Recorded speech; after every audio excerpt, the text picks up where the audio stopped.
Captain Arbuthnot? Fourth floor. One mystery solved. You literally just asked him a question, Poirot. That wasn't a mystery. I'm so ready for Poirot's luscious mustache.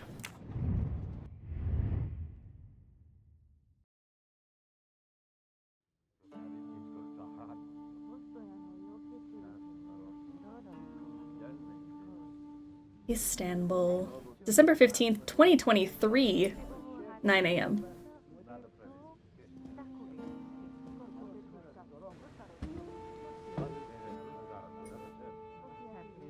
Look at that stash.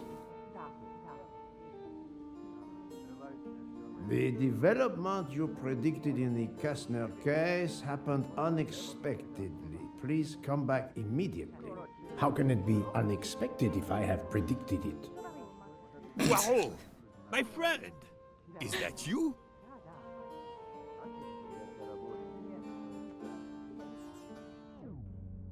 I read the book version of this. I'm excited to see how they interpret in the game. I'm excited. All right. Going to the desk. Poirot, it is I, Book. Book. It is I. Okay, Book.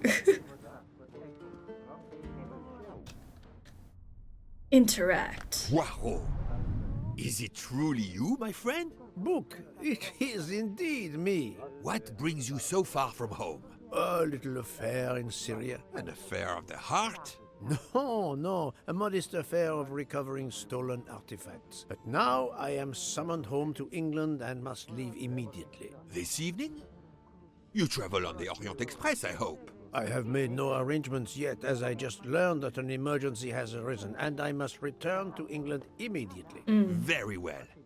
It will be my pleasure to secure you a sleeper on the Orient Express. If the director of the line insists, I accept with pleasure. And we'll dine together, for I too depart this afternoon. We'll have plenty of time to catch up. I'll have the hotel transfer our luggage. Excuse me, sir. You are the director of the line? The Princess Dragomirov would like to know if she may keep her mina in her compartment on the train. Good morning, Princess. It is an honor to welcome you aboard. There is absolutely no problem for your pet. You will ask about his food? Oh, yes. The Princess Dragomirov would like to know if there is food for miners on board. Insects, small amphibians, baby rodents. Yes, I keep baby rodents on my train. Of course, Princess. Don't worry. Your bird will be fed as you demand. What bird is eating baby rodents? You there, desk clerk. One moment, sir. Listen to me. Call the police. My train ticket has been stolen. Stolen? Oh dear. Oh dear. You travel by the Orient Express, monsieur? Arbuthnot. Captain Archibald Arbuthnot, formerly British Army, now retired. And yes, I'm taking the Orient Express to Paris. But what business is that of yours? My name is Book.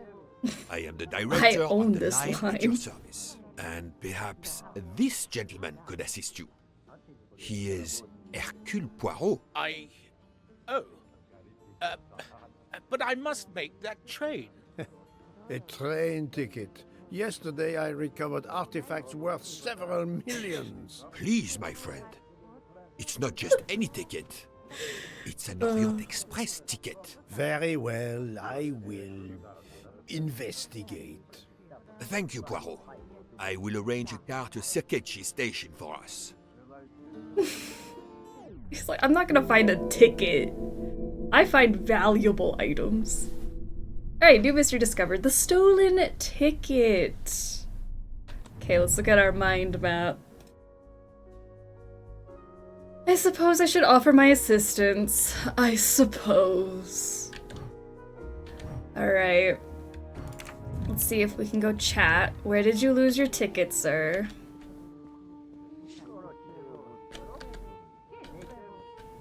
How do you know your ticket has been stolen, monsieur? I put it on a table in my room. I came down here to breakfast, and when I got back, my ticket was gone, and other things were on the floor, as if they'd been tossed about. Alors, monsieur, I suggest we begin in your room. Will you lead the way?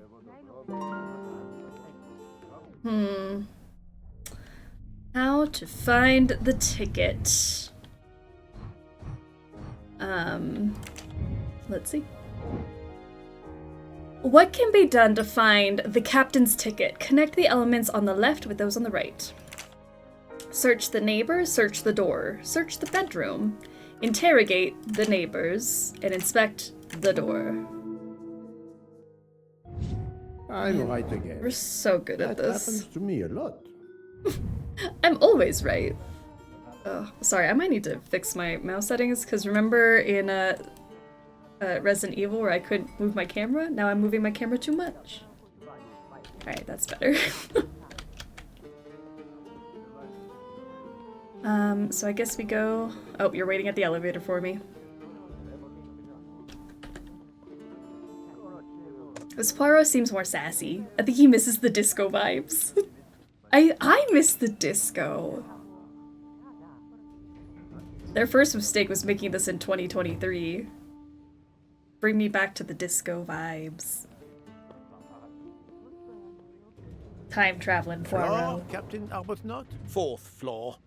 Oh, one mystery solved. You literally just asked him a question, Poirot. That wasn't a mystery.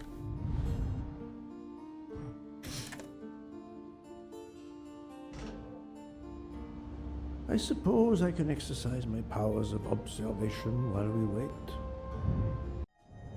wait. Character analysis. Let's use our powers of observation. What is his profession? Retired captain? Well, clearly not a hairdresser. His age? He could be 45. Is he French, British, Swiss? Doesn't seem French to me. What is his name? Arbuthnot? Arbuthnot. I also wasn't listening, so I don't know what his accent was. Disco Poirot, best Poirot. I agree. Oh, I don't know, maybe he is a hairdresser. I do not think Maybe that's he's the right British. Oh, British Navy. That makes sense. Alright, character analyses are special workshops. Once completed, the analyzed character will appear on the Characters tab in the pause menu. So that's something we didn't really do in Death on the Nile. I kind of forgot about the whole like character section. But we could try to keep up with it. So, Archibald, we got you down. And then Book, Belgian. 52 years old.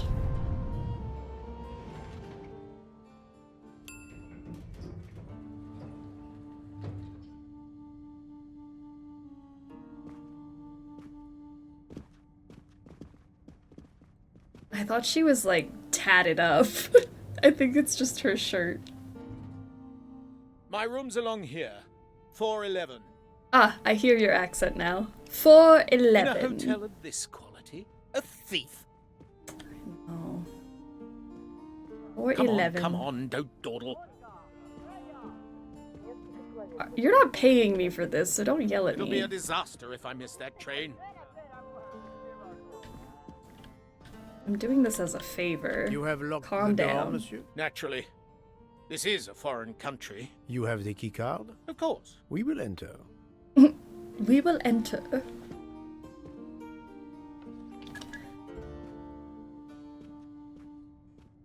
Alright. The lock has not been tampered with. Okay. Door is fine.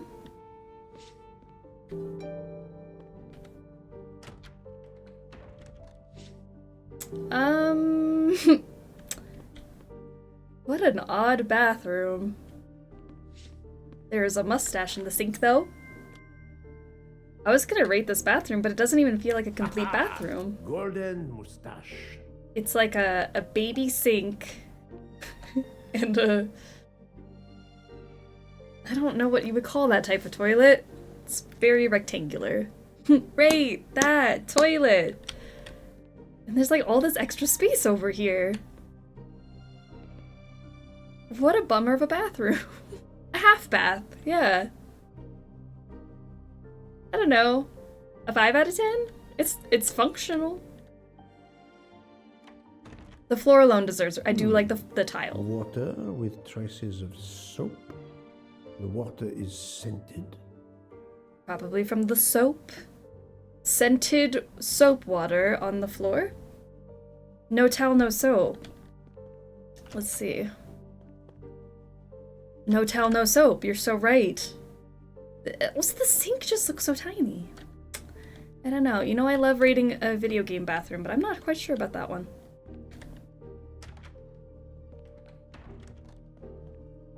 Now this is a bathroom. Okay, so the shower's on the opposite side. That was just a toilet area. So what is this? Perfume bottle. Empty. Suggestive. An empty perfume bottle. A perfume bottle. Okay. Like, this is much nicer. That's a bathroom. Like, look at this whole shower. Oh, I can't get in, but it looks nice. Okay, empty perfume bottle. Soapy water on the floor. Got a nice TV. The wallet is somewhat worn. It contains just over $200 and the usual cards. A worn wallet with lots of money in it. A stamped reservation for the Bosphorus ferry.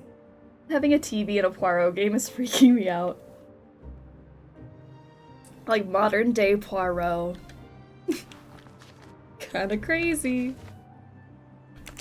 A fact sheet from a tour of Saint Sophia.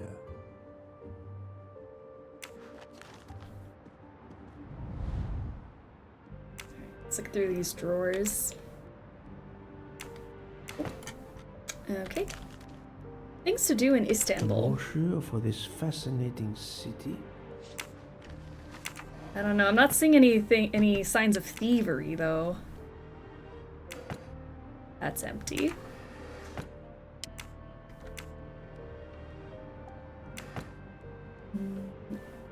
Choco break? Okay, nothing exciting in there. A mustache. Poirot has a smartphone. He has sent at least one emoji. Let that resonate with you. Just the thought of Poirot sending an emoji. Mustache to treasure. What emoji do you think he sent?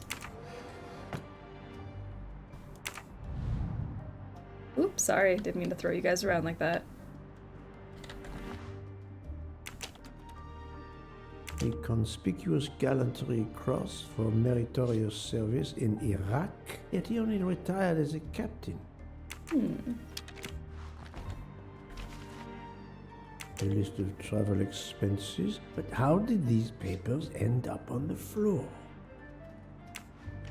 Probably when the thief came in here, ransacked the It place. is skillfully made. Skillfully? This earring, it is not the first time I've seen it, but where? Where have I seen an earring? 4 floors. It's impossible for a thief to have exited through the window. I wouldn't say impossible. Some people are more athletic than you, Poirot, and I think 4 floors, they could probably make it out. I don't know. Probably on an ear. That's maybe where we saw the earring. How could a thief get into the room? Choose the right answer. A thief may have entered through the window. A thief may have forced the hall door. A thief may have entered using a key card. Because the door wasn't tampered with. He's saying that somebody can't get up to the 4th floor from a window, so key card. My little gray cells did not let me down. Okay. What else? We have... Sorry. Interrogate the neighbors. I should ask the nearest neighbors if they heard or saw anything that could help me. Let's do that. I don't see anything else to work with. So, was it on one of the girls we saw downstairs? I'm thinking the woman that got into the elevator as we left. I didn't check her earrings. I was so busy looking at her top that looked like tattoos. Oh, hello. Breakfast? How long were you at breakfast, Captain? A half an hour or so. Just a roll and some coffee. Just a roll and coffee. That's it? The room is apparently empty. I will leave it for the moment. Any other neighbors who would have heard something? About 4:12. Go away, please. A brief word, sir. I will give you 2 brief words. Go away. Monsieur. I've been traveling all night from New York. Must I call the management? Pardon, monsieur. I do Poirot! not believe we have awakened a thief. Okay, so we're done with the neighbors. So then what? We gotta talk to the captain now. That was all the interrogation we could do. Earring. Why was there an earring in your room? An earring? A previous guest, I suspect. I don't wear them. Do I look like I wear earrings?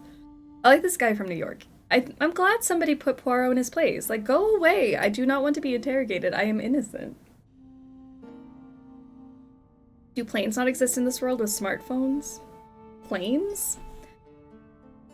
I mean, I do think there is something luxurious about taking a fancy train. Did you leave the window open? No. That must be how the thief escaped. I think not. Unless the thief had wings. The bed is very neatly made, but the corners are not military style. The price we paid for this hotel? I'm not going to make my own bloody bed. Interesting pronoun, that. We. We. Okay. So now we gotta figure out how the ticket disappeared. Okay. So, how could the ticket have disappeared? Select 2 elements that reveal how the ticket could have disappeared. The captain invited someone, the bed is well made, the window is wide open, there are scattered papers on the floor, and an earring is on the bedside table. Like, if he left the window open, it could have just flown out the window, right? Like, there's no thief.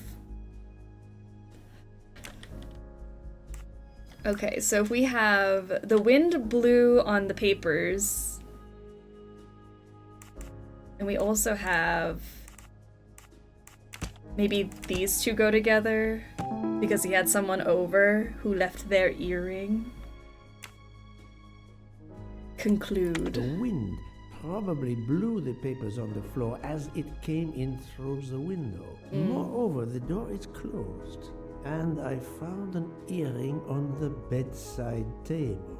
The captain invited a woman into his room. Maybe she is our culprit. That's the right answer. Yay, we did it.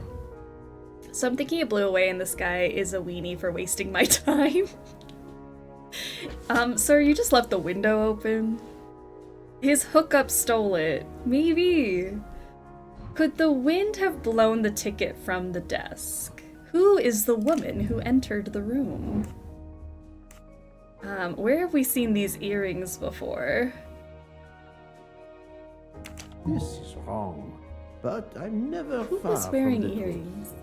She was wearing earrings, I'm pretty sure. No, not good. I don't remember you. Clearly Voilà. not as observant as Poirot. I was too busy reading all the tutorial text that kept popping up. I must ask the captain about the earring. Alright. So who was your lady friend? Captain Arbuthnot, I have examined your room. Much was revealed, possibly more than you expected. Rest assured, we will soon find your ticket. It's about bloody time. I have a train to catch. As do I. You are traveling on the Orient Express? We? If you will We- be good enough to answer a few questions, we may both make our train.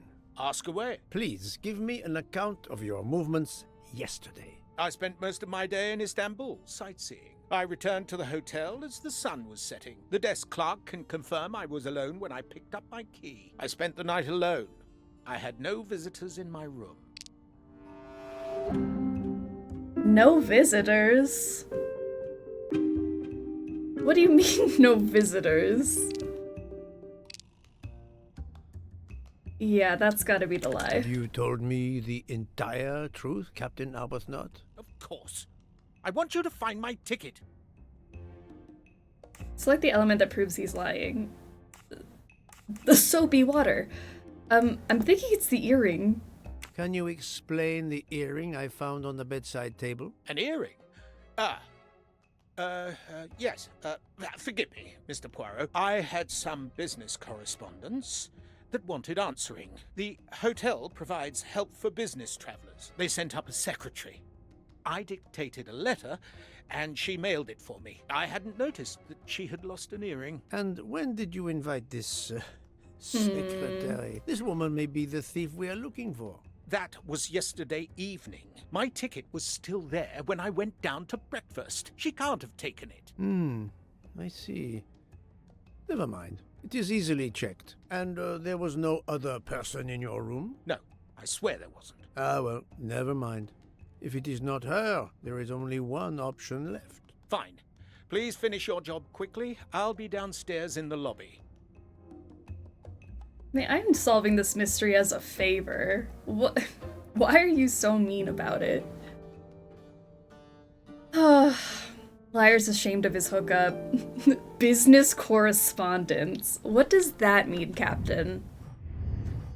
Okay, so we gotta go talk to the desk clerk. Oop.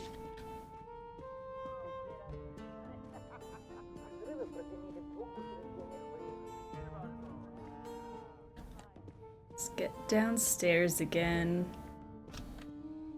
Oh no, everything about him is so shady.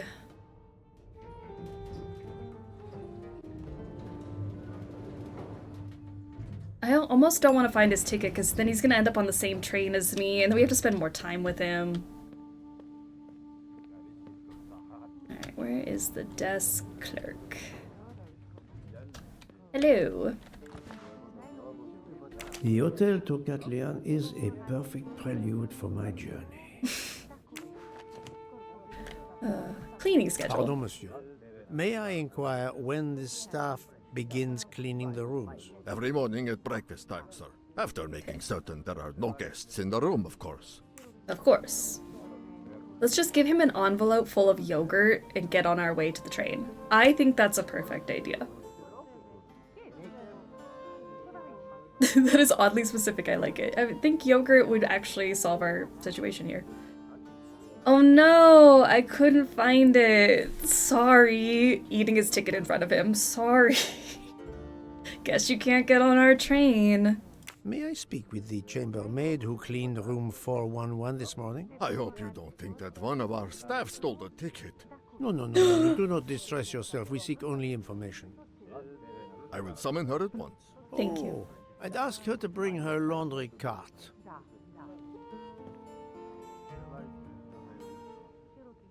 Maybe she did it. Let's see. What a scandal that would be. Room 411. Do not be frightened, mademoiselle.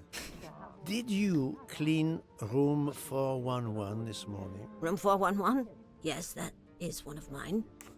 I really want to go up to people now, like, do not be frightened. But I have a question for you. Did you see a ticket on the desk when you entered the room? I'm sorry, I didn't notice a ticket. There was a wallet, but of course I did not touch it. Why would she notice a ticket? She's just cleaning the room. Did you open the window? Yes, we always air the rooms. Oh, but I forgot to close the window. While I was making the bed, the person from next door was pounding on the wall. I wondered if he needed assistance. I tossed the dirty sheets in my cart, quickly finished mopping, and went to see, but it was nothing. But I'm afraid I left the window open. I'm so sorry. The window left open. papers scattered on the floor. The chambermaid cleaning the room. I believe I can now visualize what happened.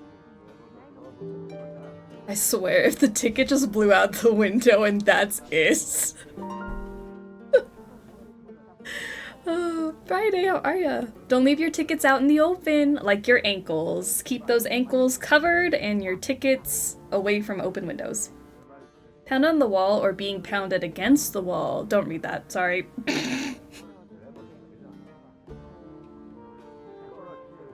Okay. Anyways. Reconstruction of the scene. Okay, so first we had...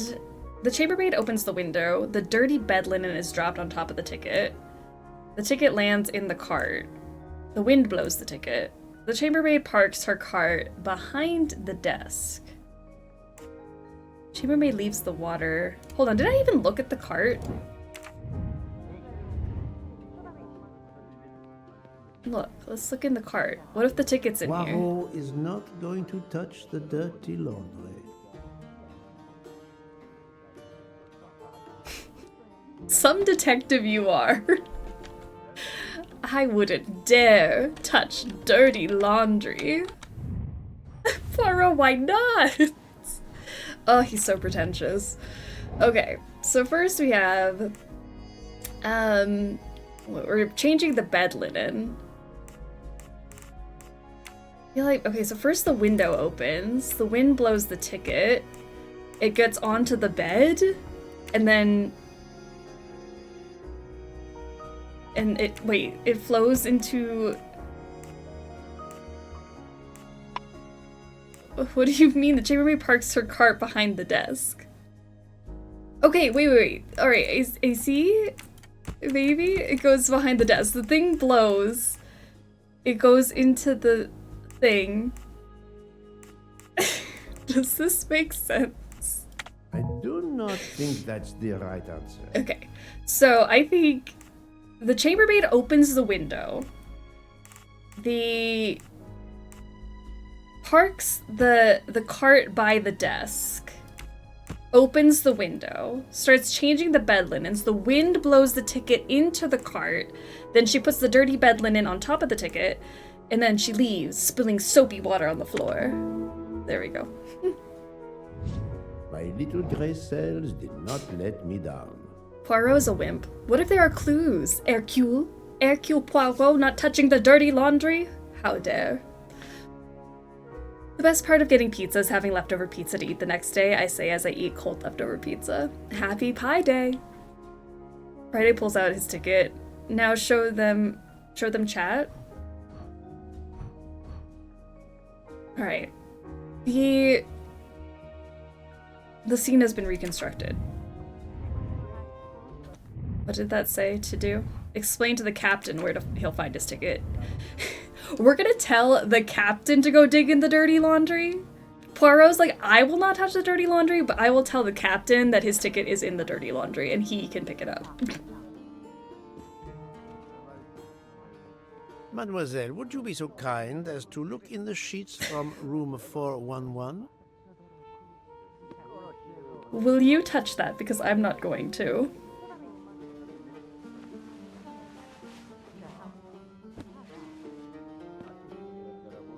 I can't believe it. And so the missing train ticket completes its strange journey.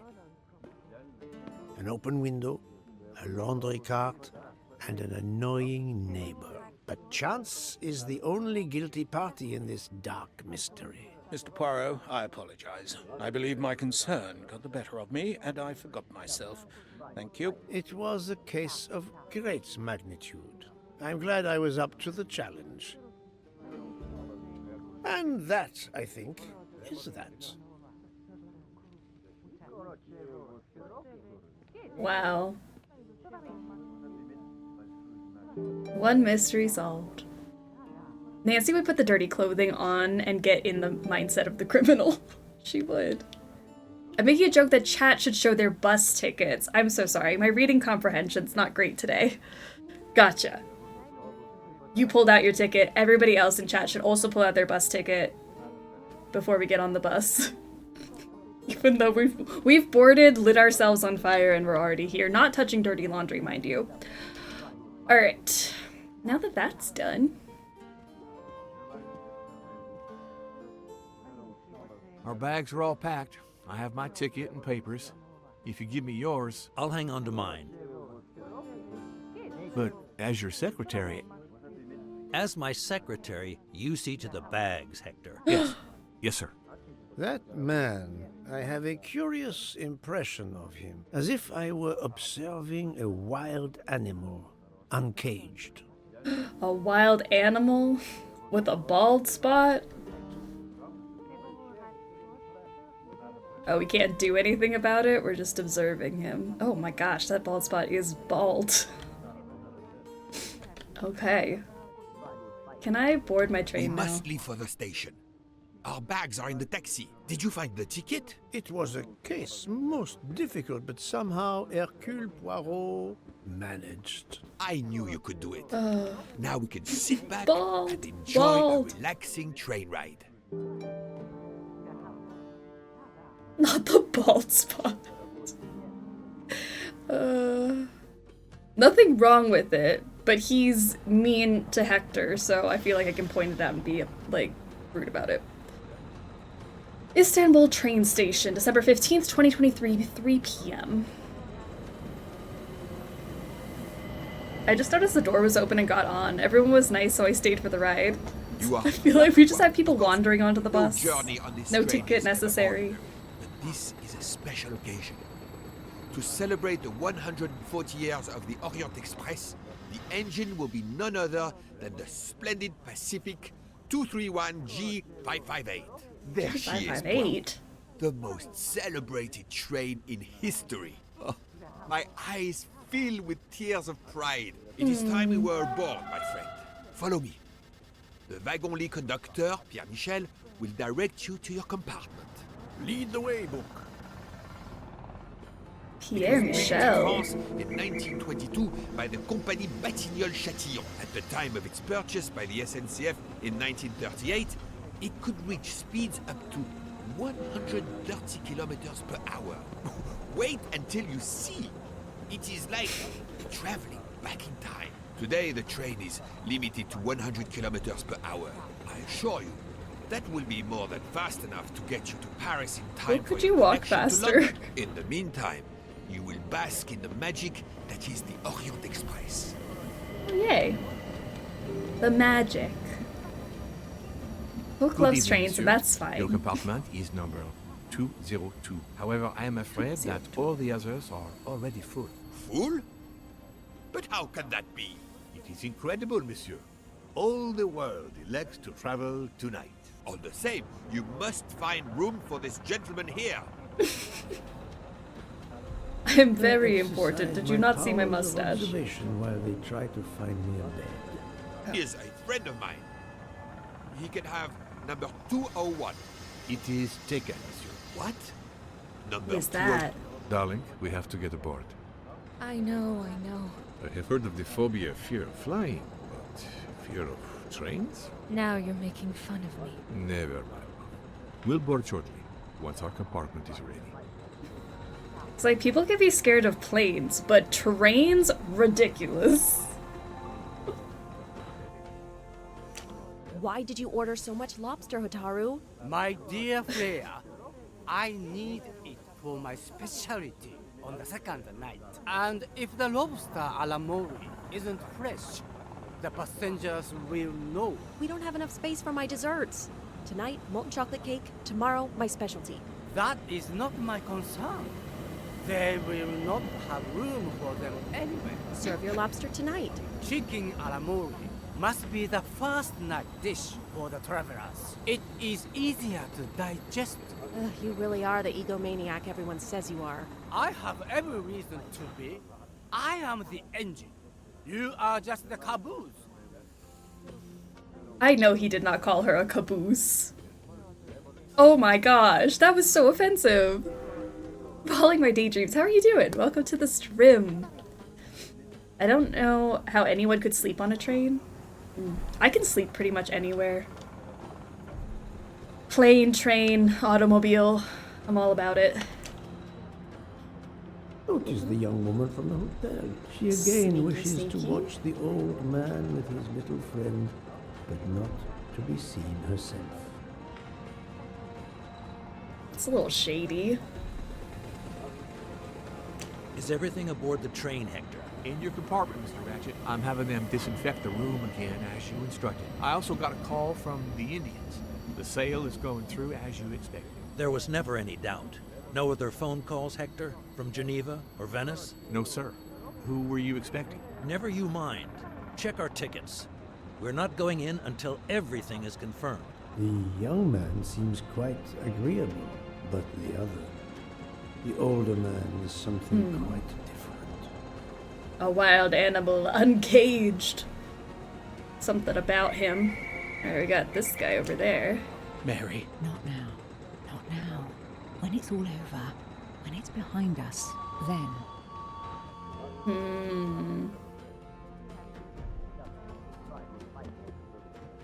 I'm good. I'm glad you're good. I'm doing well. We're starting a new mystery, so I can't complain. The 140th anniversary, perhaps, but such a plague of passengers. The feel of the train is relaxing to me, right? Just any sort of movement, like rocked to sleep. I do prefer lobster over dessert, though. Me too. I would rather lobster. See, passenger discussions. I'm jealous. One of my constant potential issues with apartments is how well I'll be able to sleep. My husband, on the other hand, could fall asleep on the floor if needed. Yeah, I don't know. I think that is a good thing, to just be able to fall asleep anywhere. Like traveling, I could just pass out for the whole trip and I'll be good. Team Sweet Tooth for me? See, I've never been a sweets person. So yeah, I guess like I would rather the lobster guy get his lobster over the chocolate mousse. I don't really need all that. The molten cake, I'll pass. The young man fills what role in relation to the older man? His secretary. Yes. Jeff, how are ya? Love watching people struggle through mystery games, then you're in the right place. We're gonna struggle today. What is this woman afraid of? Taking the train. Well done. She's scared of trains. Son, how are ya? Lobster and a murder, count me in. I think that's the best combo. How is this woman feeling? Worried. Fantastic. Two chefs. What is their bone of contention? Storage in the refrigerator. Chocolate or lobster? I don't know. Who is this woman watching? Actually, I don't know who you were watching. You were just kind of like hiding behind a wall. I must admit I'm not right this time. You must admit. The young woman from the hotel. Maybe the couple? Poirot. That is not a good answer. Truly couldn't figure out where she was looking anyways. She again wishes to watch the old man with his little friend, but not to be seen herself. Yes. Good job. Thank you, Poirot, for explaining that. That's the right answer. Alright. The old man from earlier. The bald spot man. And his secretary. Is Poirot the Pink Panther detective? Not the Pink Panther detective, that is Inspector Clouseau. But Poirot is an Agatha Christie character who is very full of himself and his mustache, and he's very smart and is never wrong. So, you know, he's a great character to be with for a Saturday. Just got to be with him for hours on end today. Poirot, we have a solution. A gentleman has not yet come. An Englishman, a Monsieur Harris. A name of good omen. It is already time to leave. What do I care for Mr. Harris? As Monsieur pleases. I had your things sent straight to your compartment. Unfortunately, you will be with another traveler. No. Only for the first night. It cannot be helped. I will survive, mon ami. Monsieur Book, we can't find enough space in the kitchen refrigerator to store all of my ingredients. How is it possible? How many lobsters do you have, man? We need to leave something on And the Square, platform. thank you for the 15 months of being a sexy snack. Hello, hello. I don't go. And have the passengers on the Orient Express go hungry? Never. Could never be. As full of himself as he is, though, Poirot isn't as much of an asshole as the other people.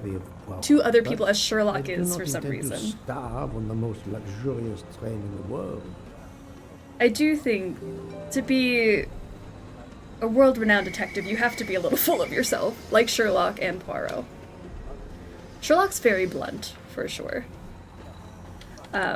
Let me see what this just said. Solve the staff's storage problem. I'm a detective. Why do I need to solve their storage problem?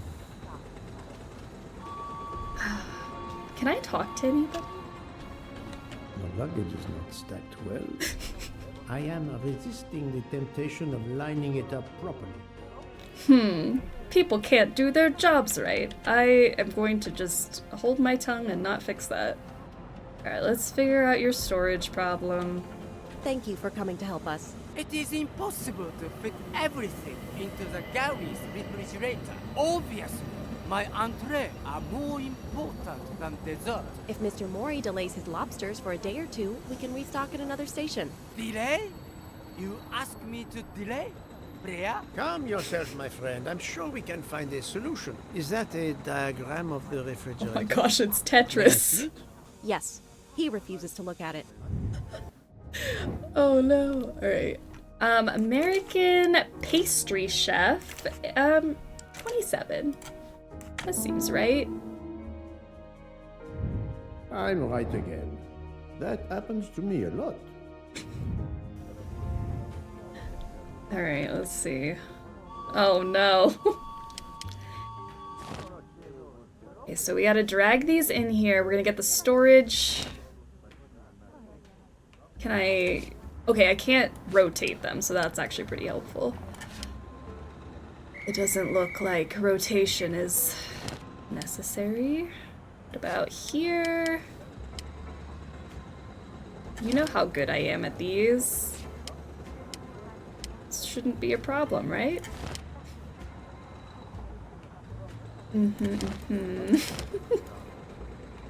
What could go up here?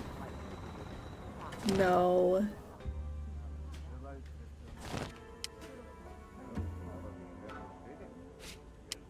Maybe something else goes down here and then...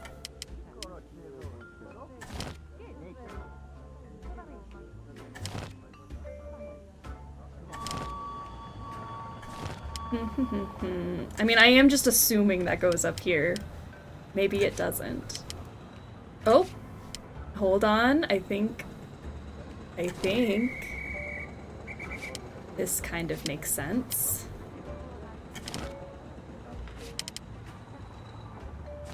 Let's move this one out of the way. And like that. Like so, and like so. Et voila. You saved tomorrow night's dinner, Mr. Poirot. I will reserve the finest lobster just for you. I look forward to it, monsieur. And to the dessert, mademoiselle. Hopefully. That will be the last mystery you face on our journey, my dear Poirot. Your compartment for tonight only is at the back of the second-class carriage, number 102. Tomorrow, you move to a private compartment. Oh. This guy is way too smug for my liking. Is the X with the arrow around a rotation thing? You know, I thought it was a reset button. Maybe it was a rotation button. I don't know. I thought it was just reset the puzzle. Normally I hate lobster unless it's a Nova Scotia lobster roll. Then I could eat a lot. Oh, I would go for a lobster roll right now. That sounds so good. The X in the middle makes me think reset. You know what? We'll never know. We solved it, and that's all that matters. Can I get on board? Monsieur Poirot. I apologize for the delay. Thank you, Monsieur Michel. I am delighted you could accommodate me. Yay.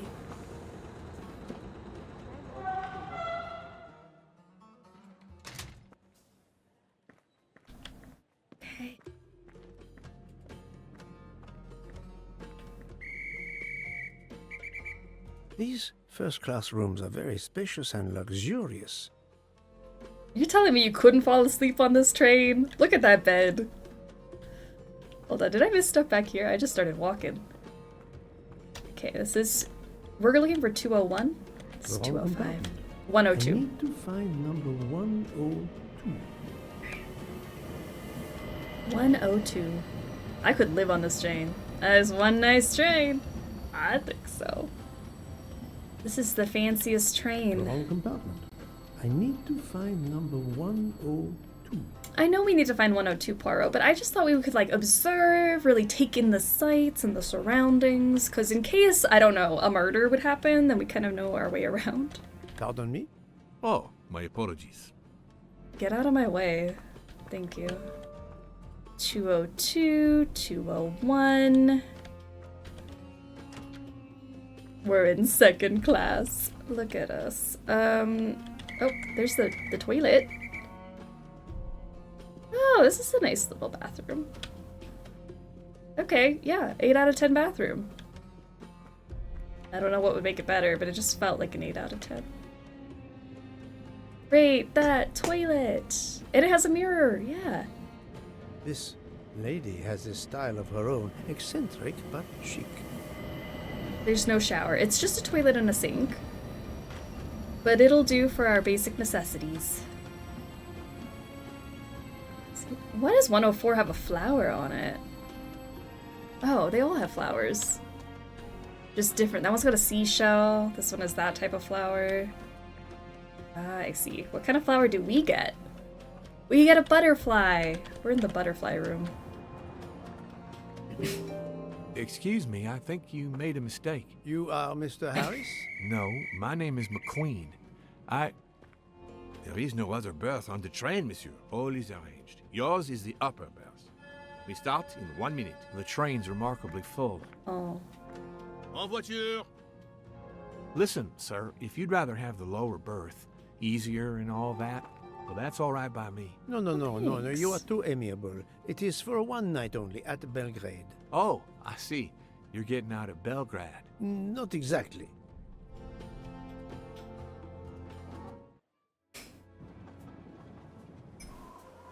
The rocky motion of the train makes sleeping easy for me.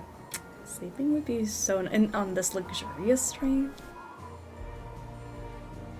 If only there were a way to remove one person from the train. This train is very full.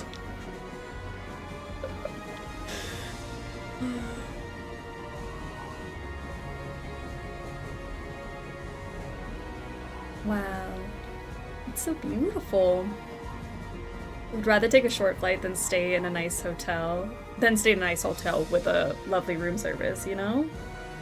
To each their own. This train does look pretty comfy, though. Murder on the Orient Express. There's been no murder, though. This seems like a very normal train experience. If only someone hadn't found their tickets. A night has passed since the train's departure from Istanbul. It's the evening of the second day of the journey.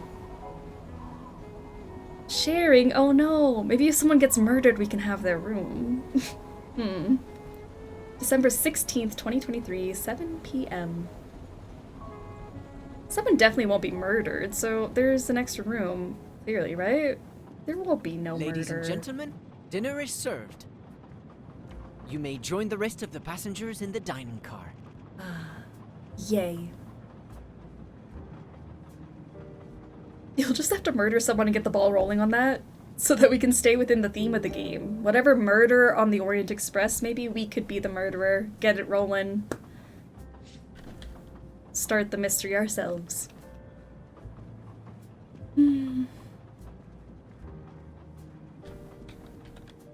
Poirot kills someone for their room.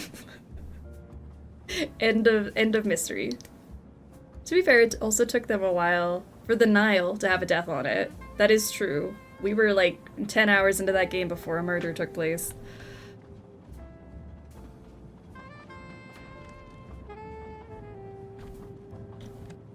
Excuse me, monsieur. Pierre asked me to inform you that a passenger left us, so his room is yours. Monsieur Bouc instructed that your things be transferred to room 202 during dinner. You will be more comfortable in first class. It is true what you say. Thank you, Mr. Fauché, monsieur. Fauché. I don't get why a death on a train is being treated this way. Don't you normally have a couple of deaths on an average train journey? You know, I wouldn't know. Is a normal train journey death-filled? We're not sleeping in a bed with a dead man. Why not? Did you put the name of what we're playing in the stream info, or does it not have one? It should be there. Agatha Christie, Murder on the Orient Express. It says it on my screen. Let me know if it doesn't say it. Be the murder you want to see on the Orient Express. Amen.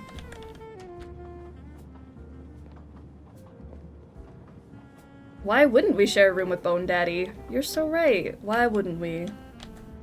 Because dead people are stinky and cold. Rude. Alright. Bathroom's still looking good. Let's get to the restaurant. I see the game title? Okay, perfect. I'm like, sometimes it looks right on my end and then you guys can't see it. Hello? Or am I sitting with you? You're flagging me down there. Please, my friend, join me. I have taken the liberty of ordering you your lobster. Thank you. Thank you. It appears our fellow passengers are all gathered here again tonight. Ah. If I had but the pen of a Balzac, I would depict the scene. Oh, it is an idea, that. Ah, you agree.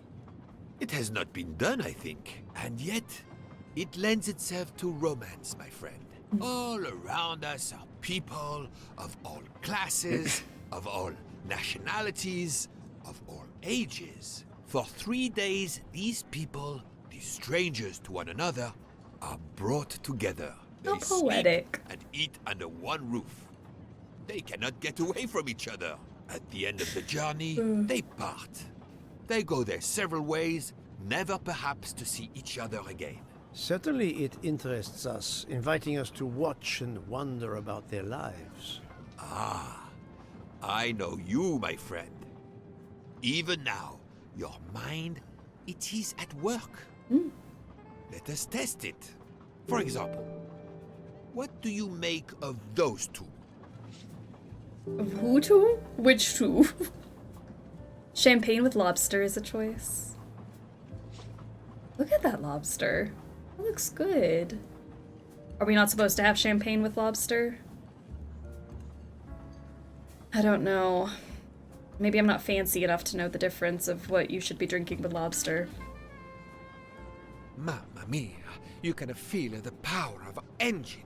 We climb into the mountains with ease. I know something about the power, and this baby has it in spades. There's something special about a train. I'll give you that. I sell toys, and model trains are one of our biggest items. And not just for children either. You sell model cars too? Sure, but give me a train any day. Oh, my friend. What do you have against the cars? Now I work at Fortuna in Italy as a spokesperson. We are producing the next generation of electric cars, the Fortuna Firenze. Like the city, it is beautiful. We got the competitors looking over their shoulders so much, they're going to hit something. Didn't mean to be insulting. It's just that there's something magical about a train. Are model trains like a big thing in 2023 still? You need a nice crisp white wine instead to go with the lobster, not the champagne. That's for the uneducated. Give me a Kool-Aid. Alright, so you are Italian for sure. You said Mamma Mia, so I feel like Italian spokesperson. Are you 35? I don't like guessing people's ages, because I don't know. You could be 35, but you could be a very young-looking 59. 19 obs. That was easy. Clearly. The loud gentleman is very confident. a master of his own fate. It is as much in the inflection as it is in the words. He believes in winning. Also, that he is the one who will win. You are a magician. Oh, it is not a parlor trick, my friend. It is simply observation. Okay, who else can we make assumptions about? I was visiting my daughter. She works at the American Embassy in Istanbul. I told her she'd never find a husband there. Since I wanted to see Paris on my way home, she told me I should take this high-class train. I can't wait to see Paris. It looks beautiful in the movies, but it couldn't be more beautiful than Schenectady in the good old US of A. That's where I'm living now. And you, Miss Debenham, was it? Where do you hail from? I was born in the UK. Oh, that's in England, isn't it?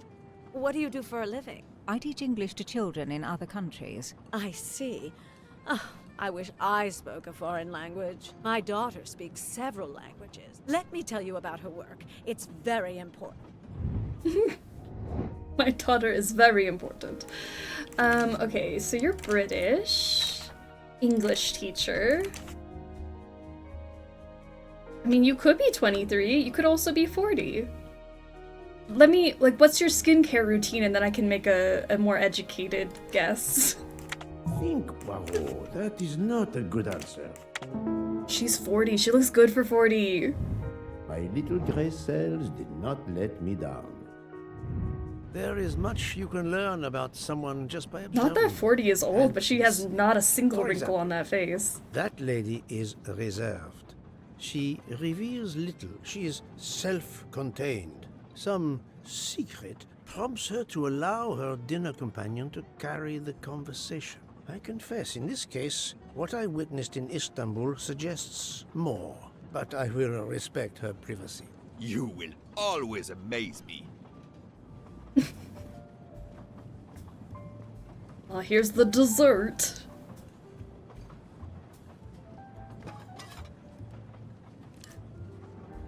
I don't know, that lobster looked better to me. My friend, this is one of the best desserts I have ever eaten. You have always had the sweet tooth. But it is a masterpiece. I can't understand how the dessert can be so good. I would love to know what the recipe is. Alright, I mean, it does look good. I couldn't tell what flavor the ice cream is. Vanilla or lemon? I mean, it's got like little flecks in it. Maybe it's lemon. It looks like lemon.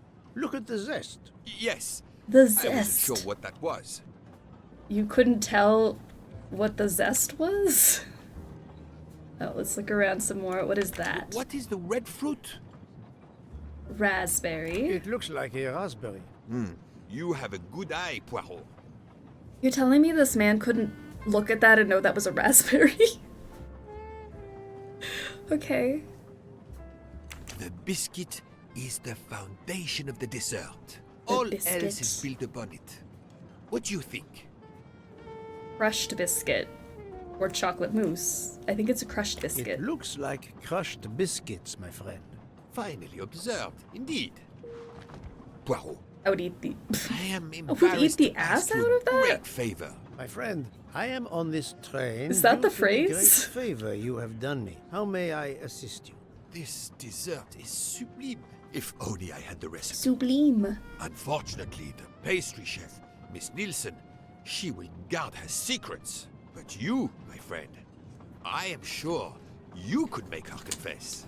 You wish me to persuade the pastry chef to give up her recipe? You who are the expert at interrogation. Book, it is a dessert. It is the pinnacle of desserts. You, my friend, who, as you say, are on this train, I blush to remind you. Fine, you win. Again, what wouldn't I do for you, my friend? Oh, thank you, Poirot. Good luck. Oh my gosh, I'm so sorry for what I'm about to do.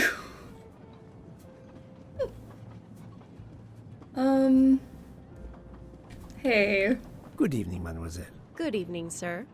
How can I help you? That was a magnificent dessert you served us tonight. I wanted to tell you personally how much both Monsieur Bouc and I enjoyed it. Thank you very much, sir. In fact, it is so good. Monsieur Bouc insists on knowing how you made it.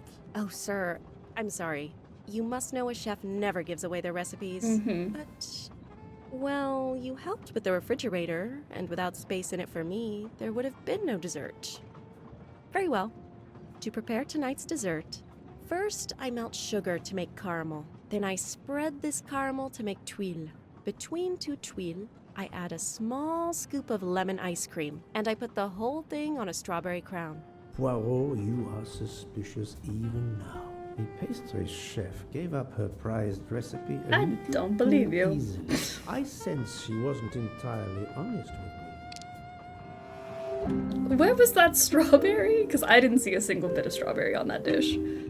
Okay, melt sugar to make caramel. Sure. Lemon ice cream, that was there. But the strawberry makes no sense. So... Thank you for sharing your recipe with me. But I doubt those are strawberries you're using. Oops. You have a good eye, Monsieur Poirot. Very well. What fruit do you think I used? I'm not blind. You used raspberries, not strawberries. I'm not fooled. You're right. Mr. Bouc, he couldn't tell the difference. Let's move on to the bottom part of the dessert. My favorite part of the dessert. First, I melted some butter. I crumbled pieces of chocolate into the butter. Then I placed the mix in a circular mold. Finally, I let the whole thing cool down to let it harden. Sure it wasn't biscuits and not chocolate? It's certainly not chocolate that you've crumbled. I see you do have an excellent palate. Do you know what ingredients I used? I don't have an excellent palate, I just have eyes.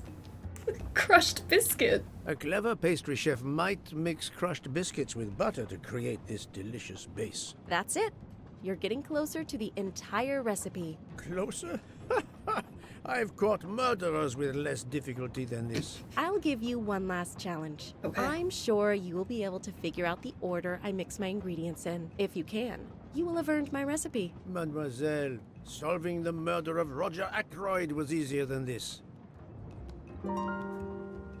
Alright, let's go to our mind map.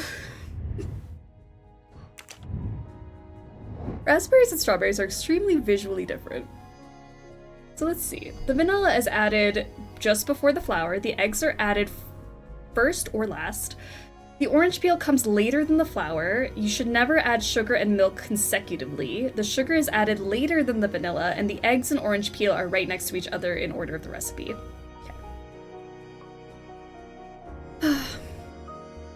So let's see. Vanilla. Eggs is either first or last. I feel like eggs would be first. If eggs are first, and then the eggs and orange peel are next to each other in the recipe, then the vanilla is added just before the flour. Vanilla before the flour. Should never add sugar and milk consecutively.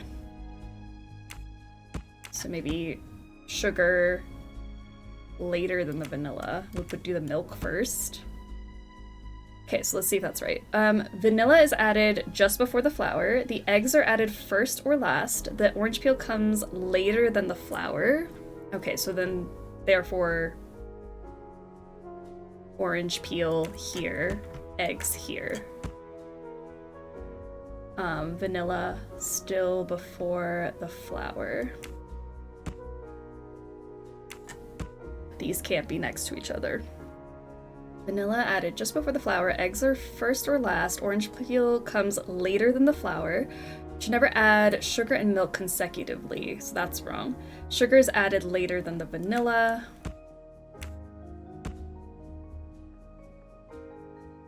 Sugar later than vanilla.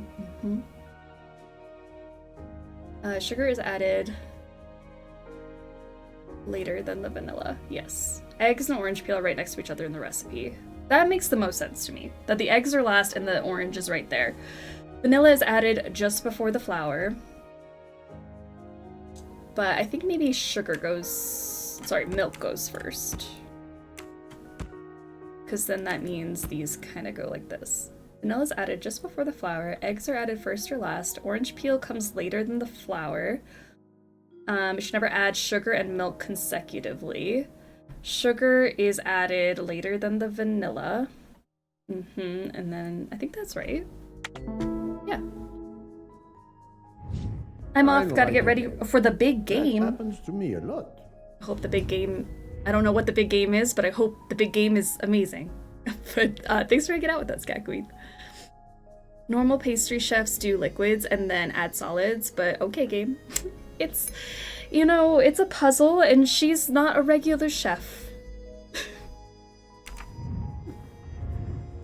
Duke men's basketball. I hope it goes great. Go enjoy, and we'll see you soon. As promised, my recipe is yours. Give me 5 minutes to write it down for you. Thank you. I am in your debt. Thanks. I can take advantage of this moment to resume my little observations of the passengers. My little observations. Let's do it. Did you enjoy the meal? I'm not used to meals like this. You do not have good restaurants in Kenya? Actually, we do. This is in the 1930s. I did not mean to offend. You didn't like the meal? The lobster, it was undercooked, and the potatoes were too dry. I expect, being Princess Dragomirov's assistant, you must be used to eating well. Cooking is an art. You do not need to wear the chef's hat to be an artist. What is your favorite dish? Currywurst. It is a specialty of mine. Okay. German. Assisted. 33.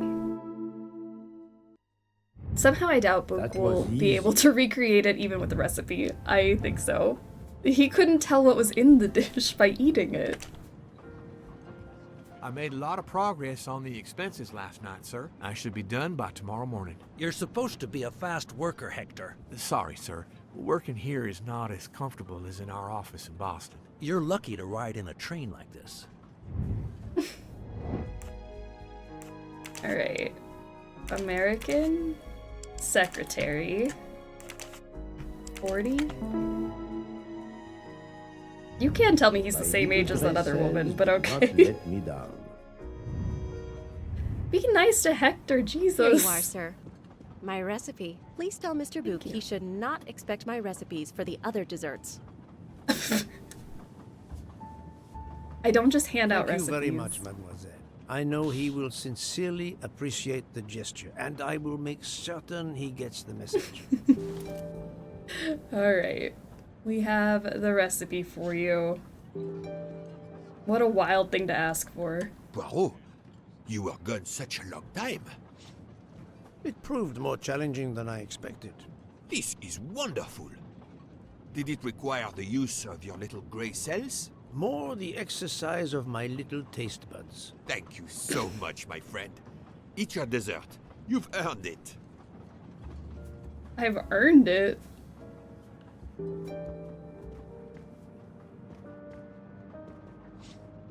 Oh. Why would you just sit down with me like that? Good evening. My name is Ratchet. I think that I have the pleasure of speaking to Mr. Hercule Poirot, is that Hercule? so? You have been correctly informed, monsieur. Your exploits are well known on my side of the Atlantic. In my country, we come to the point quickly. Mr. Poirot, I want you to take on a job for me. Are you interested in earning a lot of money? My clientele, monsieur, is limited nowadays. I undertake very few cases. Why, naturally. I understand that. But this, Mr. Poirot, means big money. Big money. Big money? How big? Businessman. 62. Et voilà. What is it you wish me to do for you, monsieur Ratchet? Mr. Poirot, I am a rich man. A very rich man. Men in that position have enemies. I have an enemy. Monsieur, in my experience, One enemy? when a man is in a position to have, as you say, enemies, then it does not usually resolve itself into one enemy only. Yes, I appreciate that point. Enemy or enemies, it doesn't matter. What does matter is my safety. My life has been threatened, Mr. Poirot. Now, I'm a man who can take pretty good care of himself. But as I look at it, a little insurance wouldn't hurt. And remember, big money. I regret, monsieur, that I cannot oblige you. What's wrong with my proposition? If you will forgive me for being personal, I do not like your face, Mr. Ratchet. Oh, if you wouldn't mind, I'd like to finish my coffee peacefully. I don't like your face. Please go.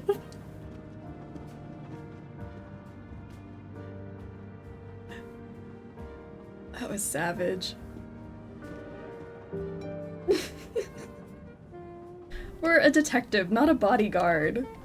I don't care how many enemies you have. I'm not about to protect you. I've never respected Poirot more. Please go. Oh my gosh. Okay. Well. A nightcap, Monsieur Poirot? A cup of coffee, Monsieur Fauché. Then I will retire to my new compartment. I'm sure you will find it to be most comfortable.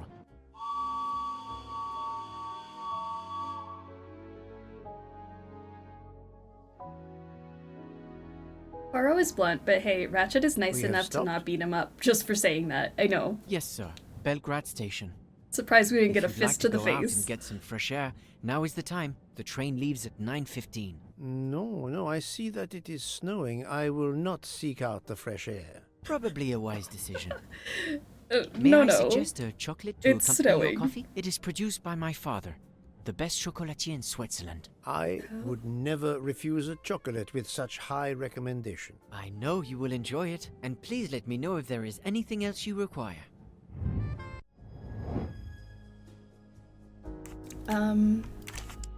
Bartender. 28 makes sense. I don't know, maybe you're 39. I can't tell. British? No, not good. Not I good. do not Swiss. think Oh, that's your the right answer. chocolatier father. I forgot. Swiss. Et voila. Everything was perfect. Thank you very much. My pleasure. Is there anything you require, monsieur? No, merci. All right.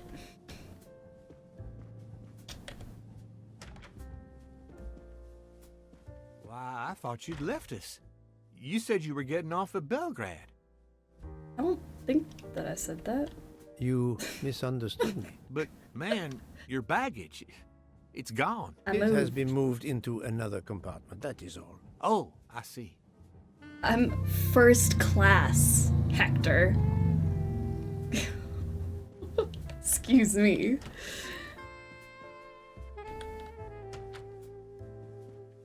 All right. I wish you a good night, Monsieur Poirot. Good night. What are you writing? What are you doing? Not sure what he's writing. He's not really making it all the way onto the paper. Alright. I hope you'll sleep well and that your head will be better in the morning. It is just the cold. I'm now making myself a cup of tea. I hope it'll warm you up. I hope so. Good night. Well, good night, my dear. What a brave girl. On the other hand, that man there in the next cabin, Monsieur Ratchet, he scares the hell out of me. There's something wrong about that man. My daughter always says I'm very intuitive. When Mama gets a hunch, she's dead right. That's what my daughter says. And I've got a hunch about that man. Yeah, I don't like He's his next door face, to me, so... and I don't like it. I put my bags against the communicating door last night. I thought I heard him trying the handle. Well, Ew. whoever you are, I'm going right to bed to read. Good night. Good night, madam. Thank you for sharing that with me. Whoever I am. I thought about it, and I think what I would ask for dinner on the train is a Costco rotisserie chicken and a couple of banquets. I mean, that could work. I'll see what he's writing, but not how he is writing, because who writes like that? You know, fair.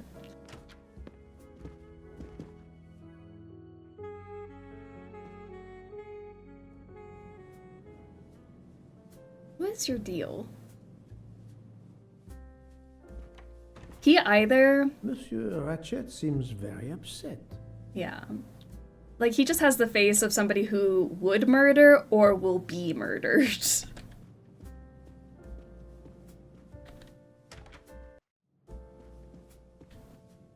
Alright, look at our... Wait, I'm not ready yet. Let's take a look at our room first. We have Science and Future magazine. Okay, is there anything else I can look at before I hit the sack? I guess second class. We don't need to go back to the second class. That's not us anymore. We have a little map. Alright, let's go to bed. Ah, finally a real bed fit for a king. Or a very tired detective. Basically the same thing. Oh, look at the fancy PJs! He buttoned those PJs all the way to the top. And of course he's a back sleeper. Didn't even get under the covers. Okay. Inspect the corridor. Monsieur Ratchet? Ce n'est rien, je me suis trompé.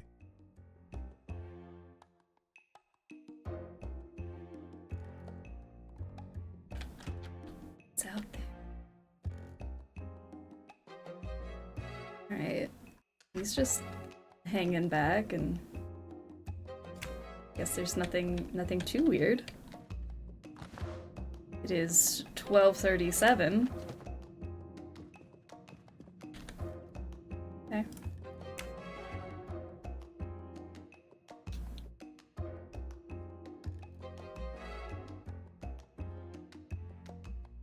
$1:15.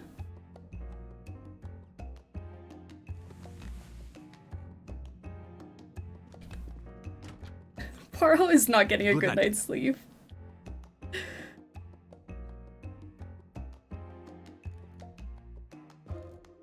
What are you doing? Is everything okay? Why did you just come to my room? The American lady? Yes, don't worry. You'll know how Mrs. Hubbard is. Imagine to yourself the time I have had with her. She insists, but insists, that there is a man in her compartment. Just imagine it, monsieur.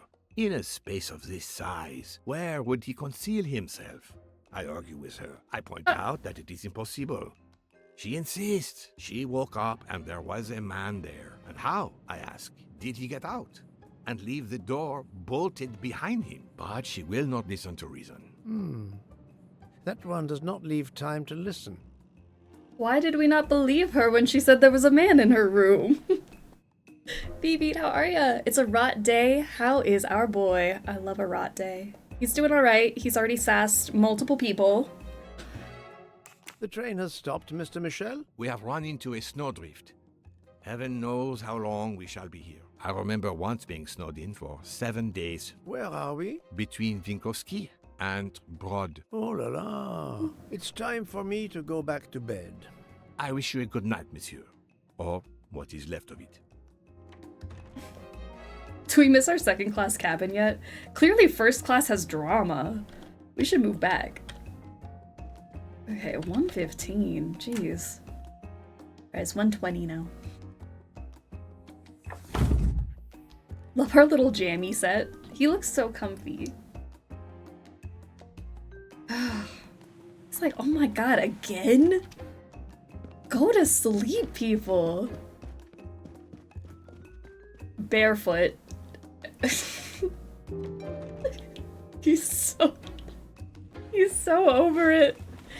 He's like, oh god. Sassy robe run. Oh, poor guy not getting any sleep tonight. 1:46. I love Poirot sassing people. It's half of his detective strat.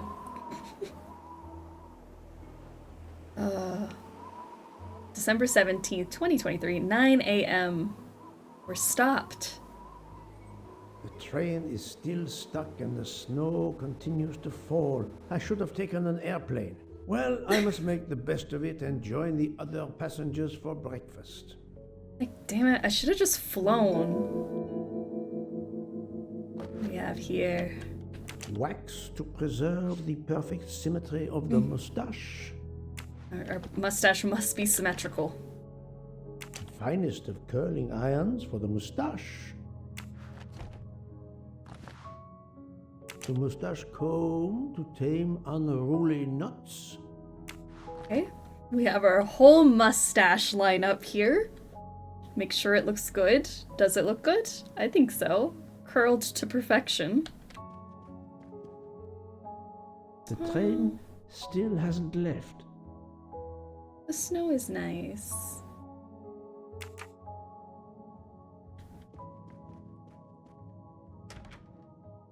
All of his products are for his mustache. I mean, what else does he need? He is the mustache.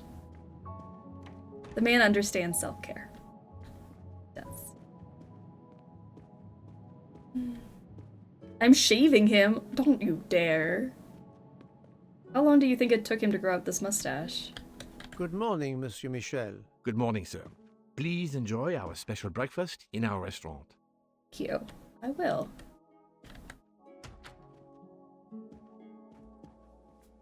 He must be humbled. So we're just gonna wax the stash. This delay is intolerable. I am supposed to be demonstrating the Firenze in Paris in 2 days. Ah, your electric car. Yes, that's bad luck. Bad luck? If I miss that demonstration, I'll be in deep trouble. Just text your people in Paris and warn them. Of course I tried that. But there is no network service in these mountains. You guys My doing daughter alright? said it would be the easiest way in the world. Just sit on the train until I got to Paris. And now we may be here for days, and my boat sails the day after tomorrow. How am I going to catch it now? I can't even send an email to cancel it. I'm just too mad to talk about it. My colleagues were to meet me in Paris. They will wonder what has happened to me. I can get no words to them. What will they think? We have refugees to help. The man, the myth, the mustache. I'm sorry, I didn't realize this was modern day. We are in 2023. Which is technically the past to us. A 2023 period piece, if you will. Good morning, madam. The snow is a predicament, is it not? I am Russian. Snow is no stranger to me. Ah, the accent. Would it be St. Petersburg? You are very perceptive. Monsieur Poirot, is it not? And may I take it, I have the honor of addressing Princess Natalia Dragomirov. We dispense with the old titles these days. My husband, all of my past, was taken from me by these Stalinists. When they were gone, I became director of the St. Petersburg Museum of Antiquities to restore and preserve what I can of my country's history. Still, the delay must be vexing. If I must be late for my appointments, then they will wait. I know that I would certainly wait, madame. It has been my extreme pleasure to make your acquaintance, madame. Au revoir, Monsieur Poirot. She's the only one handling this really well. She's like, if I miss my appointments, I miss my appointments. Mademoiselle, you are not concerned about the train stopping? What can one do? Indeed, this does not make the train move. You have great strength to remain calm at a time like this. I know one far, far stronger than I. And that is? Well, that old lady, for instance. Yeah, this is a chill train. You will probably notice her. She just has to lift her little finger and ask for something in a polite voice, and the whole train runs. It runs also for my friend Monsieur Bouc, but that is because he is a director of the line, not because he has a masterful character. You don't have to have a strong will when you have power. But I suspect I did not need to tell you that, Mr. Poirot. Mr. Poirot. Poirot. Good morning, Mr. Fauché. You have early customers, I see. Yes, I am stuck serving here as well at breakfast. Everyone is impatient. They keep complaining that the train is not moving. As if I could get out and push it. It's not your fault. It's too early for me to order a boxcar. That is the appropriate drink, I believe. A gin, triple sec, lemon and grenadine mix. A drink for a train indeed. But not perhaps for my breakfast. I think I will settle for an omelette. Good luck, sir. Miss Nielsen is helping to serve in the dining car. These are my best friends now. I'll be spending the rest of my trip with the Chill Squad. This is the Chill Train car. Everyone here is being so reasonable. A beautiful piano. What a luxury. Pity there's no one to play it. I'm about to wear shorts outside in Denver in March. This is wrong. It feels so wrong. Where is the winter weather? I guess this is the best we're gonna do. Fictional snow. Let's see if we can get our breakfast.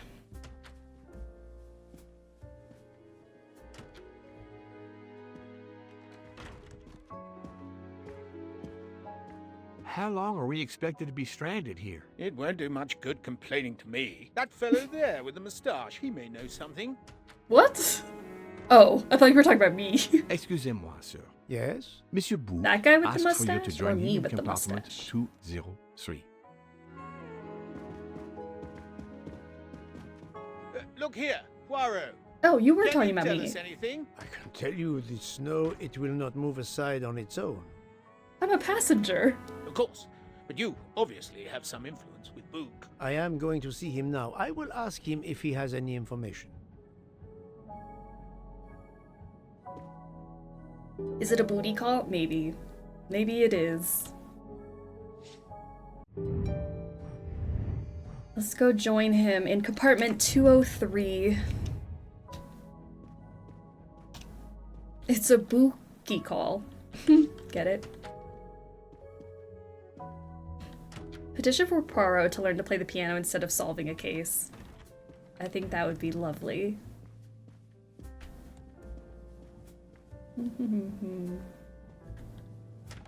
Although I have some small influence with Book, I regret that I have less influence over the snow. I'm like, what do you expect me to do? I can't get the train moving.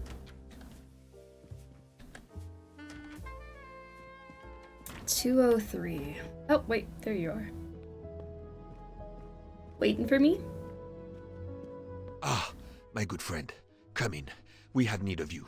What has occurred? A passenger lies dead in his bed. Stabbed. A passenger? What? Which passenger? In there. He's an American. A man called Ratchet. It was his valet, Masterman, who was worried that Mr. Ratchet was not awake yet. Pierre Michel, the conductor, decided to break in and found the body. I see. Well, my friend, I think it is best not to touch anything and wait for the police to arrive. Oh, I tried to call the police, but there is no cell tower for many kilometers. We could be stuck in the snow for hours. The murderer is with us. On the train, now! The sooner we catch him, the sooner we'll be out of danger. Dr. Constantine is already examining the body. Mon ami, this is not a missing train ticket. We must follow procedure. We must wait for the police to secure the crime scene. Please, Poirot. I will take full responsibility. Book, you ask. Well, if we cannot contact the outside world, then... Oh, you are going to drive me crazy. In truth, this problem intrigues me. I was reflecting not half an hour ago that many hours of boredom lay ahead whilst we are stuck here. And now, a problem lies ready to my hand. You accept, then? C'est entendu. You place the matter in my hands. I was just thinking I was gonna be so bored on this train. I guess I'll solve a murder. Alright. The New York guy is dead. It's gonna be his manservant. I feel like it could be anybody. He wasn't a very likable guy, was he? Zabwa, now Arya! What an excellent accent to come in on. Let's go examine the body. Oh no. Mr. Poirot, I am Dr. Constantine. Forgive me, gloves doctor, on. You are a medical examiner? No, but I have assisted in post-mortems at Nairobi Hospital, where I am a teaching fellow. I am familiar with your excellent institution. I do not intend to perform a full autopsy, but a preliminary examination should be of some use. Of course. May I have a look? Then we can compare notes. Please. If you need any help, I won't be far away. Another entry for WikiFeet. How lovely. Medical examiner. I think he said wasn't he Kenyan? Didn't they say that earlier? Not good. Doctor. Not a medical examiner, he's a doctor. My little gray cells did not let me down. I think we can solve this for enrichment, but we can let sleeping dogs lie on this one. Ratchet sucked. I mean, it could be anybody, and they were innocent. I have a jacket on that I didn't need. Poirot, move the snow here, please. Look, Where the snow. can the killer have gone? The snow is falling only lightly this morning. The murderer would have left tracks in the snow if he had jumped out the window. Okay, so we have no footprints outside. Let's take a look. Broken watch. The watch is broken. The hands are stopped at 1:15 a.m. One would expect that to be the time when the attack occurred. One would expect. As you see, the victim has been stabbed many times. Several alone would have been fatal. Yes, I agree. An attack most savage. So many. I will, of course, prepare a complete report on my findings. Thank you. I'll take photos. I bet Poirot wished he took a plane instead. That's what he said. He's like, I should have just taken a plane. I'm like, well, but then you wouldn't be able to solve the murder on the Orient Express.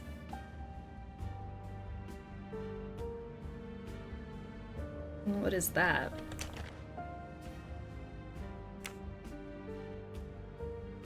Banana. It belonged to Ratchet?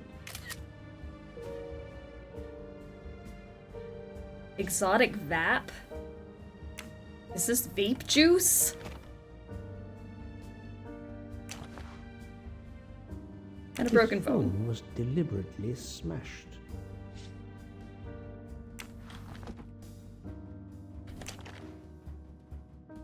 And I'm sure I will find some interesting things inside. what is this crusty stuff at the bottom of the glass? Then we also have a...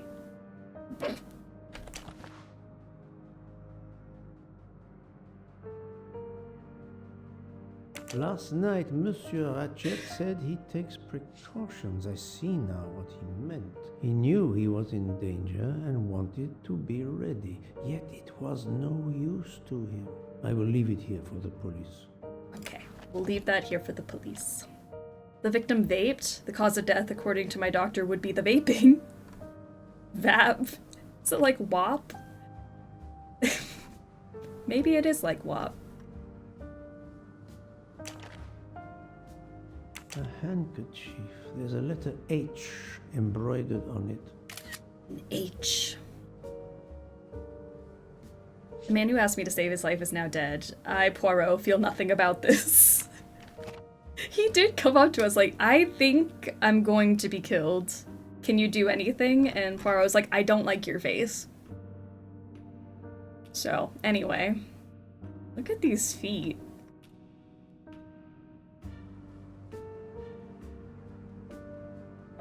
Alright, well, I think that's all I can look at on the body. You cold, sir? They're all so cold. I feel nothing about this. Suck less. I know, he was kind of mean. I'm sorry, Doctor, but I must question you. Of course. I must be considered under suspicion like everyone else. May I know your movements last night? I share compartment 101 with Mr. Booth. He would not stop talking about his beloved train. I listened to him for hours talking about his Orient Express. My friend Book will no doubt confirm this. Look, he was annoying. Sometimes I write things in chat because they make me giggle. Sometimes I write things to see if Nina will commit to reading them out loud. Oh, there's a poll. How many stabs would it take to murder? How many stabs? One and done, a few to be sure. Many, with gusto. 67% of you said many stab wounds for murder. With gusto. Alright, link with the victim. Did you know the victim? Not at all.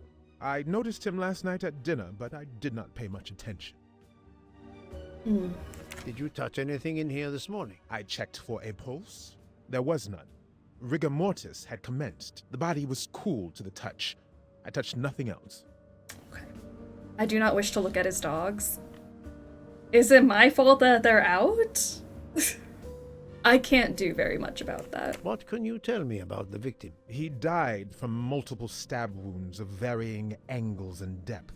More than one would have been fatal. I would place the time of death roughly between midnight and 2 a.m. With more time, I hope I can be more precise. For sure, maybe it's not like 1:15 a.m.? I assume the open window complicates matters. Indeed. Conditions are not perfect. You don't have to draw focus to his grippers. What if it held an important clue to his murder? Thank you for your help, Doctor. My alibi? Your friend is annoying. Okay, well let's... Oh, he's got stuff over here. What's in the trash? I wonder what could be in this photo. I don't know. I wonder what could be in this photo. Is that in part of the mind map? Restore the torn picture. Cannot do this. Well, maybe I have to back out of this. There. Okay. Let's see. What was this picture? Oh, sorry. Rotate. Rotate. What is this a picture of?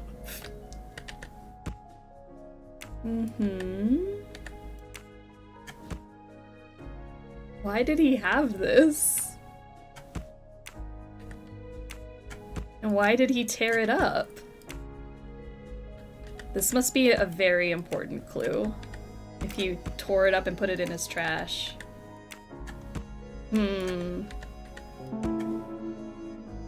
For Daisy. Oh, Daisy. Interesting. I'm right again. That happens to me a lot. Okay, picture of a stuffed animal. We're still gotta analyze the crime scene. Keep looking. Why do we have a picture of a stuffed animal? Pharmasleep 3000. Doctor sleeping pills? For those of you who deal with insomnia, have you tried Pharmasleep 3000? Take a pill before going to sleep. That's it. The instructions are so easy. I love our scarf. Isn't it cute? We're so well dressed. Okay. I don't have the safe combo, but I'm sure we'll find it.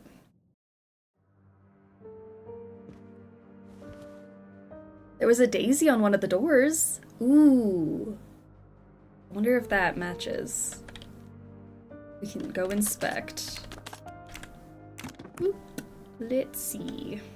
He has some ties. Expensive clothing, recently laundered. Alice was walking in the forest of 1,000 flowers. She picked 10 flowers to make a bouquet. Suddenly, the bouquet turned into a butterfly, and the flowers on the ground began to multiply. There were twice as many. Alice arrived in front of a door that asked her, "If you want to get out of the forest, you must tell me how many flowers are left in the forest." Okay, 10 flowers to make a bouquet. The butterfly is our door, or what used to be our door.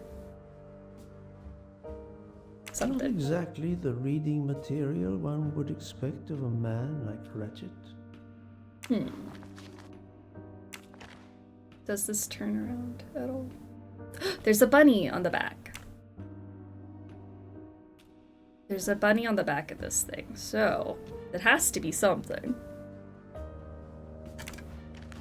solving mysteries out here. I think maybe it connects because we have the bunny and we have the little stuffed animal and we have daisies and flowers and butterflies. Oh my. It has to be something.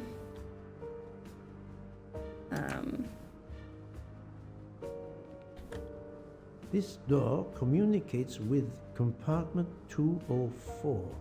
The latch is open on this side. Okay. So, open Ratchet's safe. I need to open the safe in Ratchet's room. It can contain important information. I bet it does. I bet it does. I shouldn't leave until I have finished inspecting the crime scene. The chain lock is broken. Monsieur Michel told me that he broke the chain on the door to get into the room. 100 minus 10 is 990. 990 times 2 is 1980. Could that be the safe combo? You know what? That could be it. What did that thing say? Let's look at it again. Because, yeah, 1,000 flowers. If she picked 10 to make a bouquet, there were twice as many. Let's try it. I'm trusting your math also, because couldn't be me trying to multiply things. Oh! Oh! Oh!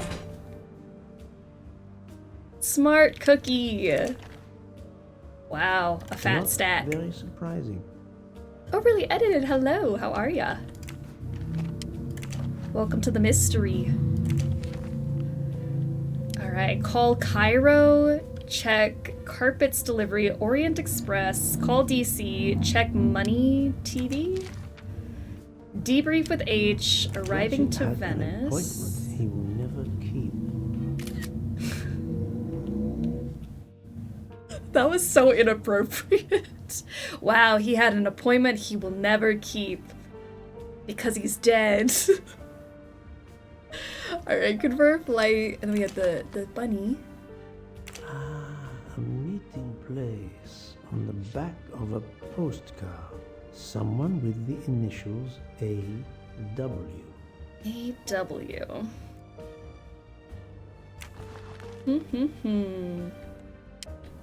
Okay. And that's all we got. And then what is this? For each person hurt, you will suffer the same harm. Your death is near. We never forget. Aww. Unusual letter, this. Secret admirer. Okay. Now we go to our mind map. Let's recap the events of what had happened.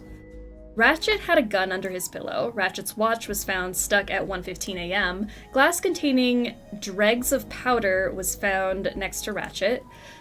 Letter threatening Ratchet was found in his safe. So probably the threatening letter and the gun, meaning he was trying to protect himself. Ratchet was on guard. Then we also have the sleeping pills and the water glass with stuff in it. So we have sleeping pills the night of the murder. Ratchet was on guard. If he was on guard, why did he take sleeping pills? Ratchet wanted to stay on guard, yet he took a sleeping pill. It's weird that he did that. I can't imagine Ratchet taking a sleeping pill if he feared for his life. Yeah. That's the right answer. Okay. Ratchet's employees. Who are the two persons who work for Ratchet? Mr. McQueen and... two people work for him?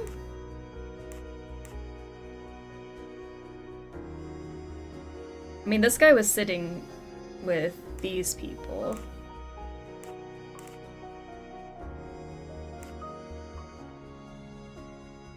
Is it... who else works for him? Mr. Masterman sounds like a pseudonym. Mr. Masterman? The Mr. of Man Island. That's it. Mary? This is wrong, but I'm never far from the truth.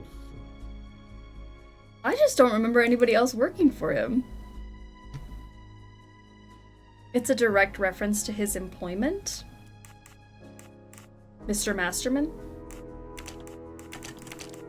You don't work for anybody. I do not think that's the right answer. Why do I not know? Who are you? My little gray cells did not let me down. He's a valet. Okay.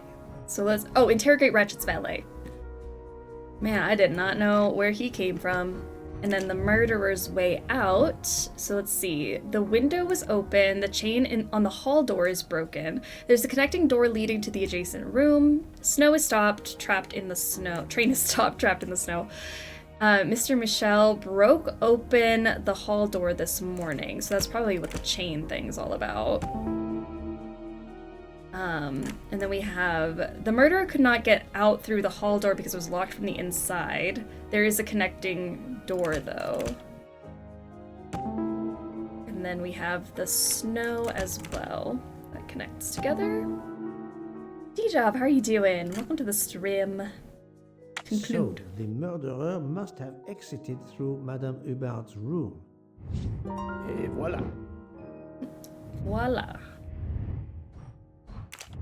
Witnesses. Okay, who were the two people who could have seen the murderer leaving the room? You are hanging out in the hallway. The murderer leaving the room.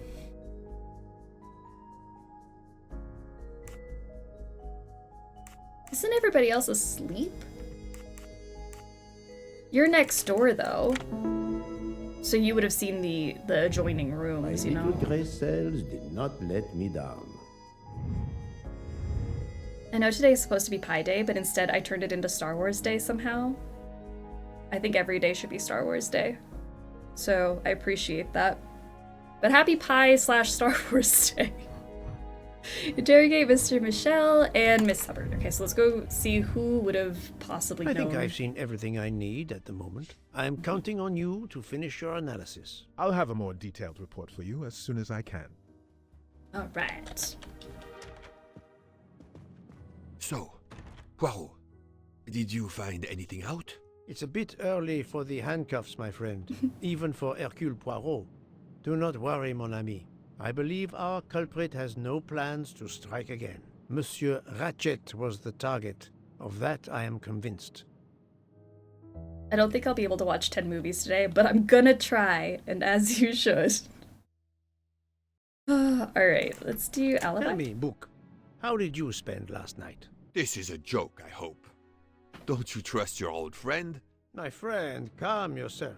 I must hear your story in order to corroborate other accounts. Ah, naturally. Let me see. I went to my compartment after dinner.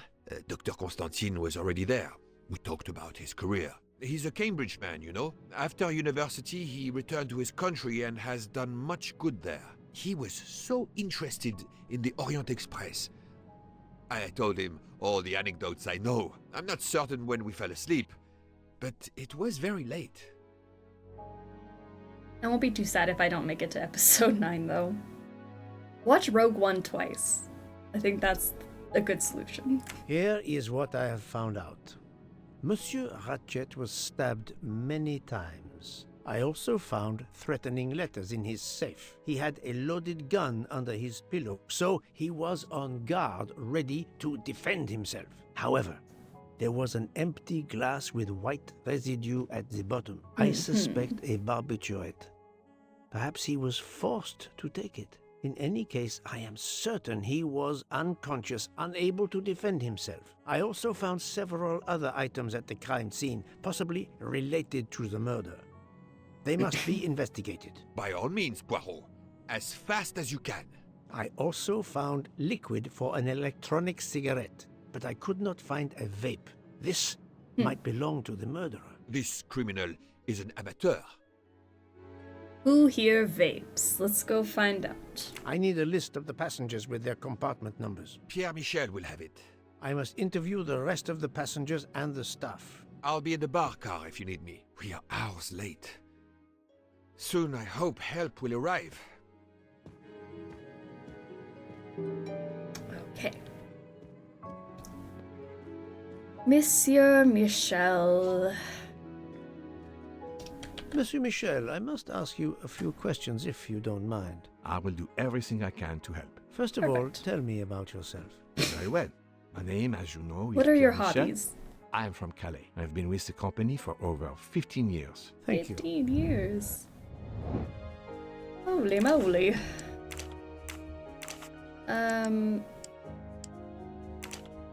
17 years old. Poirot should never utter the word vape, in my humble opinion. He did say electronic cigarette. Can you provide me with a listing of the passengers and their rooms, please? Yes, certainly. Thank you. Alright. Evidence. Are you a smoker? Indeed. Do you smoke e-cigarettes? No. Tobacco only. I would never vape. I would like to reconstruct with your help the events of last night. Monsieur Ratchet retired to bed.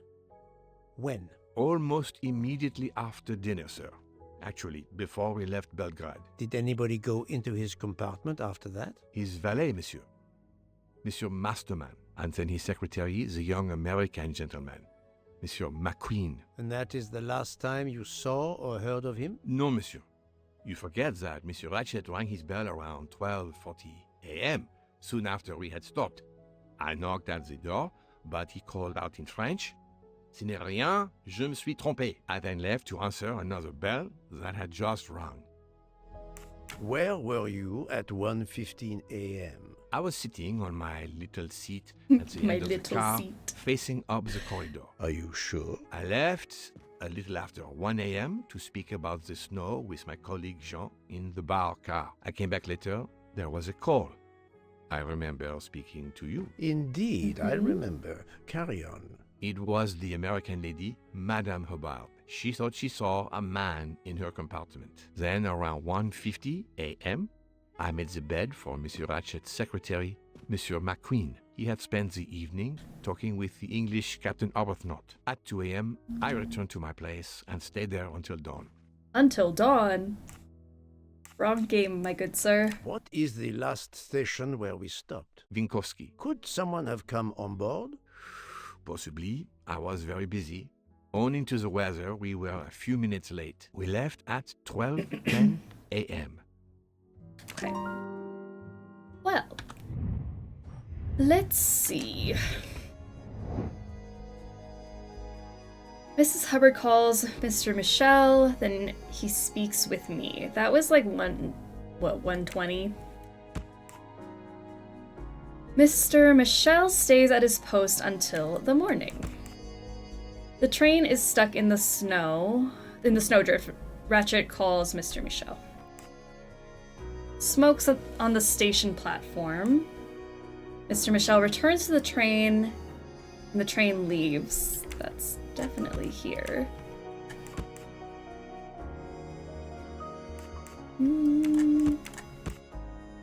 Leaves for the bar.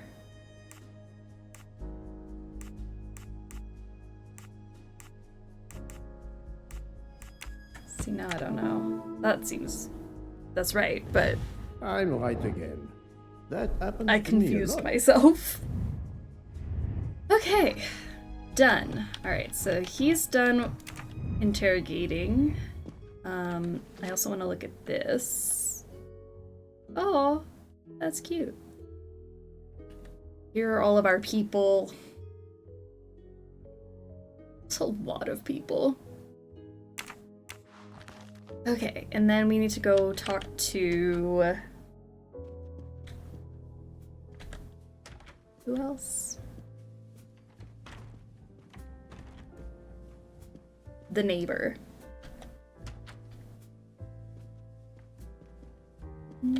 Also, can I talk to you? Poirot, I hope you are progressing in your investigation. I have not finished yet, but it is progressing, yes. I still have many questions that must be answered. I will report to you as soon as I can. Okay.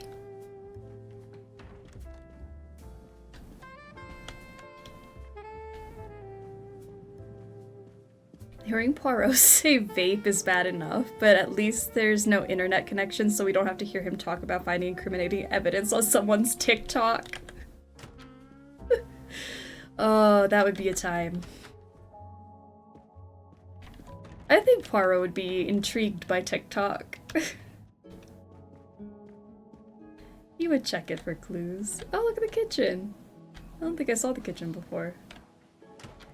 Hello. Chopping away. Good stuff. Keep up the good work. The Poirot on TikTok would be a time. Come to Poirot, my exquisitely sculpted friend. He can do full monologues on TikTok about how he solved the case. What does Poirot's FYP look like? I don't know. Like, I just feel like he has such an innocent FYP. It's like cat videos or something. Didn't the lady say the guy tried to get into her room last night? Maybe it was the killer trying to escape? I haven't been listening for a second, so I don't know if it's already been said. She was like, there's a man in my room, and then Mr. Michel was like, no, there isn't. I don't believe women. And that could have been the killer trying to escape. And he just let it happen. Which is upsetting. Poirot is 1000% on book talk. Oh yeah, he definitely is on book talk. I don't know why I didn't even think that. I am missing all the latest dance trends and updates on book talk. I'd like to see a future sci-fi with Poirot or Holmes instead of modern day. It could be a society where the police ignore physical evidence in favor of digital investigation, but the great detective is old school. I would love him just watch like baking TikToks. Yeah. Good morning, madam. I am Hercule Poirot. Caroline Hubbard. What can I do for you, Mr. Poirot? I am the bearer of unfortunate news. It's obvious with all the commotion that something has happened. Madame Hubbard, I am afraid your neighbor, Monsieur Ratchet, was murdered last night. Oh my god. I knew it. I knew it! I would like to ask you some questions, but first, may I inspect your room? Of course, yes. You must. What is this floss the kids are speaking of? Housewife? That's the right answer. You know, I do like that they kind of force you to put those in, because in Death on the Nile it was optional. And this is nice because you kind of build out your suspect portfolio. The luxury of the Orient Express is present in every detail. Luxury. Wow. Oh, what is... Am I supposed to... Oh, I can pull these open. That's what. There's the bag. What am I supposed to do with that information? It seems like there's supposed to be something here. Like, I'm supposed to look at this bag. I can't do anything else with this. Okay.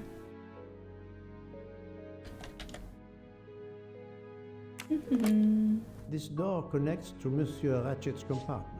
It was latched on this side. Poirot would love a little to the left. Oh yeah. I could see that he would enjoy that.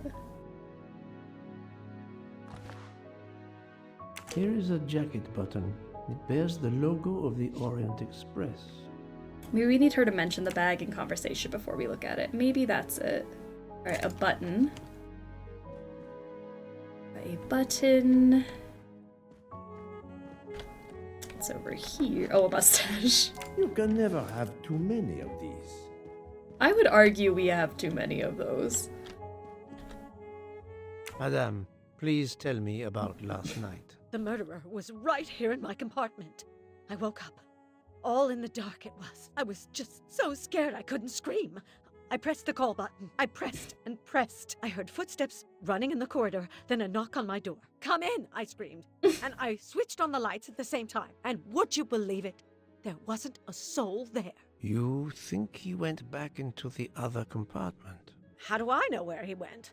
I had my eyes shut tight. The conductor came in. I told the man what had happened, and he didn't seem to believe me. I asked him to search the room, but he found nothing. I told the conductor to look at the door between the compartments, and sure enough, it wasn't bolted.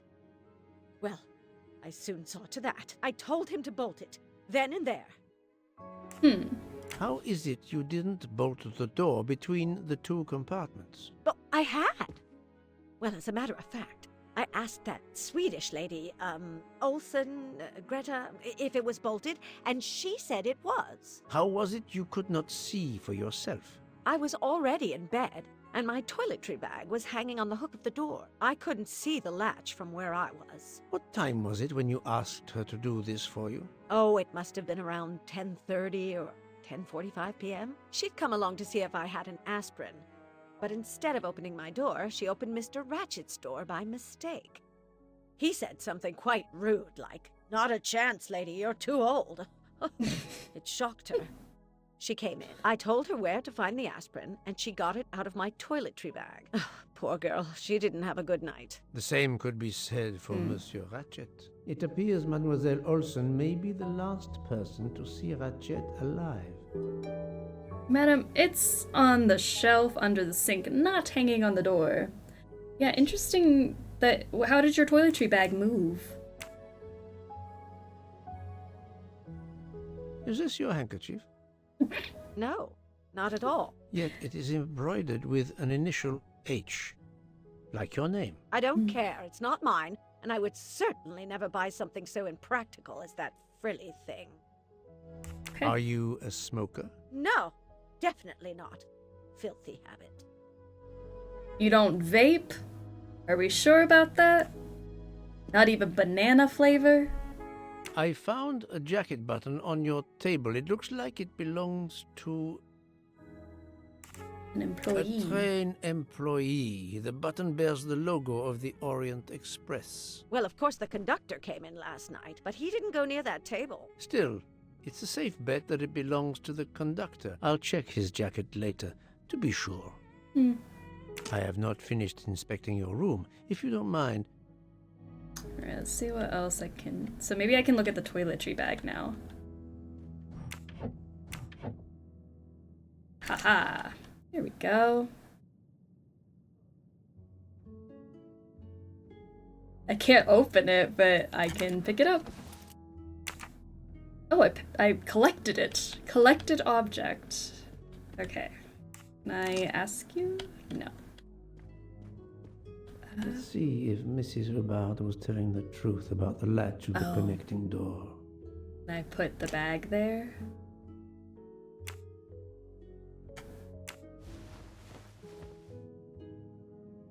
This hook is probably where Mrs. Hubbard hung her toiletry bag.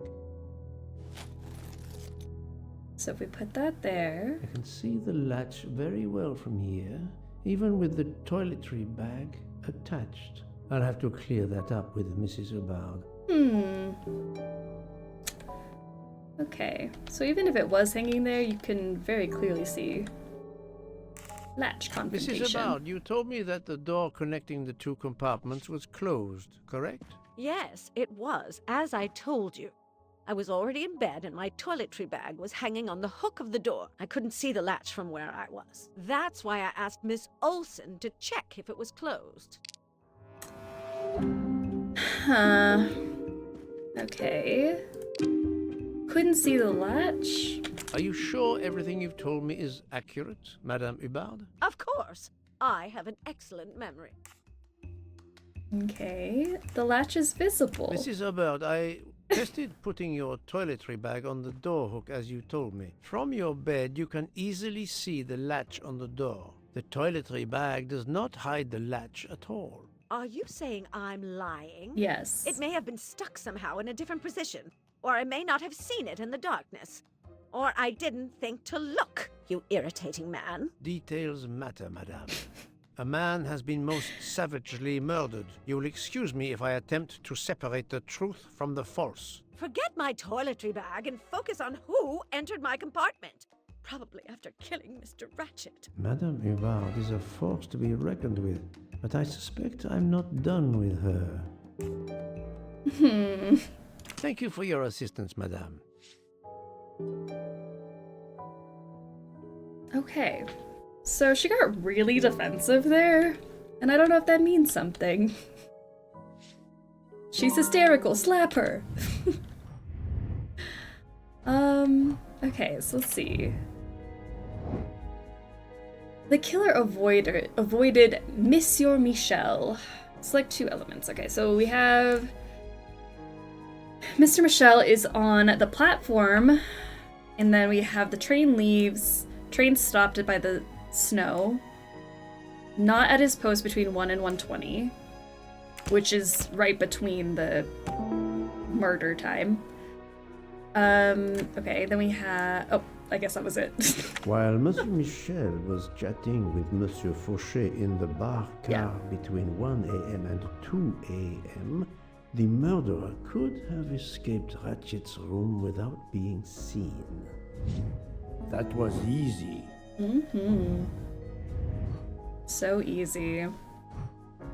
Is Mrs. Hubbard a suspect? Is Mr. Michel a suspect? Who knows? I feel like everyone's a suspect at this point.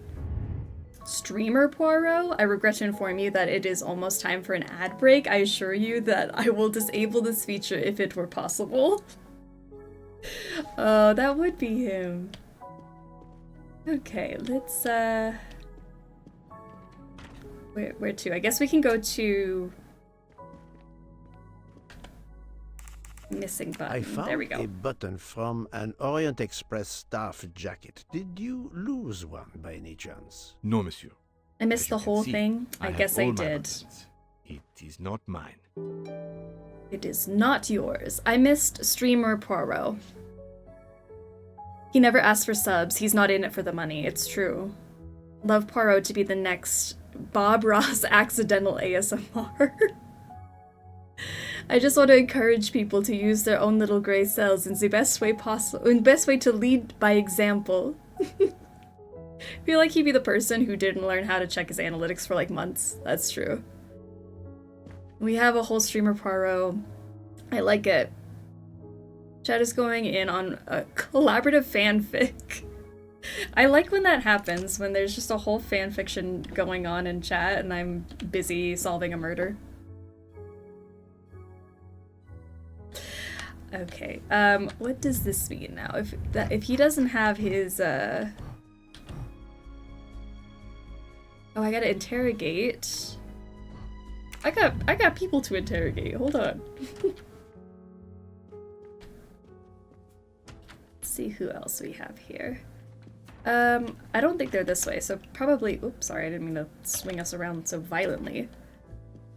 I would like to propose we replace time of death with murder o'clock. Murder o'clock, 1:15 a.m., which is actually a great time for murder. So that's Missy Ma'am over there. This is our dead guy.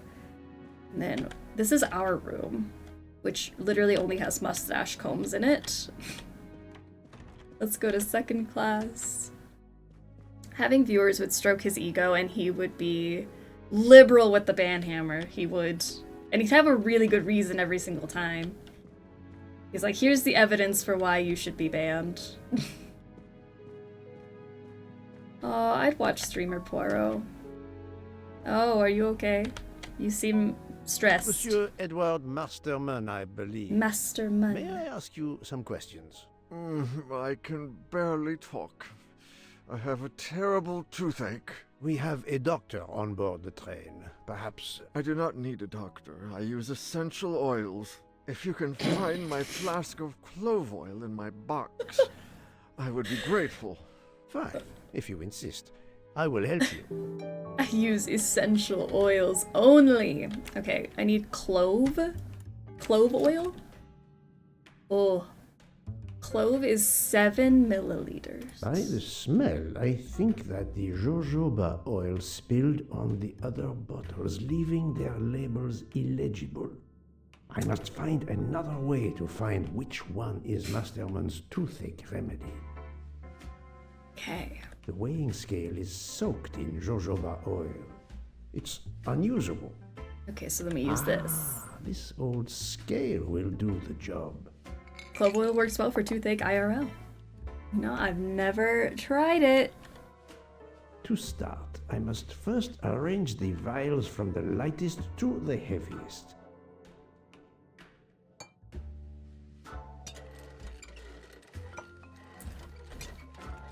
Okay, so that's heavier. Is there anything heavier than that? Nope. Oop. Alright, blue is heaviest now. And then yellow. And then this one. And then green. Okay, so that's lightest to Now heaviest. I know the order. I think that I can easily guess which one is the clove oil. The third one. Because it's 1, 2, 3. Here is Monsieur Masterman's remedy. Okay. Looks right to me. Hey, dude, what color is your jojoba in? Like, that would have probably been the easiest way to go about it, Here but... is your remedy. I hope it will help. Thank you very much, sir. Ah, well. I can finally speak without too much pain. I'm ready Yay. to answer your questions. You That was are quick. Monsieur Ratchet's valet? Yes, sir. That is correct. Were you told that your employer was murdered? Yes, sir. A very shocking occurrence. You seem shocked.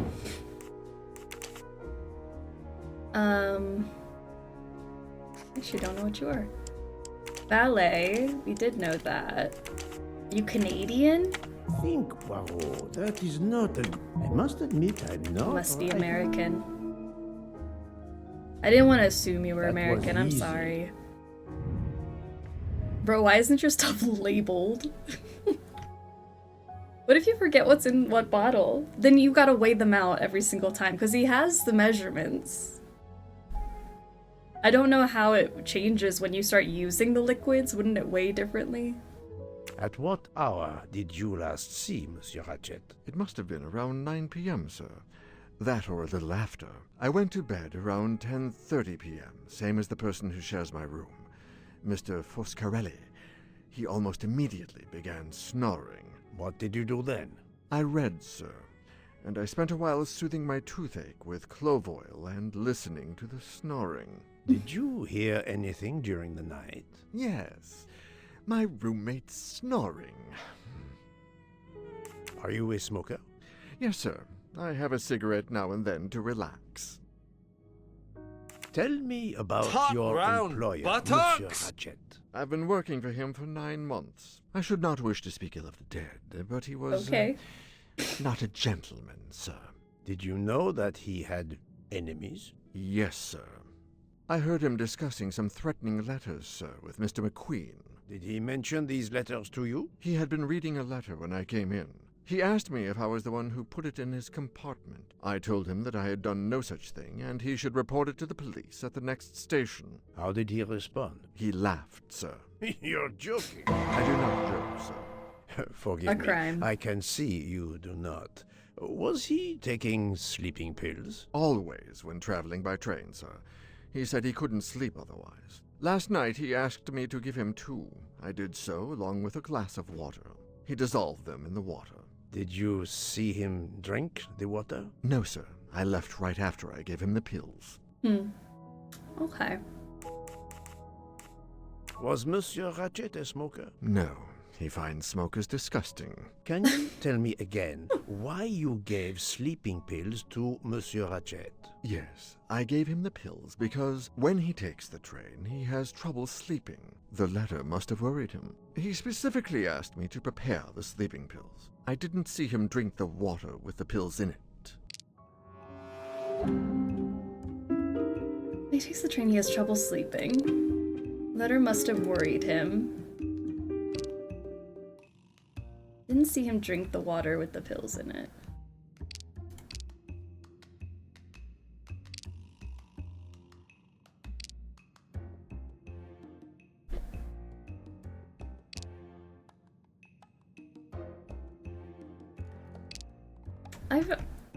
I was thinking maybe this worried to him, because then why would he take the sleeping pills? I have no way to prove he's lying. Okay. Monsieur, I believe you are not telling me the truth. What? How can you say that? The gun. He received threatening letters. One, it seems, last night. Did you know he had a gun under his pillow? And even asked for my help to watch over him? I find it strange that he asked you for sleeping pills when he was afraid for his life and prepared to defend I was on the himself. right track, I just picked I the don't wrong know. contradiction. Maybe to calm his nerves, maybe out of habit. It makes no sense. Wait, please. Isn't it possible that Mr. Ratchet asked me to prepare the pills, but didn't plan to drink them for some reason? It is possible. But I am a student of character, monsieur, and the Monsieur Ratchet you describe is not the man I met. If you'll excuse me, my toothache is getting worse again. I'm afraid doubt this that. time you must prepare your own clove oil. I will not be weighing these bottles out again. Okay. So, let's go talk to our other person. I believe I am addressing Monsieur Hector McQueen. Guilty as charged. I beg your pardon? Oh, sorry. Just an expression that my father used to say. I murdered You him. must have had an interesting childhood. I am Hercule Poirot. No need to be modest. You're a detective. You are Monsieur Ratchet's secretary? I am Mr. Ratchet's secretary. Just over a year. I mainly take care of translating certain texts for him. Mr. Ratchet only speaks English. Prepare yourself for a shock. Your employer, Monsieur Ratchet, is dead. So they got him after all. What do you mean? You are assuming he was murdered? I know he had enemies. He had enemies. Or don't be like that. If he always had sleeping pills and was suspicious of his valet, it would be smart to not break his routine. That's true. What can you tell Fair me point. about Monsieur Ratchet? He was American. He was an antiques dealer. I don't know much more. Mr. Ratchet never talked about himself or his life. But I think Ratchet wasn't his real name. And he left the United States to run away from something. Or someone. Yes? He started getting letters. Threatening letters. Do you still have them? I have one. Did you know that Monsieur Ratchet had asked for my help? Asked you? No, I didn't know. He knew he was in danger. When did you last see him? Last night around 10 o'clock, I should say. Did you like your employer, Monsieur McQueen? No, I did not. He was, I'm sure, a cruel and dangerous man. Did you hate him enough to kill him? Can you tell me your movements last night? I went back to my compartment. I read a little. In Belgrade, I went out onto the platform to smoke, but it was cold. I quickly went back in. I then went to Mr. Ratchet's compartment to take some dictation for him. I left around 10 o'clock. I saw Captain Arbuthnot. We ended up chatting in my compartment. Then we went out on the platform to quickly stretch our legs at Vinkovsky. He left around 2 o'clock. Thank you. I will need to check Monsieur McQueen's story with Captain Arbuthnot. Okay. I found a diary in Monsieur Ratchet's safe. Did you know about it? I kept a business appointment book, but I know he had a personal diary as well. That looks like it. Are you a smoker? Yes, I smoke cigarettes. I've tried to quit, but no luck. What about electronic cigarettes? Can you give me this letter, please? Of course. Here it is.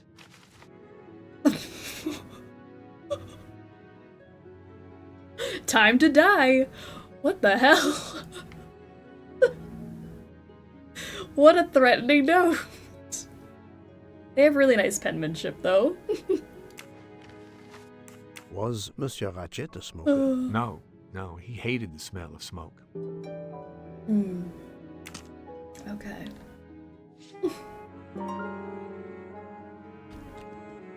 Anything else in here? Is that a mustache? That looks like a mustache. It is a mustache. I'd be so happy to get that letter. Finally, it's over. Time to die. Another delightful trophy for my collection. Okay. Let's take a look at this.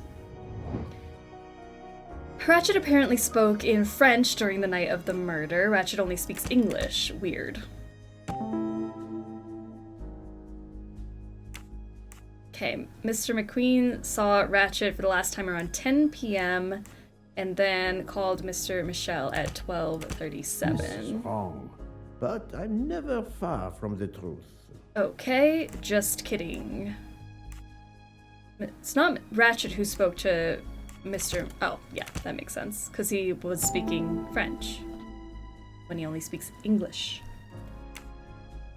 Conclude. The murderer may have impersonated Ratchet by calling Monsieur Michel to make it seem that Ratchet was still alive at 12:37 a.m. That makes My sense. little gray cells did not let me down. Right. Cool. Hypothesis. What is the most likely hypothesis for the night of the crime? Ratchet takes sleeping pills. The murderer enters Ratchet's room. He kills him with the gun and hides it under his pillow. He disguises the crime as a crime of passion with a knife. He waits for Mr. Michel to take a break and leave the room. That's option 1. Option 2, Ratchet takes sleeping pills. The murderer enters Ratchet's room. He stabs him with a knife. He calls Mr. Michel to make believe that Ratchet is still alive. He opens the window to escape, but the train is stuck in the snow. Then he waits for Mr. Michel to take a break to leave the room. Or 3, Ratchet takes sleeping pills. The murderer enters Ratchet's room, stabs him with a knife, calls Mr. Michel to pretend Ratchet's alive. He opens the window and flees. Well, he doesn't jump out the window because of the snow. So I feel like 2 is probably the most likely. I'm right again. That happens to me a lot. Okay. So, is Mr. McQueen a suspect? Is Mr. Masterman a suspect?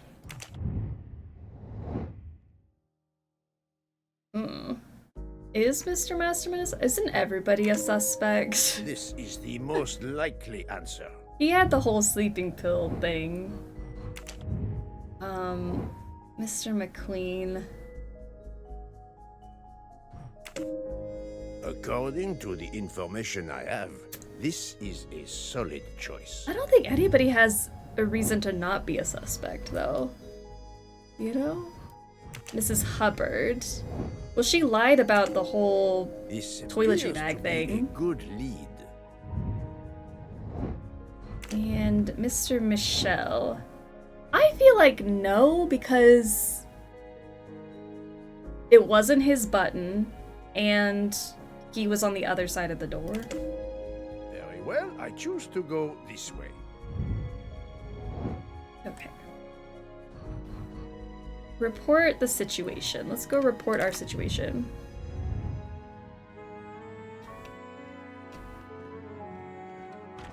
The doctor isn't a suspect. Is the doctor even on there as the suspect?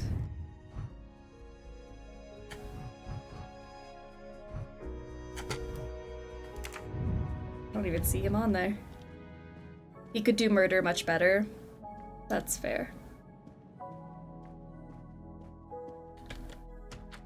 I think everybody is a suspect, but that's just me.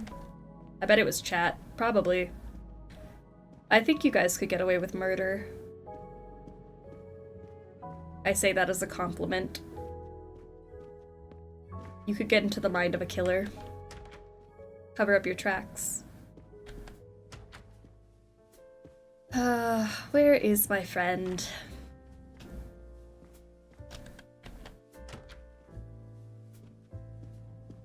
Alright, I have some info for you. So, my friend, have you found our killer? Not yet, but I will tell you what I have learned. Please. Investigation. Our assassin could have gotten on the train at Vinkovsky disguised as a conductor, entered Ratchet's room, and killed him. Then he walked out through Madame Hubbard's connecting door, where he lost a button from his jacket. He had to wait for Monsieur Michel to be absent. He waited too long. The train had left the station. He was trapped aboard. Indeed. He had opened the window to make it look that he'd escaped that way. However, if he waited until the train stopped again due to snow, his footprints would have been found. The murderer is still among us, on the train. There's a problem with the second-class toilets. What now? All morning passengers have been complaining that the door is locked, so I went to check.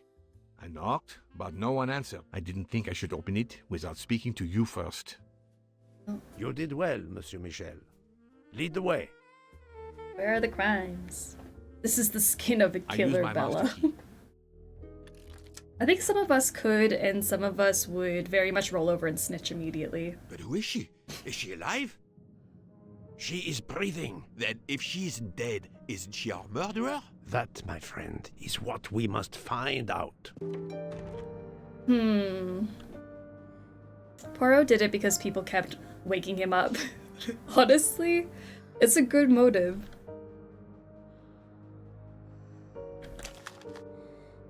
The ticket reads Joanna Locke, traveling in compartment 105. Miss, can you hear me?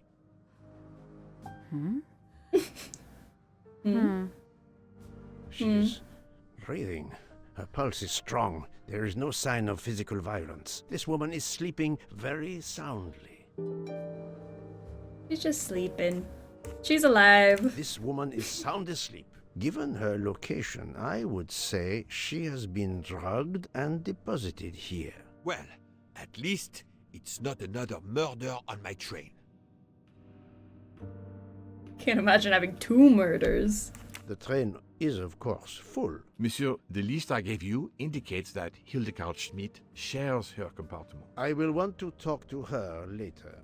For now, we will concentrate on this mysterious young lady. Let's return her to her more comfortable bed. Good idea. Pierre, locate this woman's room and fetch the doctor. Yes, sir. Right. Poirot, she just had Taco Bell and the blowout was exhausting. It happens. She just needs to take a little nap on the bathroom floor. I will question her when she wakes up. Please, let me know what you learn. Mademoiselle Locke's compartment is 105. I suggest we return her to her more comfortable bed. Yes, hopefully she will awaken soon.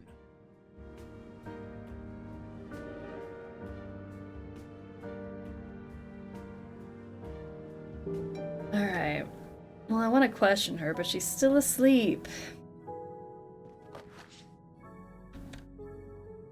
A cup of tea with white residue at the bottom. I wonder. Sleeping pills, perhaps? Anything else in here?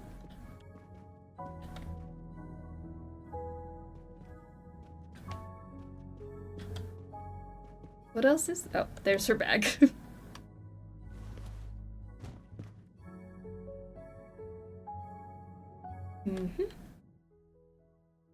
Okay, we need 5 numbers. What do we have in here? Ah, a missing button. Case and a wagon-lit conductor's jacket. And the button is missing. Okay. Missing button.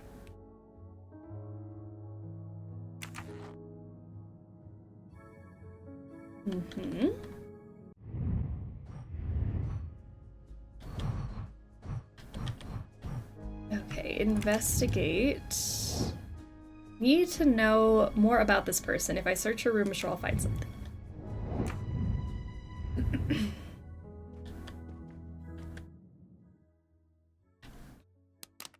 Oh, it makes noises.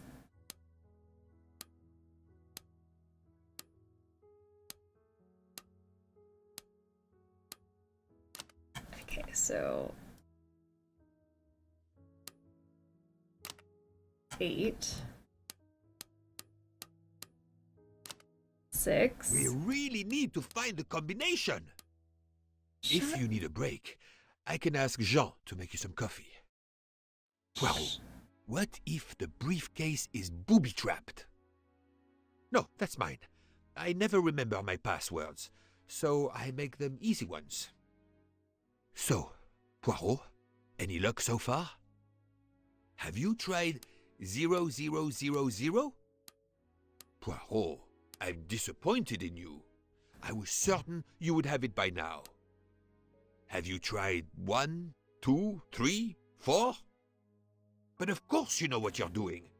It is booby-trapped, is it? Please leave. Ask for silence. Book. Silent like a mouse, please. I'm sorry. You're right. I'll be quiet now. You need to concentrate. I will not utter another word. Not one. Book, there will be another murder on the Orient Express in a moment. Shut up. Okay.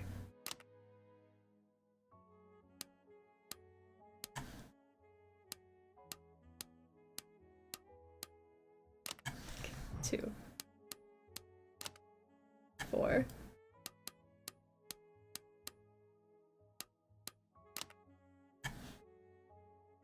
That has to be it. Ooh. Oh, hey, it's that stuffed animal. The stuffed animal is the same as in the photo found at the crime scene. Love it. Iridescent, how are you doing? Welcome to the struggle bus. We are struggling to solve a murder, potentially 2 murders if our friend keeps talking while we're trying to unlock a briefcase. Welcome, welcome. About to be 2 murders on this Orient Express. It's true. Ooh, we have a whole file on Mademoiselle him? Locke seems very interested in our victim. Of course. She has studied her target. Possibly. Okay.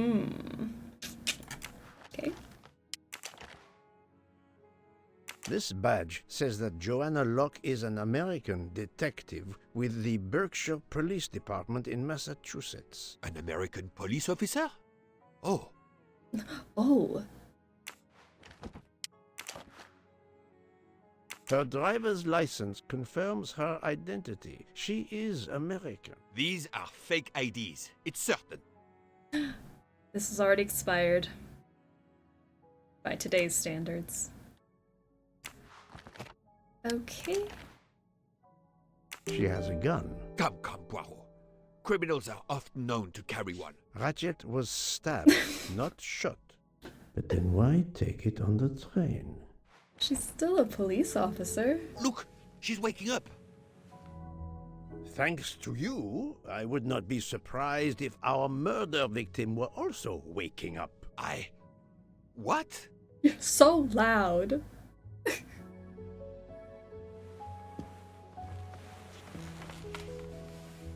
Oh, my head. What's all the yelling about? Who are you? Give me a good reason why you should not be in handcuffs. I can give you a reason, Book. Whose handcuffs will we use? I have none. Do you? Well, You are Joanna Locke, mademoiselle? Yes, Joanna Locke.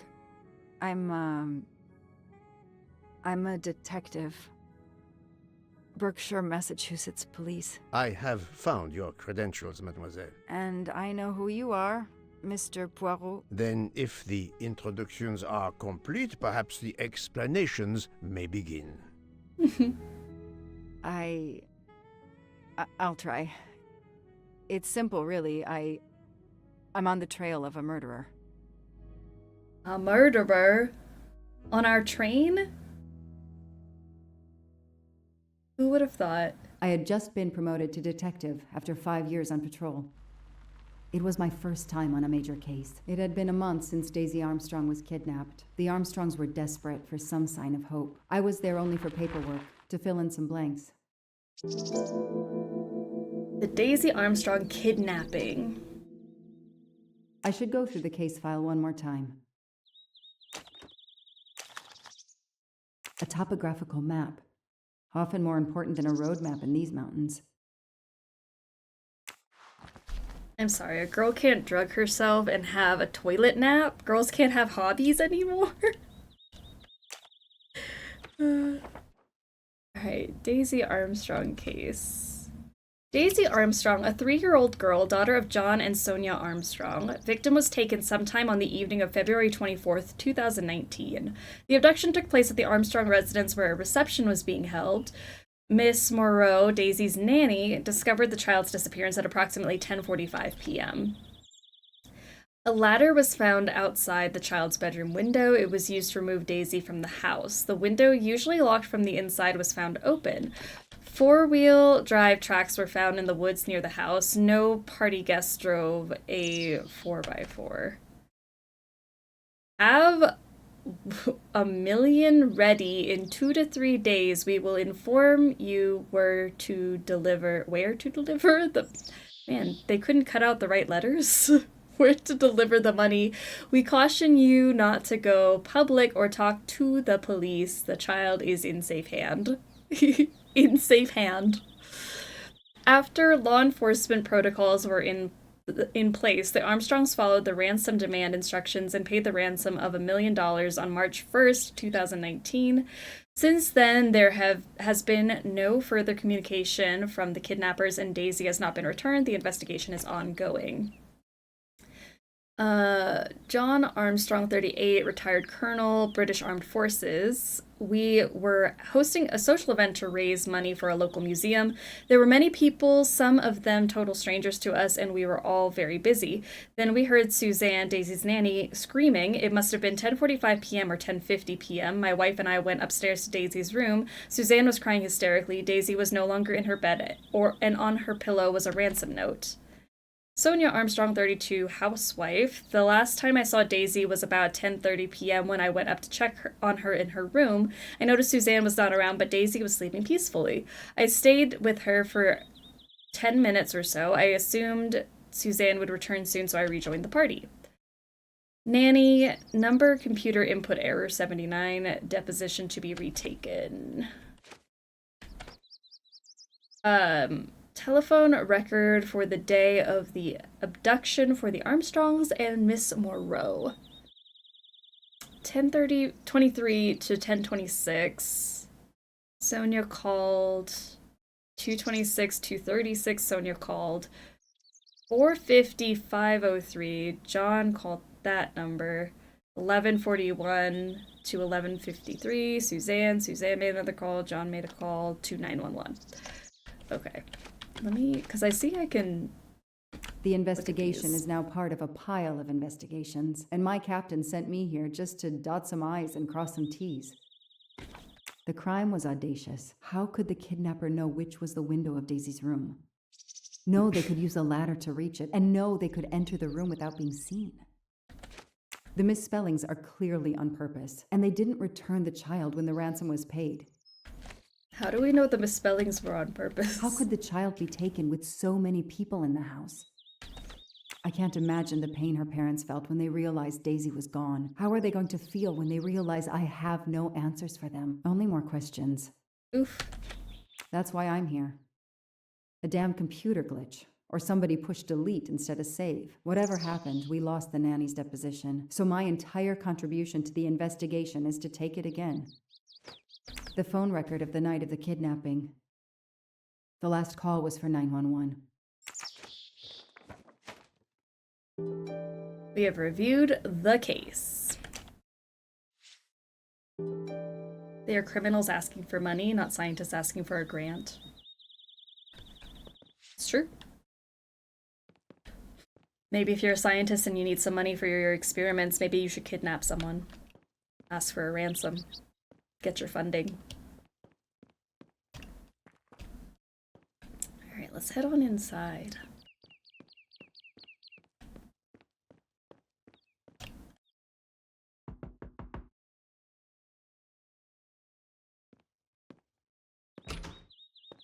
Good evening. Colonel Armstrong? Yes.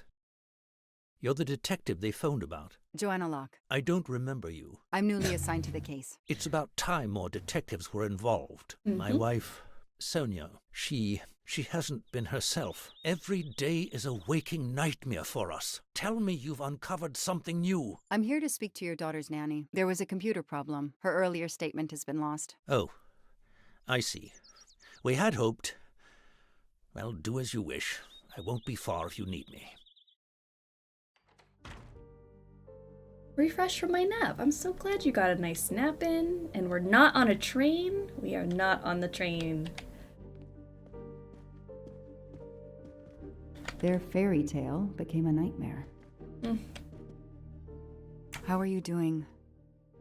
Are you holding up? You know, in the military, you're supposed to have the stiffest of upper lips. The Desert War taught me that soon enough. But this, it's difficult.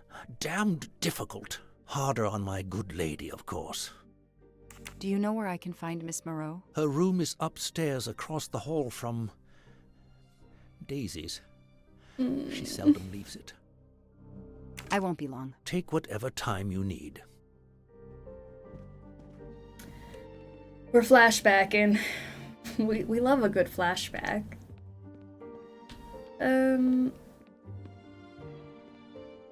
Oh my gosh, look at all the flowers. Sympathy and support for the Armstrong family during this difficult time. Thoughtful, but never enough. What a dear child. See, nomads, hello, hello. How are ya? Welcome to the stream. Who is this Kate Walker vibes lady? This is Joanna Locke. She does kind of have Kate Walker vibes.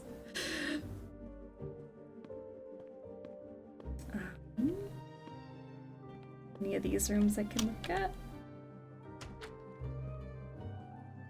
Wait. Oh, hello. Oh, kitty. Cuties. Alright, I need to get your statement again, ma'am. A toy train.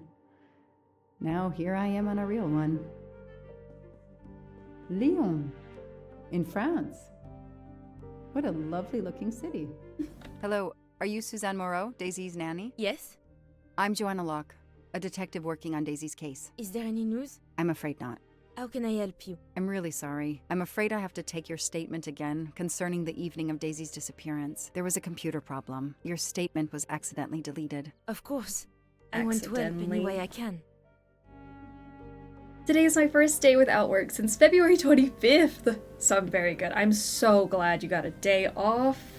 You're enjoying. Tell me about that night in your own words. The Armstrongs had a party to raise money for a museum, I think. Mrs. Armstrong is on their board. I was in charge of Daisy. I stayed with the little one all evening, playing with her and reading books to her. She couldn't sleep with all the noise and the comings and goings. When did you notice Daisy was missing? I was only gone 5 minutes to phone my mother. She's in the hospital. When I returned, Daisy wasn't in her bed. I thought she might have gone to look at the party, but then I saw the ransom note on her pillow. I screamed and screamed. I couldn't stop. Did you notice anything unusual before that? I was with Daisy all evening. Finally, she fell asleep. I didn't see anyone else or notice anything in particular. Do you have any idea who did this? No! I can't see who could have done such a horrible thing. The Armstrongs are such good people. Like my own family. Thank you for giving me your statement again. I'll get back to you if I have any questions. I won't be far. Okay, I have Suzanne's statement, but her answers need some checking. Alright, check the facts. Let's see.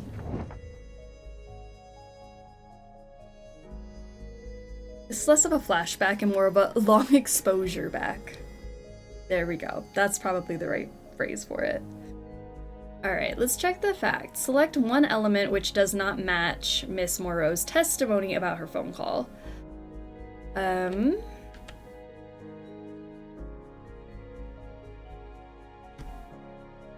Last time I saw Daisy was about 10:30. Suzanne was not around, but Daisy was sleeping peacefully. I stayed with her for 10 minutes or so.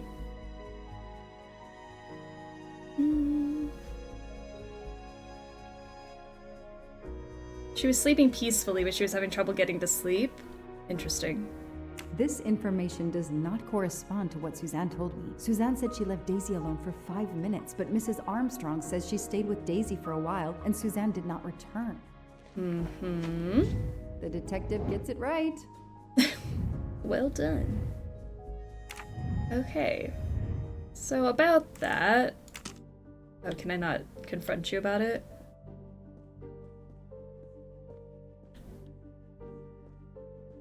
Seems like I should be able to.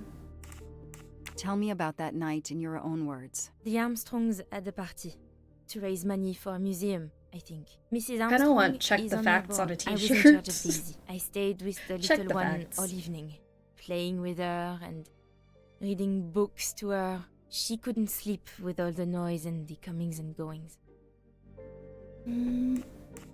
It feels like I should be able to confront her about that, but maybe not. Cross-check stories.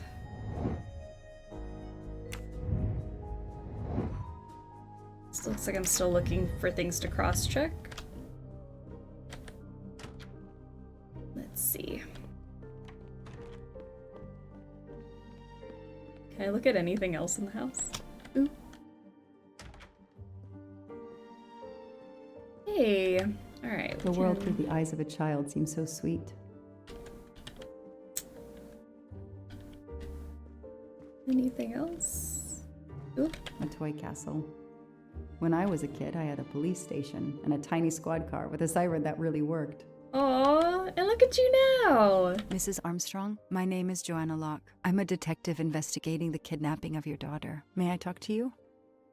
When is your baby due? Mrs. Armstrong? Sonia? I don't want to talk. I just want to see my daughter again. That's all that matters. The poor woman. I can't imagine how she feels. Okay, let's see. Missing daughter. Select an element in the file which can comfort. Everything looks okay here. Okay. Hey, I'm a pretty good detective after all. What, just a picture of her? Show the photo of Daisy. Mrs. Armstrong? Let me show you this. Daisy, my little Daisy. I miss her so much. How good it is to see her face. I can't imagine the pain you're feeling right now. She loved her little stuffed animal, Fluffy. She took him everywhere with her. The kidnappers took it as well. They didn't have to. That means they wouldn't hurt her, doesn't it? Every lead will be followed up. You have my word on that. Thank you. I shouldn't lose hope. Somehow. I know it isn't my case, but I just made a promise, and I mean to keep it. Ma'am? Hello? Ma'am? Are you pregnant? Sonia? Hi, are you there? Ma'am?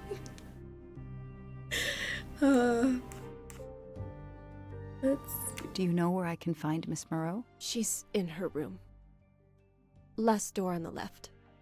Tell me about the night Daisy was taken, especially anything about your daughter and Suzanne Moreau. Apart from seeing to our guests, I took a moment to check on Suzanne and Daisy in Daisy's room. Suzanne wasn't there, but Daisy was asleep. I sat with her for 10 minutes or so. Suzanne didn't return while I was there, but there's no reason for her to sit there all night when Daisy is asleep. I went back downstairs.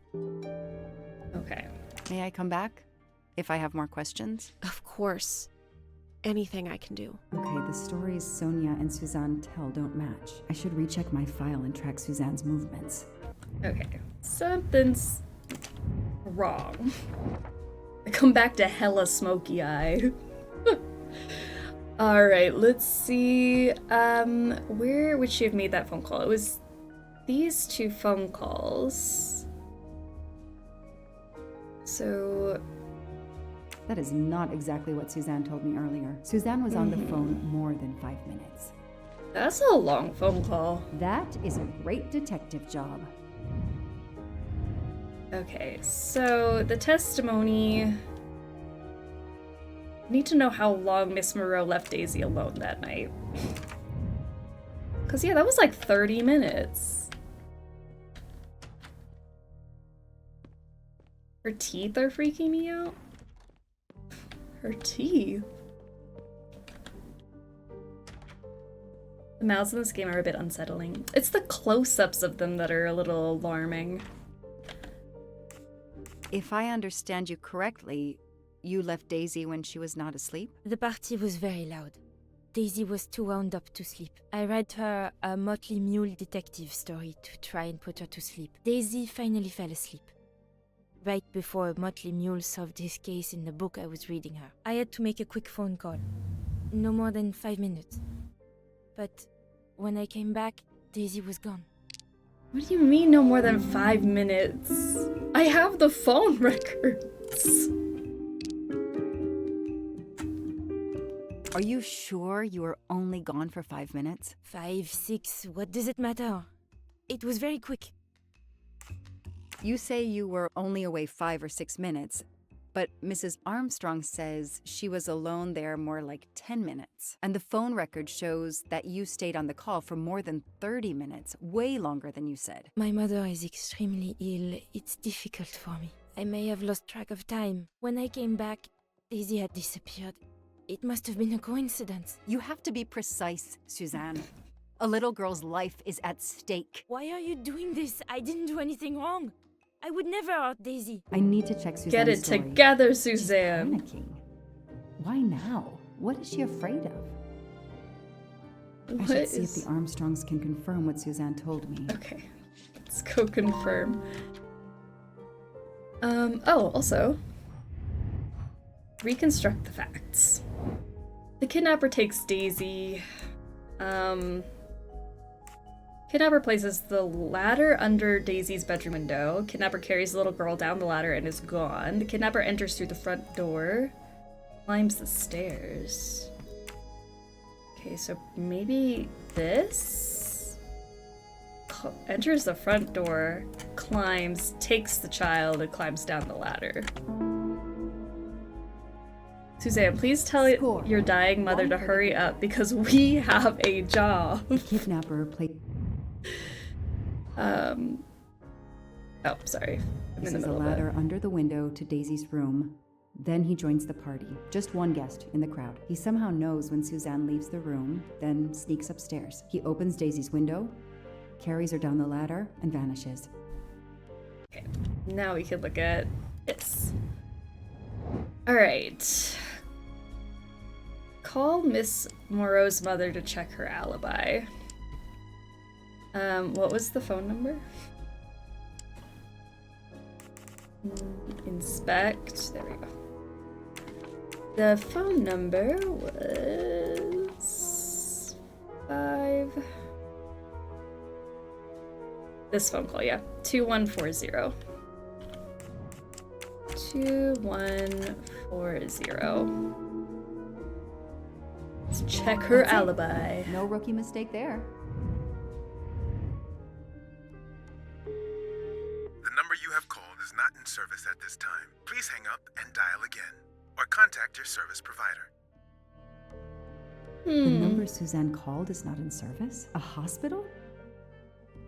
That's weird.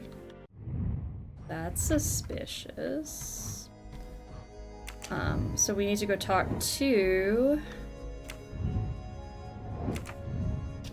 the parents to see if that was actually true.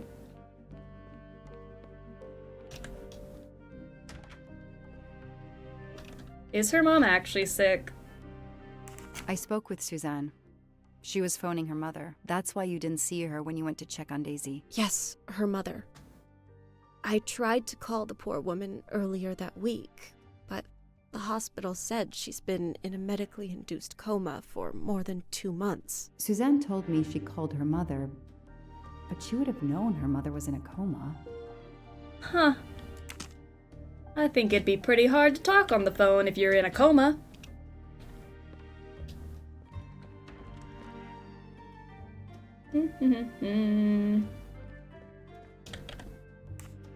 Did you see Miss Moreau during the party? I remember seeing her at some point, but otherwise, no. I was too busy with my guests. Wear the smile, shake the proffered hand. Ms. Moreau told me she called her mother. Well, why not? I believe they are very close, and the poor woman is not well. She needs some experimental treatment that isn't available yet in France. I won't be long. Take whatever time you need. Hey. Let's see if she can confirm anything.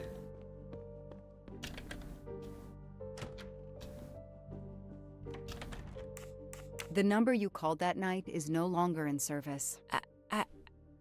I don't understand. That's the number the hospital gave me to call my mother's room.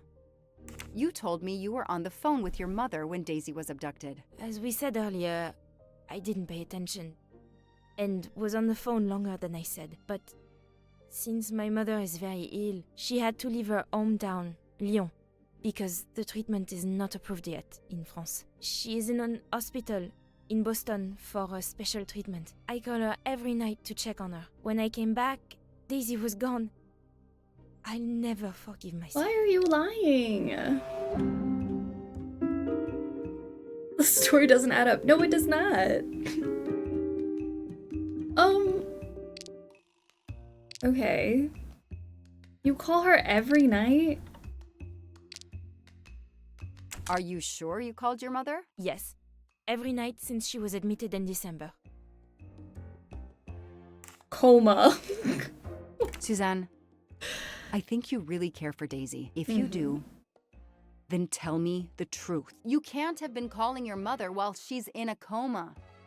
My mom really is in a hospital in Boston. She really is in a coma. I wasn't calling her. I was on the phone with my boyfriend, Noah. Why lie about it? Why are you panicking? Because he's gone. I haven't heard from him since the night of the kidnapping. I'm afraid he's somehow connected to Daisy's disappearance. That he was just using me somehow. But I swear I talked to him.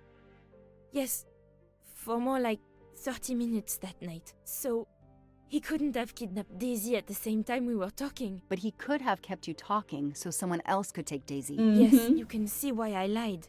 Can't you? No. I was afraid you'd suspect me of having something to do with it. You probably can understand did. that, can't you? Suzanne, I want to believe you, but you've made it harder to find Daisy. Do you realize that? Oh my god. What have I done? What's most important is not what you've done, but what you do now. Go. I'll be back to talk to you. No more lies, Suzanne. For Daisy. No more lies. That girl's dead because of you now. Noah.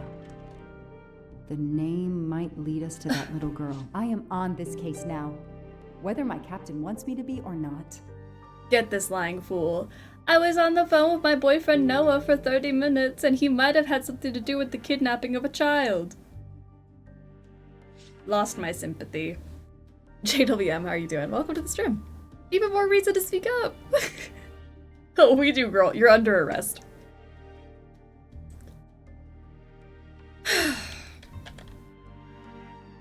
Okay, we've got some books here. Are these important? French to English.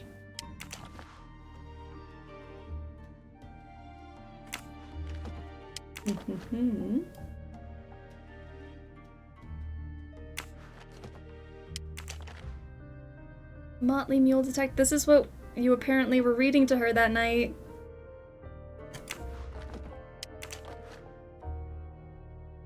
Oh, what is this? A locked diary? Let's see if I can shine some light on its secrets. A locked diary? Okay, I need a key, potentially. Let's see if I can shine some light on its secrets.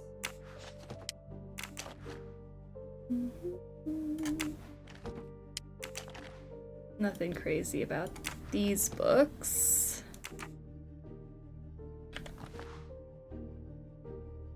Some flowers. N. A card from the florist. It's signed N.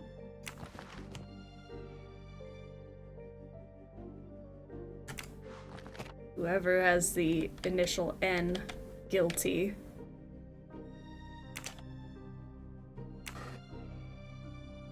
Name is... What do we have here? Huh.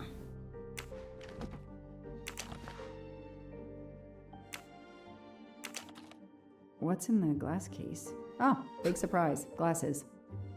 Glasses. Oh no, not Nora. It's probably Nora. We have tissues. I expect Suzanne must have gone through a lot of tissues these past weeks. Nancy, a suspect. Can you believe it? An Eiffel Tower keychain, but no key. I don't know. Souvenir keychains and stuff like that, you could just keep those with no key on it. Right? Small jewelry box. By the size, I'm guessing earrings. Earrings? Oop. Key. Why put a key in a jewelry box? Why not? That's where you keep your diary key. In your jewelry box. I don't know why Joanna's pointing out very normal things.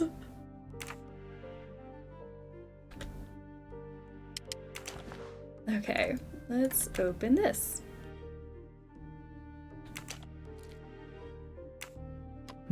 That doesn't work. What do you mean it doesn't work? Telling me it does. What do you mean it doesn't work? That doesn't work.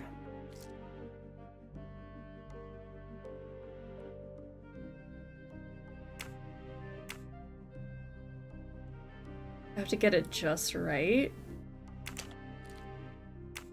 That doesn't work. I don't understand what you mean by that. That doesn't work. It's one of those backward key things? A backward key? Like this? Oh. Okay, Suzanne. Let's see what you haven't told me. That's so weird. I like it.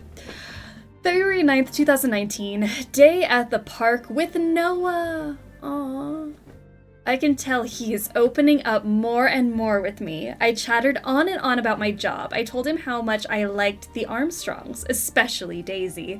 I really feel like he's invested in our relationship. That kind of man is so rare these days. February 14th, 2019, Valentine's Day! Noah and I went to the Blue Lagoon, our favorite restaurant, for lunch. It was wonderful at first, but then something happened. Noah received a text message. I don't know what it was, but he said we had to leave. He wouldn't say anything else. Instead, we went away somewhere in the mountains. Finally, we arrived at a cabin in the middle of nowhere. He told me to stay in the car. Not very romantic for Valentine's Day. Suzanne. I think that was a giant red flag that we just ignored. February 23rd, 2019, Noah gave me flowers. He is usually very attentive, but despite everything, I felt he was more distant today. I hope he is well. I would like to be more present for him, but I don't want to interfere in his private life. Oh, the end was Noah. I don't know why I didn't piece that together. March 15th, 2019. It's been a while since I wrote in this diary. I didn't have the strength, and I think this is the last time I will write in it. My dear Daisy was kidnapped, and I haven't heard from Noah since that day. It was the night Daisy was taken. He talked and talked. I left Daisy too long, and now she's gone. I thought he loved me, but he just never called again or anything. He hasn't replied to my messages since the night Daisy... I'm lost. It's my fault Daisy's gone. I didn't watch over her.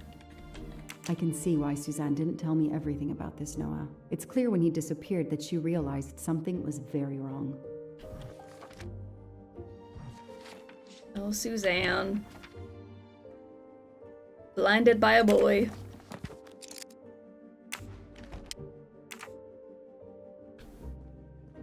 Okay, let's see if we can do anything about that. Learn more about the boyfriend. Need to check the identity of Miss Moreau's boyfriend. Right now, he is still just a mystery. You must greet Cat Noah? Hello, Cat Noah. Where's Cat Noah? My cat is looking so confused right now. Why is his name coming from the computer? Cat Noah. Hello, Cat Noah. Not this boyfriend Noah with all the red flags. Sitting under my bed. Cutie. Alright, do you know about Noah? Not the cat Noah, but Can you tell me boyfriend anything Noah. about Suzanne's boyfriend? I know she dated our chauffeur for a while. There was someone else she'd met recently, but I don't recall his name. What happened with the chauffeur, though? Did that not work out?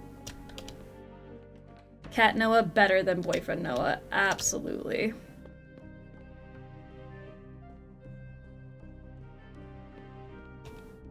Let us not impugn the name of Noah. Boyfriend is Victor now. Know anything about Miss Moreau's boyfriend? Her boyfriend? I know she went out with someone for a while there. More recently, I saw a man in a 4x4 who would pick her up on her nights off. He never got out of his car, just waited for her. Like in the case file? She did seem to spend more time than usual on the phone these past few weeks, but she worked hard. We weren't going to begrudge her what free time she had. Since the abduction, she keeps pretty much to herself. Gator's gonna gate, hello. A little hungover from my friend's party last night and working on my last handful of Dave the Diver achievements. Yay! I won't be long. Take whatever time you need. I hope the party was worth the hangover. I hope it was a good time. Alright, look through the file for something about a 4x4. We did read about that. Right here. Four-wheel drive These tracks. Tire tracks could well be from Suzanne's boyfriend's 4x4. The detective gets it right. Okay. Confront Miss Moreau about her boyfriend. Oh, you're right here. I imagine these flowers must have been beautiful. Who gave them to you? The gardener. They're getting pretty wilted, but I hate to throw them away. What do you mean, the gardener? El Pollo, how are you doing? Welcome to the stream. What's going on? Tell me about your boyfriend. Have you been together long? My boyfriend? Why? He doesn't have anything to do with this. Please, Suzanne, the You sooner just said you he answer might, my question, though. the sooner we'll be done. His name is Noah Garrity. I met him at a Lunar New Year party in Great Barrington. He is a kind and caring person, although, well, I miss him. He had to go away on business. He should be back. This girl sucks. It's like he had nothing to do with it, but she was covering it up because she thought he might have something to do with it. Tread marks of a four-wheel drive vehicle were found outside the garden on the night of the kidnapping. Noah drives one, doesn't he? Where is he, Suzanne? If you know anything more about him, you have to tell me. I know what you're thinking, but it's impossible. He was very nice to me. He never did anything to make me suspicious. We went out to eat, to the movies. Just like a normal couple. He's not the only man in the Berkshires who drives that kind of car. He was always nice to me, which means he's not capable of kidnapping. It's impossible. He was very nice to me. He never did anything to make me suspicious. I feel like he did because you wrote about it in your diary. Went out to eat, the movies, like a normal couple. He's not the only man in the Berkshires who drives that kind of car. Okay, I'm thinking You this really one. didn't notice anything strange about Noah until he vanished? He could get moody at times, as if he had a lot on his mind. Okay. Valentine's Day. Remember? You wrote about it. You thought it was weird. In your diary, you say Which that I Noah read. took you to a cabin in the mountains on Valentine's Day. You read my diary? I'm Yes. sorry, but we have to find Daisy. We both want that. So yes, I looked in your diary. You're right. He took me to a cabin in the woods. I waited for him in the car. He came out after a few minutes. He was very sweet and apologetic, but he never explained. We went back to the restaurant for dessert. Did you ever go back to the cabin with him? No, never. So what made Noah drive all the way to a cabin in the middle of nowhere? He left her in the car. Why was he there? This is important. I know it is. I can use Suzanne's directions to the cabin and compare them to the map of the area I have in my car. Okay, let's go back out to my car. My gosh, Suzanne! This could have all been avoided.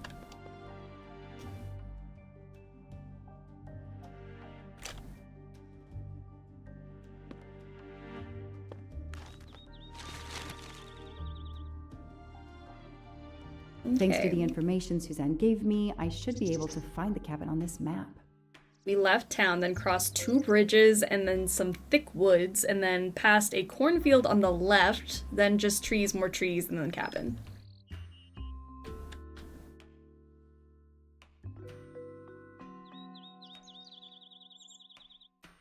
Okay, this is town, right? You cross 2 bridges? What does a bridge look like?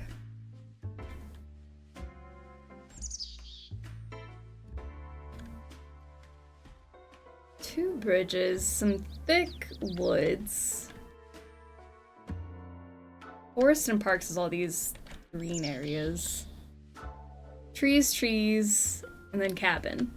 I think a bridge is the thing that goes over the water. Oh, I guess like this, like right there. I thought it would be like another symbol or something. Like if we went out of town, there's like, here could be a bridge, like right there. Bridge. Bridge.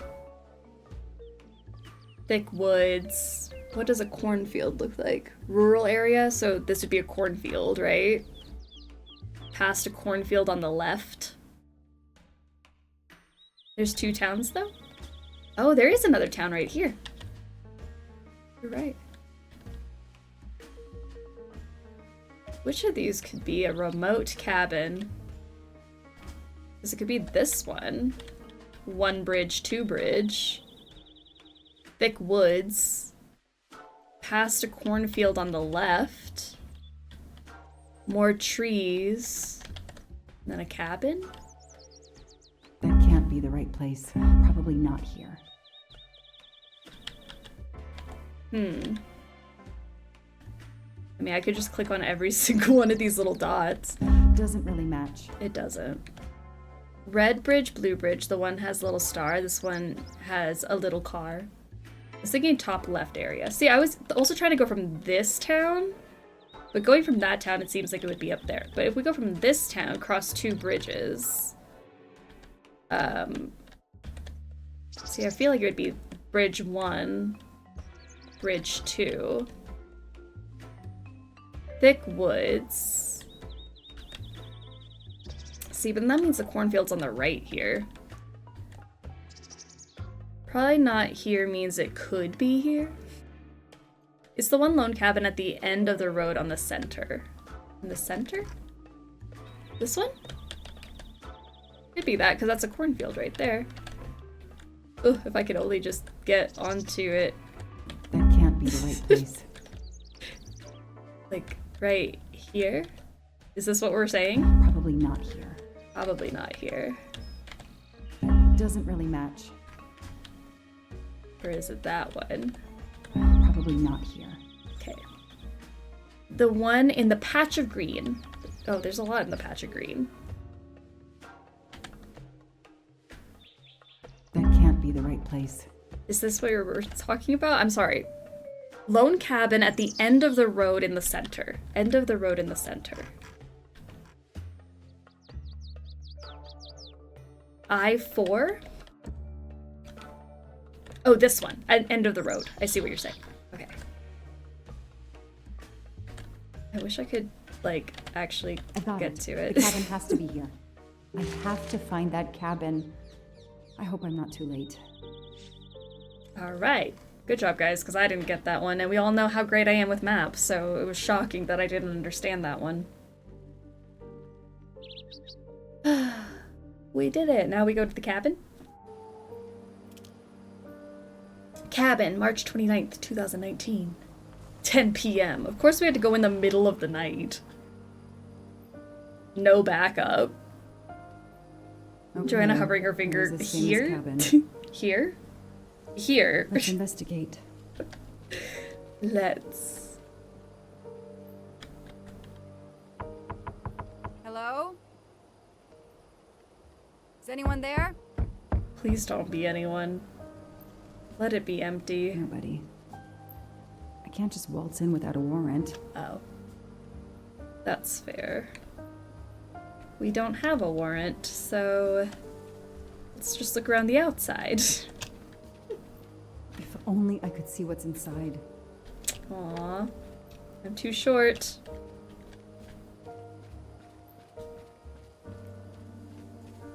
That window is too high to see through. That barrel is sturdy enough. I could climb on it. Alright, climb. Well, move it over, oh god, here. You could have called the judge while you drove. Oh.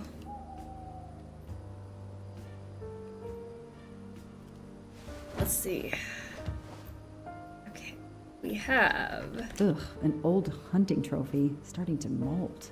Ew. Oh my gosh. It's Daisy's plush toy. If Fluffy is here, the kidnapper has been here. I have to get inside this cabin. But we don't have a warrant. Does it matter that we don't have a warrant? Can we just bust in? Noah brought Suzanne to this dump on Valentine's Day? What a romantic. This dump? Can you imagine a Valentine's Day date at this I'm not dump? getting through this door by wishing it open. The broom isn't sturdy enough to force the door. Gotta force the door, but I don't have anything sturdy enough. Oh my god, they kidnapped Fluffy. Oh no. Okay, wait. We have an axe. For splitting wood. Perfect for attacking doors. An axe.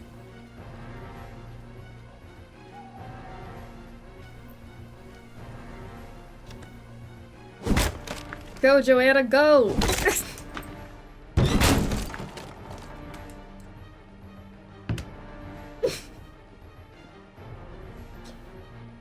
Alright, we got our gloves on. That's awful. You know the door can't fight back. Broken door to investigate. No need for a warrant. Oh yeah, I was just investigating a broken door. Alright, what do we have here? The floor is scratched and worn in this area. The sofa must have been moved a lot. Okay, so the sofa was moved. Let's see if I can slide it over.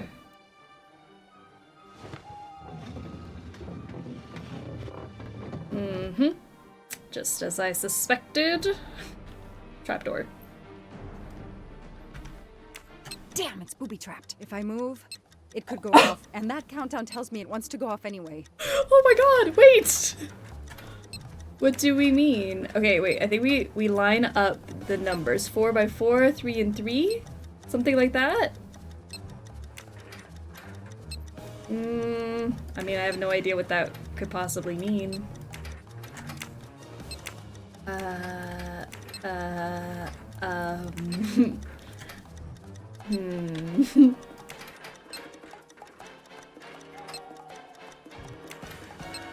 Like, because I could line up the numbers, but I don't think that that's necessarily what I'm trying to do. Because that would be too easy. And I can't back out of this. So that's nice. I'll leave for a while and come back to this. Welcome back! We found ourselves in a situation. Oh, I guess it probably has to line up all the way around, though. I can match these, but then this wouldn't match, you know? Okay, I think I have the right idea, it's just the wrong idea, if that makes sense. Like, if I did... Ooh. Like, sorry, that's really hard to turn. And then I did a 1 here. That still doesn't line up, you know? Okay, so what if I did the 1 here? I guess we could just try them all. Did a 4 here. Ooh, a 4 and a 2. There we go. It was just like the imminent danger that was throwing me off. What in the world is this now?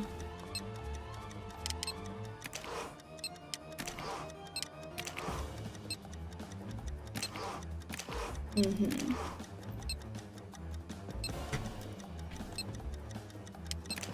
Am I trying to make them all connect or disconnect?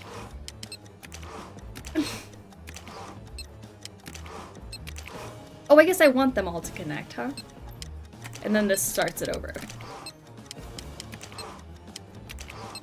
There we go. Perfect. Oh It's a multi-layer bomb puzzle.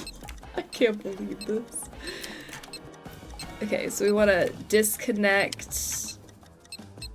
Oh.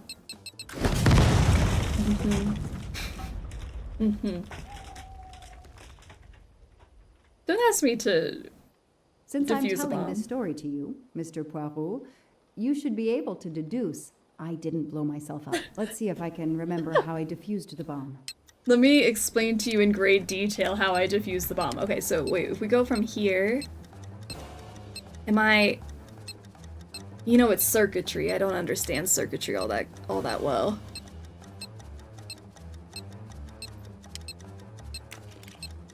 Oh. Oh. Okay, so if I go from here to there to here, it's actually this thing, which goes to there, which is this thing. And then what? Are we cutting? We're cutting wires. What about that one? What if I just guess? Maybe this was a great Valentine's Day. Multi-layer bomb making. Since I'm telling this story to you, Mr. Poirot, you should be able to deduce I didn't blow myself It's a up. Let's see if 33% I shot, can just pick remember how one. I defused the wanted to bomb. like legitimately solve it, but you know what? That's fair. I shouldn't think.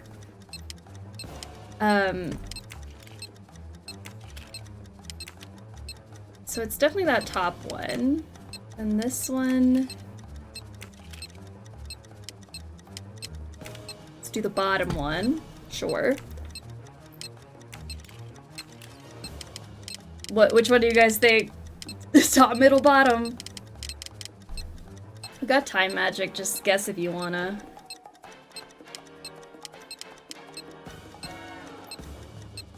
I just don't understand how circuitry works. Probably middle? There we go. That should do it. Wow, I wonder if that's how close it was. This would have ended my investigation right here. These rods are heading towards the canisters. It must be the trigger for the explosion. I smell a strong, sweet smell. Damn. I think these are filled to the brim with diethyl ether. Incredibly flammable. It looks like the kidnappers wanted to utterly destroy this place and whoever opened this hatch. A wooden crate? I have to open it. Where's my axe? Oh no. No. Daisy. No. I called in my discovery of the body. Then there was nothing I could do except protect the site for forensics. Oh my god! The forensics team arrived an hour later, cordoned off the cabin with crime scene tape, and went to work, looking for physical evidence, fingerprints, testing for fluids, DNA, any clues science can uncover.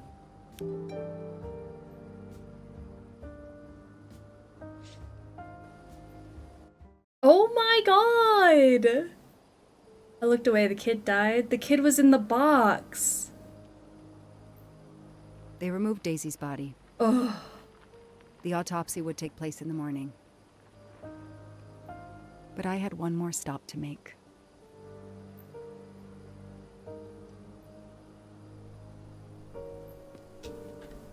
We have to break the news to them? I hate this game. Me too. This is terrible.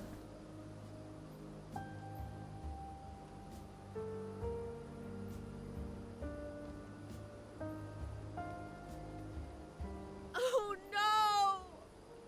Oh my god!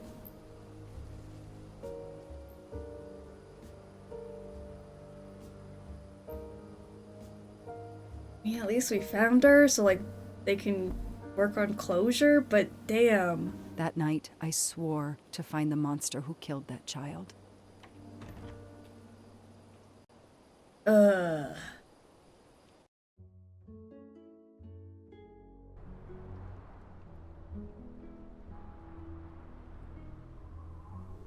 Back to the train. Suzanne just hanging in her room. Ratchet on train saw me? How? Daisy.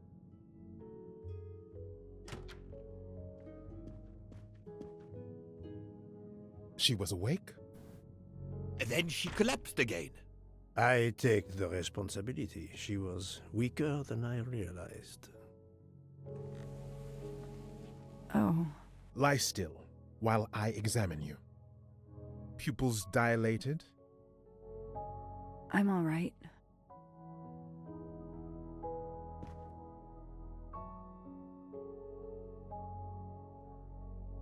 You are far from all right. You have been heavily sedated. Your pulse is very weak. I have to finish my story. Ratchet can't escape again. Can't escape. Have no fear of that, mademoiselle. Ratchet will not escape. Poirot, not now. We must hear her story. This woman needs rest. I will let you know when she is recovered enough to continue. But I warn you, it will be some time. I understand, Doctor. Thank you. I have completed my preliminary examination of the deceased. I think that it will interest you. Indeed it will. And I have other witnesses to interrogate. You are right. Let's not put this poor woman in danger. There will be plenty of time for her to finish her story when she has recovered. By all means, tell me the results of your examination.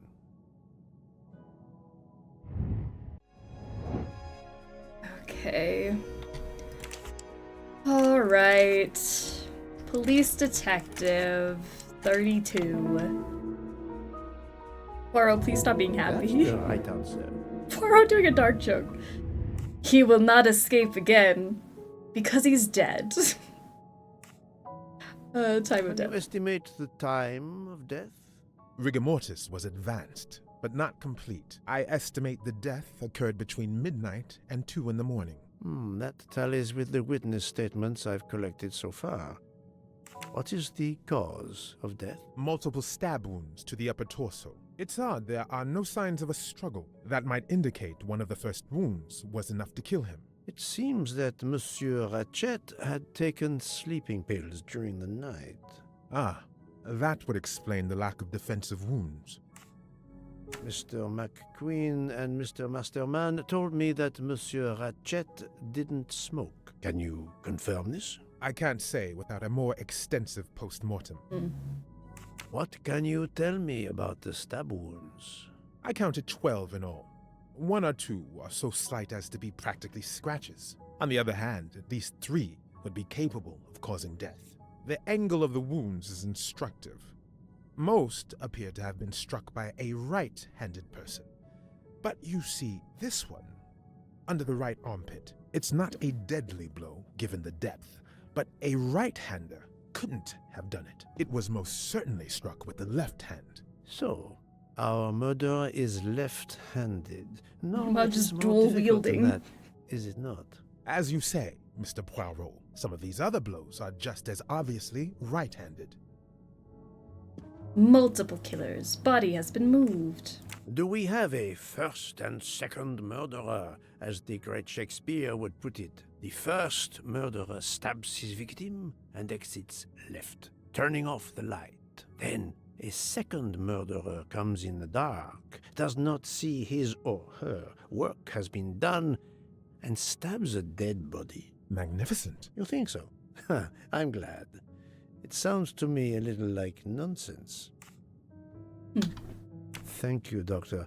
Excellent work under difficult circumstances. Please let me know when I may speak again with Mademoiselle Locke. Of course. Owner of the vape liquid. What is the best way to find out who is a vape smoker? Ask passengers if they like the taste of bananas. Ask passengers if they smoke. Offer passengers a cigarette.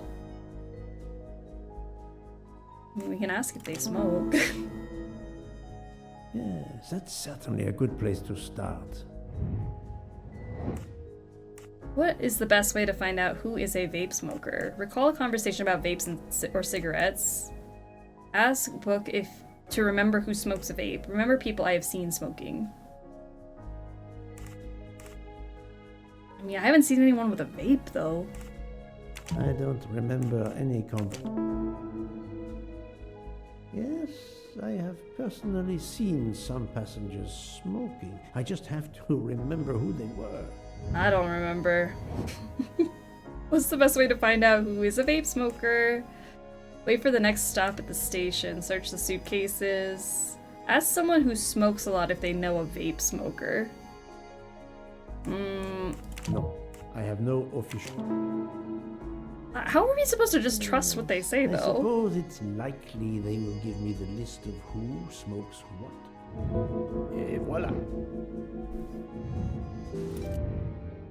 Okay. I don't even remember what we were doing, but let's look at our mind map. Kind of reorientate, get it? Orientate ourselves. So we need to continue our interrogations. I have to continue questioning the people on this train. We also have Miss Locke and Ratchet. Okay. What are the links between Miss Locke and Ratchet? A photo of Daisy's stuffed animal in Ratchet's trash. Ratchet's the dead guy, by the way, in case anyone missed that. I'm trying to get all their names back in my head. Miss Locke is a police officer. Joanna Locke, the girl that's on the bed, kind of unconscious. Miss Locke hid from Ratchet. Miss Locke was spying on Ratchet on the platform. A photo of Daisy's stuffed animal in Miss Locke's suitcase.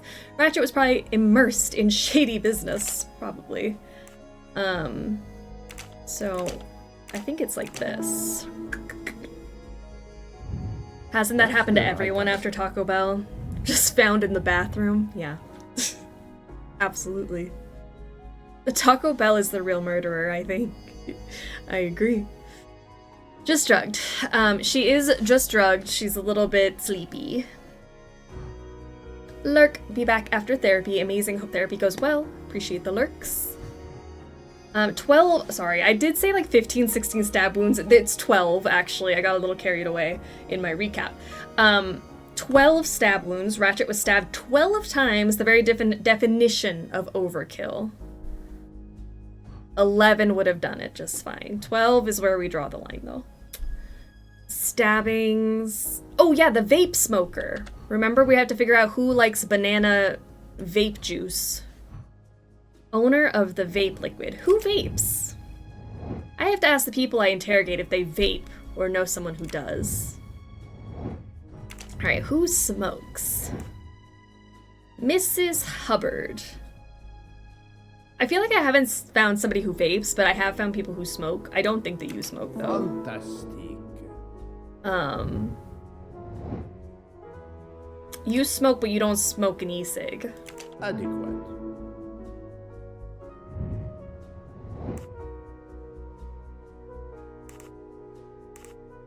You know what? I don't remember. You look like someone who smokes, though. I don't know what that means. That was a pure guess. Mr. McQueen. Good. I'm right again. That happens to me a lot. Okay, so we have people who smoke, but we don't know if it's an e-cig or not. Not the vape smoker. The vape smoker is clearly the murderer. They stabbed him 12 times and then dropped their vape juice. Does this mean anything to you as you hold up a vape in their face? Have you seen this before? Is this plotline the same as the one in the movie that came out in like 2017? I believe it's the same. Like all the iterations of it, I think, are all the same story, but maybe like tweaked a little bit. Have we spoken to you? How is Mademoiselle Locke, Doctor? Her vital signs are improving, but she is still unconscious. I understand. Thank you for looking after her. Thank you. Alright, let's go interrogate some people. Ratchet is the new Caesar. Which one is his room again? I wonder if we can go see him again. He might be... I thought he was a first class baddie. Is he not? Oh, are we in second class? These are all 101s. I thought this was our first class rooms. Same storyline, different mediums. I believe so. I believe that is it. First class is this way. And updated for the times. It's modern. Last time we were talking about if Poirot was a streamer or what he'd watch on his TikTok For You page. Very modern. This is a modern man. Poirot knows all the slang. He knows all about, what's the word? Mogging. You guys taught me about mogging, or moogling, whatever you want to call it. There's the bathroom. Poirot would think some puzzle books are too easy. He probably would. He'd laugh in the face of a Sudoku book. Most of the passengers pass by the bar during the day. They eat, drink, write. Maybe I can use this information for my investigation. How can you find out who is left-handed? What is the best way to find if someone's right-handed or left-handed? Ask the Mr. Fauché to observe the hands of the passengers. Ask passengers directly if they're right-handed or left-handed. That leaves room for them to lie to me, though. Ask Book if this passenger information is stored somewhere. They just have a log of if everybody who's been on this train is left-handed or right-handed. Adequate. Yes, it could work. He appears to be an observant young man and serves the passengers regularly. Mr. Fauché, that's the Mr. Fauché to you? This is bussin' chat, Poirot on Twitch. I envy that you didn't know what mogging was.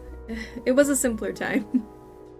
This is a 2023 period piece. Is that an iPhone 14 that I see? So old. What is the best way to know if someone is right-handed or left-handed? Ask everyone to hold something in their hands. Ask everyone to write something. Ask everyone to reveal which hand they write with. Have them write stuff down. And we can observe. Yes, if I ask them to write something trivial, they may do it instinctively with their dominant hand.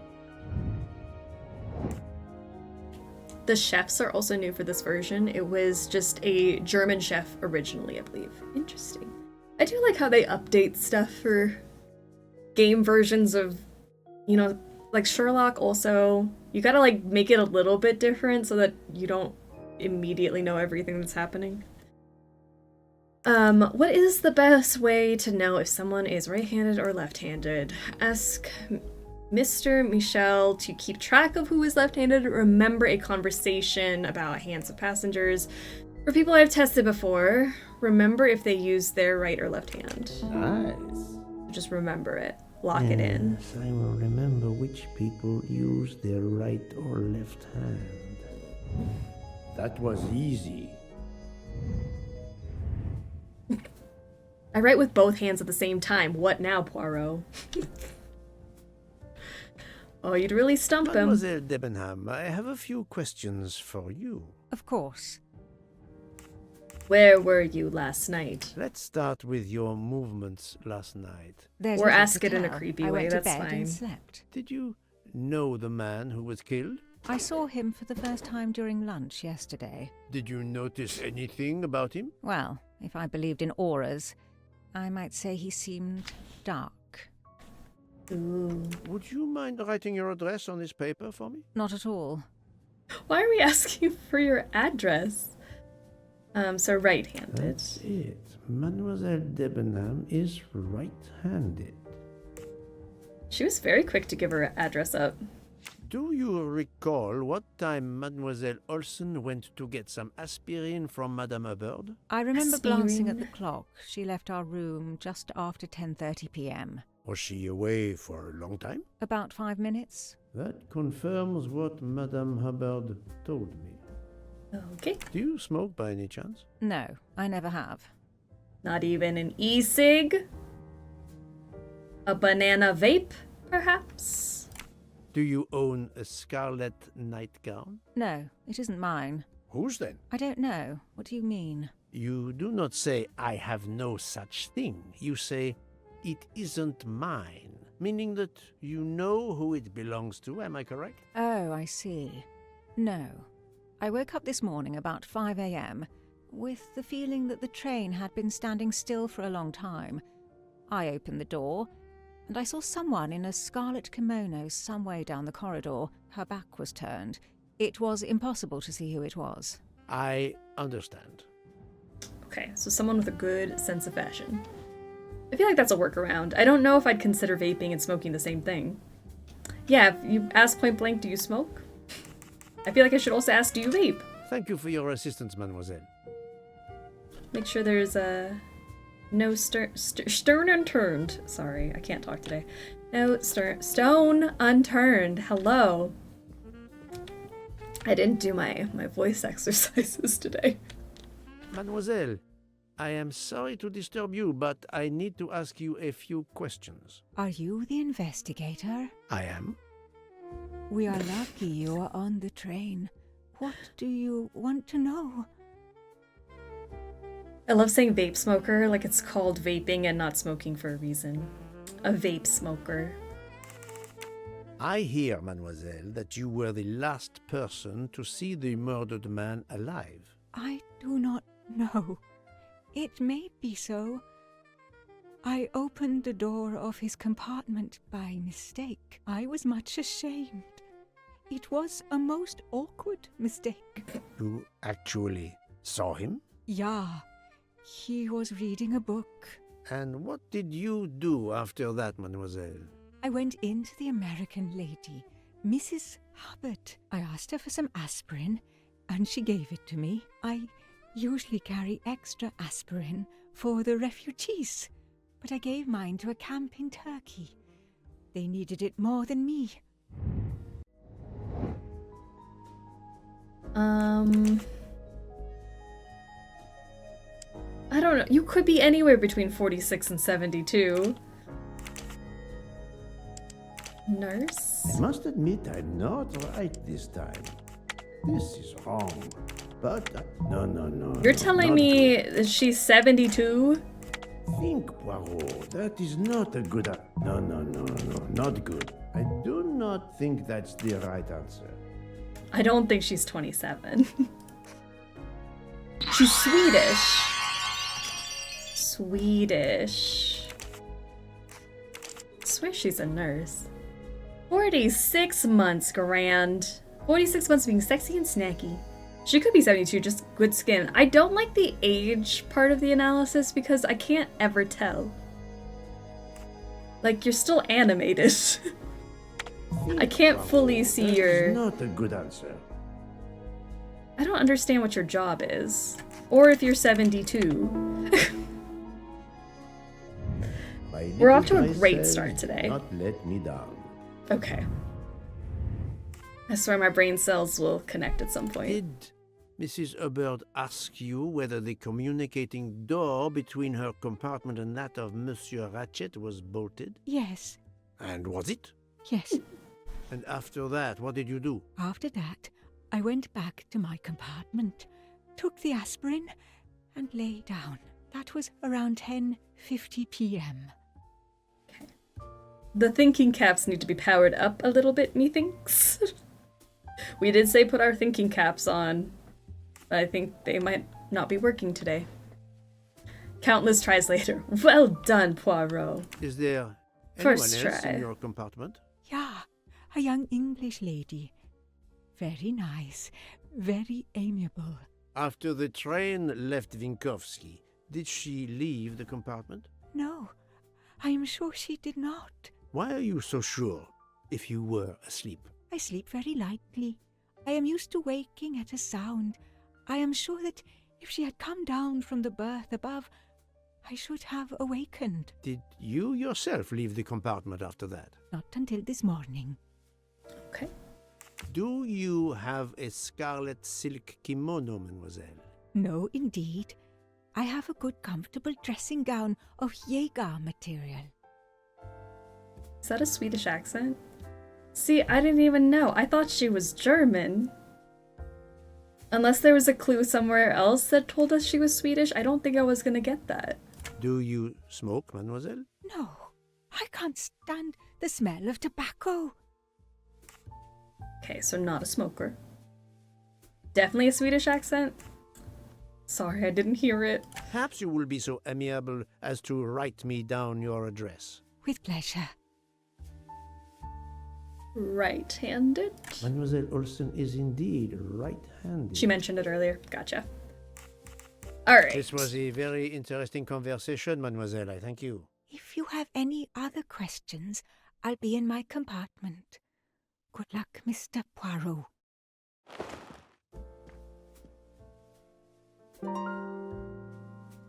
But do you like the smell of blue raspberry? Because that's what vape smells like. The banana vape juice doesn't necessarily smell like tobacco, so answer the question. Do you vape? I do think we're asking the wrong question.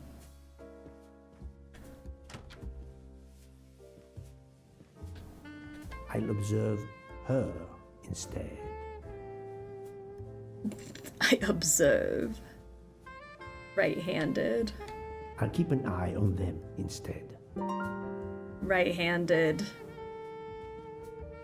That could be either. You're holding it with both. Probably right-handed, though. Why do you say it so creepily? He's a little weird. Tracking dominant hands. Okay, so... right-handed. Fantastic. Right-handed. My little gray cells did not let me down. Dominant hand of bar car passengers. Pretty sure everyone here is right-handed, except you. I'm not sure if you're left or right. Because you were holding I'm right again. two hands. That happens to me a lot. Ah, shit, he's back. Ignore him. Maybe he'll leave. Don't mind me, just observing. Okay, select two elements which reveal the contradiction in the testimonies of Miss Debenham and Miss Olsen. Miss Olsen went to bed around 10:55. According to Miss Olsen, Miss Debenham? I feel like I'm not saying it right. Slept through the night. Olsen got some aspirin at 10:30. Which that lines up. Slept through the night. Saw the woman in the red kimono in the corridor at 5. Miss Olsen did not leave her compartment all night.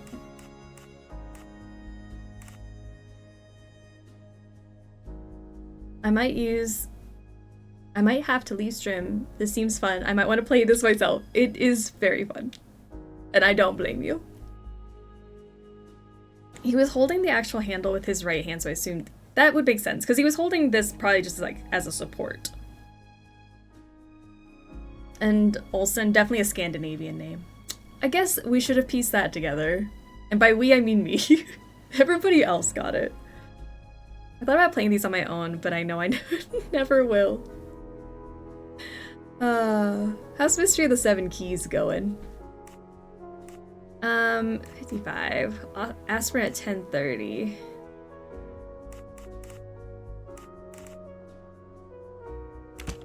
These two wouldn't go together because how would you have seen somebody if you were sleeping through the night? You know? Strange, this story.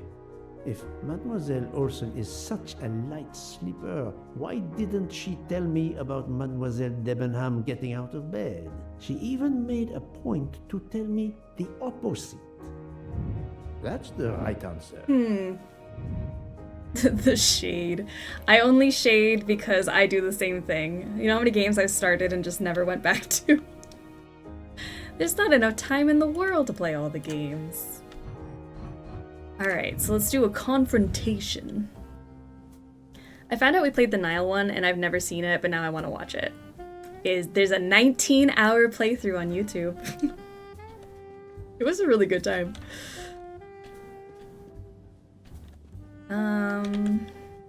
Let's see. Strange Horticulture was the first game I'd bought on Steam since, like, Coffee Talk. Oh, so good. What's the new Coffee Talk coming out? I'm ready for another Coffee Talk. I actually went back to dating my house last weekend. Still fun. Yay! I have not gone back to it, and I feel like I need to. There's a new Coffee Talk? It's something Tokyo. Tokyo Nights or something.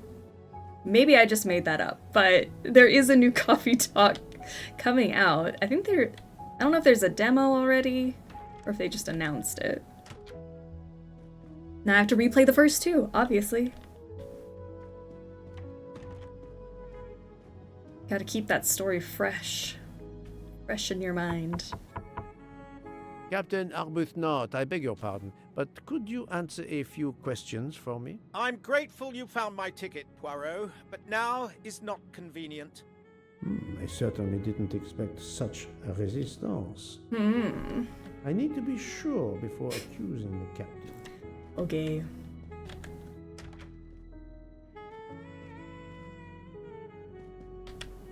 She's still asleep. Pardon this intrusion, Mademoiselle Olsen, but something you told me earlier confuses me. Oh, please, come in. Death on the Nile was a fever dream. There was so much happening in that game that it felt like 3 different games, and it was glorious.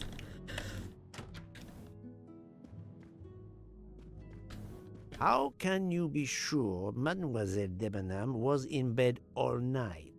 As I told you, I am a very light sleeper. The slightest noise wakes me up. If Fraulein Debenham had gotten out of her bed, I would have heard her. I got up this morning around 8 a.m. She was sleeping soundly.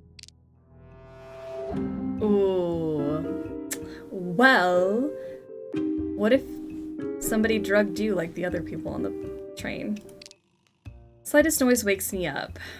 I would have heard her, but she was up, so Are you certain you would have heard her? Yes. Why are you asking? Because she woke up at 5. I spoke to Mademoiselle Debenham, and she told me that she got up around 5 o'clock in the morning. She opened the door and looked down the corridor. It was then that she saw a woman in a red kimono. How do you explain that? I think I must have been sleeping very soundly, not to have But you heard sleep it. so lightly, though. But does that make me a suspect? I am not accusing anyone, mademoiselle. Do not worry. I am just trying to determine what happened last night. Thank you for your testimony. I feel like you gotta be guilty of something if you're like, I'm not a suspect, right? Like, yes, you are. Alright, confronted. Now I still gotta figure out who vapes. Also, I gotta go ask him to go observe. I forgot to do that. Nile is why I wanted to watch Nina play this one. Fun games. They're so chaotic and fun. And like, I think it's mostly because Poirot is just so blunt. Alright, let's go all the way back to the bar car. Because you're suspicious. She's so suspicious. Did some more research and it seems it was originally supposed to be March 6th, but was delayed by devs. Gotcha. The new Coffee Talk. Like, I feel like it was around the corner, but you know what? Take your time. Make a good game. I will be ready when it's ready. Those games are so relaxing. Seems new date May 21st. Okay, I can wait for May 21st. Specifically mentioned to fix bugs. Take y'all's time, exactly. I'd rather it be bug-free when I get it. May I disturb you for a moment? Of course. How can I help? Last night. It is, of course, about the murder of Monsieur Ratchet. Can you tell me your movements last night? I understand. Yesterday evening, I took a break at Vinkovsky station with Hotaru. We then went to our quarters in the staff accommodations, a section of the luggage car. Freya was there, reading, and I went to bed right after. Freya is there now, I think, and Hotaru is in the kitchen. They can verify my story. What time was this? 11:30 p.m. or a bit after. The snow is beginning to fall heavily. I see. Thank you. Have we played Coffee Talk? We have played both Coffee Talk games. I highly recommend if anyone hasn't played them. They're really cozy, like visual novel type, but also like you make drinks too, so it's not just like just reading. It's a really sweet story. And there's 2 games, so if you haven't played them, you got a ton of game to get through. Can you write your address on this paper, please? You want to pay me a visit? Who knows, Monsieur Fauché? Fauché. Right-handed. He is right-handed, there can be no doubt. Yeah, is everyone right-handed? Where is the left-handed representation? Minus the 1 stab wound. Are you a smoker? I'm trying to quit, but yes. I'm now down to just 1 pack of cigarettes a week. If you're looking for a heavy smoker, you should talk to Hotaru. Finally, someone being honest and saying that they smoke, unlike the people who are like, oh, it could never be me. Not even once. Thank you, Monsieur Fauché. I'll come back to you if I have more questions. Okay. Monsieur Fauché. Why does it look like I can still talk to you? May I disturb you for a moment? Of course. How can I help? Thank you, Monsieur Fauché. It doesn't have like the complete icon, icon, so I might have to come back to him. Why Hercule looking like Waluigi? Okay. Well, now I can't unsee it. He does look like Waluigi. I don't take smoke. Like, I don't believe that more than half this train does not smoke.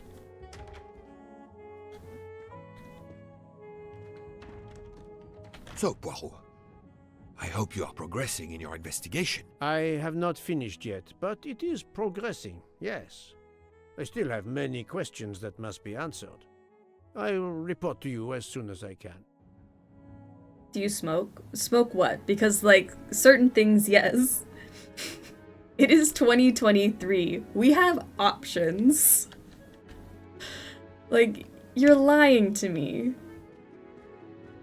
Not a single one of you might have possibly had some banana vape juice just on hand. Are you okay? Ah, Monsieur Maury. Would you have a few minutes to give me? I have some questions to ask you. Do I look like I can answer questions? The room is spinning. My head is about to explode. You were celebrating last night? Celebrating? When Freya always wins? Ah, what am I saying? If you want my answers to your questions to make sense, help me recover. You see there, the magnet on the fridge. That is my special recipe. I call it my day after survival tonic. If you could make me my special tonic, I might survive long enough to answer your questions. Jean knows the recipe very well. He can help you with the preparation. Very well, Monsieur Okay. Maury. If I must, I must. I will make you your day after survival tonic. Hot girl tummy issues. When he was bent over, I was like, oh yeah, IBS, I feel you. But now he's just hungover and being a weenie about it. Make your own hangover cure. Alright. Japanese 55? Chef? Et voila. Mr. Book, your chef is hungover. We should go tattle. Like, go sit somewhere. What are you doing? Alright, let's get his hangover cure. Day after survival tonic. Half lemon juice? Oh, half a lemon. Juiced. I'm like, half what of lemon juice? Fresh sparkling water. Mint leaves. Ginger juice. Okay. Let's get all the stuff we need.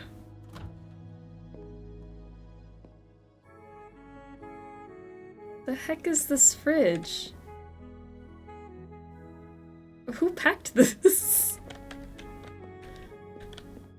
Where are all the ingredients? Okay, I will pick that up. What other things do we need? I can use this lemon squeezer to get juice if I find fruit. You packed. Oh, that's right. I did, didn't I? The boxes were more colorful when I did it, though. Some imposter did the rearranging here. Mine looked so much nicer.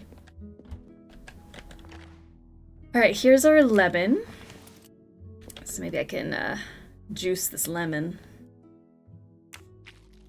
Oh. This feels so realistic. Is that good enough? I feel like it's not.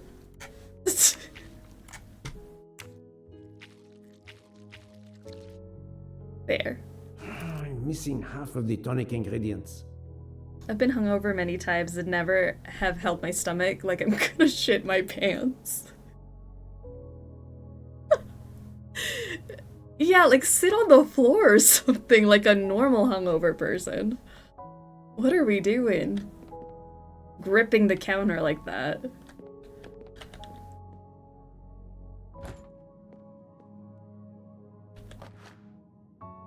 Alright, here's our soda water. And ginger. I have all the ingredients for Monsieur Maurice's tonic. I have to go and see Monsieur Fauché so he can prepare it for me. Gosh. Bothering 2 people just to get your hangover cure. Yeah, be in the fetal position like a normal hungover human. Feel the cold of the bathroom tile. Come on.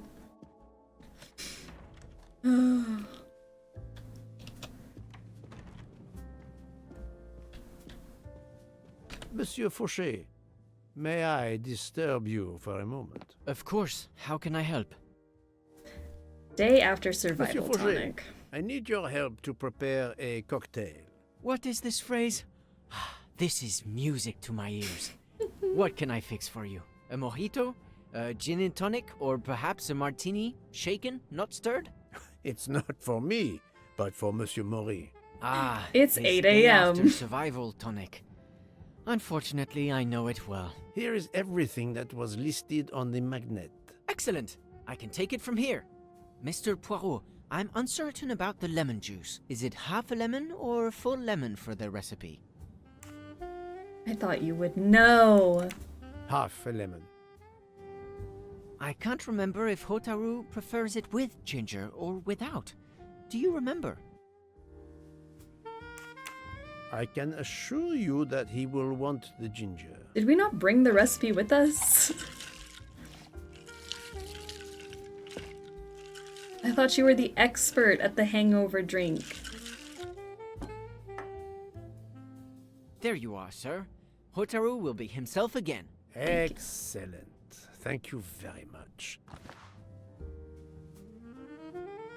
It's not even a full glass, but okay. I'll just stick that in my pocket. Run back this way. Looks crap. Telling you, if I'm hungover, I would not want this. Just 3 fat slices of lemon in some soda water. Here you go, Mr. Maurice. I hope this will help you. Thank you very much. Please give me a moment while this takes effect. perfect. It will be a while, I'm afraid. But I will not move from the kitchen. Since I have to wait, do you know where I can find Mademoiselle Nielsen? She's in the staff quarters in the luggage car. If the door is locked, John will have the key. Thank you. I will return. I hope you have a speedy recovery. Okay. Now we have to wait for him to sober up. That cocktail is poorly made. You know what? He's doing his best. He is trying. It's locked. Of course.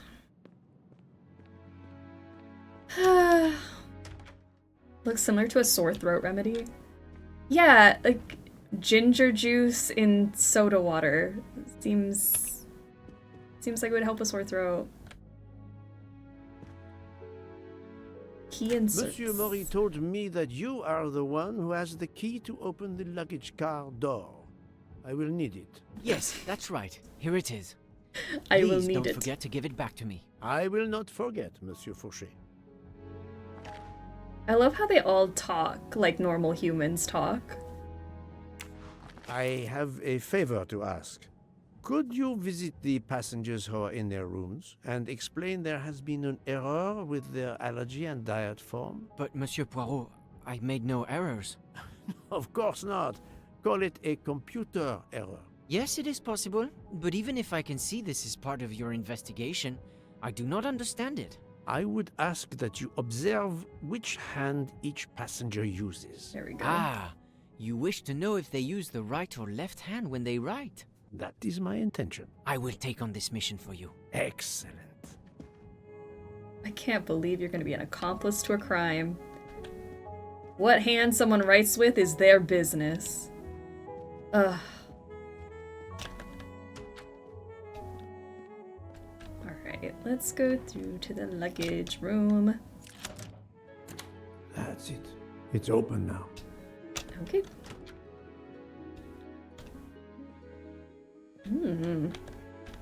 Alright, it was a wild night in here. We got bottles. Empty rum bottles. Empty rum bottles. And some A deck cards. of cards. I suspect they were reading diamonds and spades instead of books. Poirot, have you never been invited to game night? I suspect they were reading diamonds and spades instead of books, like an intellectual such as myself. Okay, can I ask you some questions? Hello, Mademoiselle Nielsen. May I ask you a few questions? I don't have a minute. My career is ruined, and it's not my fault. But how did this terrible thing come to pass? My supplies, passenger luggage, our living space. There is so little room. I gave the cargo handlers in Istanbul strict instructions how to stack my crates containing the ingredients I need for my desserts. So as one box is used up, it can be discarded. And these fools of cargo handlers did not follow your instructions? Ignored completely. I have 4 crates that must be moved from there to here to correct the order they are stacked. But placing the She just wrong can't crate catch on a top of a break. smaller crate will crush it, its contents, and my career. Calm yourself, mademoiselle. I understand. So, the problem is these 4 crates must be moved there, but carefully. Yes. Yes. I have to move these 4 boxes from this location to here. But there is not much space to move the boxes, and I have to be careful never to put a bigger box on top of a smaller one, or the smaller crate will be destroyed. The problem is clear. I shall assist you. I don't know, I feel like there's enough space to pick up all of them and... But then we couldn't do Towers of Hanoi, and then where would we be? Okay, let's put you here. You here.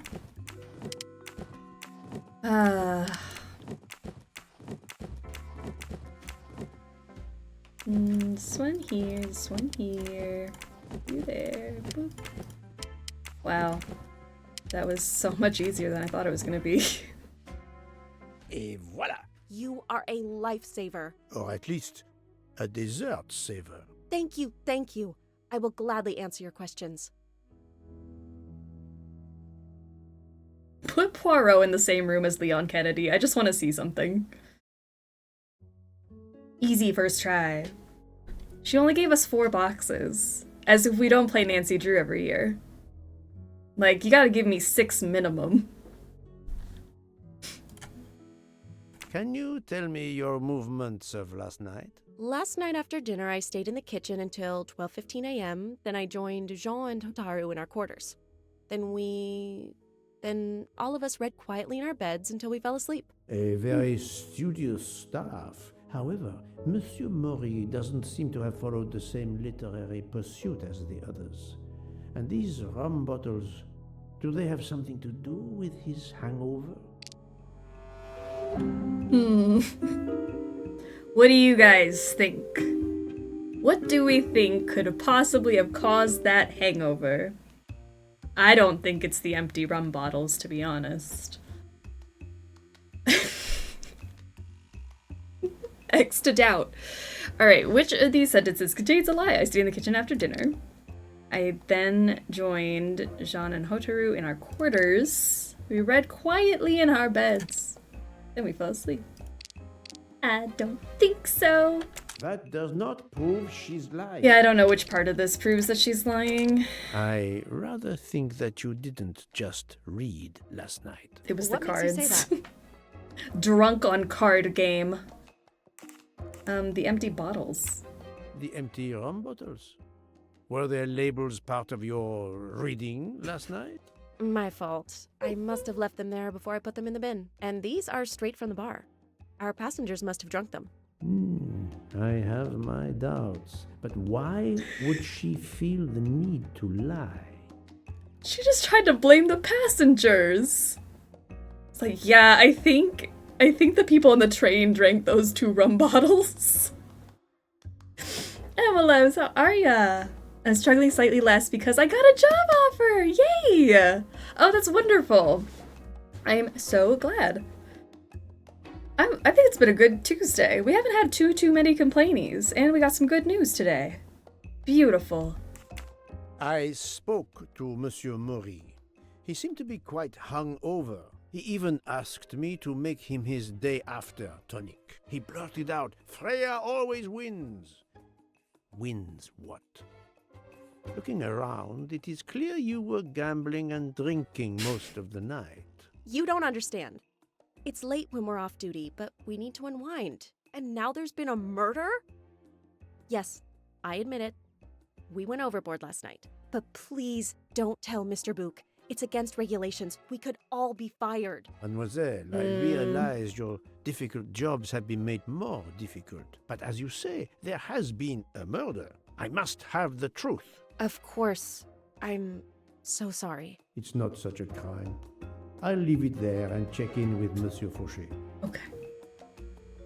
My complaint is that unemployment free time is getting cut short. It's so true. Enjoy the last bits of it, though. Do all the fun things. Would you mind writing your address on this paper? I'm asking everyone on the train for addresses, in case I need to contact them once they leave the train in Paris. Totally. I understand. You do? 'Cause I don't. Yes, that's it. Mademoiselle Niersen is right-handed. That's it, just like that. Keep writing that address. Poirot is so creepy. Do you smoke? No, I never have. Thank you. Thank you. Thank you for never smoking. Thank you for your answers, Miss Nielsen. You're welcome.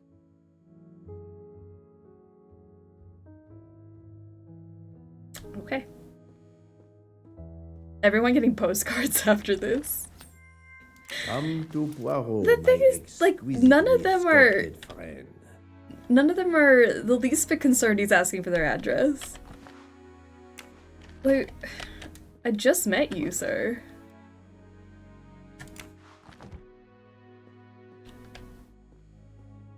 Just to find out whether she's right-handed, you don't want the address of an attractive woman for any other reason. Like, why is Poirot more suspicious than any of the suspects? Was he like this in Death on the Nile? I cannot remember. She just seems very forward today.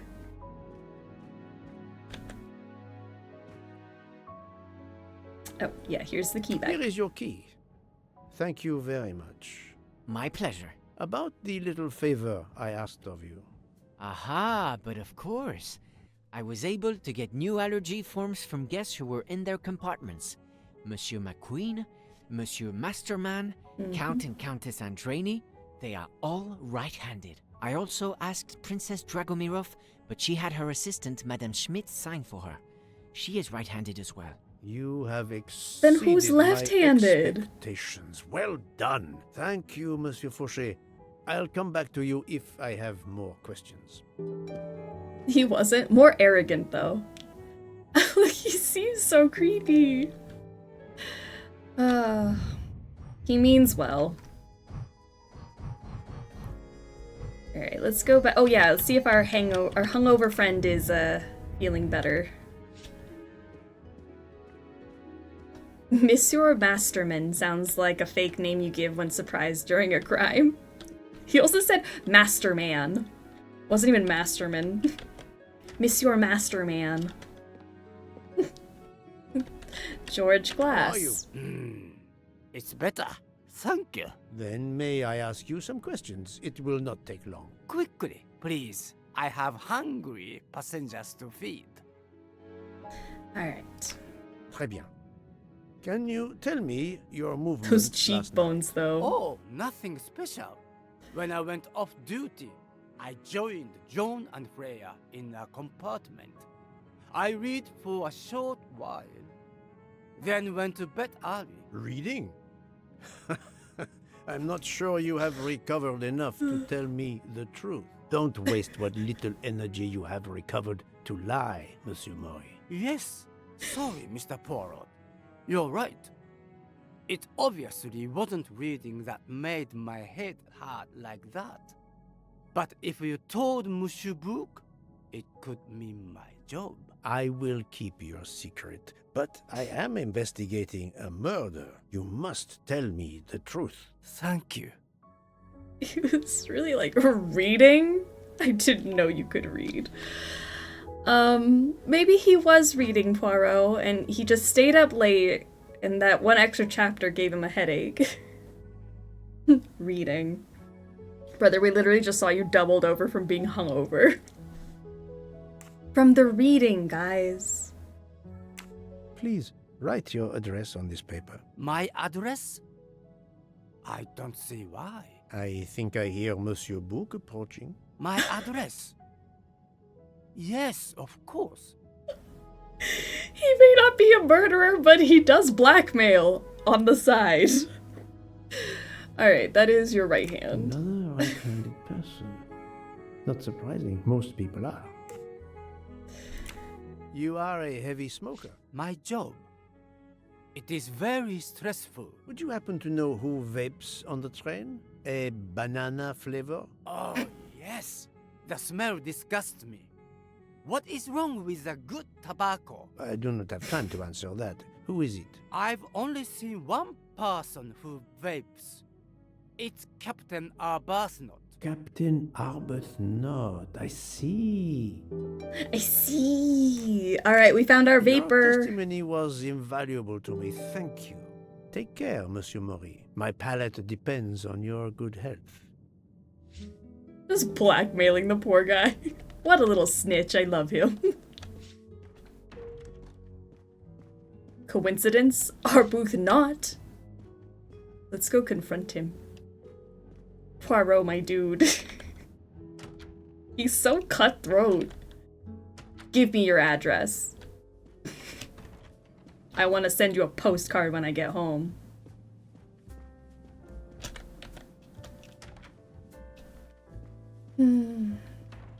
Alright. It's shocking that only one of them vapes.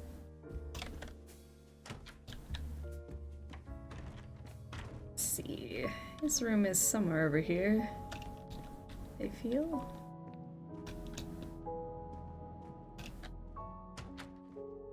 Not that one. We're in the wrong section. I keep forgetting there's like a whole extra train car. Train is longer than I think. Captain Arbuthnot, I know that you are the only person on this train to smoke e-cigarettes. We found a vial of e-liquid at the crime scene. Will you talk to me about this, or should I pass on what I've learned to the police? All right. Come in if you must. Oh, the thought of Poirot saying a vial of e-liquid.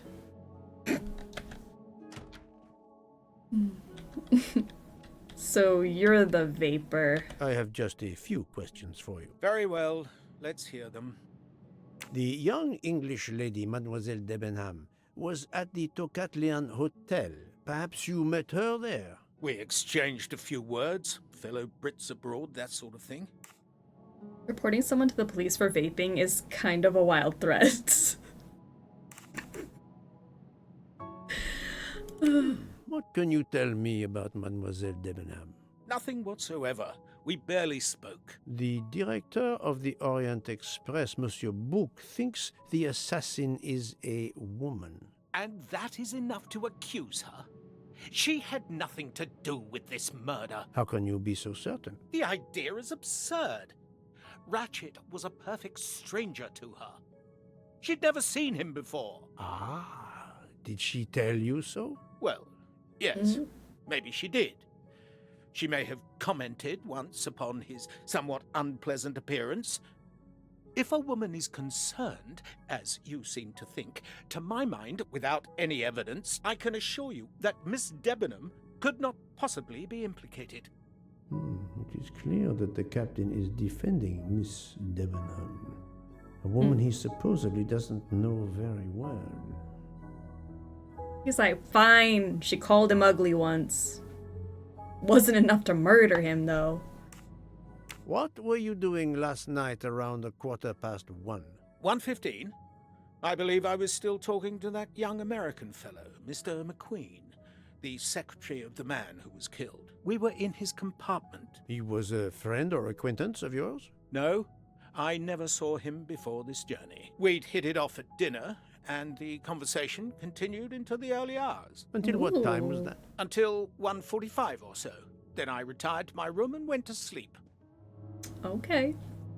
I know nothing of this woman, but a British murderer? An absolutely absurd notion. Yeah, we gotta go talk to her now, because I just don't believe him. There is nothing you can recall last night that in any way struck you as suspicious? It's nothing. A mere detail. Allow me to be the judge. Well, before returning to my room, I went to the lounge car to get a glass of water. When I was passing through the first-class corridor, I noticed that the door, which is just after your room, 201, was not quite closed, and the person who was inside peered out, in a furtive sort of way. Then he closed the door quickly. I know there's nothing in that, but it was the furtive way it was done that caught my attention. Struck me as a bit odd. A bit furtive. Thank you for letting me know. Forgot we were asking questions and thought vape liquid meant Poirot was just taking a quick smoke break. The e-liquid. Vape liquid. Could you write down your address here, please? My address? If you insist. Who's gonna be left-handed? This man is right-handed. Alright, for the moment we've all been waiting for, the vape liquid confrontation. Is this e-cigarette liquid yours? What flavor is it? Banana. Well, that is awkward. That's my flavor of choice. But I have no idea what it was doing there. Whatever. Can you explain how it ended up there? I have no idea. I never entered the man's room, Poirot. That's the truth. I'm gonna go cut that out now. Poirot just saying banana. That was great. Okay. You're welcome. But banana is his flavor of choice, so that is interesting. Banana. Alright, we have two things. We could do the vape liquid conclusion. Our alibis. We have a sound redeem of banana. I think we might need it. I don't know in what situation that sound alert would be used, but I like it. Alright, who has an alibi that can be confirmed by another witness? Okay, you were talking with the captain till the early hours of the morning. Nope. You were sleeping all night.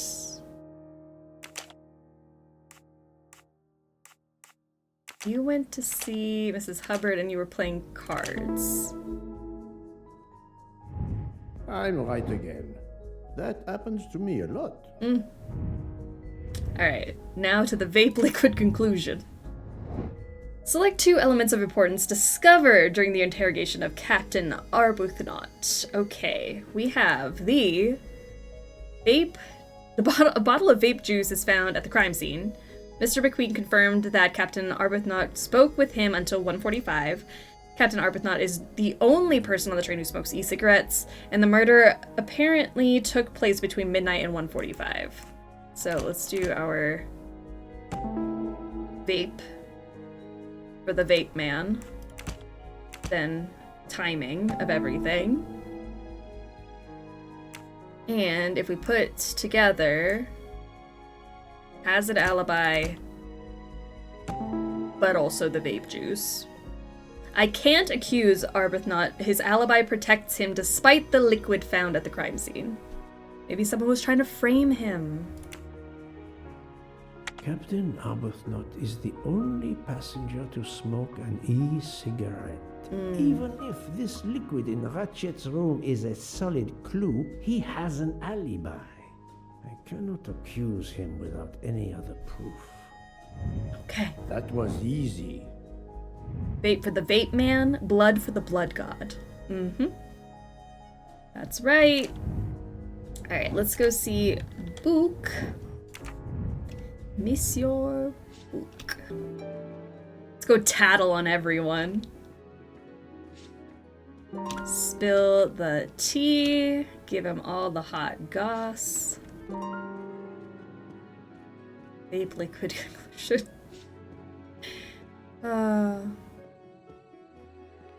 Please tell me that vape liquid was in the original text. The OG Murder on the Orient Express better have fully revolved around the vape liquid conclusion. We're not tattling on the drinkers, right? It's Poirot, so I don't know. He's pretty loose-lipped. No, it wasn't. Vaping didn't exist at the time. Well, that's a bummer. The pipe at the time it was pipe cleaner. A pipe cleaner. Are we sure you don't think that Agatha Christie was all about that banana vape juice? So, Poirot, I hope you are progressing in your investigation.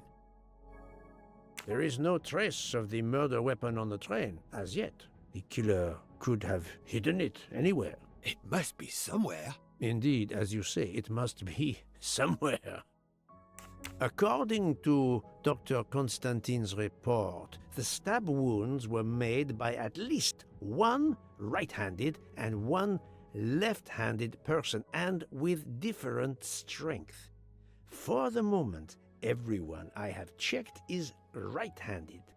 It is impossible to draw any conclusions as yet. However, I still have a few people to interrogate, notably the Russian princess. You still have many avenues to explore? Indeed, the case is far from over, mon ami. Yeah, I got really sidetracked by doing a hangover cure, so I still don't know who the murderer is. I identified the person responsible for the bottle of liquid for the vape found at the crime scene. So, this is our culprit? Do we hold him? No, unfortunately, this bottle belongs to Captain Arbuthnot, but he has an alibi, confirmed by Monsieur McQueen for the time of the murder. Monsieur Book, Monsieur Poirot, Michel. Not another murder. Mrs. Hubbard. She says she found the murder weapon in her room. She's very upset. She just conveniently found it in her room. I don't know. If I were a murderer, I would also the next day be like, oh my gosh, someone left this murder weapon in my room. It's not mine. But I found it, so I'm definitely innocent. I don't believe it. Banana scented pipe cleaner. The OG text. Ye old e-cigs.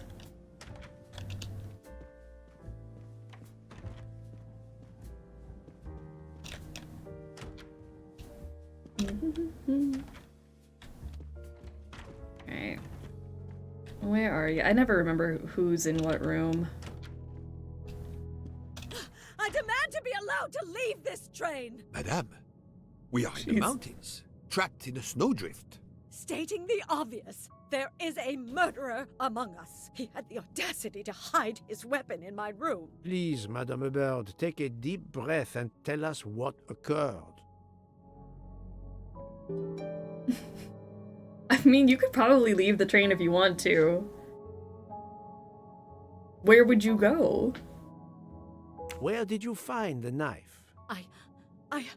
I wanted to get a handkerchief from my purse, and when I opened it, I saw it! A bloody knife! Am I next to be murdered? I very much doubt the murderer would give you his weapon. Literally? Madame, he would have used it. Oh, I have it! Stop scaring the people, Poirot! Ma'am, if he wanted you dead, you would be dead by now. Did you touch the knife? Of course not! What a question! I will take that as a no. Well, because she said no. No, I didn't touch the knife. I will take that as a no, then. I probably read the Christie version at some point in my teen years, but don't recall it. However, I like the movie with Kenneth Branagh. The sequels, not so much. I haven't seen... What's the latest one? Haunting in Venice? I hadn't seen that one, but I did like Murder on the Orient Express. Death on the Nile was fine. I would like to go back and rewatch after playing these, you know, and it's fresh in my head. Is this knife the real murder weapon, or is it a red herring?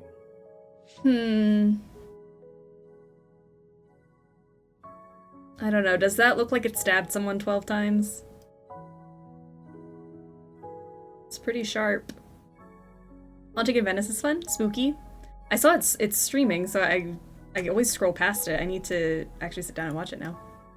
Pretty knife. What a pretty murder weapon. I watched Orient Express movie while I was hungover on a cruise ship.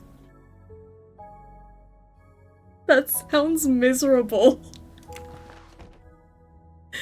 Oh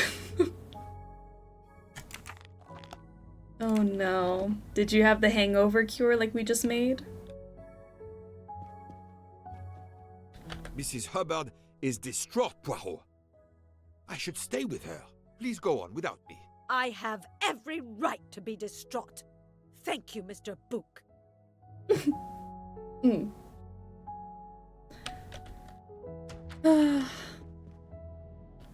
Twice tops. That knife, not a 12-time stabber. Alright. Prove the knife is the murder weapon. How would I even do that? I have to find Dr. Constantine and ask him to help me determine if all the stab wounds could have been inflicted by this one knife. What if they were dual wielding? You know? What if there were two knives? Could be two murder weapons. This is my room. I don't know why I keep going in here.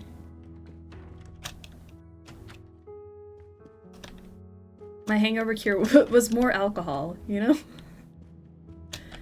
That's fair. If it works, it works. Ah, there you are. the knife. Dr. Constantine, we may have found our murder weapon. We need to make certain. There is a pretty quick way to be sure. I have estimated the depth of the wounds. You can easily find the depth of each wound by comparing the width. There are 5 of them that I am not sure about. Test them, and then we will compare our results. I will do as you say, Doctor. Just stick your finger in, see how deep it goes. I must compare the size of the wounds to the width of the knife blade. For each wound in the body, find the depth that would match the knife shape to check if it could be the murder weapon. Okay, hold on. So, I mean, how would I know? I mean, it's like that big, so maybe like that big. I must admit I'm not right. How am I supposed to know? Is there a, do I have a ruler? Am I just eyeballing it? Like maybe it's 6? Poirot, that is not a good answer. No, not How good. am I supposed to know? I do not think that's the right answer. I must admit I'm not right this time. That's a pretty wide gap. Think, Poirot, that is not a good answer. This is wrong. But no, not good. What if I just did every single one of these? That is not a good answer. Okay, that one was 9 centimeters, in case you couldn't tell. And this one's smaller, so maybe 8 centimeters? Okay. That one seems about the same size, maybe a teensy bit smaller. 7 centimeters. That one seems significantly smaller. 5. I'm right again. That happens to me a lot. I just needed a benchmark. Is this knife really the murder weapon? There can be no doubt. You found the No same doubt. depths as the estimates I made during the preliminary autopsy. I can assure you that you hold in your hands the weapon that took Ratchet's life. Good morning. Thank you. I feel way better now. The rest gave you time to sleep off most of the effects of the drug. I'm still a bit groggy. That's understandable. Are you able to continue your story now? Yes. Yes, I think so. Where was I? You were explaining how you returned to the Armstrong house to tell them their poor little child was dead. Yes, that's it. Ah, yes. I felt helpless. My part in the case was officially over, but I knew I couldn't let it go. Daisy deserved justice. Oh, Daisy.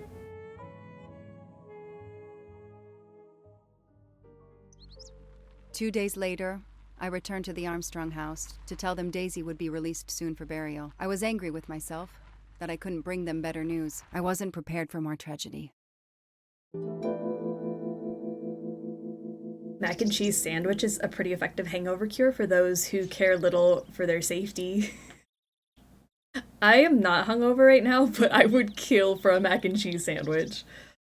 That sounds so good. I have mac and cheese, but I think I only have like 1 piece of bread left. Help yourself, Joanna. It'll have to be an You open-faced earned it. mac and cheese sandwich. You've never had one? It's fire. I've never had a mac and cheese sandwich. But it sounds gooey and sloppy and like perfection. Mm.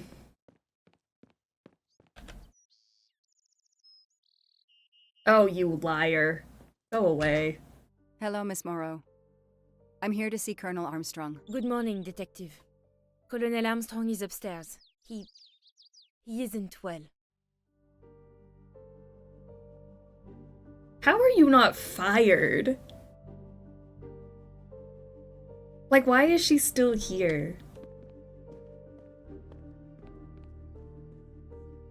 I would like a mac and cheese sandwich with bacon.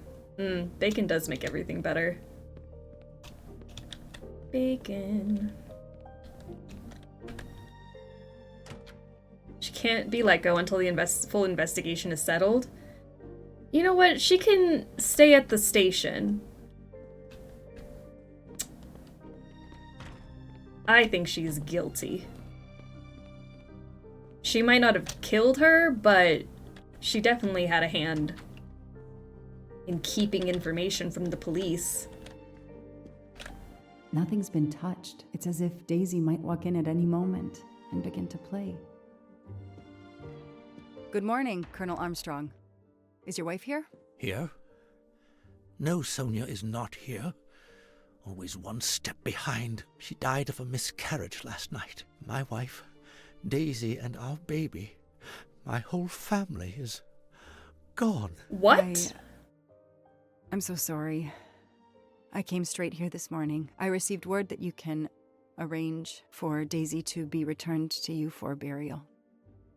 I didn't know. Well, then, now you don't have to come back. I can arrange for Daisy, my wife, and our unborn child to be buried all at once. Very efficient. Being a military man, I can appreciate efficiency. I know how hard this must be for you. No, you don't know. I don't want your sympathy. I want you to do your bloody job and catch the creature that did this. I know you won't believe me, but I swear to you, I will find who did this. If it takes me to the far corners of the earth, I will find them. Then go. Please go now. Go find them. Jeez. Oh, we should leave this man alone.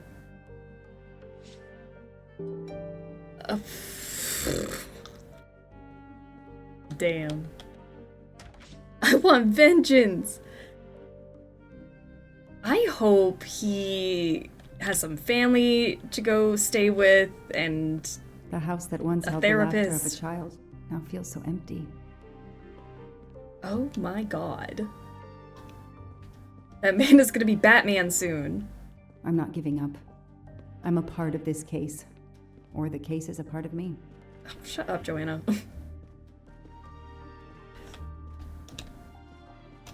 I mean, what do I just leave after that? I feel like we didn't handle that appropriately. The Armstrong family isn't doing great, but we still have a job to do. Ooh. Okay. I'm back, bitches. Welcome back to Educator. All units, Hike is in the vicinity of the cabin where Daisy Armstrong was found, spotted a pickup truck drive through the barricade tape, and then head up the dirt road toward where the subject cabin is located. Any car nearby who can respond? Unit 28, we can respond, but we're a ways away. Dispatch, this is 11. I'm on it. Copy that. 11, you good to go. Copy that. Good to go.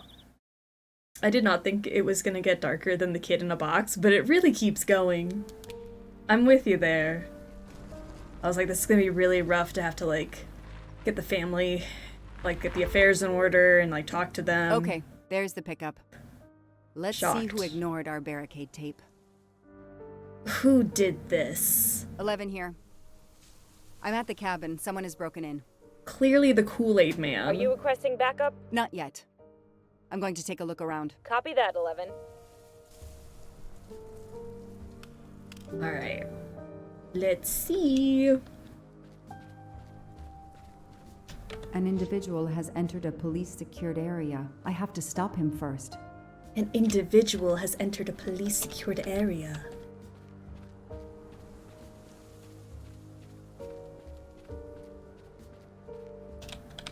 Footprints. Well, those are big footprints. Like, what is that compared to my shoe size? Wow. Maybe the Kool-Aid man. The Kool-Aid man, oh no! Why no backup? Yeah, this seems like a backup situation. I could get murdered out here. Remember good times. Remember when we opened this hole, expecting a clue, only to find something way worse than a clue. Forensics had to go through this place with a fine-tooth comb.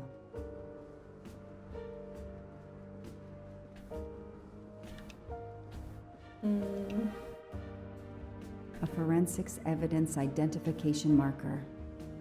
I changed my mind on the backup. I just saw the size of the boot prints. Duct tape to silence Daisy's screams. Daisy, I will find whoever did this to you. Oh, Daisy. A forensics evidence identification marker. Identification marker. That is the most obvious in-game advertisement for a truck I've ever seen. He's not here. I do love that Fords often are a transportation for their own spare wheel in the truck bed. 3892. 3892. Oh, when the poor deer was killed. Can people stop dying? People and animals. That's where I found Fluffy. Daisy's special toy. I hope we returned him to the family. This is dark. Yeah. Can I not go back to the whimsical train murder?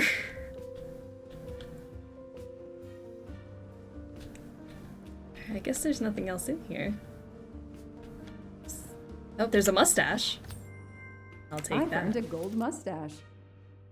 Did you get your new tire? I did get my new tire. It is on my car. She's driving smooth. It just took them a while, but she made it in. Somebody ignored the barricade tape. Somebody.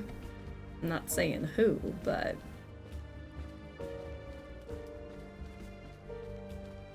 some logs back here.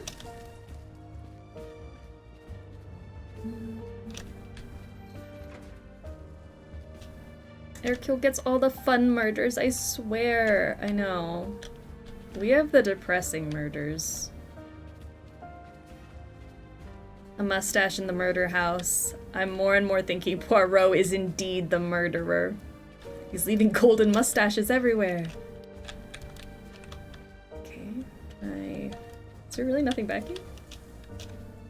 Okay, well I guess that's... What was I looking for?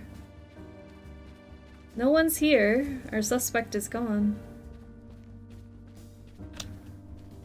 What's their license plate? 695 BOJ. An individual has entered a police-secured area. I have to stop him first. Stop him? Slash his tires, maybe. What do we mean we have to stop him? No one's here.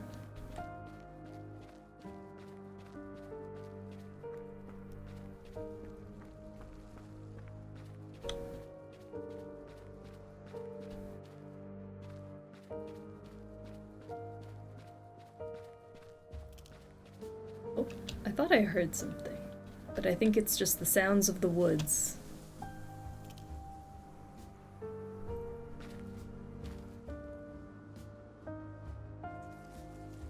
Oh no. Don't shoot, officer. I'm on your side. Sir, keep your hands where I can see them. Sure, no problem. Sir, this is a crime scene. Who the hell are you? I'm a reporter. Boston 6 News. You can get us on cable even here in the mountains. They haven't heard of crime scene tape in a big city like Boston? All right, that wasn't my best move. I got all excited. I didn't expect to find the place deserted.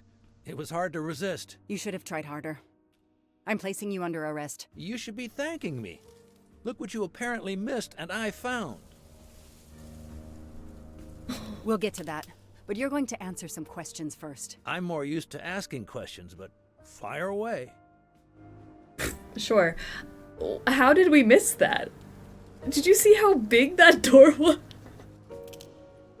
And all of the cops missed it? His hands are big. Does he also have big feet? Because they match those big boot prints. Who are you exactly? I'm Michael Clark, journalist for Boston 6 News. Off camera, but someday I'm going to be anchor. You just wait. Do you have a way to prove that? My press card's in my truck. Okay. Fire away. It's like, say less. What are you doing here? You should know a crime scene is off limits. I'm investigating the Daisy Armstrong kidnapping like you. Does the pickup parked in front of the cabin belong to you? Yes, indeed, it's mine. I'll check. Show me your hands. I'm gonna cuff you. I'm sure we can work out a deal. Put your hands in front of you.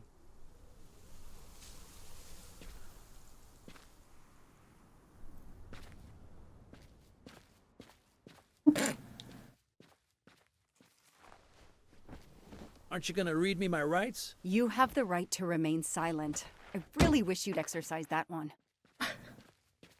Honestly, he was very Dispatch, cooperative. This is 11.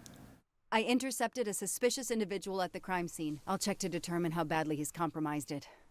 Then I'm bringing him in. Copy that, Detective Locke. I wish he would just shut up. He was giving you valuable information. I bet he wasn't even lying. Where's his press pass? Yeah, look at that. Journalist reporter.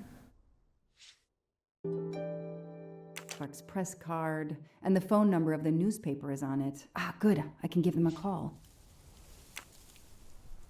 Right. Clark's press card, and good. Let's give them a call. He's got his camera with him. Okay. He was taking pictures for his investigation. Candid photos of the entire Armstrong family. A reporter just doing his job. Or something else? Well, because Daisy's in this photo. So what do you mean you took photos for your investigation?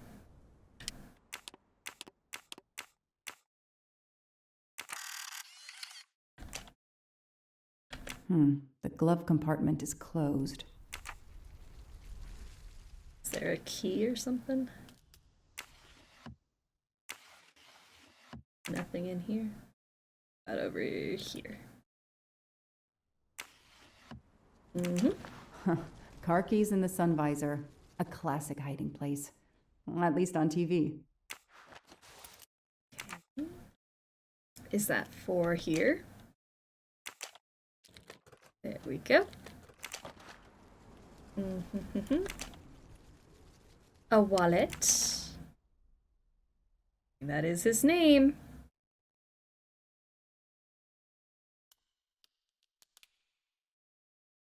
Clark's driver's license seems to be in order. I don't think he's lying. Could he be the boyfriend? Ooh. Maybe he's involved somehow. Chicago Museum. Nothing too crazy there. And certificate of title. The vehicle registration is not in the name of Michael Clark or a rental company. Okay. Stefan Baker.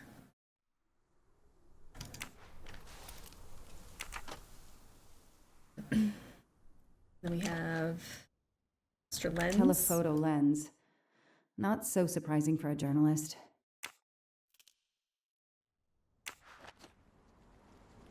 Okay, that looks... Everything looks in order. Minus the title. Or the car registration, you know? Looks like something should be there, but... Alright. I don't see anything too crazy. As a Michael, I know we don't have a good history with video games, Game Michael, so he probably did it. I mean, yeah, name a good video game, Michael. Let's see. 1617-61348. 348 something. 348 7? Is that a 7? That's it. No rookie mistake there.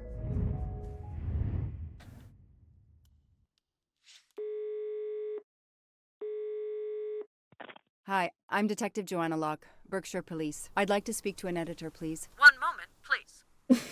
Hello, Detective Locke? This is Abby Wilson. Great. I'm a senior editor.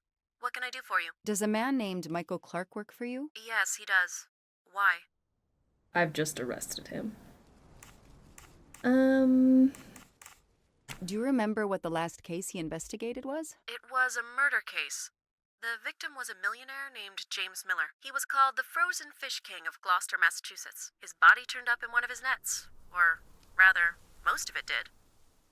What kind of stories does Mr. Clark write? Mr. Clark is an investigative reporter. Mostly crime stories, to tell you the truth. He comes up with some pretty macabre stuff some of the time. Is there a problem? Or a story? He works in the field? Yes, Michael Clark is what we call a stringer. He works as a freelancer, comes up with a story we can use, we pay him, then we don't hear from him again for several months. When was the last time you heard from him? Oh, it's been at least 7 or 8 months. That's not unusual. Ah, well. Thank you, Ms. Wilson. You've been a great help to me. Pleasure. I hope he's not in trouble. He can be a little pushy, but he's a good guy overall. So what's he working on now, Detective? Are you sitting on a story? Thanks again. Alright, Mr. Clark, we're taking you downtown. I don't need to talk to the suspect right now. Let's look through his... This outline is the same shape and size as the gasoline can.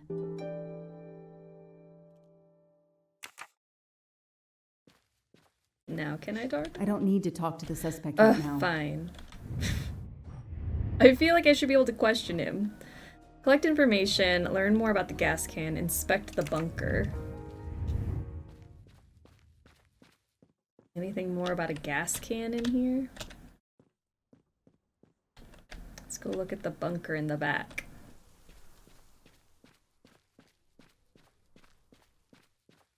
Fine, I'll go downtown, but can we get 5 guys on the way? Sure. Sure, fine. Expensive taste, but sure. Okay. Ooh, alright, what was that number? 38 something. 5? Greedy much? 5 whole guys?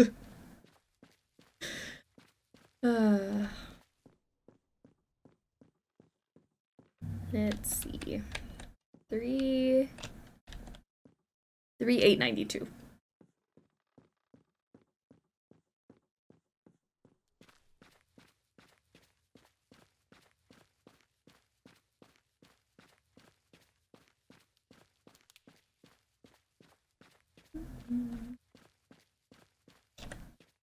Okay, let's see.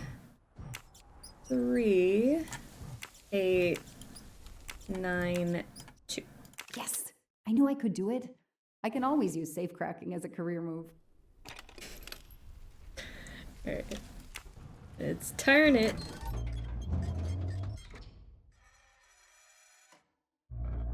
There. Now let's see what secrets you're hiding. Oh my gosh, I don't want to go down there. What if somebody traps us in here? Okay, this does not seem safe. This must be the missing can from the pickup. Hmm. The cap's been damaged, and some gasoline has leaked out. Okay. This was less safe cracking and more entering a code. You know, she and Poirot just really do pat themselves on the back.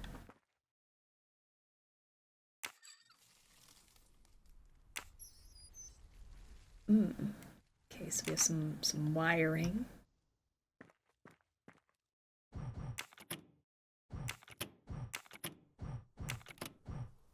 I don't know what I need on. Where does this even go? What the hell? Who wired this place? Huh? Okay. This blueprint. It looks like the bomb in the cabin. The kidnapper built the bomb here. Ah, I see. That very complicated bomb.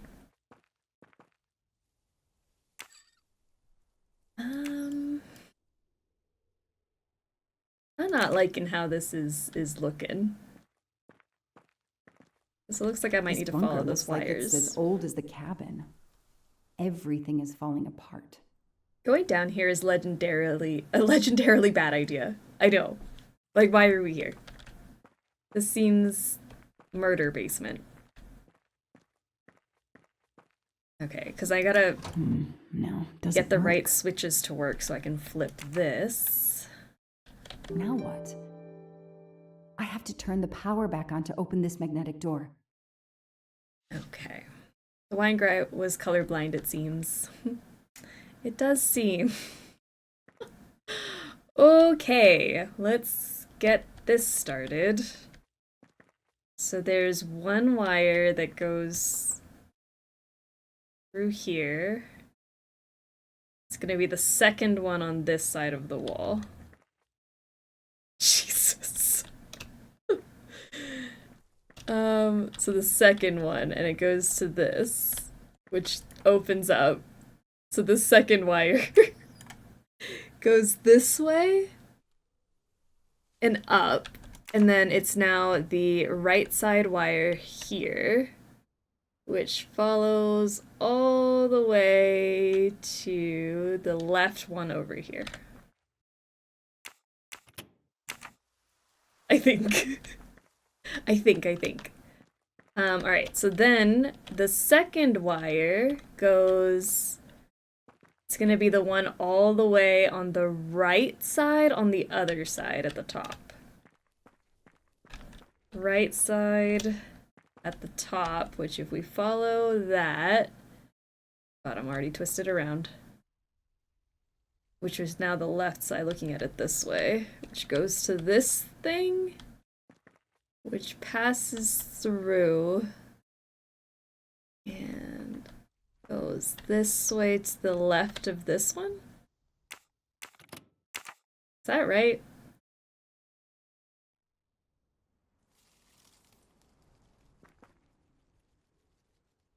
I don't know. Not another pipe puzzle, boiler room death on the Nile vibes. Remember how long we were stuck on those pipes? Oh my gosh, it is exactly what that feels like. Alright, and then this one. Oh, sorry. Let's see. That one goes... The one to the right is the bottom one coming out of that hole. The bottom one, which goes this way. And then through... Oh, I lost it. Through here. Which goes that way.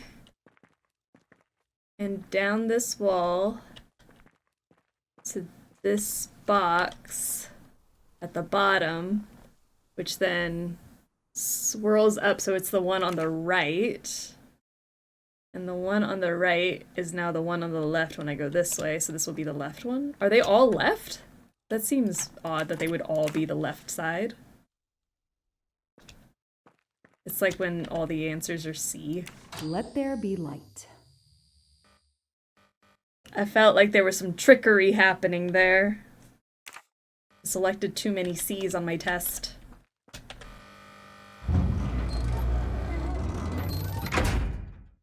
Perfect, it works. I forgot all about the damn pipes puzzle. That thing was brutal. I think it was also like we didn't know why we were wrong. Because I think we found a solution that was not truly a solution. February 24th, the day of the kidnapping. They knew about the party and everything. Okay. Don't like being on the other side of this steel door, but okay.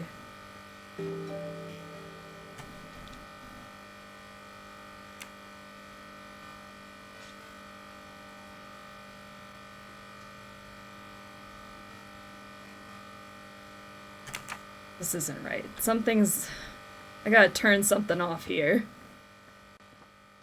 Can I flip this switch? It's making a noise. Okay. Because now I have the door open. I don't need that anyways. Okay. No.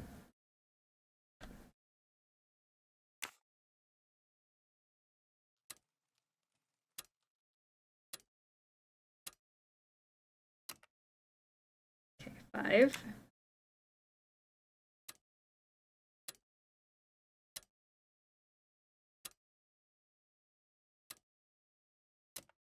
One.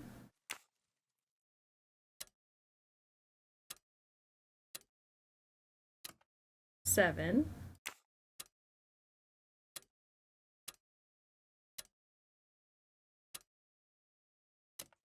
3? Yes! I knew I could do it. I can always use safecracking as a career move. You just said that, Joanna.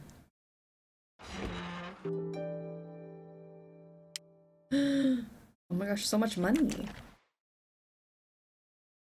That looks like a hair caught in the band around the money. Forensics will tell me for sure, but that doesn't look like Daisy's color. Do we think Daisy was just counting hundreds and wrapping them up for the safe? Why would it be Daisy's hair? An expensive-looking pen with the initials JM? What's its story?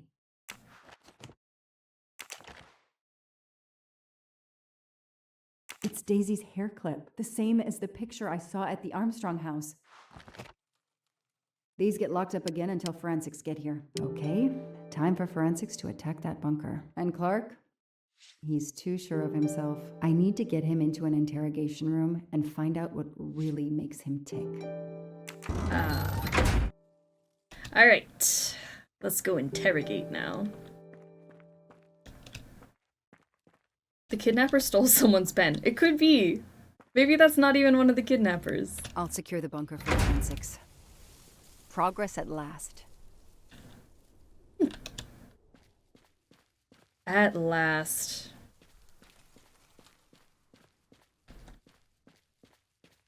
Being kidnapped and held for ransom. Rich kid problems, right?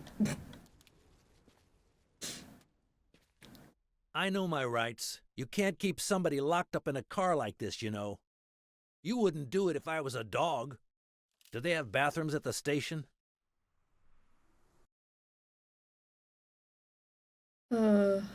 I hope he yaps the entire way to the station. I have the right to make a phone call, Detective whatever your name is. That phone is an outside line. Hello, boss. It's Michael Clark. I'm still on the Armstrong kidnap, but there's a small problem.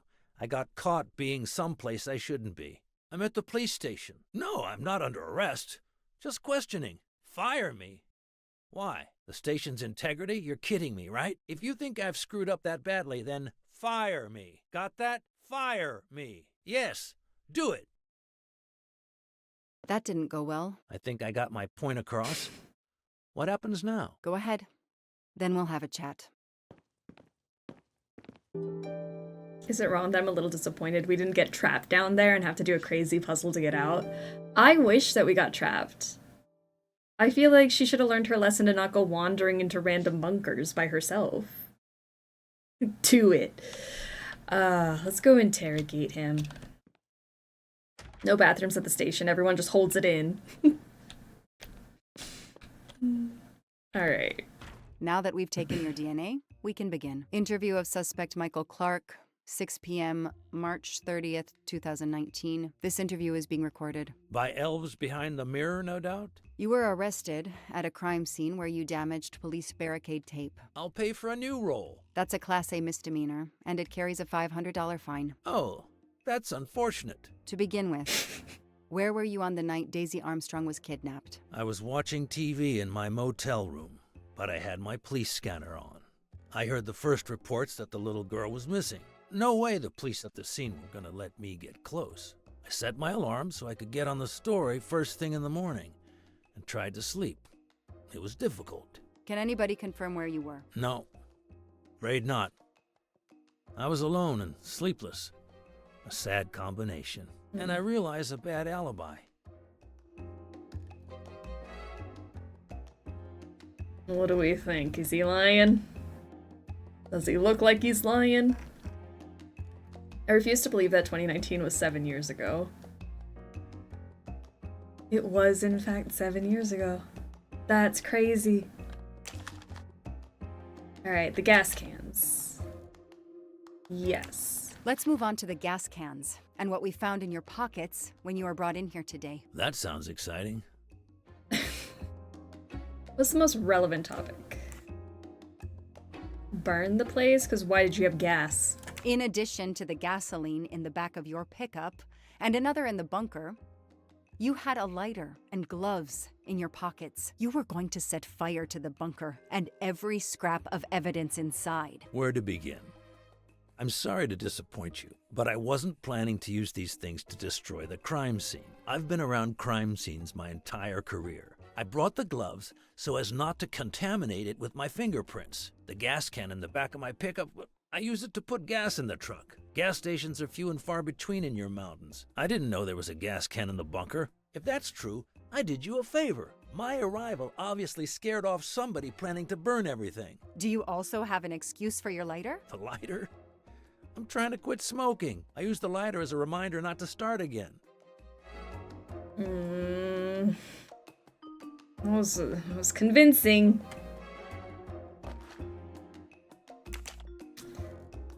I don't think there's anything I can really say. Well, I guess because I could say I called them and... You say you're a journalist, a stringer for Channel 6 News in Boston. I sell my stuff to lots of media outlets. Name of the editor-in-chief. How is your editor doing? Last time we spoke, she was fine. But that was months ago. What's her name again? I work for lots of stations and lots of editors. She knows your name, but you don't remember hers? I'm not great with names. It's Kelly Johnson. Oh yeah, Kelly. I just made that name up. Good for you. Her name is Abby Wilson. Mr. Clark, you lie like you breathe. Huh. Well, that was mean. He thinks he's invincible. I need to play his ego. That's the key. What are you doing in the Berkshires? And what is your connection to the Armstrong case? For the past few months, I've been working on a big case. Boston 6 News was looking forward to my next story. The Armstrongs have been on my list of potential targets for a long time. I changed gears when Daisy was kidnapped and started investigating the Armstrongs. Ooh. I've been working on a big case.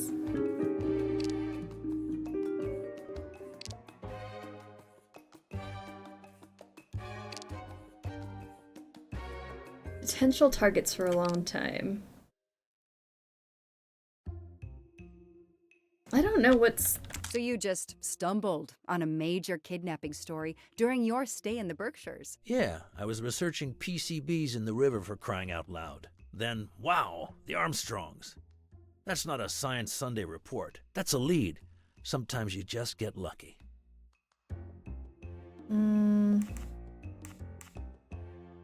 Your camera in the pickup. There were photos of Daisy from before she was kidnapped. The Armstrongs are a famous family, like the Kennedys or Hollywood couples. Gossip sites love them. People want to see how they live. I started out just stealing candid shots. Paparazzi live on getting that one exclusive shot. Steamy, intimate, whatever. Then when the kidnapping happened, I realized I was here first. What an opportunity. And I jumped at it. You have an answer for everything. You're not very good at this, are you? How long have you been on the job? Long enough to put you away for life, if you killed that little girl. I don't think that he killed her. I just think he's creepy.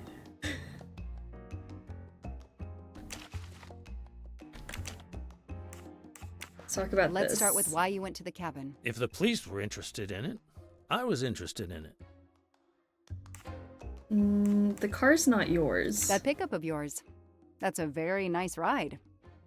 Especially for a stringer who only gets a few stories on the air. How can you afford it? When Boston 6 does use a story, they pay okay. That truck is top of the range. How much did it set you back? $55,000, $60,000? When I have to, I do what everybody else does. I take out a loan. How about you, detective? You got a loan on your car? He's enjoying himself. I need to throw him off balance somehow, surprise him into making an error. Explain to me again how you got to the crime scene. I listened in on the police radio frequency. Anybody can do it with a scanner. I headed for the crime scene in my trusty pickup, like I've done for years. After the forensic team left, I needed to see the crime scene for myself. I got to the bunker just before you arrived.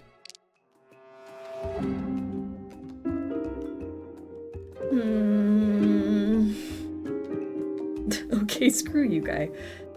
What does he mean?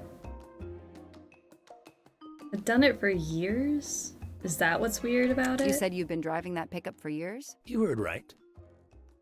Thanks to it, I never miss a story.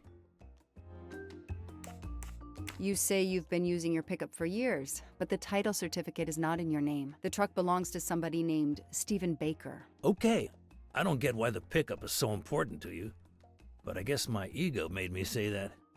Yeah, the pickup was lent to me by a friend. I couldn't afford it even with a loan. I think you stole it, Mr. Clark. You needed a pickup like that for our mountain roads, so you stole that one. Try proving it. But while you run off on some wild goose chase, you can't hold me. I know that Clark is lying. I need to reconstruct the whole sequence of events in order to understand what happened.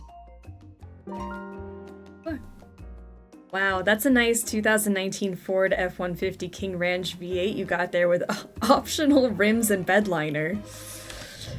All right, let's see. Reconstruct the events.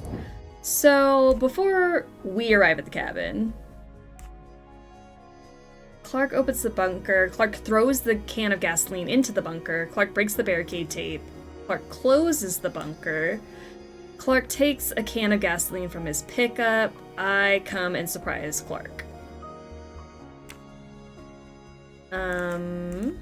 So probably he takes it from his, no. Break the tape. Open this. I get there. He's busy doing his thing. Oh, I did something wrong. Clark breaks the barricade tape. Clark opens the bunker. Clark takes a can of gasoline from his pickup. Maybe he breaks the tape later. Grabs something from in the house.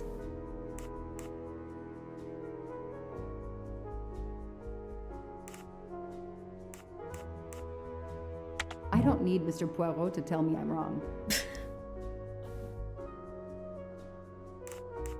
What in the world? Breaks the barricade tape, takes gasoline from his pickup. I don't know what order this would be in. Because from here, this makes sense to me. I get to the cabin.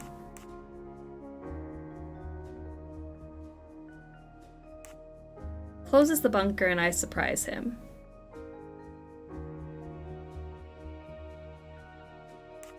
The music is good. It is really good. It's good thinking music. Yeah, because Poirot is judgy. It's true. Poirot would tell us that we're wrong, though. Because the bunker was closed when we got there.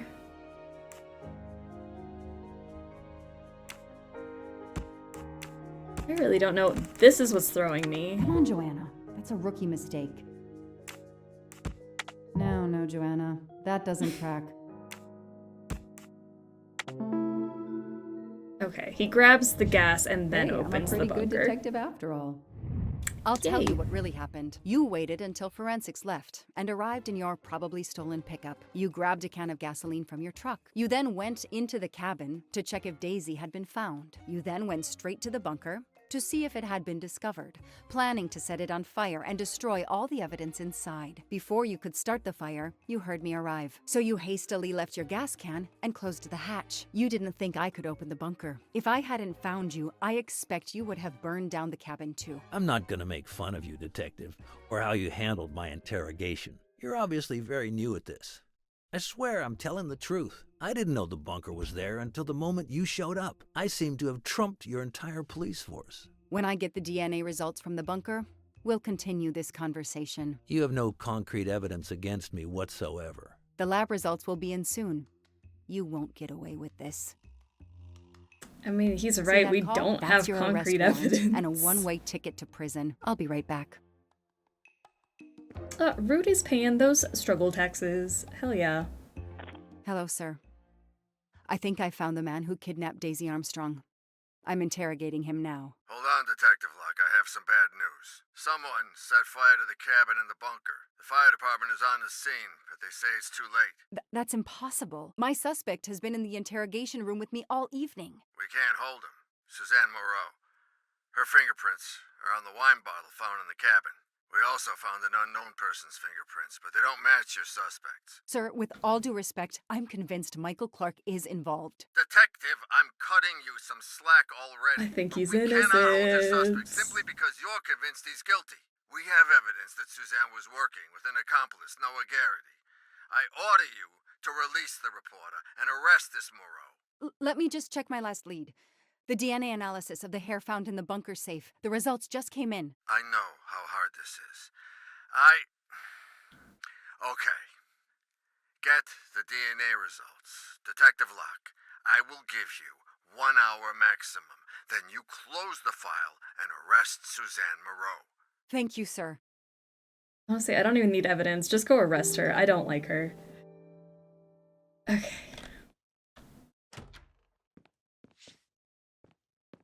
Who did you call earlier? An editor from the Boston 6 News. An editor you repeatedly said should fire you. That was your accomplice, wasn't it? You were telling him to start the fire. An accomplice?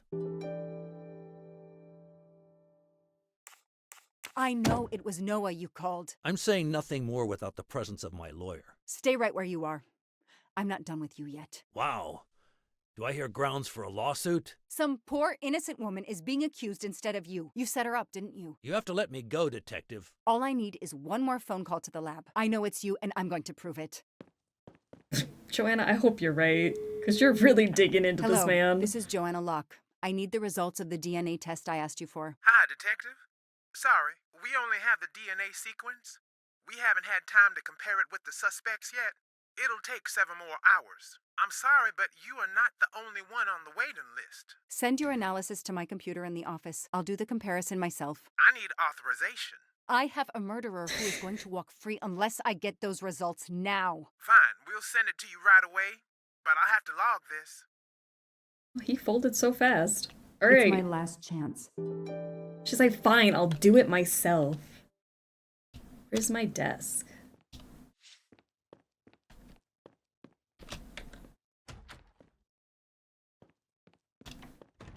Ooh, what's in here?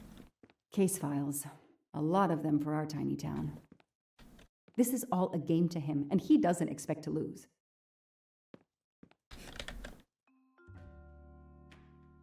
It's science. Oh no. All right, I'm gonna keep looking around. I'll add these to the file.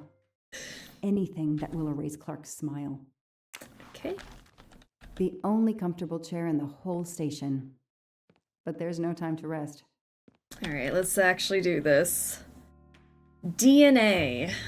Unknown DNA found in the cabin. John Armstrong, Michael Clark, Suzanne Moreau, and then this is the evidence, the hair. Okay, so we have to find something that lines up, I'm assuming. Yay. Oh, I can drag them. Okay. Oh, that makes it so much easier. Okay, so let's just see if something lines up. Well, I guess let's start with Michael since he's the one we think it is. That's not a match. I'm hoping this is right, and my thought process is correct.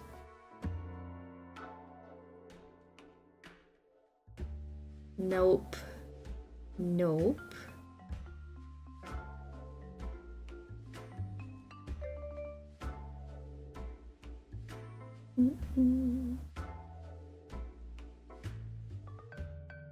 Down one.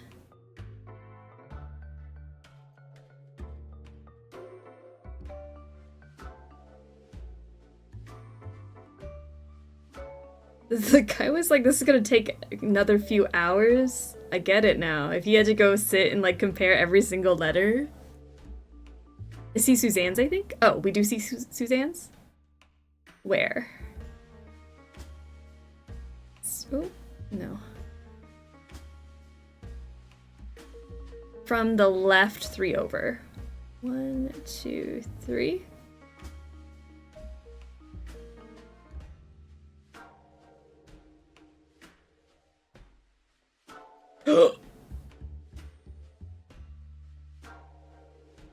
You're so right. Lock her up. No. No! Suzanne?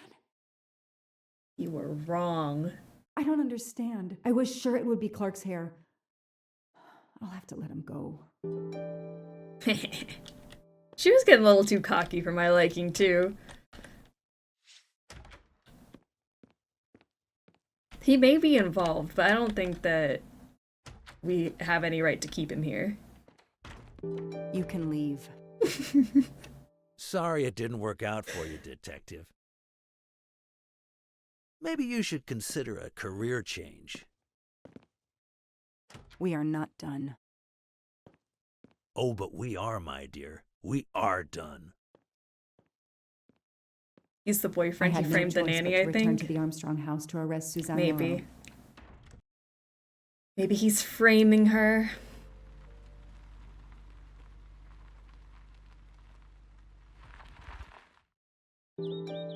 Okay. The arrest warrant for Suzanne Moreau. I can't believe it.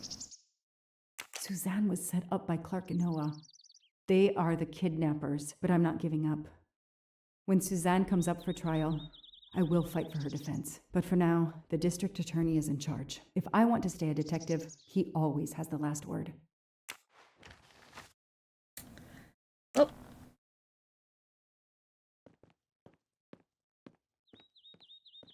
Seems like the accomplice.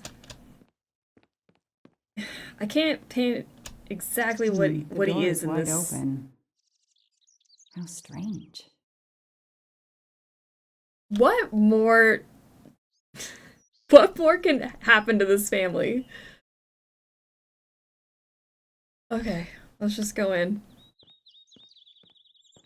Hey, is anyone there? Miss Moreau? Hello, I have an arrest Miss Moreau? warrant. This is Detective Locke. Oh no. Oh no. You think she's in here? Oh, she's just sleeping. Miss Moreau, can you hear me? It's me, Detective Locke. You must get up now. Miss Moreau? There are some pills on the side table. Miss Moreau, can you hear me? Suzanne Moreau is dead. There are no traces of blows or injuries on her body. She doesn't seem to have defended herself from anyone. Okay. Pharmasleep 3000. It appears Suzanne killed herself by ingesting all these drugs. Oh, Suzanne. Rip in peace. Sleeping. Man, there's more death in this game than Death on the Nile. My gosh.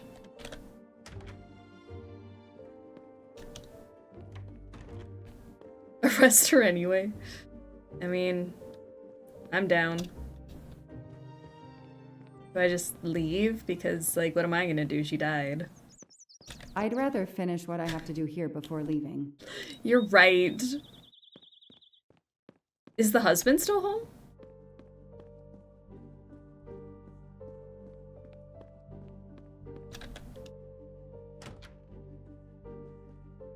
I'm not gonna lie, we are kind of sus since we have been found at 2 crime scenes now. That is true. He was trying to bounce. I'm like, I mean, what am I gonna do? I can't arrest her. Okay, there's gotta be more clues then. I was just trying to go back and report it to my boss. Oh, clues. Dear Miss Moreau, please forgive this letter. Dr. Adams has been unable to reach you for several days. We wanted to let you know that your mother passed peacefully during the night of Saturday, March 29th. Please contact us if you would like assistance with the arrangements for her or if there's anything else we can do. Suzanne was telling the truth about her mother. Yeah.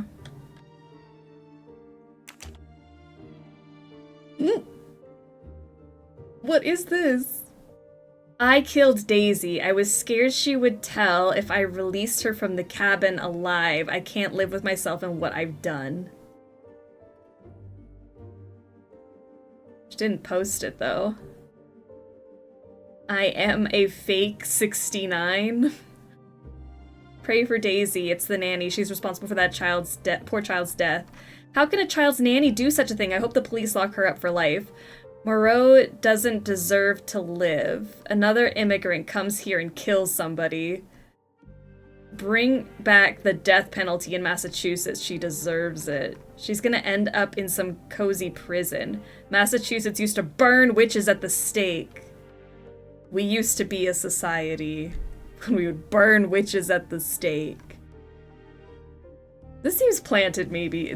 Does this not all seem very planted?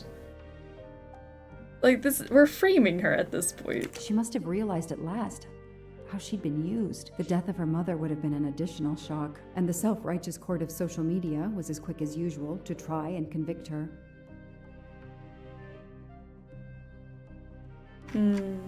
Cozy with an S? British. This game is dark. Joanna's whole storyline. Like, get me back to my train. I want to cure hangovers and Suzanne's sass people. The diary is missing.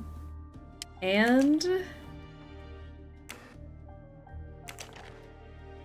that's still here. Nothing weird about the tissue box. She did have a message. I didn't see if I could click on those. I will go back. It didn't look like I could check them. Everything looks in order. Her glasses are gone. Glasses are missing. Okay. Missing glasses.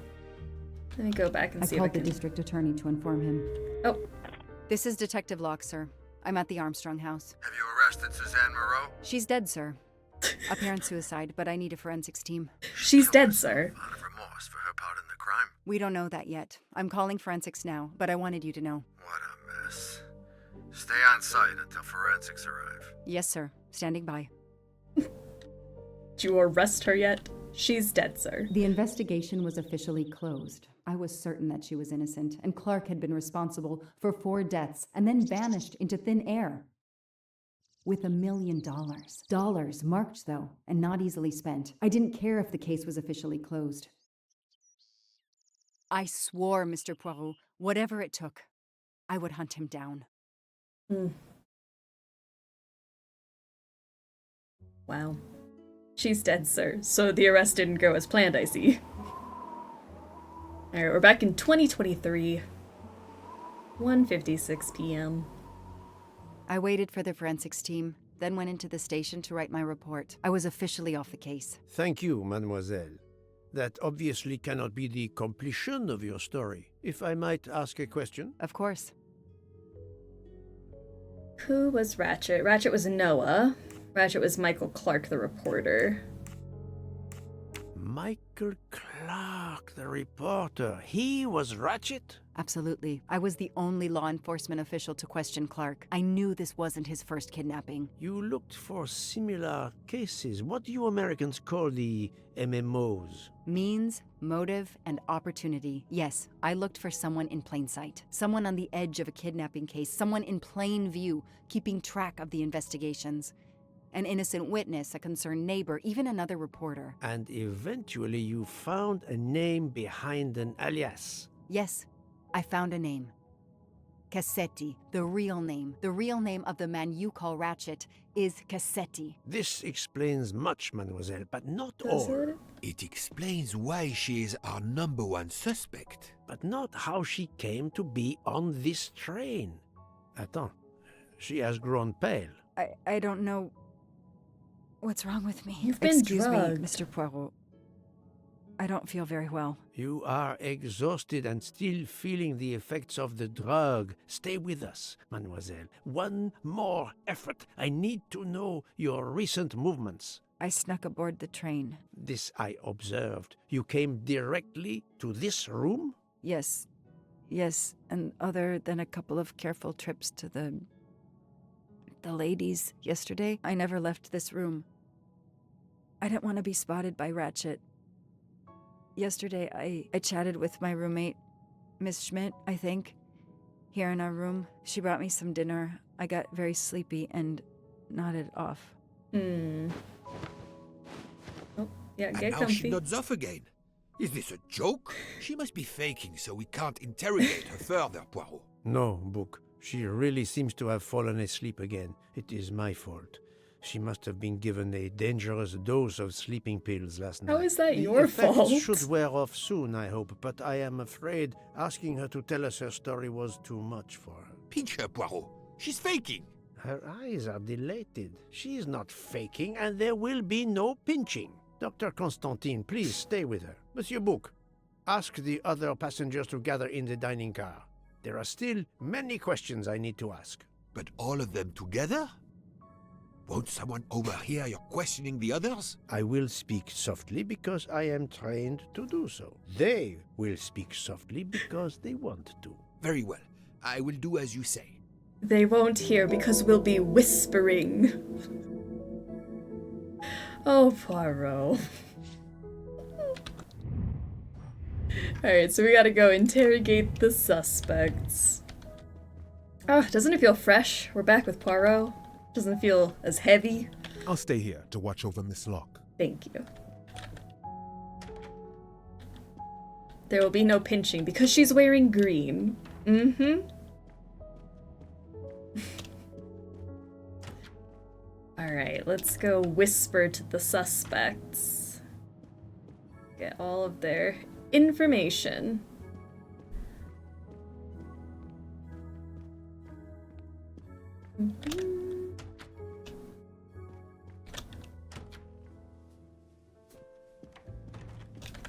I hope we will be leaving soon.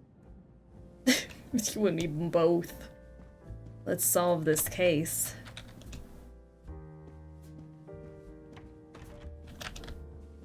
I should go and interview the passengers in the restaurant car. Well, some of them are lingering. Like, I thought we were gonna tell them to gather round.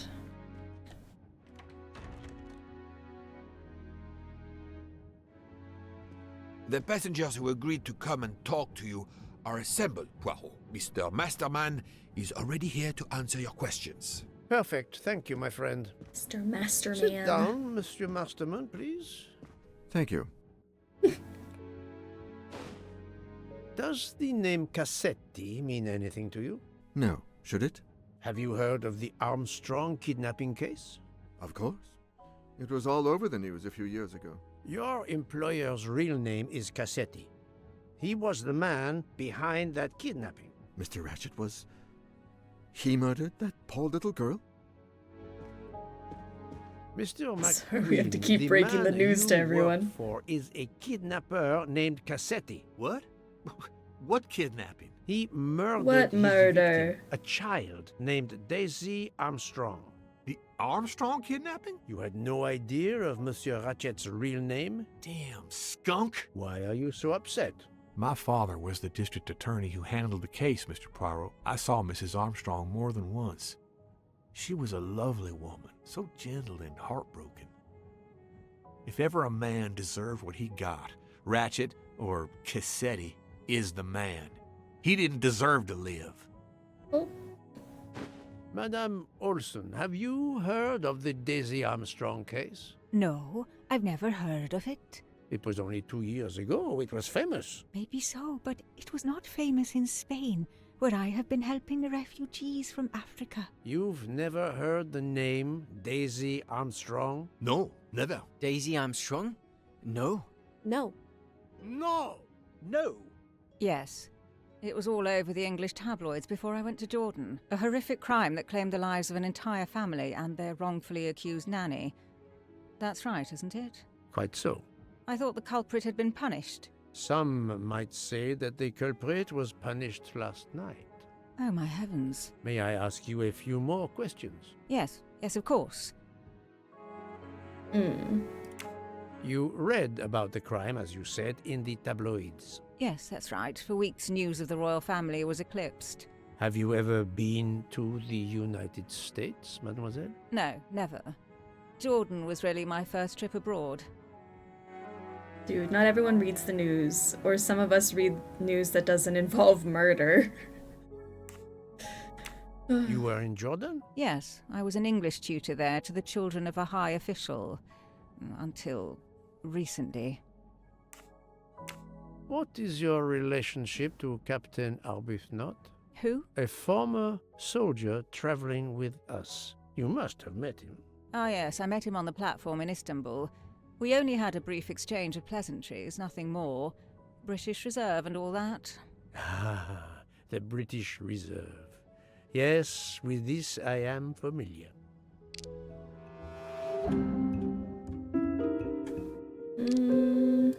Brief discussion. Wasn't... Oh, the truth cannot hide from Poirot forever. Don't talk to strangers in general? She's lying, but why?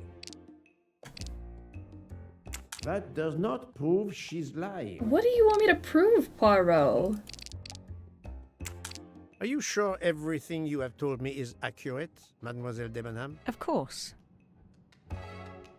Hearing at the hotel. Mademoiselle, I know that you met Captain Arbuthnot at the Tocatlion Hotel. You were spying on me. I am very attentive to my surroundings. It helps in my profession. Well, it's your word against mine. I had occasion to be of some assistance in recovering Captain Arbuthnot's train ticket. While searching his room, I also discovered one of your earrings. Whatever your relationship may be to the good captain, I doubt it has anything to do with British Reserve. You will not tell me your secret, mademoiselle? I can't. I don't know what you mean. Poirot, Miss Debenham's got nothing to do with this business. Nothing. Do you hear? Oh. Are you about to hit me? Step back, bend down. Oh my god. Archie, stop. Captain, no. This behavior is unworthy of an officer and a gentleman. Leave her alone. Have you no honor? Archie, we should go. Captain Arbuthnot, I am certain you are a brave soldier, but you are a poor actor. The truth is that... Murder related. No, I think y'all canoodling. Your relationship with Miss Debenham is beyond doubt, Captain. Your reaction was apparently that of a man trying to protect the woman he loves. I might understand that if your relationship were some cleverly disguised secret, but it is not. You make puppy dog eyes at one another at every opportunity. You cannot hide your love. Everybody knows. I advise you to stop with your accusations, Mr. Poirot. I'm going to escort Miss Debenham back to her compartment. Make of that what you will. The captain and Mademoiselle Debenham are obviously adamant about not revealing their relationship, but this scene convinced me there is more that is not so obvious. This murder has everyone on edge. In my 25-year career, I have never seen such madness aboard the Orient Express. I understand, my friend. The more we learn, the more perplexing this train ride becomes. But we have other clues to pursue. What do you have in mind? The broken watch on Monsieur Ratchet's wrist, for example, and the handkerchief found near the body. Who does that belong to? This little drama we have just witnessed has not put you off the scent. Far from it, my friend. Will you return to your watch over Mademoiselle Locke? Yes, I will. Dr. Constantine can probably use a break. Good. Au revoir, Poirot. So they're guilty for being in love. They're guilty for hiding their love. New mystery discovered. Why hide this in the 2010s? At least back in the 1900s, it was pretty much well known to keep what happens in the sheets under wraps. Yeah, we have a man who openly vapes banana juice, so I think it should be fine. It's 2023, guys. We love who we love without caring. Oh, 2023. Okay, so let's think about the watch. How can he sniff anything with that mustache? You know, I don't know. He probably just smells like his mustache pomade. What are the 3 hypotheses about Ratchet's watch? The watch shows the time Ratchet was found dead. The watch was tampered by the murderer. The watch shows the time when the murderer fled. The watch shows the time Ratchet fell asleep. The watch shows the time of the murder. The watch was out of adjustment before the murder.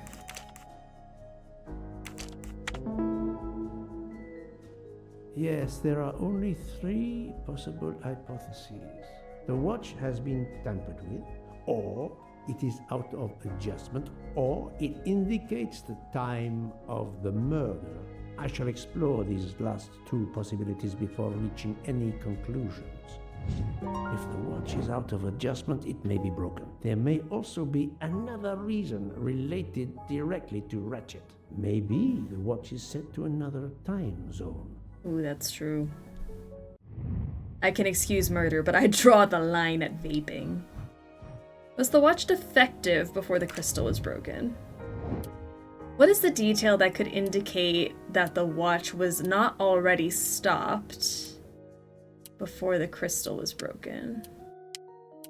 The watch was not defective because the second hand is still moving. That's the right answer. The vaping is fine. It's the banana for me. It's the specific flavor.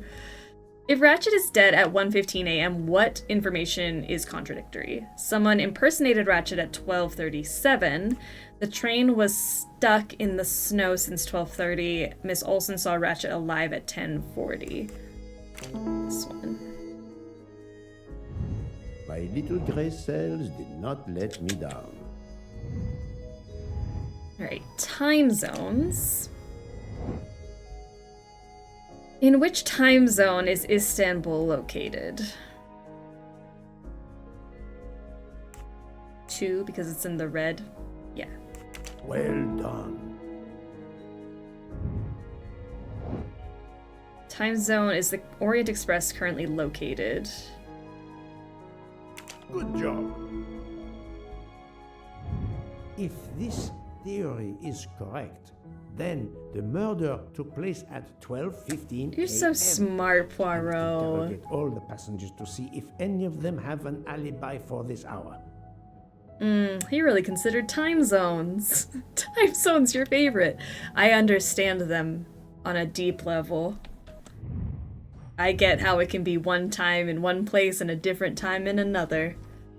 Cross-check known alibis. So who are the people whose alibis overlap? Okay, you were with you. You were with McQueen, I believe. Huh, I don't remember what you were doing.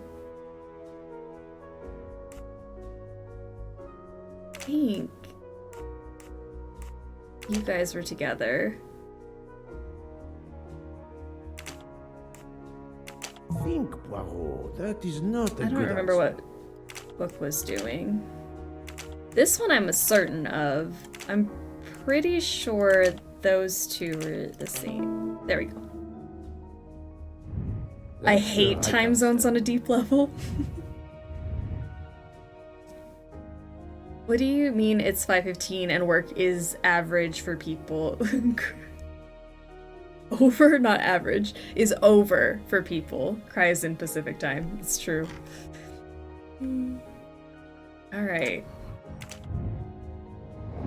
Let's see. Which letter is embroidered on the handkerchief? H. I'm right again.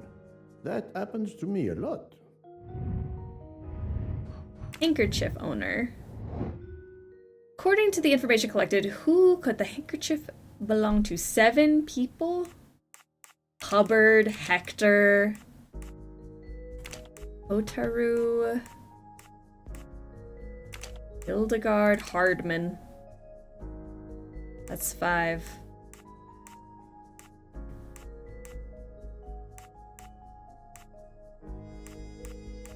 Who else could have had the H?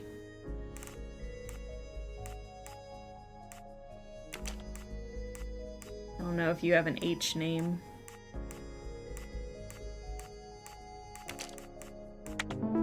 There. H for Hercule. Hercule Poirot.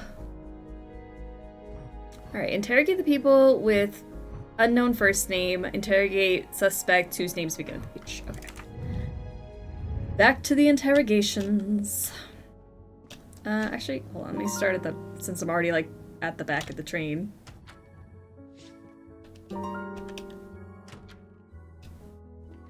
Might as well. Oh, I think I went the wrong way. That I was intending to go, but you know what? We're already here. Monsieur Foscarelli, I would like to ask you a few questions, if you allow me. Ah, Signore Poirot, is it? I was wondering when you'd get around to me. Unfortunately, you find me on a mission of mercy. Hello, Monsieur Poirot.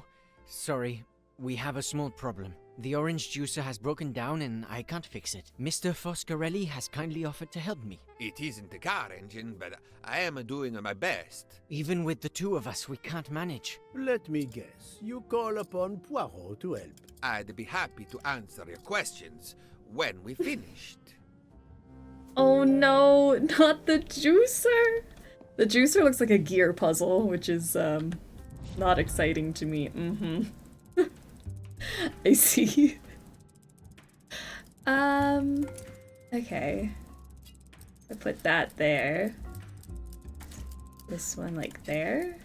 Well, that doesn't work at all, does it? I put this one here. Oh.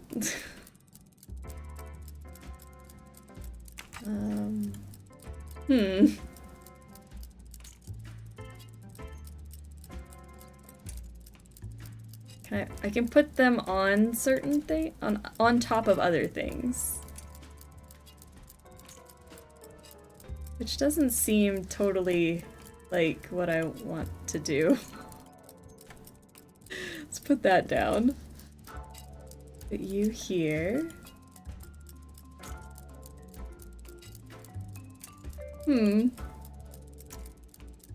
Oh, I can take these off. Okay, I see, I see. I was like, I thought I had to keep them in place. I think we're alright to just... Let me take that one off. Okay, the big ones I have to keep in place.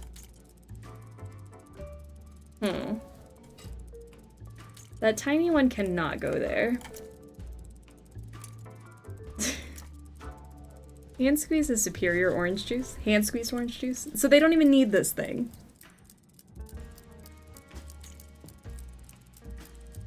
This just seems way too complicated.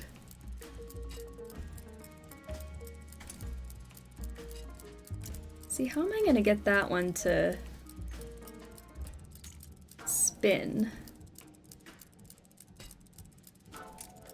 Maybe I can put, can I put all three on there? Just... Is it making sense? This doesn't make sense to me. Oh, maybe I need two. I see. And then I put it on. Ah, get it? Hold on, I want to put like a big one on this one though. And then put the baby one on this one. There, so it's like that. And then that moves this one. Which I need to now move something here. Ooh, stay down. This one, so that moves that. I also don't think that I need that there anymore. Because I could just put this here, which will then turn that. And then... Voila. There it goes. This is why you don't hire a watchmaker to design a juicer. Because what was that? Okay. Time to interrogate now that that's over. Bravo! I should stick to automobiles. Well, now we can talk calmly.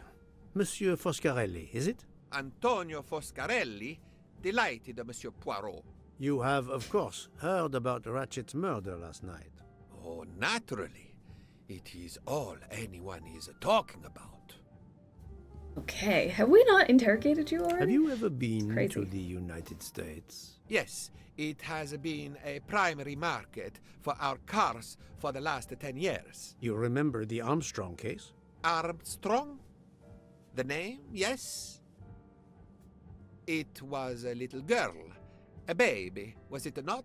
Yes, a very tragic affair. Did you know that Cassetti, the kidnapper, was actually Ratchet? Oh, no. Then he deserved to die. I mean, wouldn't you agree? I do like all of them are like, I didn't murder him, but he was asking for it.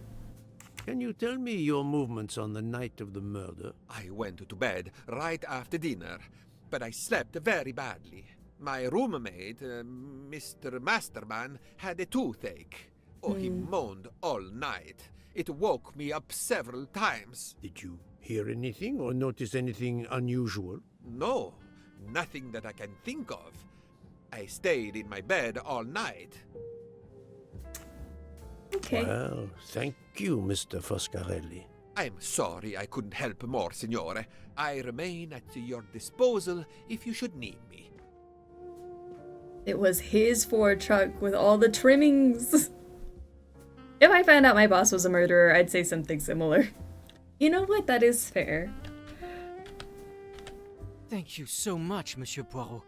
I can put orange juice back on the menu. Good. I'm glad.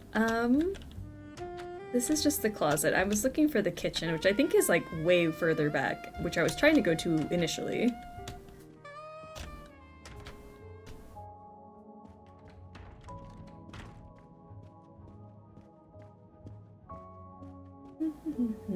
Alright, the kitchen. I'm sorry, sir, but I must concentrate on my baking. Okay. That's fine.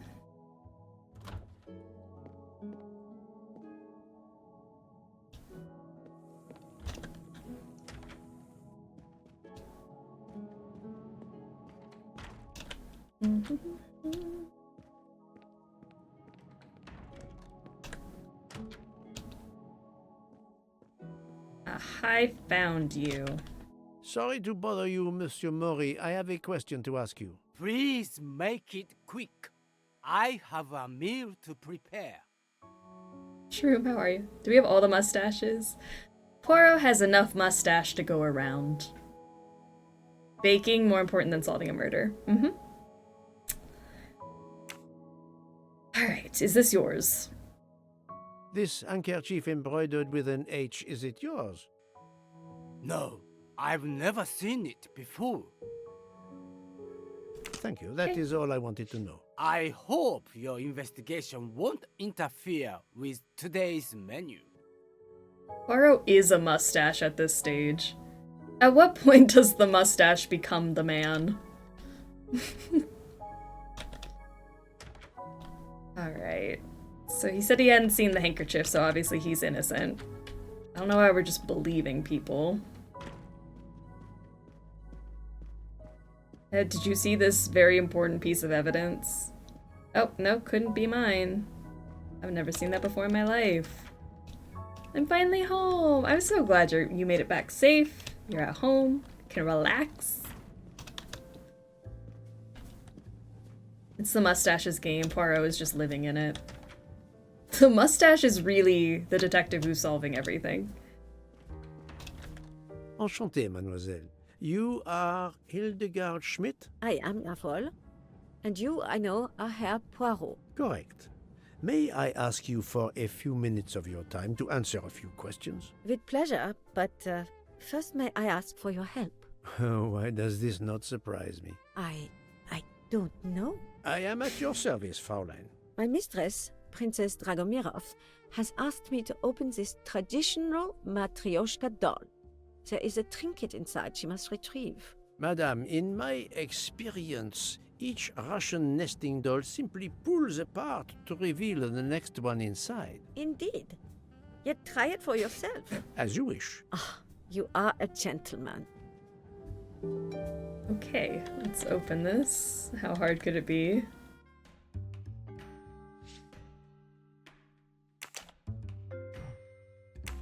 Ah, alright, so these slide.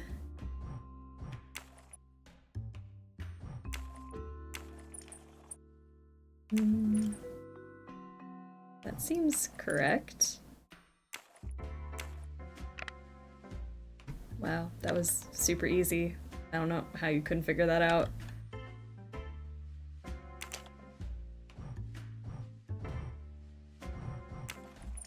Okay, wait, what's wrong with this one? This looks right to me.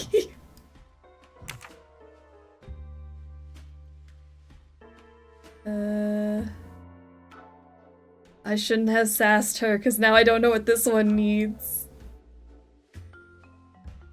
What's wrong with this one? Do we maybe make them all line up like they're all blue?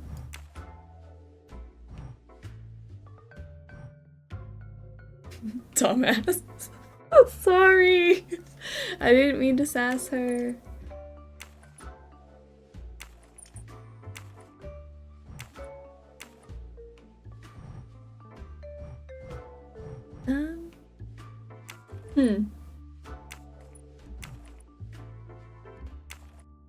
Alright, let me look at this doll again.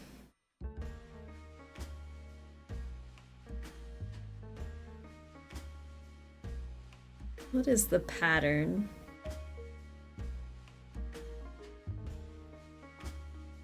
Feels like the tiny flowers have to line up too.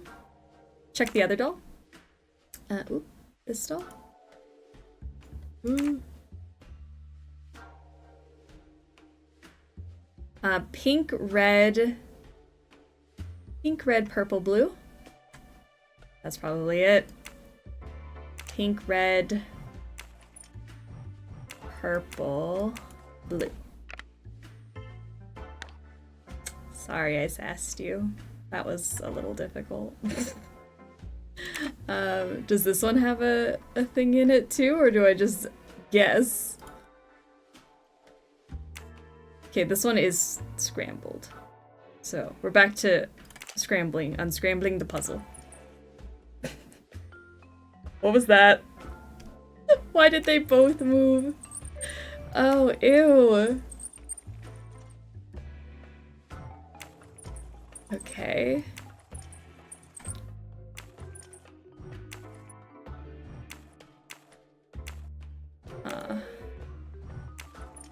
I see.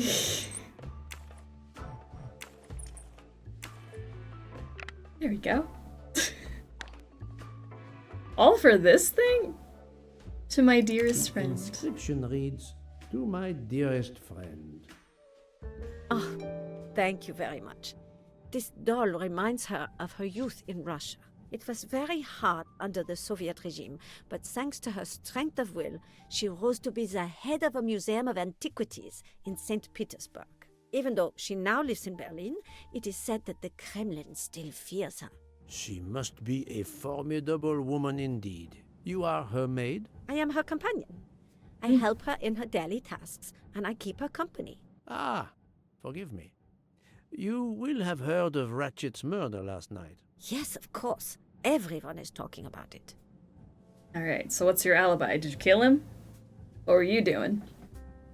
Can you tell me how you occupied your time last night? Just after we left Istanbul, I had tea with my roommate, Fräulein Locke. I went to dinner with the princess, and when I returned to my compartment, Fräulein Locke was already asleep. A little later, Herr Michel, the conductor, came to get me because Madame la Princesse needed my help. Her back troubles her. I massaged her for about an hour. Do you remember the time? I'm sorry, I do not, mein Herr. Have you lost a handkerchief embroidered with an H, madame? Oh, no, monsieur. I thought perhaps since your first name is Hildegard. It is not mine, I tell you. I could not afford something so nice. I have no idea who it belongs to. My apologies, I did not mean to alarm you. It's 2023 and we're still hiding, calling it companion. Just tell us what you really mean. Thank you for answering my questions, madame. Companion holds an entirely new meaning for me now after the movie.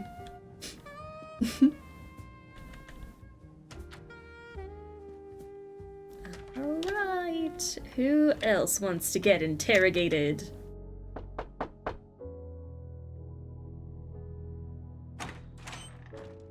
Monsieur, I am Hercule. I know who you are, Monsieur Poirot. What do you want? Answers to a simple question or two. All right, but quickly. My wife is quite ill. I would like to stay by her side. I promise. First of all, I imagine you know about the murder. Of course. The Countess is terribly distressed. Your full name? Rodolphe Adreny. Your home is? Budapest. And how do you come to be aboard the Orient Express? I am a Hungarian diplomat. My family has represented our homeland since the revolution from the Soviet Union in 1956. I was on my country's business in Istanbul. Business which I cannot discuss. And your wife often accompanies you on your diplomatic missions? Yes, and why not? Was there anything else you wanted to know? Did your wife kill him? Yeah. I'm curious. Diplomat. My little gray cells did not let me down. Can you tell me how you spent last night? I was in our compartment with my wife. She went to bed early. I played a video game on my phone. Around 11 o'clock in the evening, my wife woke up and couldn't get back to sleep. She took a sleeping pill. As for me, I went to bed soon after that and slept straight through until morning. Okay. He's innocent. He was just playing games on his phone. Have you ever been to the United States? I was posted to the Hungarian embassy in Washington for a year. You knew perhaps the Armstrong family. Armstrong? Armstrong. It is difficult to recall. One meets so many people.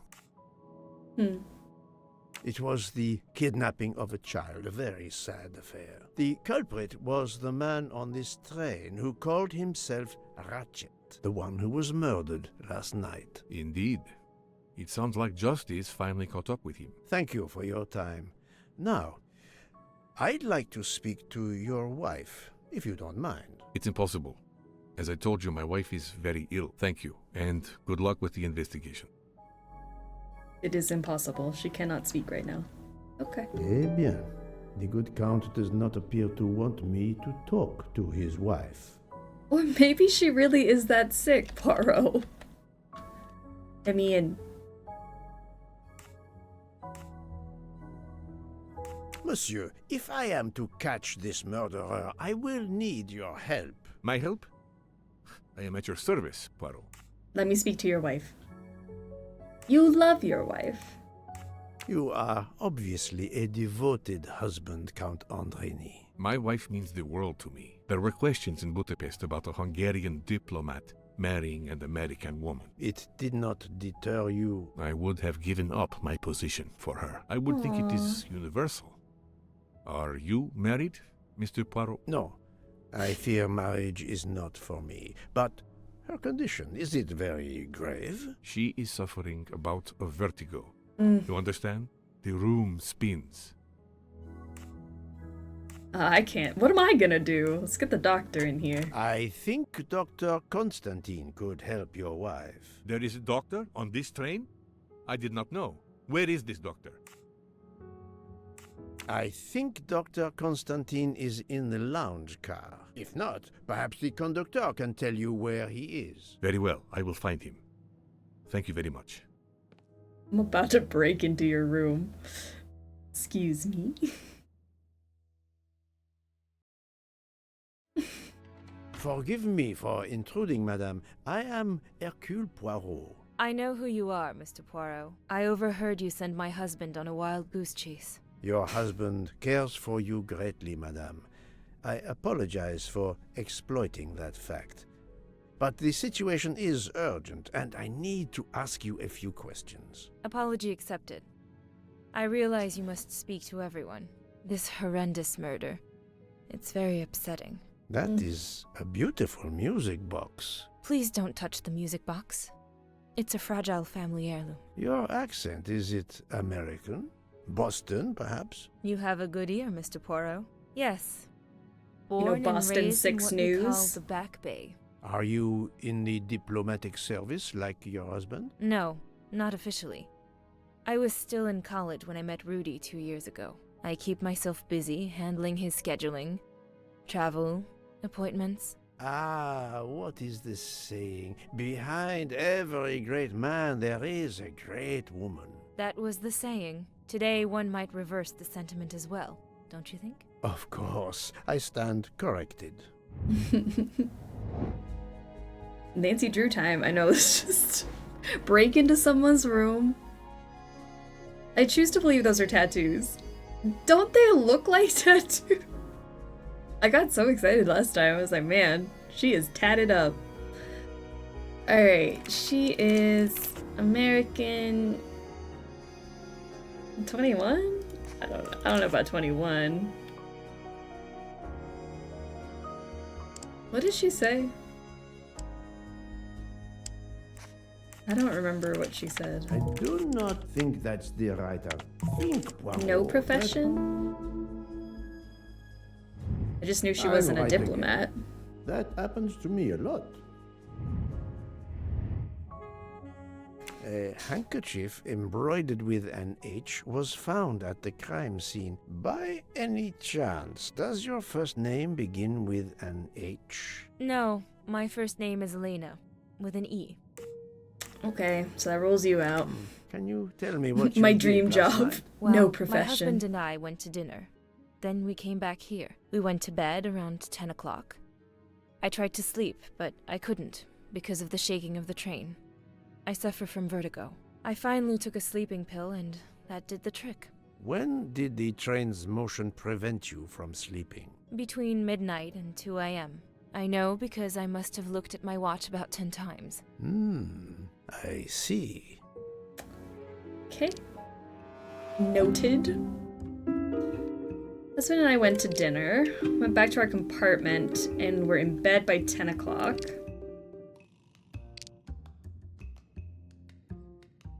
They weren't both in bed at 10 o'clock, though.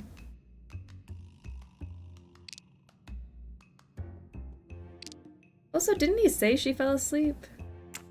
Come now, Countess. You are not telling me the truth. Why do you say that?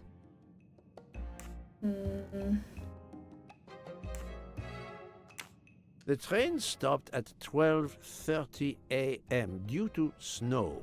So there was right. no shaking of the train.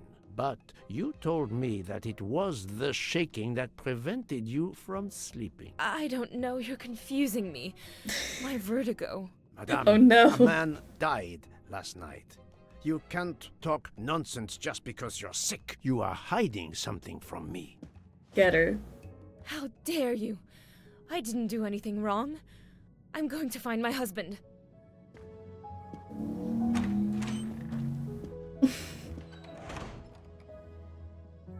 Element, how are ya? But my strategy worked. I can now inspect this room in peace. Yay. Welcome to this room. We're gonna inspect this room now that all our suspects have left. Okay, we got some jewelry. I bet these are the Pharmasleep 3000s. I just knew it. These must be the sleeping pills that Countess Andreni took last night.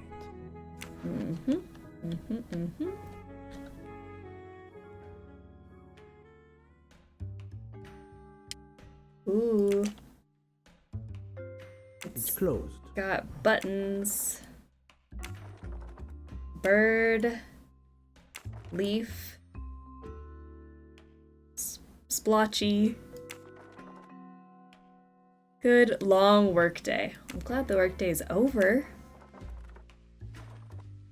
Can hopefully relax. Alright, let's go see if there's a clue for what I need to do. There seems to be something missing here. Okay, maybe a crank. The Great Gatsby. Okay, nothing too crazy there.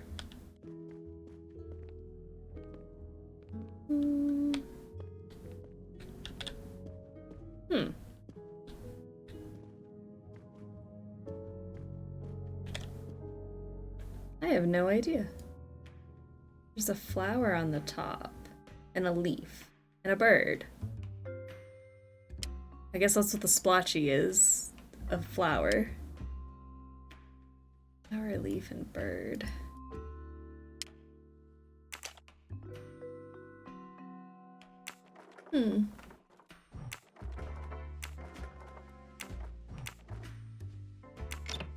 Oh, that did something.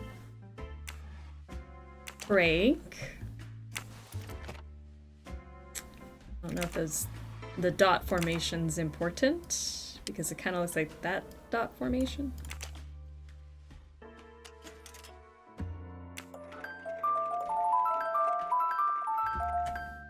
Okay, let me look at this. I'll pull that out. I'm gonna draw this. It's like here, here. It's like a little triangle, and then that. I don't think that my drawing is very helpful, but let's see. And then if we get this to crank at just the right spot.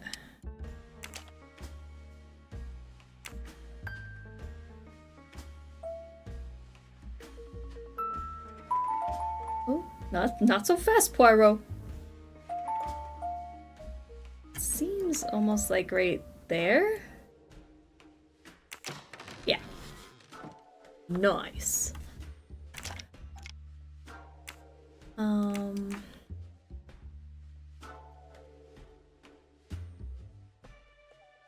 Then we have sun, moon, music notes, star, planet.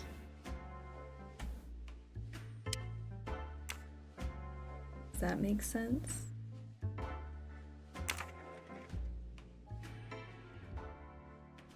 Am I supposed to do something with that bit?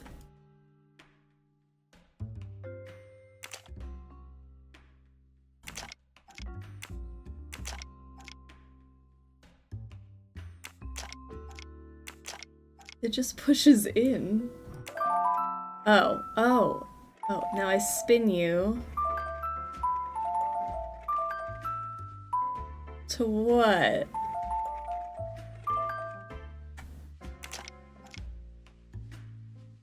You know, I think it was because the music note was facing this way and the music note lines up. Please don't touch my treasured heirloom, Poirot. I'ma touch it. Sun, moon, star, quick, get Emily. Emily, look at this. Oh. My poor blind child. For my beautiful young ladies, Helena and Sonia. For my beautiful young ladies, Helena and With an Sonia. H. Helena with an H. I was like, when she said Elena was her name, I'm like, are you sure you don't spell it with an H? But okay. It's Countess Andreni with an older girl.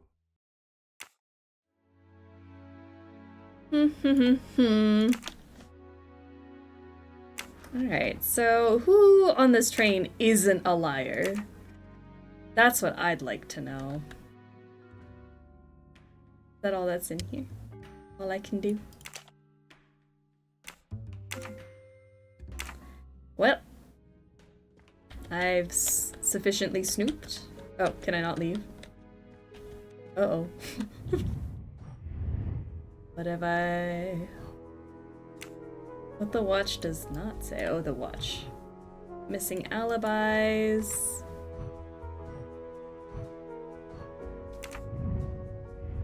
Okay, Poirot, what would you like me to do? Because you won't let me leave?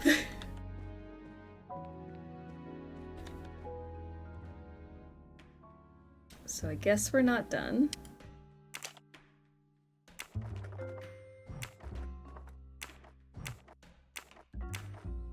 I don't know how I had this before.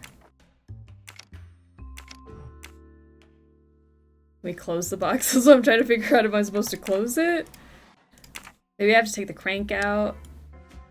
Hold on. Can't. Oh, there's a back to it. An engraving written in, I believe, Russian Cyrillic. It looks like a first name. Poirot! Have you no shame?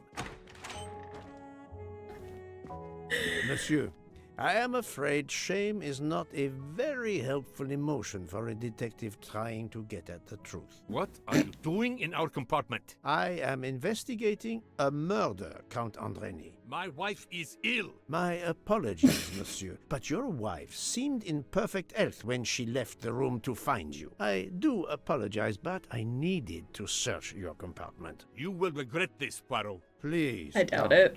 You aren't going to challenge me to a duel, are you? Countess, I'm afraid I took the liberty of inspecting your little music box. How dare you? The message in the medallion was addressed to you and Sonia. Sonia Armstrong, your older sister, the mother of Daisy, the murdered child.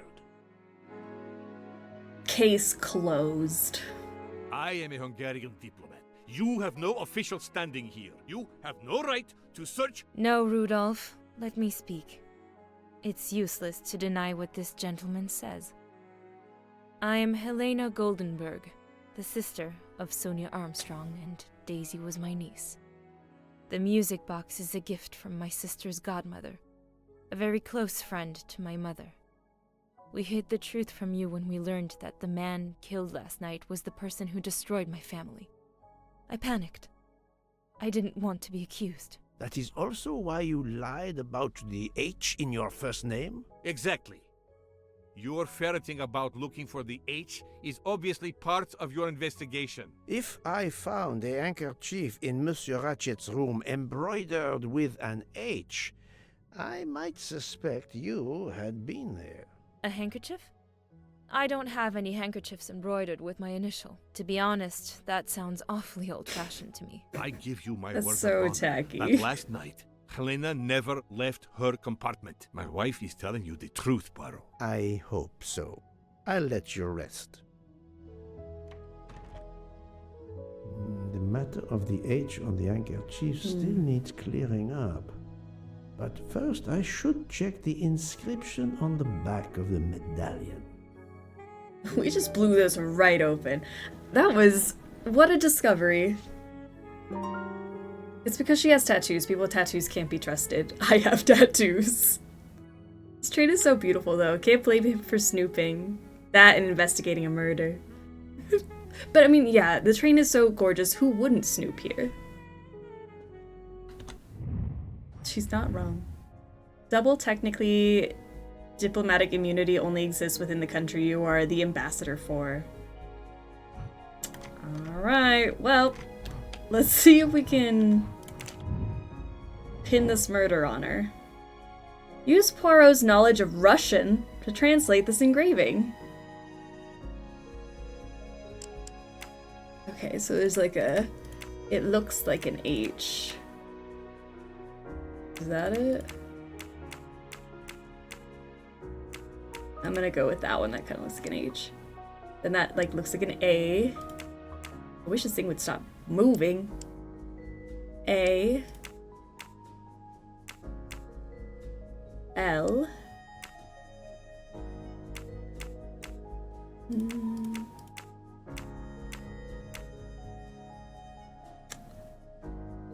Well, that last one is definitely the backwards R looking one.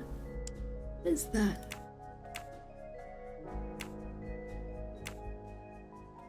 I don't know what that letter is. It's like a lowercase n.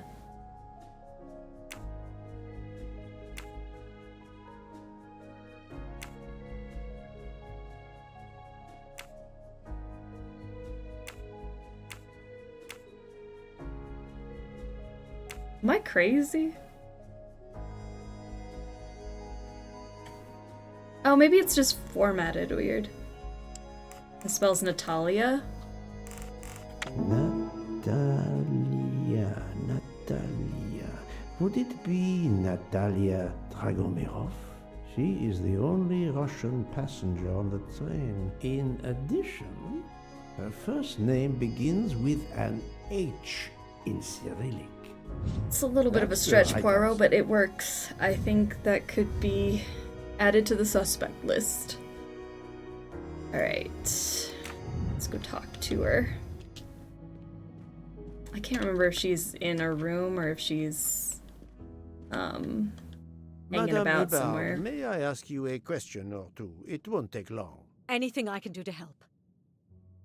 Have you misplaced a handkerchief recently? No, I don't think so. Why? We found a handkerchief embroidered with the letter H, so I thought it might have been yours. I'm sorry, but it's not. It may belong to Miss Schmidt, Princess Dragomirov's lady's maid. I believe her first name is Hildegard. It is a possibility. Anyone could be lying, of course. I thank you, madame.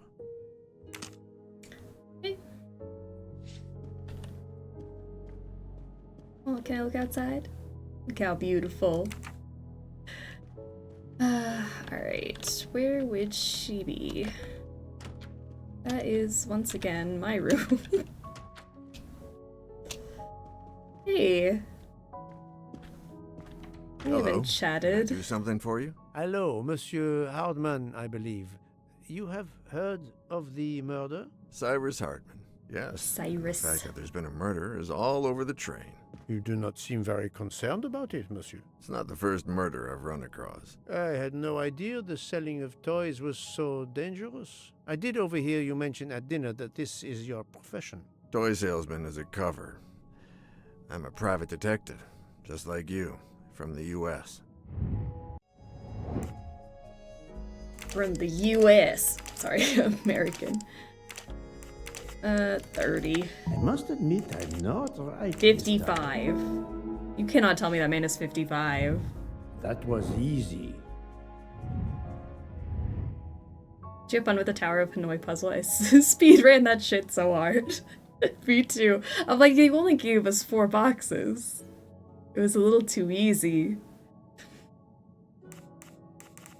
I did not expect to find another detective on this train. I just finished a job in Istanbul when I received an email from Ratchet. He hired me to protect him. Something you failed to do. I'm not happy about that. He'd received some threatening letters. I was supposed to watch his back, and yeah, something I failed to do. But he seemed to think got he was murdered. in more danger when he left the train. He was traveling to Paris? I assume so, but I'm not entirely sure. Can anyone on this train confirm your identity? Yeah, that McQueen kid. Ratchet's secretary. Okay. Dude, you already found another detective on this train. We forgot about Joanna. Were you on duty last night? You bet. I kept my door open a crack and I watched all night. No one entered that car who didn't belong there. Did you see anything in particular? The conductor, Michelle. Particular? He was there most of the time too, except for 15 minutes or so after we left Vinkovsky. He must have answered a call from Ratchet's room, then he was absent again for a while around 1 a.m. After that, he didn't move until 5. Okay. Monsieur Hardman, have you heard of the Armstrong case? Armstrong? The kidnapping 3 or 4 years ago? Who hasn't? Why? Ratchet's real name was Cassetti. I have reason to believe he was the kidnapper. What?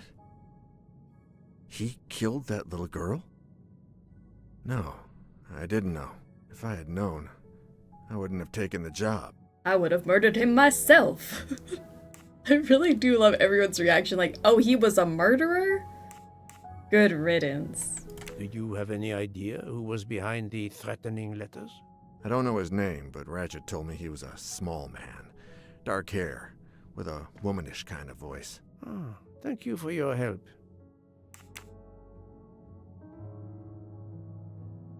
Is this handkerchief embroidered with an H yours? Do I look like the kind of guy who would use a handkerchief like that? I'm not really a handkerchief guy. Thank you for answering my questions, Monsieur Hardman. Listen, Poirot. I know I fell down on the job, but if you need help, any at all, let me know. I'd like to make it right. Okay. Thank you. Let's take a look at your phone. My good sir, it is 2023. Wow. It has been a while since I have seen one of those. Interesting.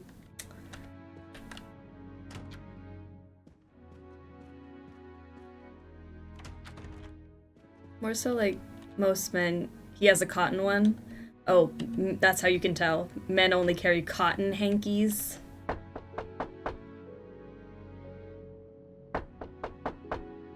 I am not prepared to receive anyone. Come back later. I'm sorry, madame, but a man has been murdered. I will not take no for an answer. You must have misunderstood me. I cannot speak to you just now. Madame, I know that Sonia Armstrong is your goddaughter. Come in, please. Please forgive my intrusion, madame, but I really must ask you some questions. Then ask. I'll answer if it pleases me.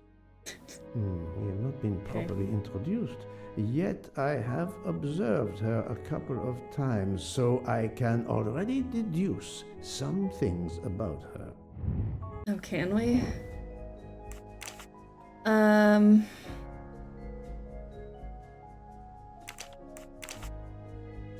85. Think, Poirot. That is not a good answer. What is she a director of? This is wrong. But I'm... Okay. My little gray cells did not let me down. Alibi. She's naked. She's like, I cannot entertain guests right now. I'm not fully clothed. Are we finishing the game today? I don't know how long the game is, but if it's anything like Death on the Nile, I'm gonna say no. Because that game was long. What time is it? We still have a little bit of time. Trying to kick me off a stream early. I will first ask you about last night. Will you tell me your movements? I went to bed just after dinner.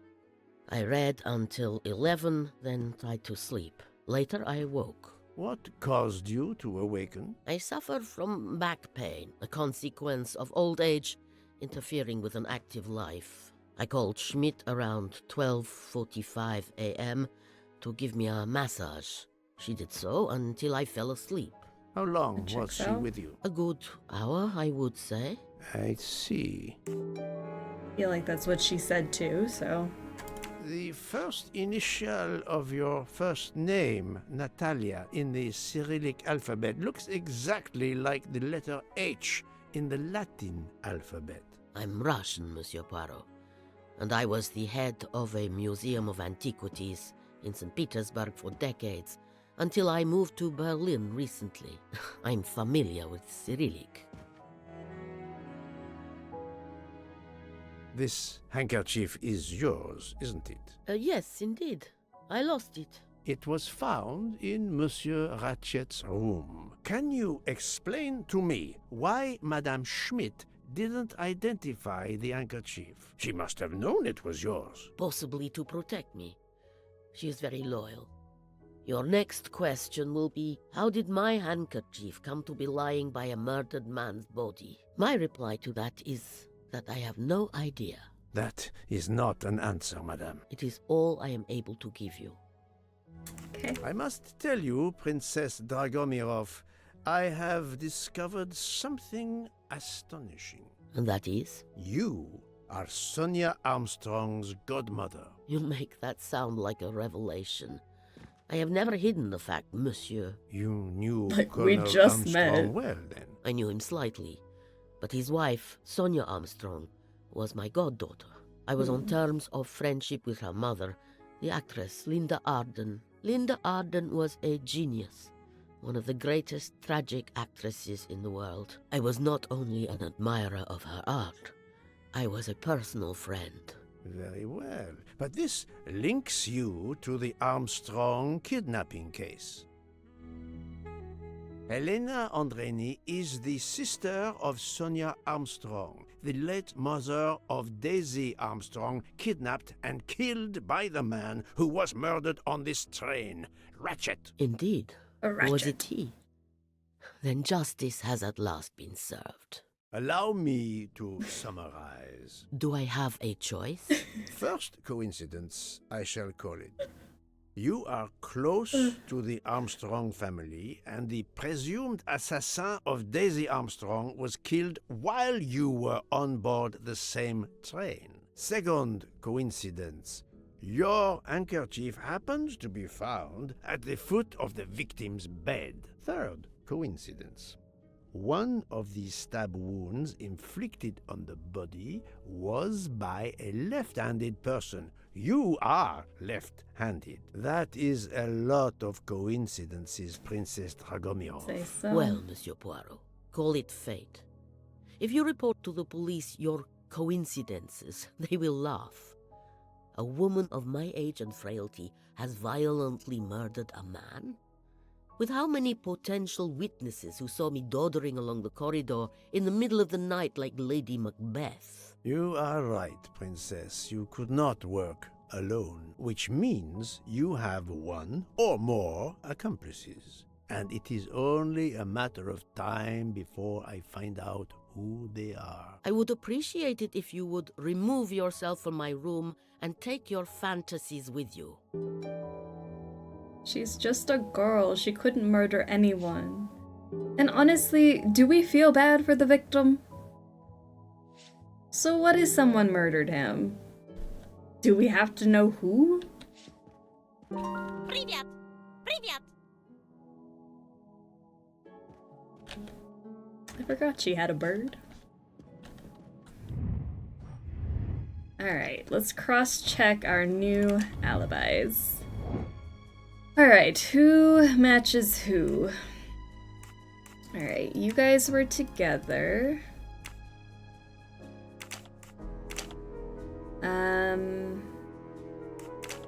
You guys were together.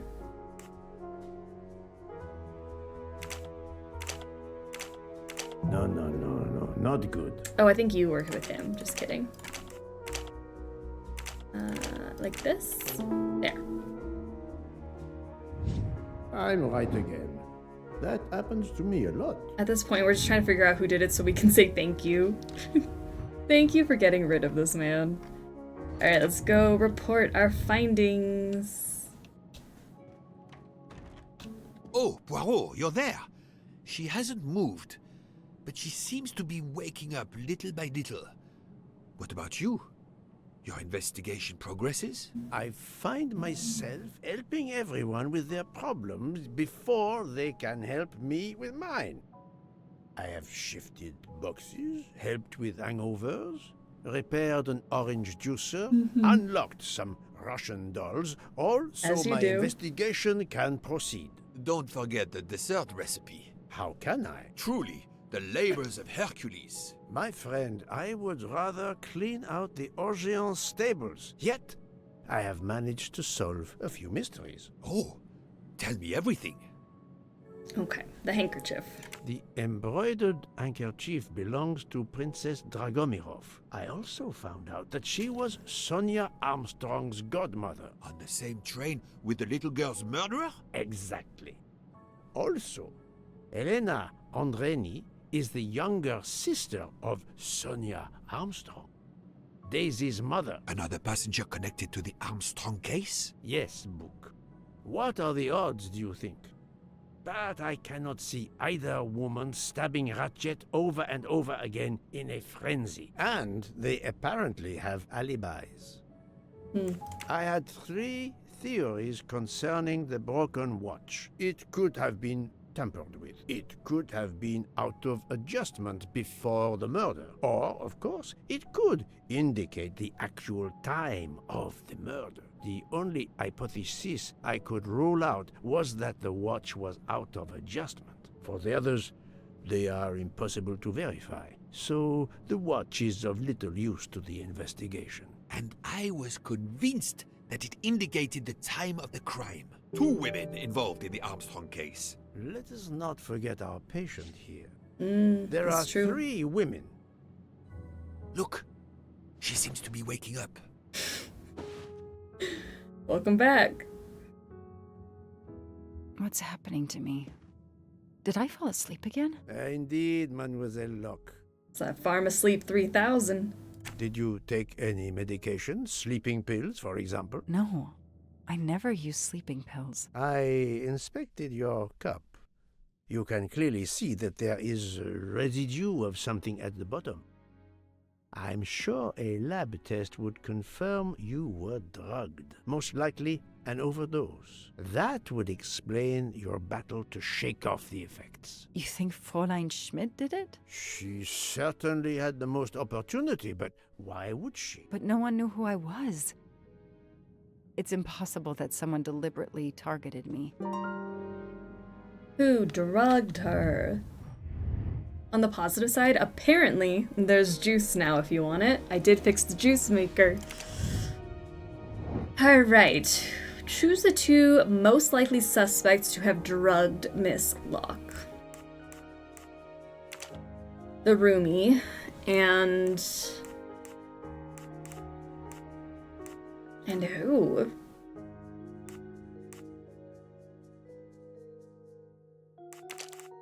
I do not think that's the right answer. Okay, who would be the other person?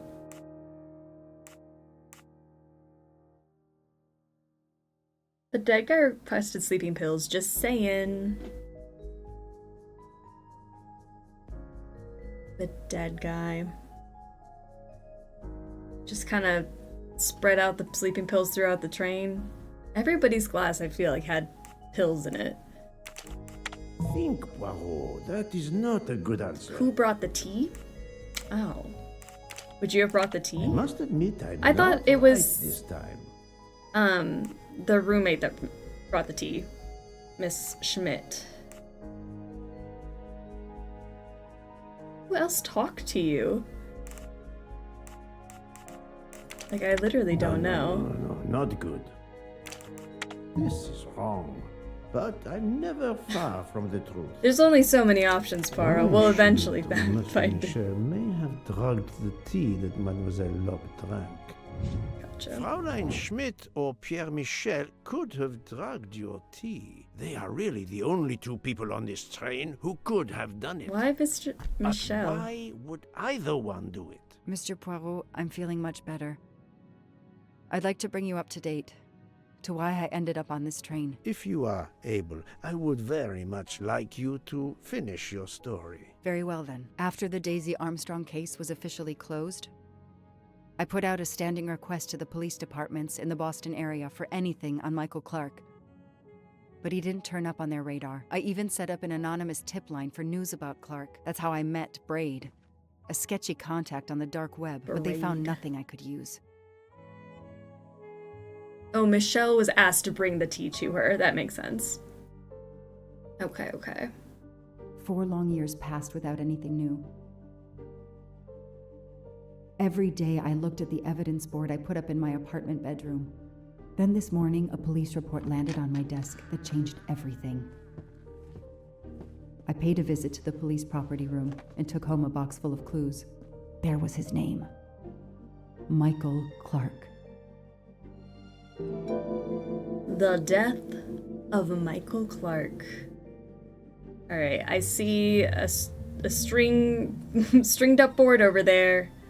We have an evidence box, which probably means it's a good stopping point before I dive into connecting some dots. This is a nice room. And there's a mustache. Let's grab that. A good stopping point on this mustache. But okay, we have this new box of evidence we were gonna look through.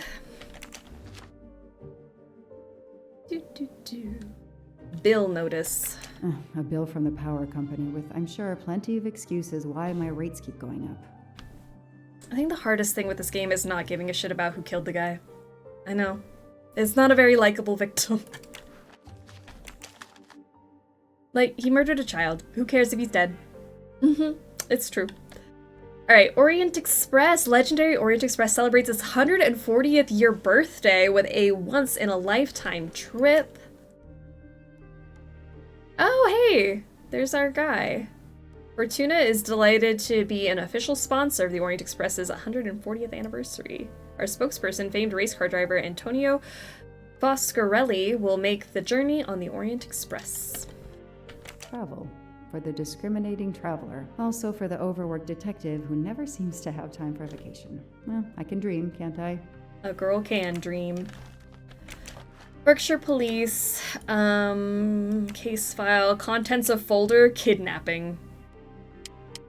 December 6th, 2023, the body of investigative reporter Michael Clark was found buried in his Boston backyard. We didn't know that yet, did we? So the guy that we ran into that was the reporter that was sitting outside the bunker, he's dead now. Okay, Clark was killed by a single shot to the chest. State of decomposition suggests an estimated date of death and burial fall 2018. That was the guy we interrogated, correct? This is Michael Clark? He doesn't look anything like the journalist I interviewed. Michael, you have earned a place on my evidence board. I was gonna say that looks nothing like him, so that makes sense. Okay. Years of no new leads in the Armstrong case. And then this. Michael Clark, the sarcastic reporter, my prime suspect in the kidnapping, murdered 4 years ago? Oh my gosh. I was like, I cannot believe another person died in Joanna's presence. But I'm so glad that's a different person. But that's not him. I totally forgot what he looked like. Years of no new leads in the Michael. Beautiful. Beautiful. All the important clues you find are automatically added to the evidence board on the wall. You can consult them at any time by selecting the evidence board. Le gasp. Okay, we have our evidence here. March 29th, 2019, from the abduction cabin. Key ring with keychain. The lab team found this keychain in the cabin, but they wouldn't have bothered to examine the keys once the DA shut down the investigation. The keys were just tossed in the evidence box along with everything else. It's too unusual not to demand a closer look. Oh, are we allowed to do this? Okay. We have... Oh, this has buttons on it. Okay. And a key... 3569? Now what is that? A blade? A key knife. They sell them on the internet for self-protection. Okay. 3569? Does that mean that that goes with this? 3, 5, 6, 9? A singular pill. I clearly am not organizing my meds as fun as this. What do we find? A capsule and a smell... Bitter almonds. Cyanide. Okay, we have a cyanide pill. Great fidget toy. What did I tell y'all? She's the dangerous adult. She is... either she's, like, too close to people who are about to die, or there's something ominous about her. Maybe she's guilty.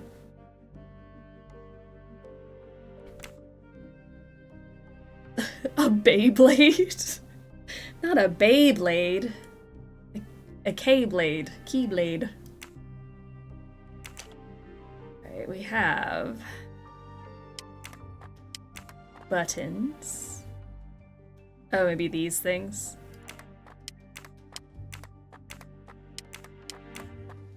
Uh-huh. Is that another blade? What do they call this? Brass knuckles?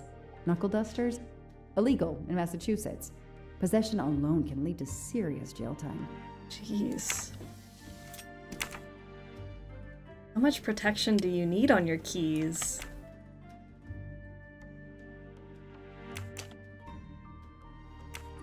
Okay, so this is a... spins like this. Can I go... It looks like I can go up. But I guess not.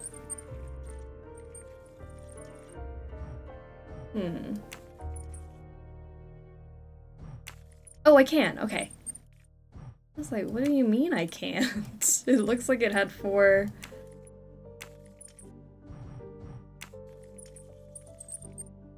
Okay. And then we... How do I spin it this way? Go. Oh. A USB key. Let's plug it into my PC and see what nasty little secret it contains.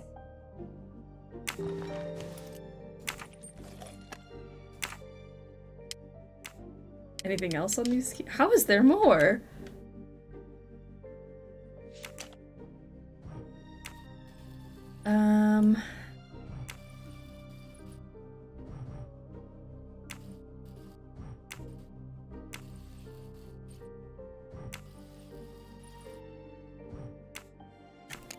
Oh wait, this comes out.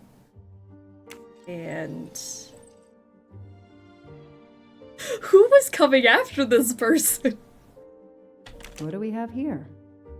A flashlight. They can also conceal knives, but in this case we have... lockpicks. Fun fact, don't plug random USB keys into your machines. Don't tell me how to live. Where's your curiosity and sense for adventure?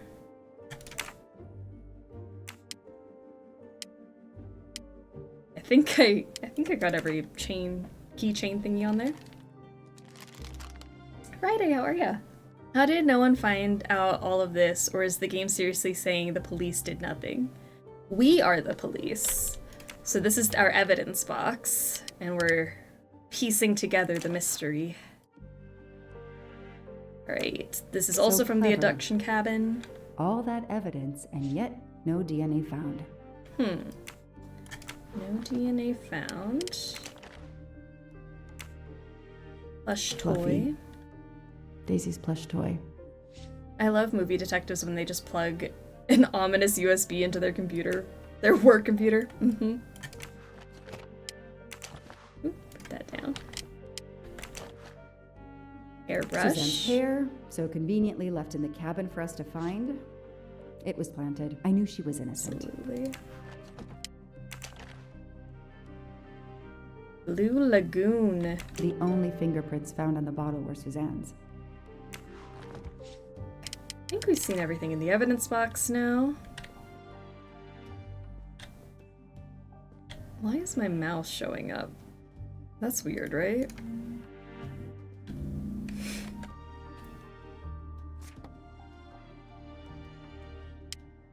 Okay. Connect 2 items in the board together to create a link between them and make conclusions about the investigation.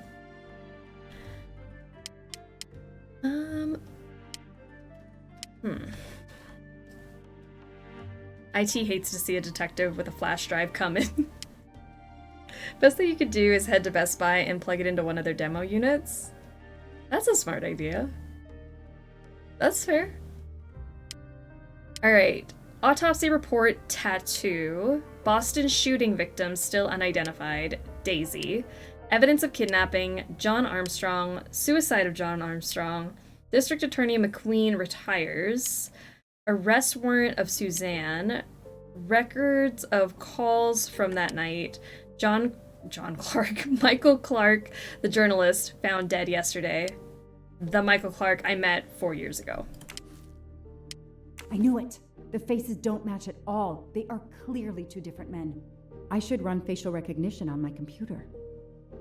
How do we know they're clearly 2 different men? He could have had work done, had grown a beard. This man is an imposter. Okay, calls. Suzanne.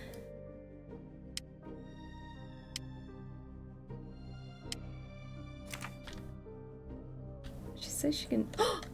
Is that a cat? And I can't pet the cat? I know I have to stop printing. It's bad for the planet.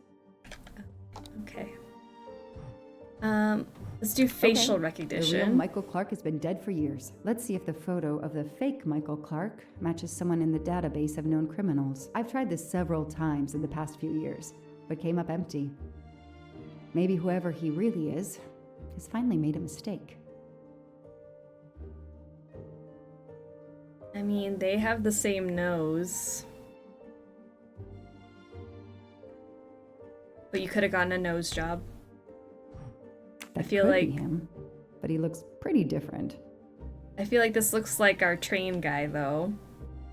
0 out of 10 can't pet the kitty. I'm so upset. So cute, and I can't even pet. What a change between the two photos. The hair... He seems different at first glance, but still, it's the same person. Glasses. Nose. That's Mouth's about the same. He's changed his appearance a lot. Probably had some plastic surgery on his nose, but there is no doubt it's the same person. Let's see why he was arrested. Samuel Ratchet arrested November 23rd, 2023 at Yerevan Airport in Armenia in possession of stolen ancient artifacts. The 3 Mesopotamian statues were confiscated and placed under sequestration by the court. The man paid bail. The trial is set for January 5th, 2024. Mr. Ratchet, you didn't just steal statuettes. What recent information does the database have on you? Okay. Arrested in Armenia a week ago. So we added clues to the map. Samuel Ratchet. Oh, it's so frustrating. I have a name, but I can't find anything about him. But I know just who to call.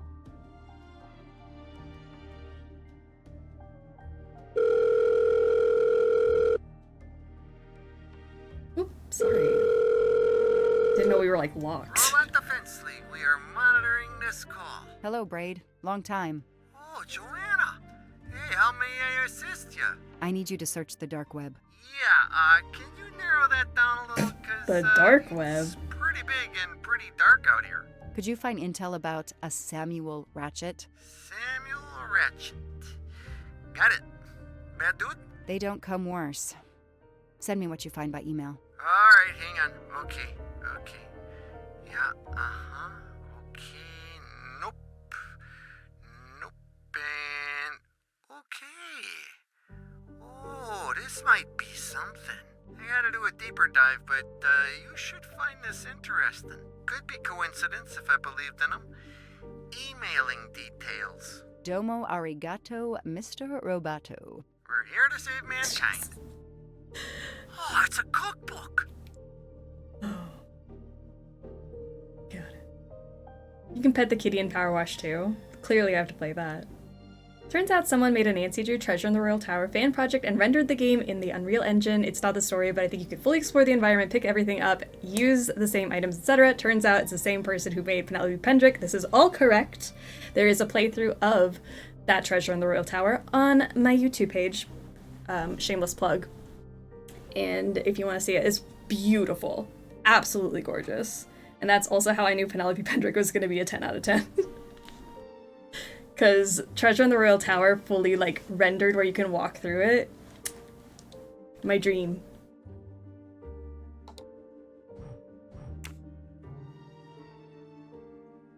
Alright, booking made by Hector McQueen, date of reservation June 2nd, 2023, departure Turkey, Istanbul, Turkey, arrival Paris, France, December 15th, arrived December 18th, 3 passengers, passenger names, Hector McQueen, Samuel Ratchet, Edward Masterman. The Orient Express. I'm gonna print these tickets and put them on the board. Gorgeous. Alright, let's look at the USB now. Shaved off the metro beard. But I'd recognize that smug bastard anywhere. The man I interviewed 4 years ago posing as Michael Clark. This goes on the board.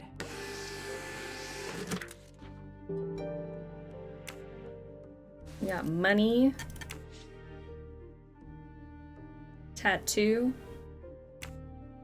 Maybe they needed to show the ransom to someone to check if the serial numbers were still on record. I'll print them, and on the wall they go. Okay. I'm wondering, can I not do something with this? Looks important. Like there's a identifying bit of ink here. But okay. Absolutely nothing on this Cassetti. His driver's license is almost surely a fake. Probably. He's a criminal. Okay, let's take a look at our board again then. Alright, ooh, ton of new evidence. Oh, okay, see, there's the photo that I was wanting to do. Tattoo. This tattoo is the same on both pictures. Same tattoo.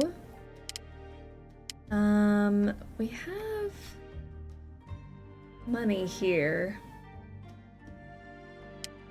But I'm wondering if that even connects at all. Because it's saying still unidentified, it doesn't say anything crazy. These tickets were all booked by McQueen. I'm assuming all the tickets match up with each other, right?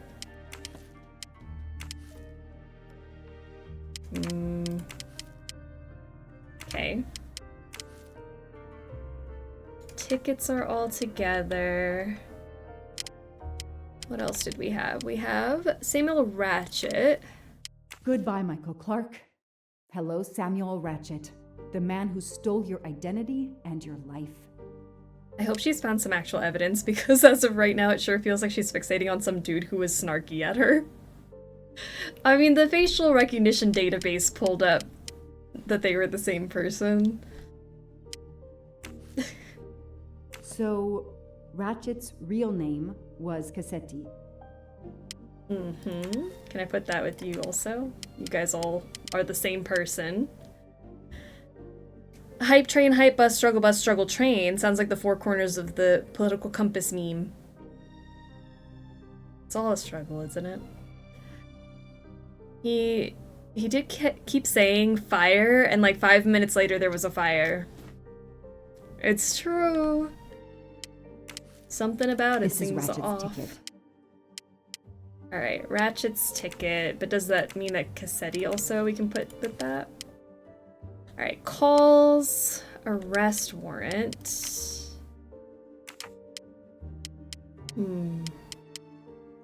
What else could we match up though? Evidence of kidnapping.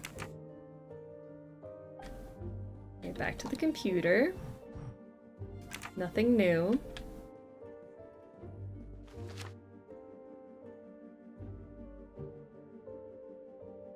Okay, just have a picture of Daisy. Does she have a kitty? Can we pet the kitty? She has a kitty. We unfortunately cannot pet the kitty. It's very upsetting. Joanna is the Charlie Day meme. So true. The Orient Express departs from Istanbul next week. Interesting. I'll put it on the board. Okay. I don't know why we had to rip it off, but sure. The event? Some old train. But that face, that man. Okay. I mean, this is also what I said like 5 minutes ago, Joanna, but you take it at your own pace, girl. Moby Dick. I've read it probably 10 times already, but I can't get enough of it. Don't know why. Maybe because it helps me sleep? I've read it probably, maybe because... Just trying to turn it. Okay, not a clue though. Just some nice backstory on Joanna and who she is. Alright, let's put the train here. I'm assuming the train has something to do with the tickets, right? Dr. McQueen will be on the Orient Express next week. You'll next all week, be. A certain Edward Masterman will be on the Orient Express. Ratchet will be traveling on the Orient Express in a week. Crazy! Did those even connect? There's no string.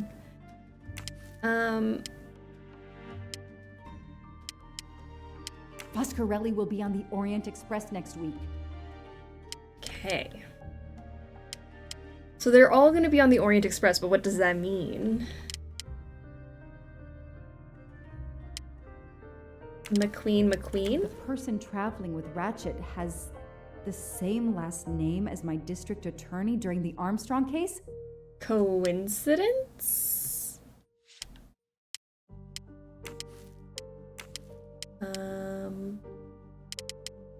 Armstrong doesn't sound like that goes with anything. It did look like I unlocked something here. Connect the clues on the wall. Oh, so just keep doing what I was doing. It means they're going to be on the Orient Express next week? What? Are you sure? Yeah, I got pictures of money.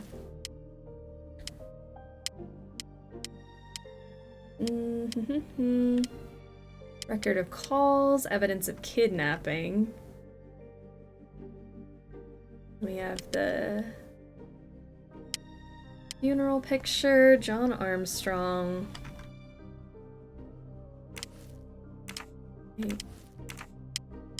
Inspect. Ah, there we go. Colonel Armstrong returns to the Berkshires. Here is one of our community's leading citizens arriving back home from Washington and the Pentagon. When asked how his meetings went, he laughed and said, "Too many generals." Okay. Then we have this. April 2nd, 2019, decorated soldier Colonel John Armstrong fought his last battle against an enemy he could never defeat, grief. That's dark. After the kidnapping and murder of his daughter, he lost his wife and a second child in childbirth. Then the suicide of the main suspect in the death of his daughter deprived him of any justice. Facing an empty life in the tragic house, Colonel Armstrong took his own life. Many of his former command were on hand today for the commemorative ceremony, as were local officials and dignitaries. So I'm wondering if I put Daisy with John. I mean, I guess she's already linked, is she not? Yeah. And then Michael Clark. What does Michael Clark have to do with this? Unless, turns photo upside down. Now the eyebrows are on the bottom. Alright, let's look at this. Oh, not that one. This one. Alright, this is June 7th, 2020. District Attorney Lawrence McQueen retires unexpectedly at age 50. According to his family members, McQueen had been haunted since last December by the Daisy Armstrong kidnapping and may have blamed himself that the perpetrators were never brought to justice. He was often heard to question his decision not to pursue the case further. He had concluded at the time that Suzanne Moreau, the Armstrong nanny, was the kidnapper and that her suicide due to remorse over her actions had officially closed the case. A few voices were raised to criticize his decision. His family, especially his son, supported him in this difficult decision to seek early retirement. He is replaced by District Attorney Arthur Winston. Alright, then we have the Suzanne... Sorry, I keep clicking the wrong thing. Suzanne arrest warrant.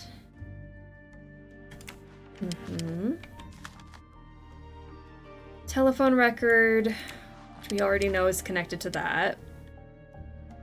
Unless this connects... Do we see somebody else's phone number? John Armstrong could have been connected to what phone call he made that night. I guess not. Alright, and then this is what we read before by Michael Clark. Meaning those two are connected. I don't know what else needs to connect. Is the man not guilty?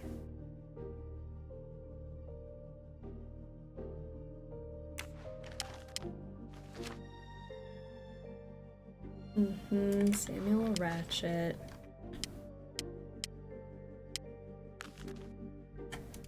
Looked at the money. Like, it's just, I'm trying to figure out what the game wants me to do. Lock them up. That's what I'm saying. There's enough evidence. Death caused by a chest wound of the sternum between the 4th and 5th ribs, penetrating... Scared the crap out of me. Crimes. Penetrating the heart. A .22 caliber bullet was recovered, but no matches could be found in law enforcement databases. Victims faced 2 damage with a heavy blunt instrument, such as a sledgehammer, to be used for facial recognition. No database match for the victim's teeth could be found. Tips of the fingers were removed, so no prints recovered. Surprisingly, a tattoo approximately 1 inch square was found on the inside of the subject's right wrist. Again, no matches in the database could be found. Considering the other mutilations to inhibit identification, why was the tattoo untouched?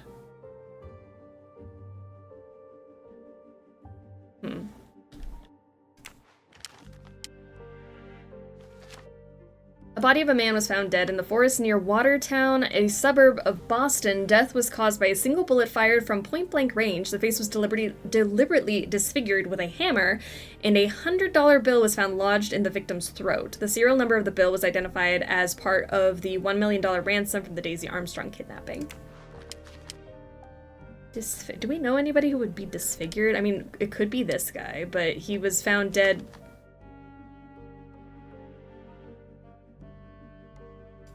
That's a single shot to the chest, not mutilated with your face, right? Why would you tell me about the mutilated face if that's not a clue, you know?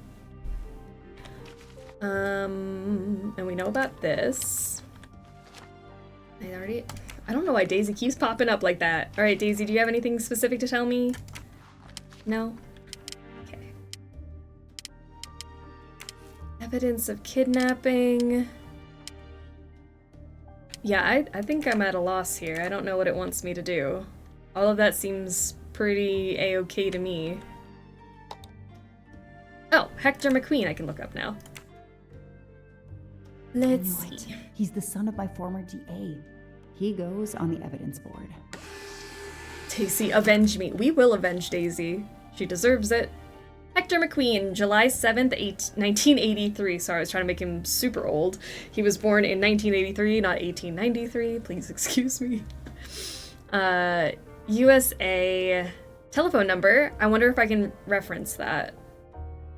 No criminal record. Son of Massachusetts State District Attorney McQueen. Last known job, personal assistant, private secretary. Okay. If this was Silent Hill, Daisy's gonna haunt Ratchet. That'd be great. I think he deserves it. Alright, so McQueen, if I go over here, I should be able to connect you to your ticket. Here's what Hector McQueen looks like. And connect you to... Hector McQueen is the son of District Attorney McQueen. A breakthrough. I had his phone number. I wish I could see. Daisy. It keeps selecting Daisy. I'm trying to look at other things. Okay, McQueen. You're gonna be on the Orient Express. What else could I do with you, McQueen?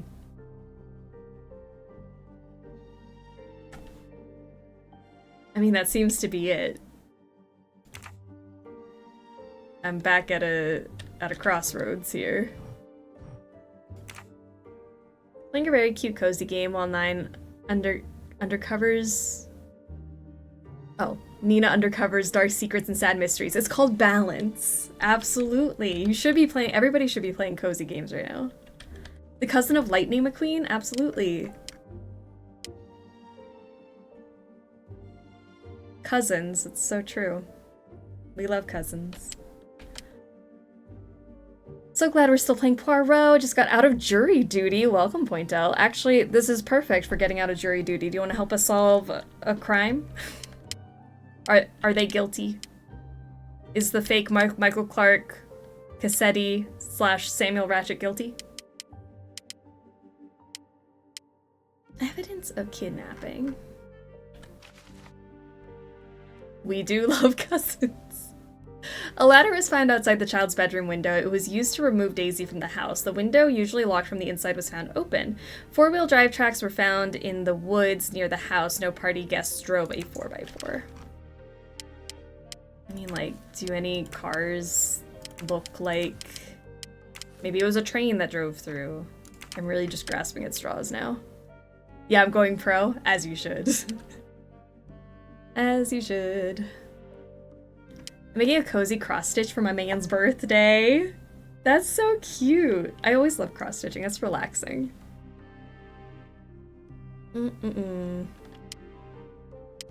Okay, well, game, I don't know really what you want from me. Oh, sorry. Joanne, I didn't mean to throw you around like that. Doesn't seem to be any other clues. Can't really, like, call someone. I'm wondering if I say hint, what it's gonna tell me. Oh, connect Samuel Ratchet and the shooting victim? As Ratchet is alive, the dead man can only be Noah. Why? Why do we know that? How do we know this man is Noah? Okay. And then Noah and the kidnapping? This is Noah, and Noah's connected to Suzanne? Wait, how do we know this is Noah?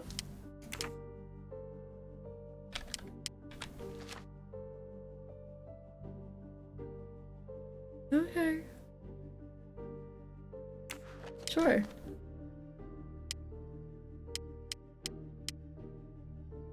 Joanna just decided. Okay. You go off, Joanna. Alright, and then we're supposed to match these together. That face. That's John Armstrong's driver. What? Okay, so the last two things I don't think I was ever gonna get to. McQueen, the district attorney's son, is too. Foscarelli, the Armstrong chauffeur, is too. Man, you put a hat on him, he doesn't look the same. McQueen and Foscarelli must have decided to take revenge and will undoubtedly attack Ratchet on this train. I have to be on the Orient Express to stop them. And above all, I must stop Ratchet. But I can't do it in Istanbul because there's no extradition treaty with the United States. Oh. Ratchet can never be judged in the US without an extradition treaty. I'll have to wait until he's in Paris to have him arrested. Okay, so we have to get an Orient Express ticket. How do we do that? Just purchase one online? Is that what the kids do?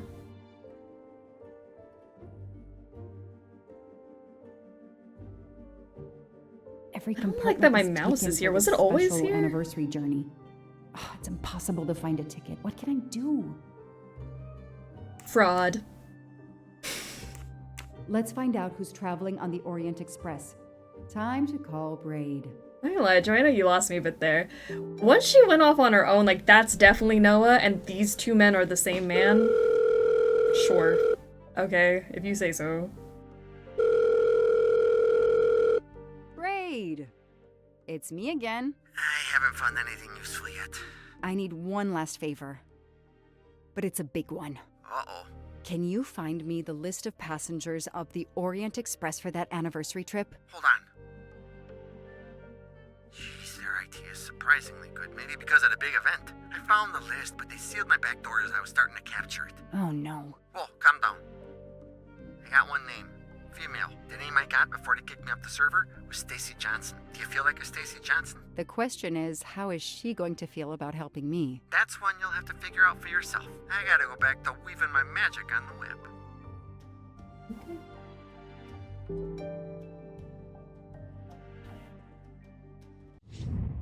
Are we done with the wall? Okay, thank goodness, it does have a check mark. Find Stacy's contact and call her. Stacy's contact. Well, there she is. Stacy Johnson, born December 17th, 1998, from the US of A. Here's the phone number. Actress starred in the movie Love and Despair, sponsor of several associations helping sick children. Arrested for attacking a paparazzi. Hell yeah. Case settled out of court.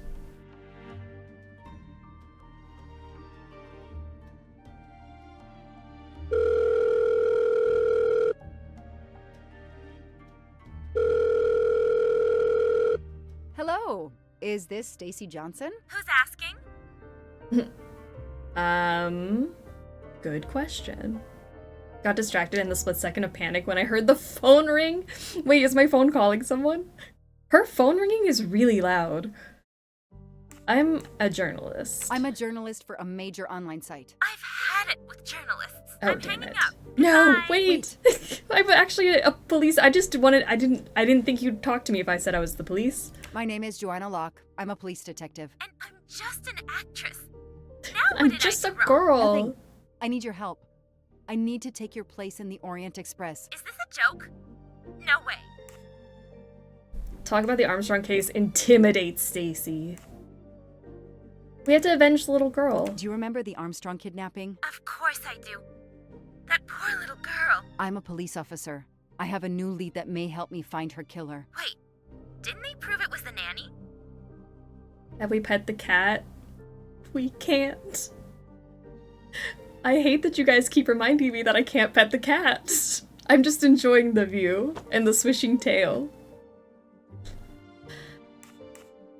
I have found compelling new evidence. I've reopened my investigation. You know, I had my doubts about the murderous nanny. I played a nanny a couple years ago in a slasher. I was killed in the first episode, but it got me interested in helping kids. Stacy, please, you say you help kids? Well, I joined a couple of associations who are trying to help underprivileged kids. If this little girl's real killer is still out there somewhere, I'd do anything I could to help. Getting me on that train will help more than you can imagine. So, you want my ticket for the Orient Express? That's what I said. I booked it months ago. I was so much looking forward to this trip. The game is unplayable. Uninstall it. And I will remind you that you can pet multiple cats in Power Wash 2 and get an achievement for it. What's the thing? Alt F4?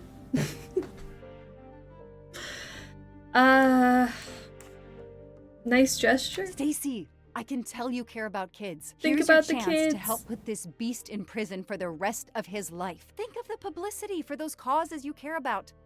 Think about the kids. The kids. Think of the kids. Yeah. All right. We'll do it for Daisy and the kids who suffer. I'll take care of changing the tickets to your name and send it to you. Get him. Make him pay. I will. Thank you so much. Is this how we find out Joanna's the murderer? Stacy was as good as her word. I received the ticket. I called my chief to let him know I was taking my vacation time. I had coming. I flew to Istanbul. I was finally going to nail the monster responsible for Daisy Armstrong's death, Michael Clark's death, even his accomplice, and, I suspected, so many others as well. You know the rest. Make up for the achievement you got for blending the fish in Amanda 3. It's true. We go get some cat petting achievements. She sounds like Laurie Gerard. Little bit. Stacey was so nice. And that's how I found myself on this train. On Ratchet's trail. The rest, you know.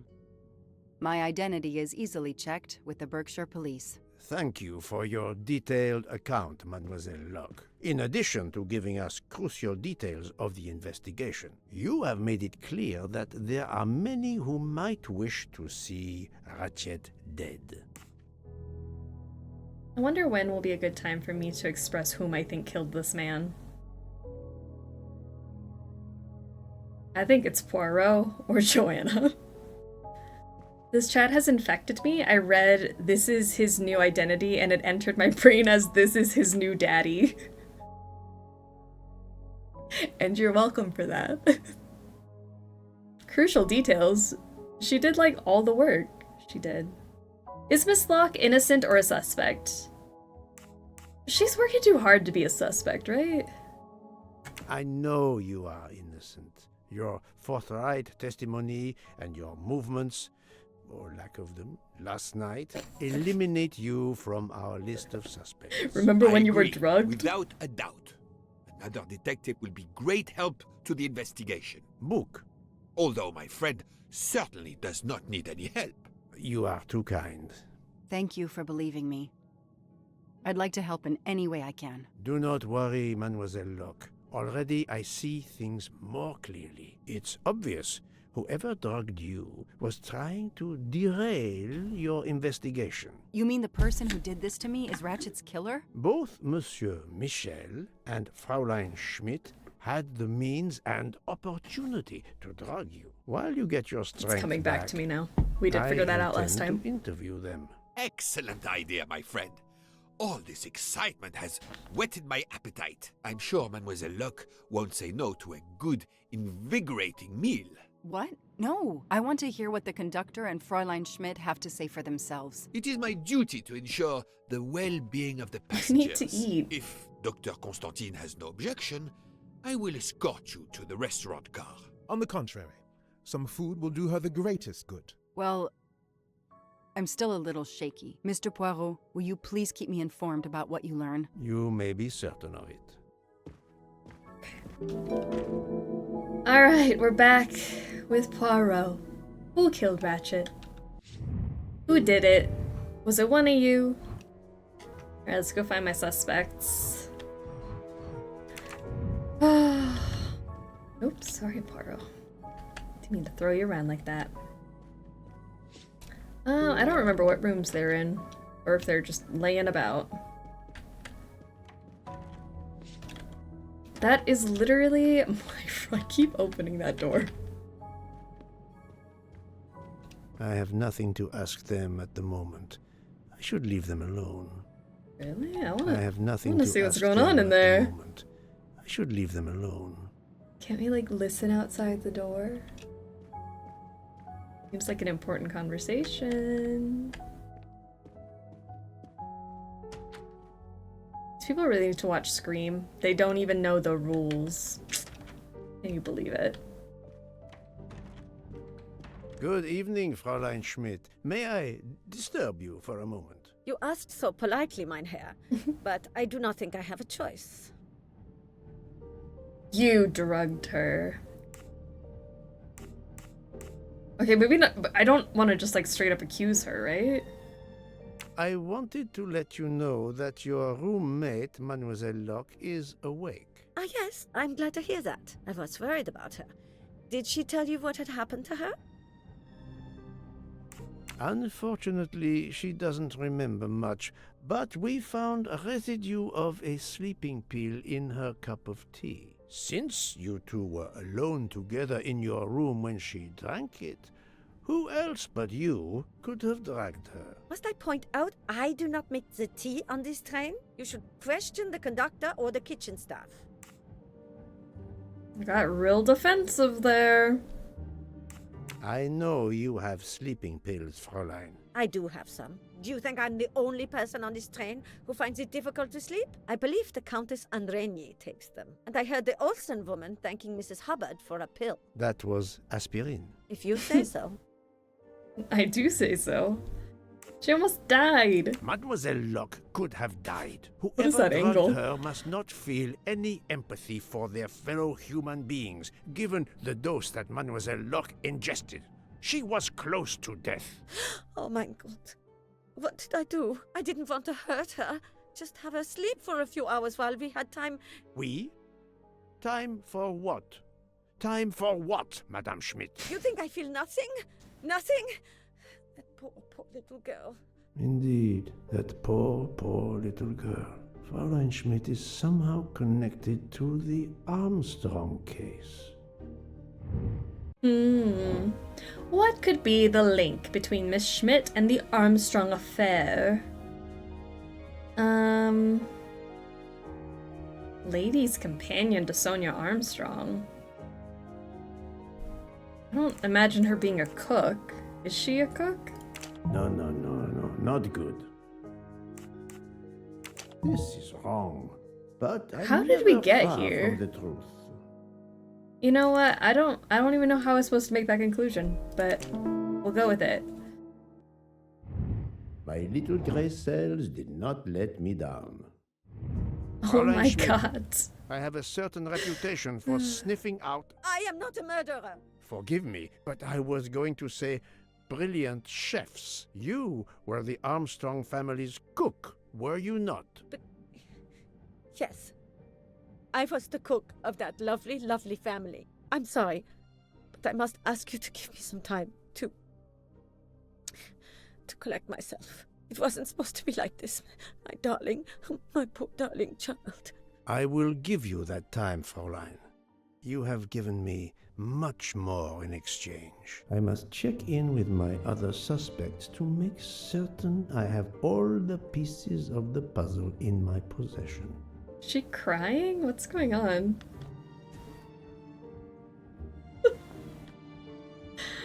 Okay, you're good now? Cool. Alright, let's see. Who else? On a real note, how did we get to that? I feel like I'm missing something. I really don't know how we jumped to her being the chef. Has she mentioned anything about cooking? I got a little lost there. Like, usually I forget things between Tuesday and Thursday, but I feel like I'm missing some details today. Can I get you something, Monsieur Poirot? Everyone is so tense. An aperitif soon, Monsieur Fauchet, with pleasure, when the matter is resolved. Okay. It's getting dark out there. The stars are out. Cute. To the restaurant. Oh, are you enjoying your food? You're right, Mr. Book. This dessert is delicious. I'm glad we didn't wait for dinner. I promise the entrée will be superb as well. He can't get over this dessert. Recovering well, I see. Yes. I should be helping with the investigation. Do you know who drugged me? It is early yet for conclusions. When I return, then we shall see. Do not worry, Poirot. She is in good hands. Hotaru, Freya, and yours truly are looking after her. Good. He was like, Joanna, you have to come back here and try this dessert. It was mind-blowing. Oh my gosh, how many plates does he have? How many desserts has he eaten? Interesting. I'm not judging, but it just seems like a lot. I feel like Joanna's board was a big exposition dump, and I'm confused now. I agree. It was like, here, let's explain things that you might have missed. And I got lost there. Not now. Not now. I have a dinner to prepare. Would you interrupt Michelangelo or Da Vinci? Not Da Vinci. Anyone back here? Nope. Alright. Go look for my other suspects.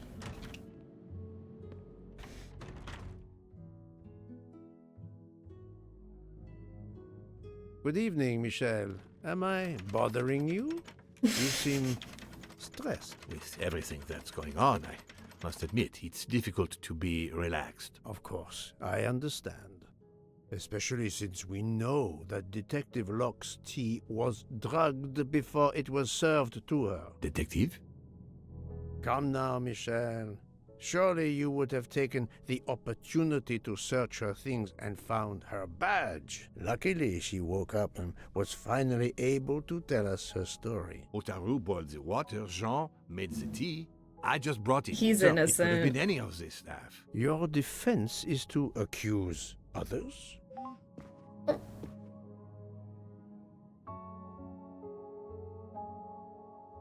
You have a network connection? No, unfortunately. It's just an automatic reminder to pay my rent. I always forget, and my landlord complains. Pierre Michel had to be involved in the murder. The drugged tea, his post at the end of the hall, and now I know why I know more than one of those people on the screen.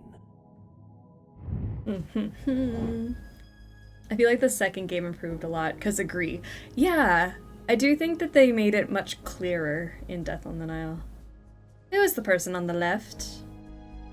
That's Pierre. Who's the person in the middle? Suzanne. Well done. And the person on the right is...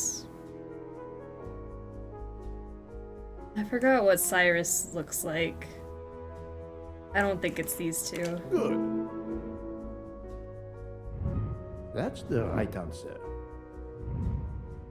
You are the father of Suzanne Moreau, Daisy Armstrong's nanny. My condolences on the death of your wife. What? But my Who wife... says it like that? Enough lies. Suzanne does not bear your name? No. Suzanne's mother and I were divorced. Suzanne kept her mother's name. My most sincere condolences, Monsieur Michel, on the deaths of Suzanne and Why your are you wife. saying it This like job. that? I loved them, but I was never there for them. Then, a year after the divorce, Solange became ill. Suzanne took her to this special hospital in the US. Got that job as Daisy's nanny. I understand your pain, and the reason that led you to drug Detective Locke.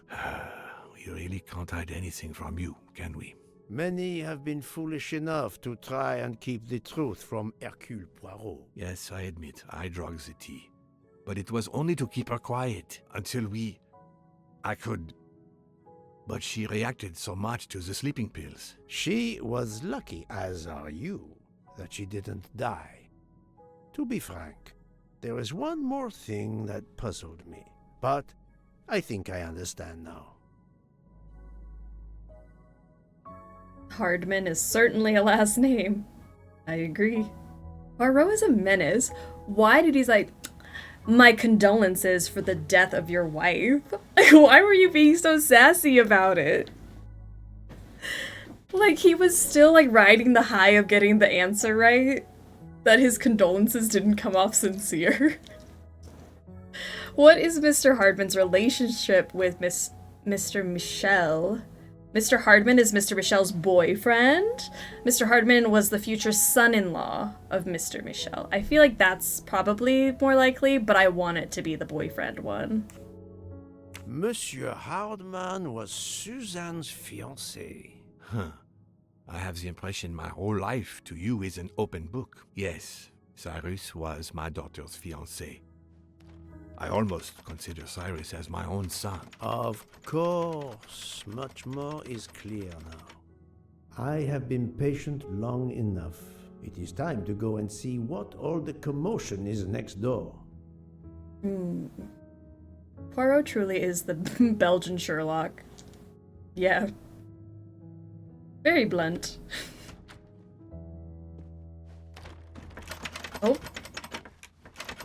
Monsieur Hardman, excellent. The gods who watch over detectives must have trapped you here. Why do you put fists Why up? didn't they watch over me? I'm a detective too. I was talking to Michelle about a leaky faucet, and I wanted to go out, but you showed up. No need to invent some preposterous story. But really, Michel has told me everything. You are the fiancé of Suzanne Moreau, his daughter. Oh. I see. Surely this is not a big surprise to you. No. Suzanne was the only woman I ever loved. And I failed her. We got into a spat. It was nothing, but I was too proud to apologize. We weren't speaking at all. Suzanne never really cared for that guy Noah. She would have forgiven me. If only. If only. If only. A common refrain between lovers who quarrel. Obviously, Poirot, Pierre stop. Michel and Fräulein Schmidt both drugged Detective Locke's tea, causing the overdose. No wonder she had so much trouble waking up. Time to report my findings to her and Book. Alright.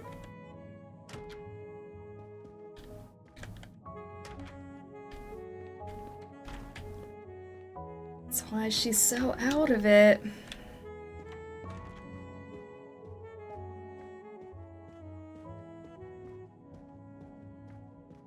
Still working on that dessert, I see. So, my friend, tell me, you have something new? Sleeping pills. Mademoiselle Locke, I know who drugged you. Fräulein Schmidt and our conductor Pierre Michel both admitted putting sleeping pills into your tea. This explains your overdose. They are relieved you are recovering. Michel drugged a passenger? On behalf of the company, I offer my apologies to you, Mademoiselle Locke. Michel will answer for this outrage. Both of them? I was pretty sure about Fräulein Schmidt, but I admit that I did not suspect the conductor. I have uncovered multiple connections with the Armstrong case. Pierre Michel is the father of Suzanne Moreau, little Daisy's nanny, and Monsieur Hardman was Suzanne's fiancé. As for Hildegard Schmidt, she was the cook of the Armstrong family. How we know What that? a Not sure. coincidence, don't you think? But it's incredible! What are the odds that so many people linked to that tragic affair ended up on the same train? About the same as you winning the lottery, my friend. I wasn't the officer who interviewed Fräulein Schmidt back then, so she couldn't recognize me here on the train. How could they know who I was? There were other passengers who might have. Or she may have seen you when you visited the Armstrong home. It is now clear to me that some of the clues to this elaborate plot were staged for my benefit. It's quite elementary. Clearly. What did they want me to believe? The murderer got on the train at Vinkovsky, killed Ratchet, and got off immediately. Murderer boarded the train, killed Ratchet, and is still on the train. The killer got on the train in Istanbul, killed Ratchet, and then got off. I think they're still on the train. Why would they not still be on the train? I do not think that's the right answer. Oh, the falsely. What do they want us to think? Oh, I don't know what they want me to think. That they're not on the train. I'm right again. That happens to me a lot. Some clues and information collected so far could lead to a hypothesis. The murderer boarded the train in Vinkovsky, killed Ratchet, and then left the train immediately. How did you come to that possibility? Monsieur Hardman told me about a short man with a high-pitched voice who threatened Ratchet. Imagine for a moment that this man, wearing a wagon-lit conductor's jacket, killed him while Michel was on the platform at Vinkovsky. This murderer then hid the conductor's jacket in Detective Locke's room, then fled before the train left. Why choose Detective Locke's room? Why, indeed. Let me re-explain from the beginning. From the beginning? This is just that classic part of the Poirot mystery where he just explains things that he knew this whole time that I'm like, I don't know how we got there. Alright. Reconstruct the events of the false lead. The murderer boards the train disguised as the conductor. The murderer gets off the train.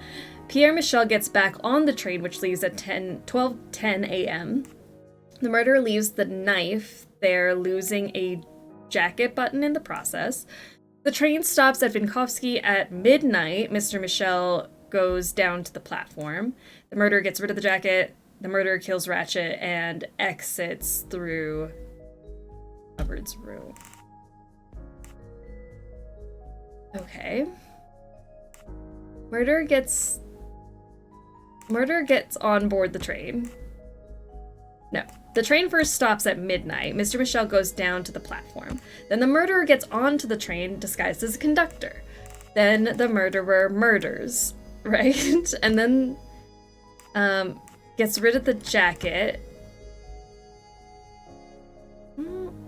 Or maybe the murderer leaves the knife there, losing a jacket button in the process. Murderer gets rid of the jacket. Murderer gets off the train. Conductor gets back on the train. Et voilà. Mon Dieu! Oui! That must be it! Everything fits so well! It fits too well, my friend. Other clues lead to a second hypothesis, much more plausible. What is the most probable hypothesis? There are several murderers who escaped to Vinkovsky. There are several murderers who wanted Ratchet's money. There are several murderers all related to the Armstrong case. That seems like the most likely. My My little gray cells did not let me down. So, we have multiple murderers, all related to the Armstrong case. The murderer from Vinkovsky was a fabrication to turn suspicion away from those on the train. They expected the investigation to be led by some small-town official who could easily be misled. Mr. Poirot? Detective Locke, forgive me. You are an obvious exception. You tracked Ratchet with the tenacity of a bloodhound. Unfortunately for the killers, they not only had you to deal with, but now they had, and I say this with all modesty, the world's greatest detective, Hercule Poirot, dropped into the midst of their meticulous planning. Multiple murderers? Multiple detectives? Poirot, please take pity on me.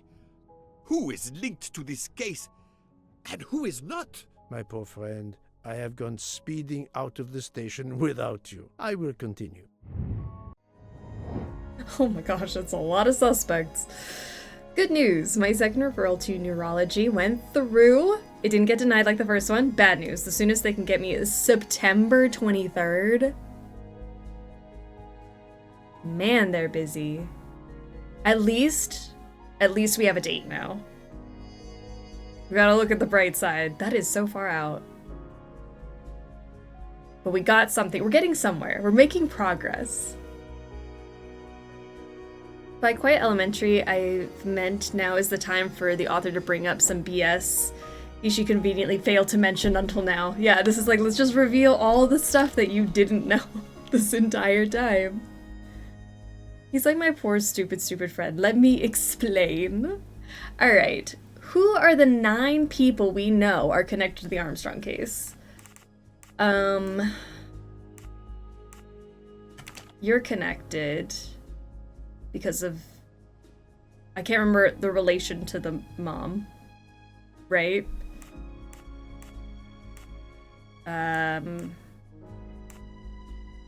Joanna's obviously investigating it. You were dating the nanny.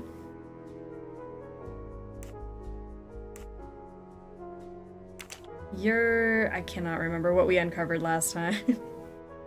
She's the grandma? Okay. I'm like, I know they're like, she's related in some way. They're related in some way. And then we had Ratchet, the murderer. There's Chef. 1, 2, 3, 4, 5, 6. There's 3 more people I'm missing. Oh, your nanny's dad. Top row. Who am I missing on the top row? 1, 2, 3, 4, 5, 6, 7. I'm missing 2 people.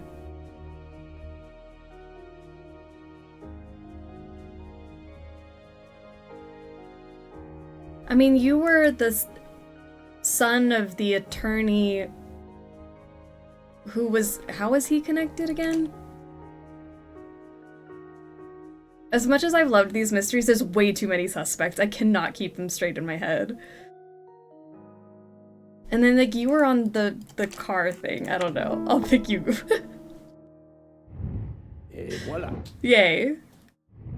Fraulein Schmidt, Pierre Michel, Monsieur Hardman, and Monsieur McQueen are all linked to the Armstrong case. I also know that Sonia Armstrong's sister and godmother, Countess Andreni Godmother, and that's Princess what it was. Dragomirov, are on this train. And finally, Detective Locke discovered that Mr. Foscarelli was the Armstrong chauffeur.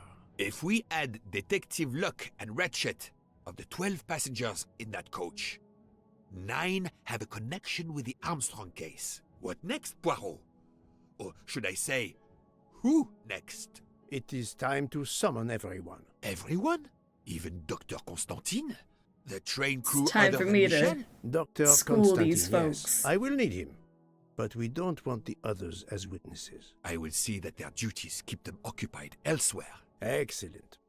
I have always thought this moment in a case is much like Rodin unveiling the thinker before a captivated audience. A work of art.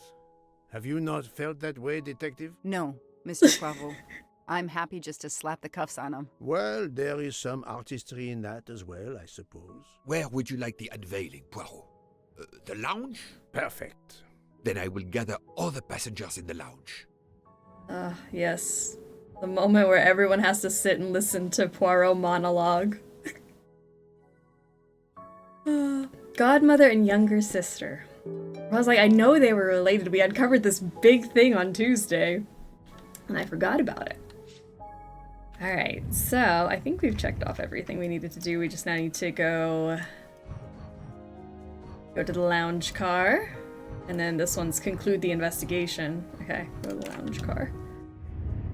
I love an ensemble cast, but the downside is the first half, you're like, wait, who are you again? Yeah. I'm like, I haven't seen you in like 3 hours. I don't even remember who you are. Like, I love all the characters, but yeah. The same with Death on the Nile, I'm like, I just kept forgetting who was who. Thank goodness they never changed outfits. Oh, look, everyone's here! Oh, he's got the arm fold. He's ready to go. Let me break it down for you.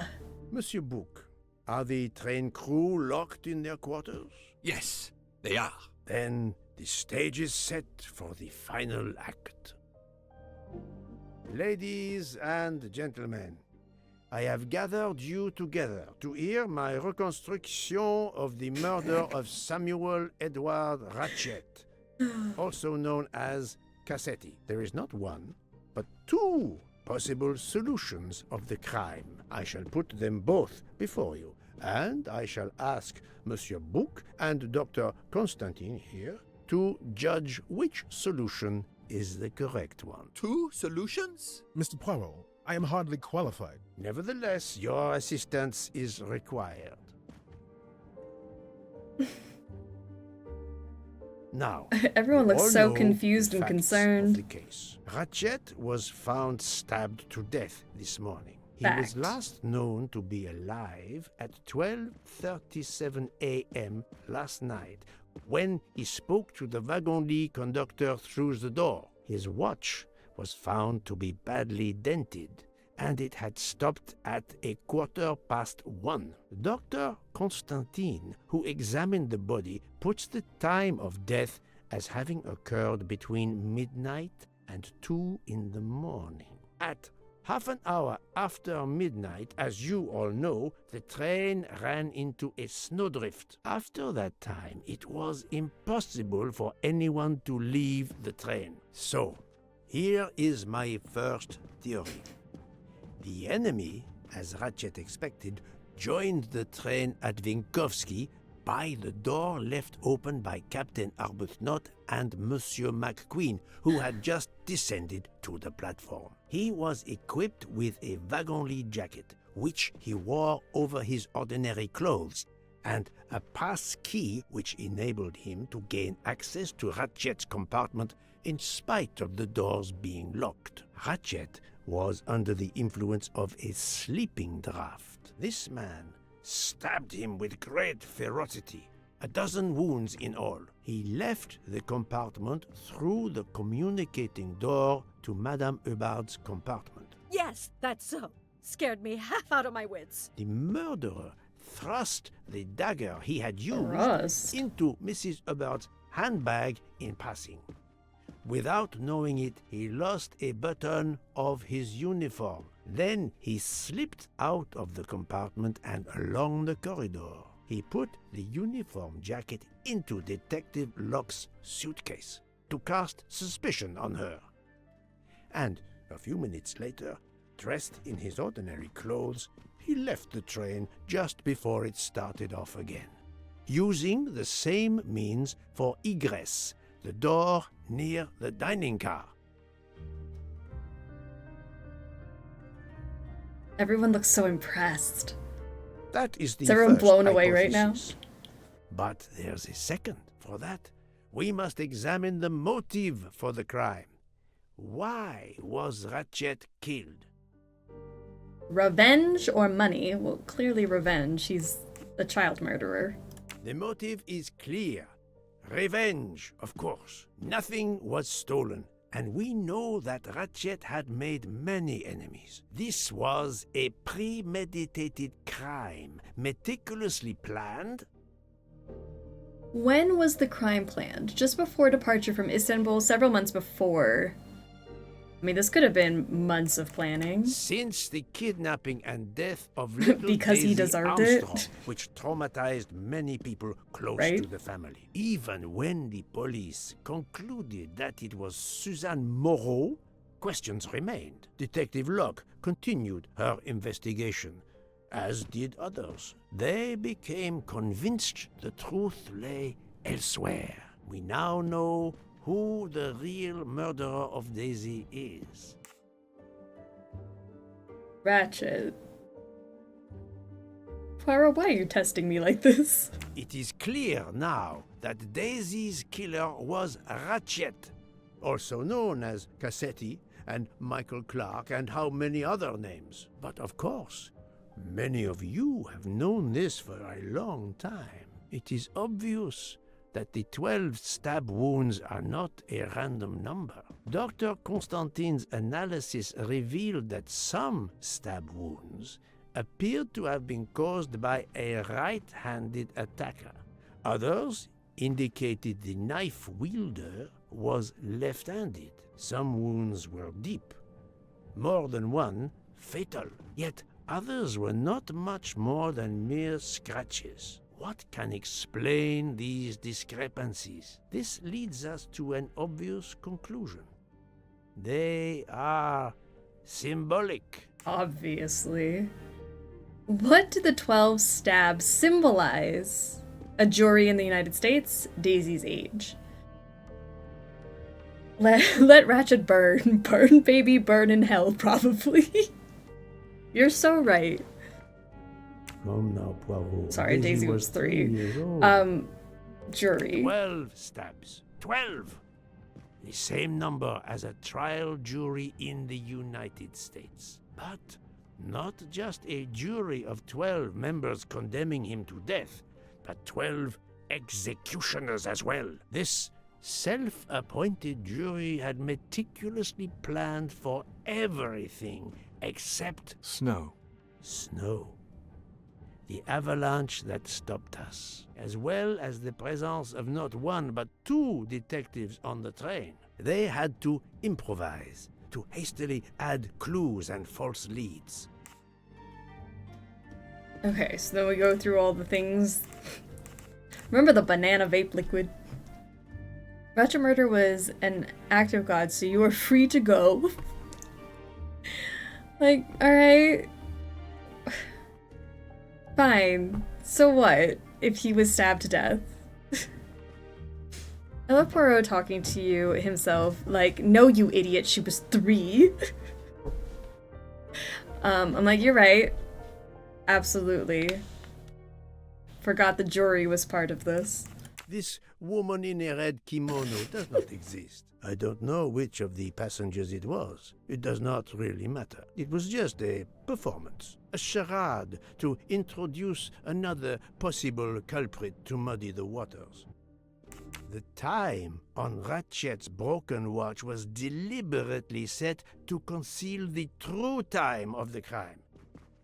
The vial of vaping liquid incriminated Captain Arbuthnot. However, he had a solid alibi confirmed by Monsieur McQueen. Impossible then to suspect him. The conductor's jacket, found in Detective Locke's suitcase, was put there only to cast suspicion upon her. All these false leads were intended for me. But I am Poirot. I understood the truth. We have a train full of suspects. It's time to identify who the real culprits are. Let's start with Detective Locke. Did Detective Locke stab Ratchet? I don't know. Did you get a good swing in there? But you were passed out. You were drugged. Right? What is the proof that clears Miss Locke? She was drugged. Planting the conductor's jacket in her suitcase was an attempt to implicate Detective Locke, but she couldn't fake her drugged condition. Dr. Constantine can testify that the drugged tea incapacitated her for hours, and she had 2 relapses. Let us move on to Monsieur McQueen. When I told him about Cassetti, he looked very surprised that I managed to make the connection between him and the Armstrong case. He told me, "But I thought we had..." I think he meant... What did Mr. McQueen mean?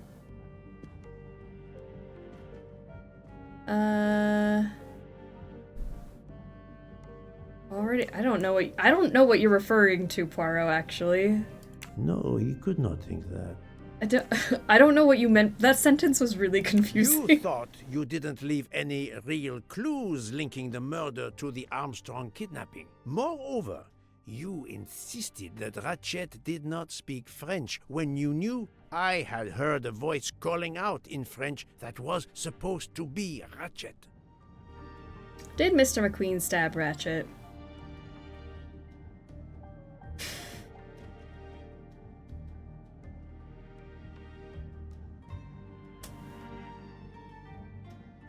I don't know.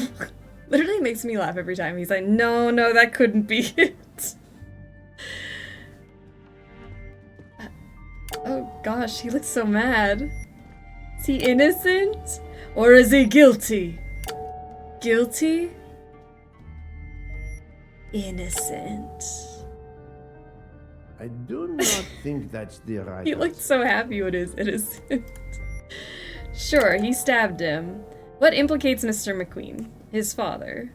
You took some pleasure in leaving me false clues, I think. It was quite annoying. But you told me yourself that your father was the district attorney who handled the Armstrong case. The case haunted my father. At first, he believed Suzanne forgot that was his Poirot accent. had helped her boyfriend, Noah, to kidnap Daisy, even though there were questions that went unanswered, and a young policewoman refused to let it go, continuing to find discrepancies, but never enough to reopen the official investigation. That policewoman sits there. Her name is Joanna Locke. That accent is jarring. I just forgot about it entirely. My father believed you, how he resigned a job that he loved, racked with guilt that he may have let that monster go free. He died young, broken, his faith in justice broken. That's what Ratchet did to him. Thank you for your honesty, Monsieur McQueen. Your father is one more victim of the man who called himself Ratchet. He's like, yeah, I stabbed him. So Now, what? I will turn to Ratchet's valet, Monsieur Masterman. Mr. Masterman. I don't really know how you're connected to anything, so I'm gonna go no. No, Poirot. Remember Ratchet's sleeping pills. He had something to do with that? Guys, this is why we shouldn't take days between playing the game, because I don't remember that at all. What implicates him? Sleeping pills. Because apparently I forgot that he gave him sleeping pills? Ratchet sensed danger close to him and naturally wanted to stay awake. You gave him sleeping pills without his knowledge. Once he When was did we sound learn that? asleep, you could do what you had to do in peace. Sir, I'll tell you the truth. I was Colonel Armstrong's adjutant in the war, sir, and afterwards, I was his valet in New York. I'm afraid I concealed the fact this morning. It was very wrong of me, sir, but I knew how suspicious it would look. Is that all? Well, that you set have me to back say? on my case. That's all, sir. If you said that from the beginning, I would have said, yeah, absolutely, you got a stab in there. To leave no suspicious stone unturned, let us move on to Monsieur Bouc. What? Innocent. Me? A suspicious stone? I don't think he had anything to do with this. Cater's gonna cake. How are ya? Work brought in catering today. Nice. So I got to spend my usual food truck money on Dunkin' Refresher sweet treat for my afternoon. Oh, that's so lovely. I remember nothing. Did we all fall asleep last stream? That's a good question. What were we doing? Were we too busy building, like, Poirot TikTok fanfic? I feel like some of these bits I'm not remembering at all. What is proof that clears book? Director of the company found me a room on the train. Our friendship. Obviously we're friends, so he's innocent. Book's entire alibi is eating dessert. Look, only stabbed the dessert. That's it. That's all he's capable of stabbing. I mean... yeah, I guess if you found me a room on the train, you would know that I would uncover the case. Book, my friend, of course you are not guilty. You did everything friendship, you could to cute. get me on this train. What madness would cause you to ensure, and I speak with all modesty, that the best detective in the world could be present to witness your crime? But doesn't our friendship count as well? Most assuredly, but a murderer can wear all sorts of masks, including friendship. Let us consider our ever-efficient wagon-lit conductor, It's true. Pierre Michel. It is 1 in 5 strugglers is a murderer. Did Monsieur Michel stab? I feel yes, because you're connected to the whole Armstrong affair. What implicates Mr. Michel? You drugged Miss Locke. And you're the father of Miss Moreau. No, that is his motive. I need real, tangible proof. Your admission Fine. that you drugged Detective Locke immediately incriminates you. But the murder could not have been possible without your very capable assistance. Your knowledge of train procedures made the murder possible, and your position in the corridor of the train allowed you to be the perfect alibi for several passengers. And your motive? Suzanne Moreau, Daisy Armstrong's poor nanny, who was wrongly accused and committed suicide, was your daughter. C'est un foiré. He got what he deserved. My poor daughter has finally been Right? avenged. My Suzanne. My child. Let's move on now to Monsieur Hardman, one of 3 detectives on this train. Oh, sorry. No, I definitely think you stabbed him. As modest as that mustache is subtle. So they all stabbed him, just took turns, or what? Yeah, I think so. And one of them's at least one of them's a lefty, because they got that left-handed stab in. So 12 knife wounds, 12 suspects. I'm a culprit in the Nancy Drew dossier. It's true. So guilty, tangible. I bet they draw straws to find out the order. All right, who goes first? What implicates Mr. Hardman? Mr. Michel's testimony pretends to be a salesman. He's a detective. Monsieur Hardman, I think you are a real detective, but you were never hired by Ratchet. Your alibi was that you were watching the corridor to protect Ratchet, which, of course, you never did. You protected Pierre Michel. However, we just saw that his alibi doesn't hold up, so neither does yours. I don't know about the conductor. Being Suzanne's fiancé, you had a substantial motive to punish Ratchet. You used your detective skills, just as Detective Locke did, to hunt him down and finally avenge the death of your beloved.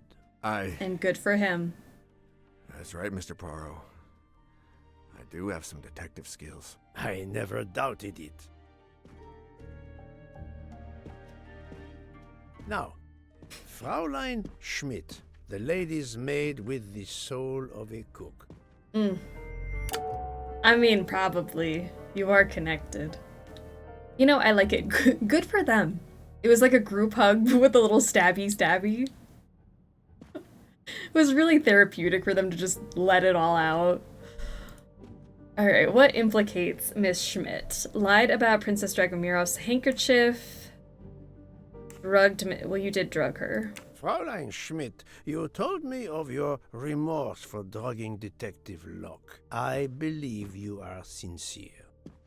However, as the cook of the Armstrong family, you experienced the drama from within. The death of Daisy, then Sonia Armstrong, who died in childbirth, and finally, Suzanne and John Armstrong. So much misfortune in that poor family. The death of this criminal is only justice. Let us move on to Countess Andreni. I was impressed by the earnestness of her husband when he swore to me solemnly on his honor that his wife never left her compartment that night. Should I believe it? No, she looks guilty as hell. Even if it seems logical, it's more complicated than that. I believe Countess Andreni. Oh, okay. I don't, but fair enough, Poirot. What clears Countess? She is Sonia Armstrong's sister, which is why I thought she was guilty, but okay. Morally incapable of stabbing? Too weak to stab.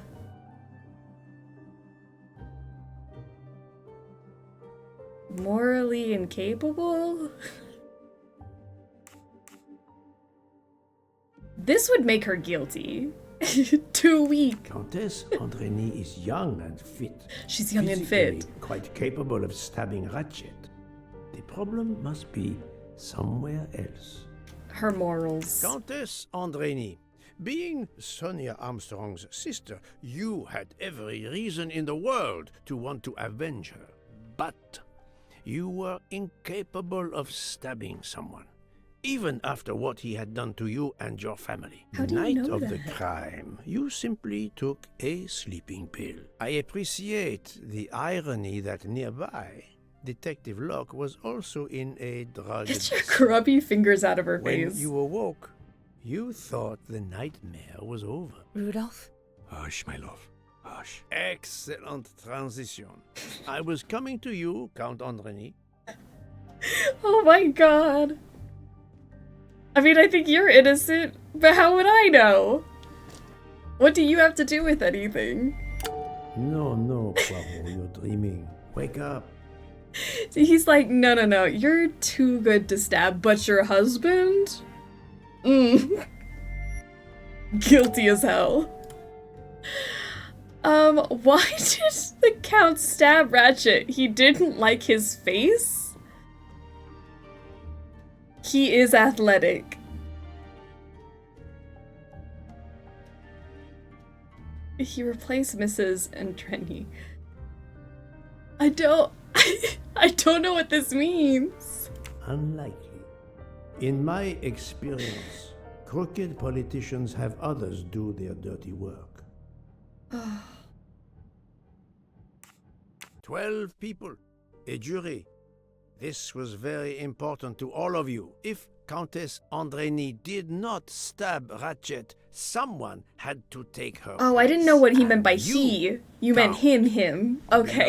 I thought you were saying I've seen Ratchet. how fiercely you love and protect your He wife. took her place in the stabbing. I would do anything for Helena. Anything. Even that. Yes, Anything. even that. Let's move on to Monsieur Foscarelli. I don't know. Probably. Because you're the driver. What implicates him? He's Italian. So obviously you did it. You know the Italians. Miss Locke's investigation. Detective Locke found out that you were the Armstrong chauffeur, and that you planned to travel on the same train at the same time as Ratchet. That is what made her decide to obtain a ticket as well. Unfortunately, she could not prevent the murder. Have you lost your tongue, Mr. Foscarelli? Oh, Daisy. She was the delight of the house. Tonio, she called me. And she would sit in the car and pretend to drive me. And you, Mademoiselle Olson, a champion for the immigrants, a worthy calling. I don't think you have anything to do with it, but I also, what do I know? Obviously because he's Italian. Anti-Italian discrimination. Facts, all Italians are guilty. And we should have said it. I do not think that's the right answer. Olsen also got a stab in there? Girl, why? What implicates her? She's reserved.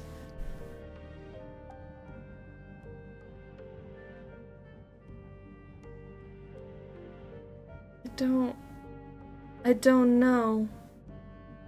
I think we've learned today that we don't know anything. I agree. I think Poirot's just been keeping some clues to himself and not telling us because I don't know what he means. Admittedly, she lied to me about Mademoiselle Debenham's schedule. But one lie does not convict her. The one lie doesn't convict her, but that other girl, you just looked at her and like, oh, she morally couldn't stab someone. Where do we draw the line, Poirot? Mademoiselle Olson, you supported Madame Hubbard's story about her connecting door latch, a story that I later demonstrated to be impossible. So, you deliberately lied to me, and you also lied about Mademoiselle Debenham's whereabouts. So my first option was part of it. I can't take this anymore. I know what you want from me, Mr. Poirot. Very well. Here it is. She was my little Daisy, my angel, so patient. When I patched a scrape or took her temperature, that was my job. But she was so much more to me. She was a shining light in an ever-darkening world. I've tried to honor her by caring for children who have lost everything. Thank you, Mademoiselle Olson. You too shed light on your part in this mystery. What was Miss Olsen's occupation? Nurse? To be fair, I think the game skipped a few details. I feel like a lot of details. I feel like we're missing pieces. It absolutely did. It's like Prisoner of Azkaban movie levels of skipping details.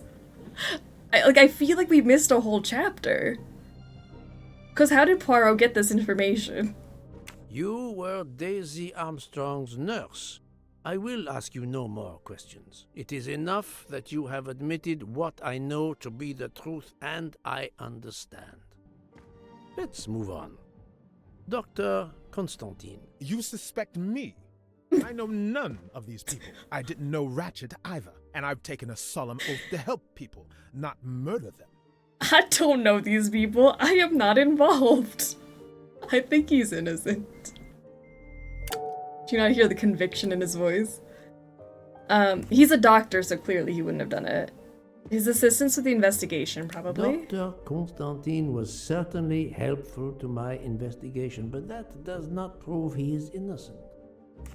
You are one of the few people in this room not to have any connection with the Armstrong case. Moreover, your alibi is confirmed by Monsieur Bouc, whom I would trust with my life. That is very kindly said, my friend. We now come to Mademoiselle Debenham and Captain Arbuthnot, whose relationship was not in doubt from the moment I inspected your room at the hotel. You have a bloody nerve.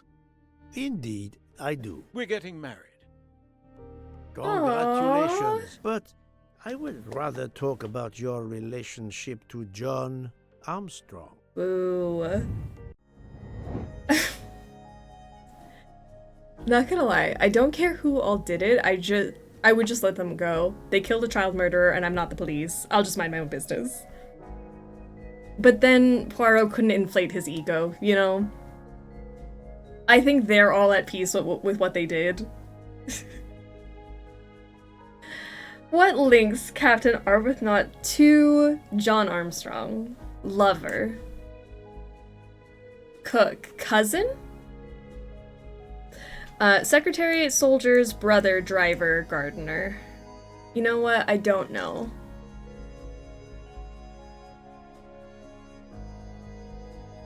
Was there something that told us? You can't arrest them all and send them to jail. Lexi, how are you? 10 months of eat a sexy snack. I don't know why our alerts aren't working right now, but 10 months. I'm late again. How are we, chat? Hello, hello. We are solving a mystery where I feel like all of us kind of got confused here. And we lost the plot a bit. But I'm glad you're here. He's a captain. Yeah. And your lover could also be a captain. Lover and cousins? Poirot needs to go inflate his ego in some other murder. We don't care about Ratchet. We lost the plot again. Soldiers? I really wanted to be lover. That happens to me a lot.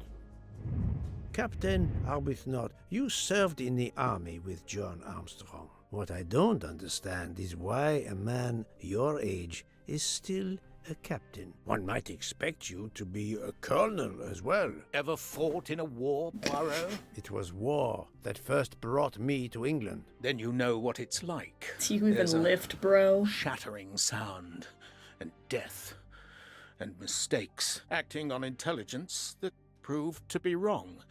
I sent a patrol to their death. Good men, brave men, wasted. John testified on my behalf at a court-martial. I'm not a colonel. I don't deserve to be, you bloody fool. But I'm also not in prison. John remained my best friend until... There, you have my story. Understand now? Archie, calm down, please. You're right, Mary. What you see in me, I don't understand. Oh, Archie, I see in you what John saw. Miss Debenham, I'm sorry. My turn, is it? I'm afraid so. And you have caused me quite a puzzlement. Your connection with the Armstrong family was not obvious. Then I remembered the job you currently hold. Which is... At least I've read the book, so the plot is not that lost in my head. I'm so glad. Because all I knew, because it's very fuzzy to me, based off of the movie, I knew the general reveal, but the details, I keep forgetting who's who. Remember the older game actually took the time to learn all the stuff before the confrontation? Just saying, I still haven't played the older one. And I kind of want to go back and now compare them. Death on the Nile wasn't like this, right? I thought we kept our facts pretty straight in Death on the Nile. Or maybe I'm crazy. Poirot always making it clear he is the protagonist. He has to let everybody know that only he could have solved this mystery. I think Nina only got lost at the part where the culprit was explained. Like, I think it's just the figuring out who would have gotten a stab in. Like, I thought the sister would have stabbed him, but she was morally incapable, so her husband had to do it. And I feel like that was just a Poirotism, because I wouldn't have gotten that.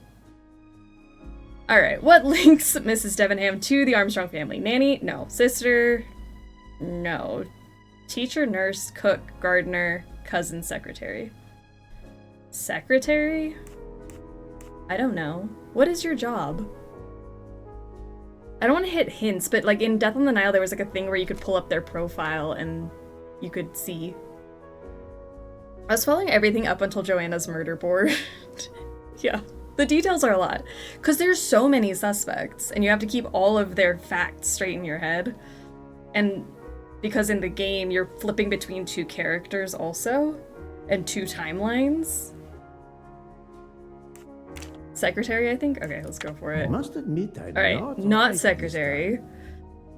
You're playing all the Poirot games in reverse release order. We'll just keep going backwards. What do you do? Are you a teacher? That's the right answer.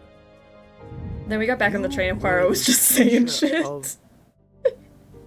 Poirot had time to like marinate and just like think about who did this.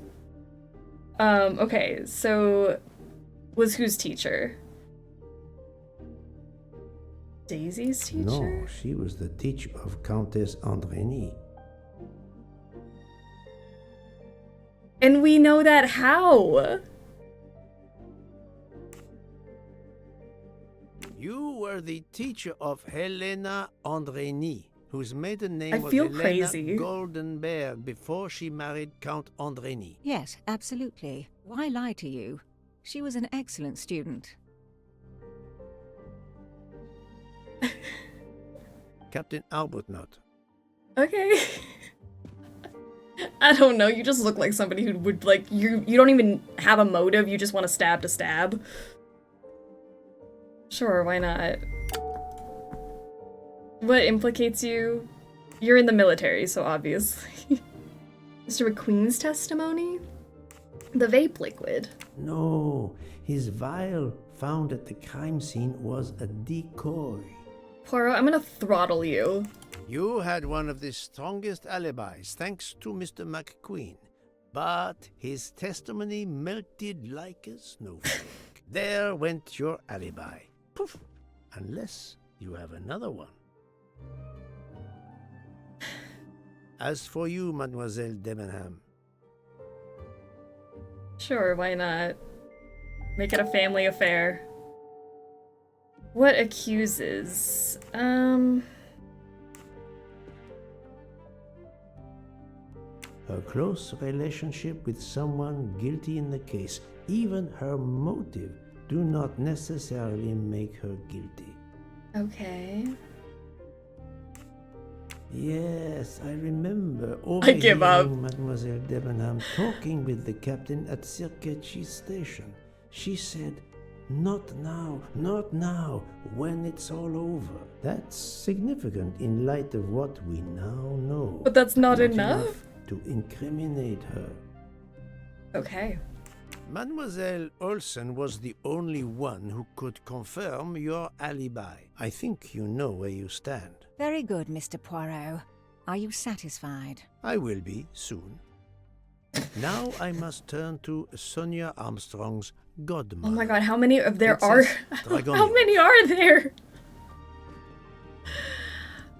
I also do think that when it's like the things of like so-and-so's alibi, I'm like, I don't remember the alibi. I don't remember what they said 5 hours ago. Did you do it? Sure. 'Cause she's a woman with character. And that's why. Are you left-handed? I think you are. Princess Dragomirov, you weren't on my list of suspects at the start, given your social position. I left my social position in a cold country. Do you object to being addressed as princess? I deny people the opportunity. It makes a good story to tell their friends. It also guarantees a good table in the best restaurants. Princess, there is also, forgive me, your extreme physical fragility. It does not stop me when I must be strong. Indeed. Of more importance, though, is the fact that you're the only left-handed person on the train. And the single blow to ratchet from a left-handed person was very, forgive me, weak. Finally, I'm afraid I know the alibi that you shared with Fraulein Schmidt is false. You have been very thorough, sir. I hope you will permit me to say we are much alike. I am honored. Now it is time to end with Mrs. Hubbard, or should I say... Linda Arden? Linda Arden. Gasped from If around the room. Princess Dragomirov hadn't told me about her relationship with this famous actress, I might not have made the connection. But you are a great actress, madame. Your performance as a flighty, self-involved woman was superb. I never would have guessed something entirely different. As for what ties you to the Armstrong family, it is obvious. Obvious to who, Poirot? What links Mrs. Hubbard to the Armstrong family? Mother of Daisy, godmother of Daisy, godmother of Mrs. Andreny, aunt, nanny, Sonia's mother, sister of Sonia?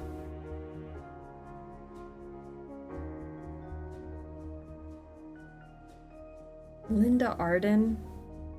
I do remember that. That one is just a I've forgotten since Tuesday thing. But I don't know how we revealed it or what it was about. Logistically, this murder was impressive. Act of God, no doubt. You all see my genius. You may all go. She's Daisy's grandmother.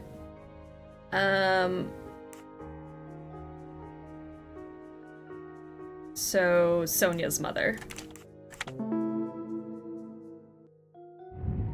That was easy.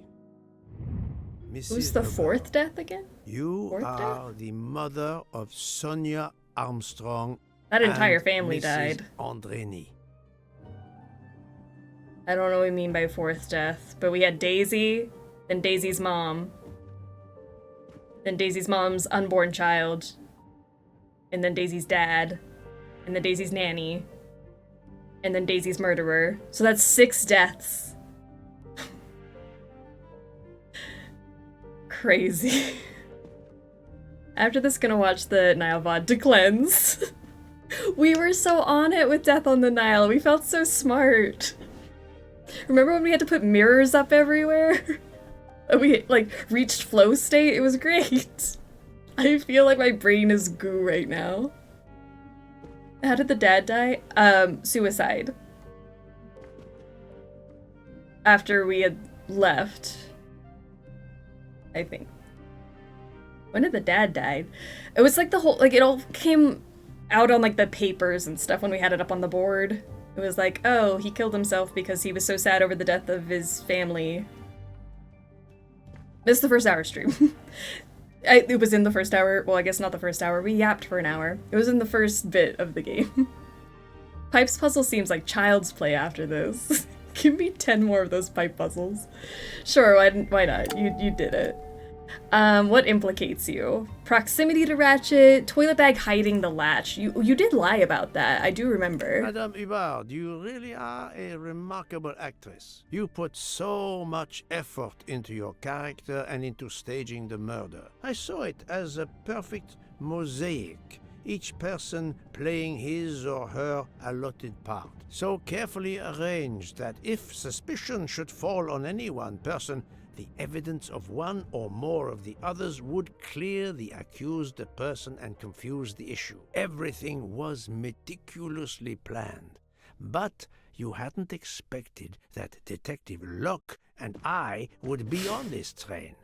And the avalanche would block it on the night of the murder. You had to improvise.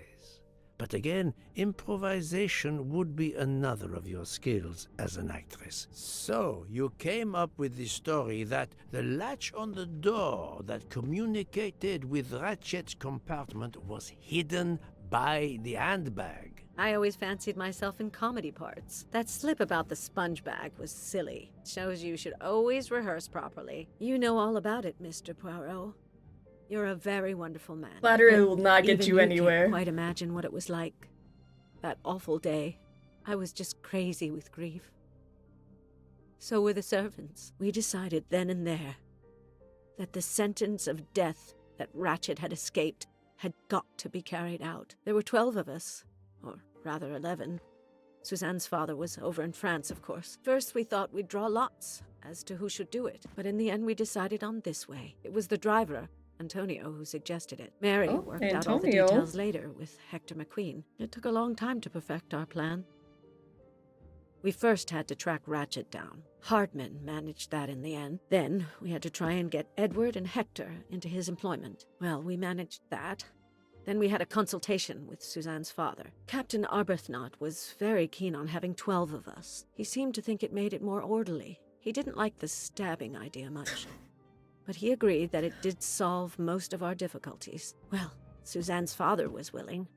Suzanne had been his only child. We knew from Hector that Ratchet would be coming back from the east sooner or later by the Orient Express. With Pierre Michel actually working on that train, the chance was too good to be missed. My daughter's husband had to know, of course, and he insisted on coming on the train with her. Hector wrangled it so that Ratchet selected the right day for traveling when Michel would be on duty. And That then, is so at the last complicated. minute, you came. For the rest of the story, you worked out everything, Mr. Poirot. You were right about all of us. What are you going to do about it? Nothing. If it must all come out, can't you lay the blame upon me and me only? I would have stabbed that man 12 times willingly. It wasn't only that he was responsible for my daughter's death and her child's, and that of the other child who might have been alive and happy now. It was more than that. There had been other children kidnapped before Daisy, and there might be others in the future. Society had condemned him. We were only carrying out the sentence, but it's unnecessary to bring all these others into it, all these good, faithful souls. Let him You go, are Poirot. a director of the company, Monsieur Bouc. What do you say? Let him go. They did nothing wrong. In my opinion, Poirot, the first theory you put forward was the correct one. Decidedly so. I suggest that is the solution we offer to the police. You agree, Doctor? Certainly, I agree. As regards the medical evidence, I think that I made one or two fantastic suggestions. Desserts Then, for having all. placed my solution before you, I have the honor to retire from the case. Yay. And there was much rejoicing. Who wants dessert? Solve the murder on the Orient Express. Done. Check that off the to-do list.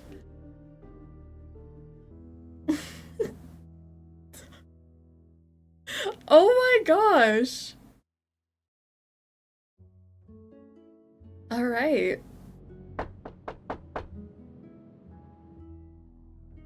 Oh, let my man rest. Why is everyone always trying to wake him up? I'm sorry to wake you up in the middle of the night, Poirot, but it couldn't wait. There was a detail that bothered me in my preliminary autopsy of Ratchet's body. I went back to examine the body and I discovered a wound covered by another. The blow I hadn't seen was delivered by a thinner, sharper blade. So there were not 12, but 13 stab wounds. 12 stabs for 12 jurors. It doesn't work with 13 wounds. The symmetry is destroyed. How It can't be tacky. one of the culprits who stabbed him twice? Doctor, a different knife was used. There is only one explanation. Somehow, some way, there is a 13th murderer on this train. We must tell Bouc. The case is not solved. Oh no! Who cares? He's dead. So what if one more person got a little stab in?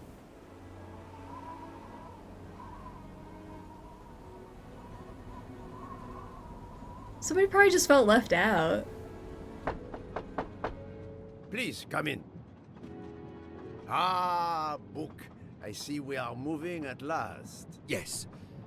The way was finally cleared while we slept. If all goes well, It's me. we will arrive in Venice this evening. The train will be there for several hours for refueling and reprovisioning. What do we do with the 13th murderer? Do you have a lead? I thought about it. There is one clue that was left aside in my investigation. Really? The diary I found in Ratchet's safe mentioned an appointment in Venice. Someone with the initials A.W. He will never keep the appointment. But there should be enough time. I must try to keep that appointment for him. Does adding another murderer really make a difference at that point? Exactly. Like, we've already decided to move past this. Where and when is the meeting with Ratchet? Venice. Oh, can I inspect? I can. Okay. In Venice? Arriving in Venice, December 17th. What is 20 hour in normal people speak? 20 minus 12, 8? December 17th.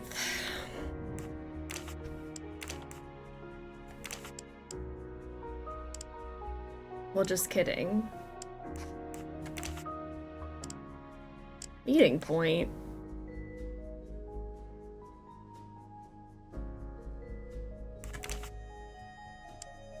(10 p.m. 22). But it said 20. Did it not? Hold on. Now I feel crazy. 20. Oh, meet with AW right here. I see. Arriving in Venice, meet with AW. 22, 10 p. Okay. Gotcha. On the 18th then. Meeting point.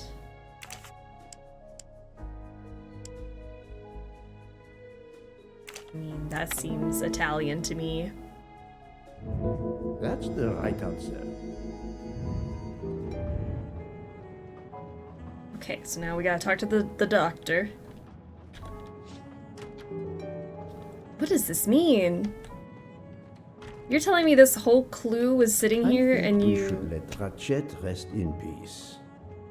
I don't agree, but okay. Where is he? I don't have time for small talk. The last murder was me. Sorry, my hand slipped. How would it look to the police I can't if believe I this. asked a suspected murderer for help? Oh, he's right here.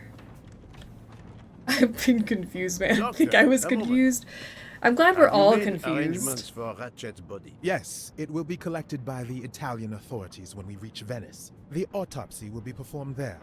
However, there is something odd. Oh? Since the train is French, jurisdiction must be shared. When I told them you were already on the scene, they have both agreed to support your investigation until we reach Paris. Ratchet's compartment will be sealed until we arrive there. All of those who conspired to kill Ratchet are to be confined to the train until then as well. So, thanks to you, I am the rope in a tug of war between two countries. Oh, but I thought you would want to be in charge. And isn't it odd we continue on our journey with a trainload of people that police consider potential murderers? Calm yourself, Doctor. It is not the first time I find myself in the middle. And to be honest, I welcome the chance to see this case through. It is fast becoming one of the most challenging of my career. But does it matter? Does it matter in the end? Is he just not gonna be able to sleep at night because he doesn't know who the 13th person is? I can rest easy, I think. JWM, how are you doing? Happy Thursday to you. Ratchet can rest in piss. It'd be funnier if it was Joanna. I'd let her get away with it. She's been through too much. Okay, come with me to Venice. Doctor, a question. Could you assist my investigation in Venice? I can't. I'm afraid. I'm to accompany Boo. Ratchet's body when the Italian police take possession of it. I've been asked, commanded really, to help with the autopsy because of my earlier examination. Okay. Do you want to come with me? Oh wait, are you okay? So, my dear Book, how does our journey progress? We are well on our way to Venice. All of our passengers are locked in their rooms by order of the authorities. I watch them when they want to stretch their legs, like the captain there behind you. I see that you have the situation well in hand.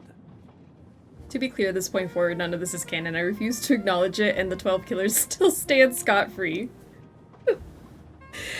Like, did we need a 13th one?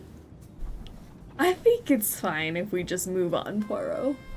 Would you be able to accompany me to Venice to follow a lead? I'm honored you asked me, my friend. I would have loved to help you.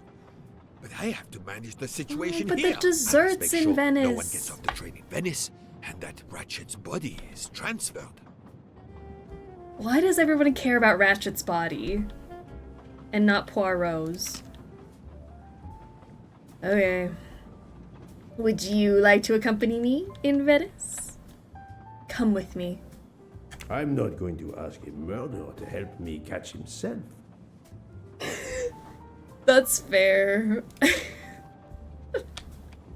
I just thought it'd be a fun time.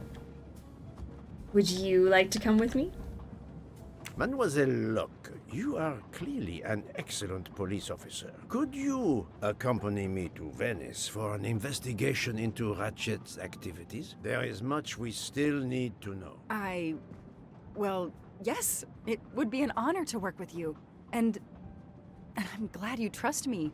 What do you have in mind? There was a notation in Ratchet's appointment book. He had an appointment. With who? There were only the initials A.W. They were to meet at 10 o'clock at the Fontana dei Conigli. I want to know who Ratchet was meeting and why. But you've already discovered the 12 conspirators. Why is this meeting important? Unfortunately, the case is not complete. Dr. Constantine has discovered the presence of a 13th stab wound. One of them could have stabbed him twice. The wound was made with another, finer blade. Dual Why wielding. would one of them have used 2 knives? Did they want to confess they killed him more than the others? And if so, why bother to deny it when they have already confessed? No, it makes no sense. And I do not close a case until all questions have been answered. You, of all people, must understand this. You're right. I do understand. I'll help you. Thank you. Together, we will uncover the truth. We will arrive in a few hours. Take the opportunity to rest. I slept well last night. No more effects of the drug. Excellent. Then be prepared when we reach Venice. We have another mystery to solve.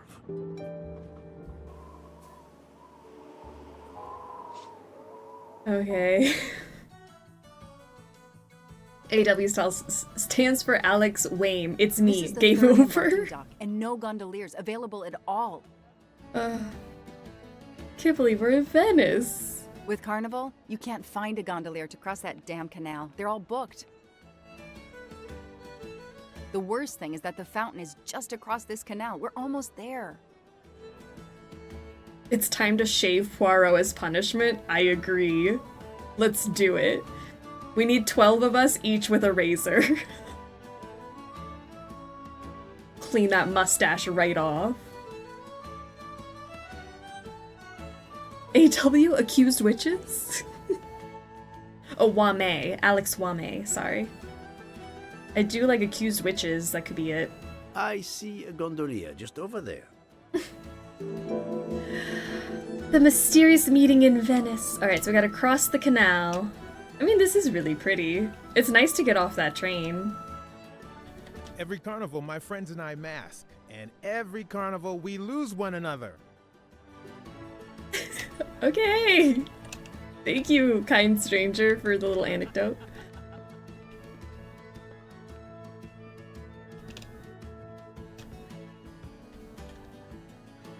Hello. Can I shove him off?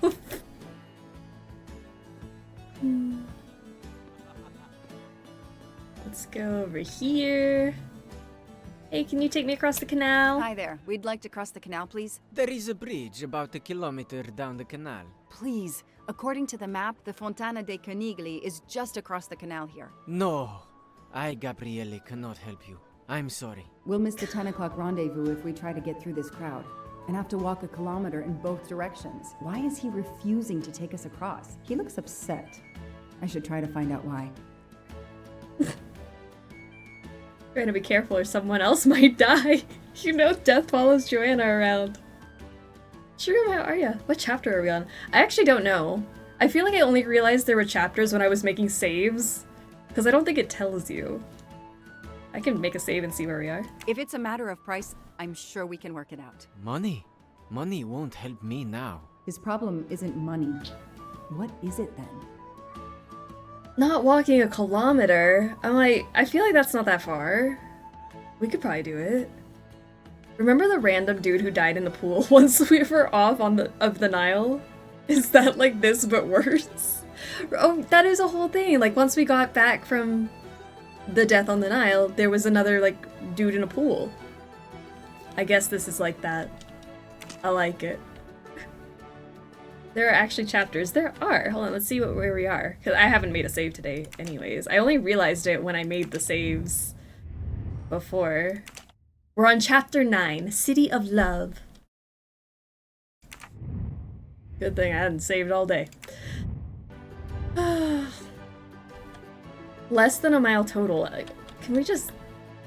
Can we just go? Bella Chiara, the beautiful Chiara. A beautiful name for a beautiful gondola.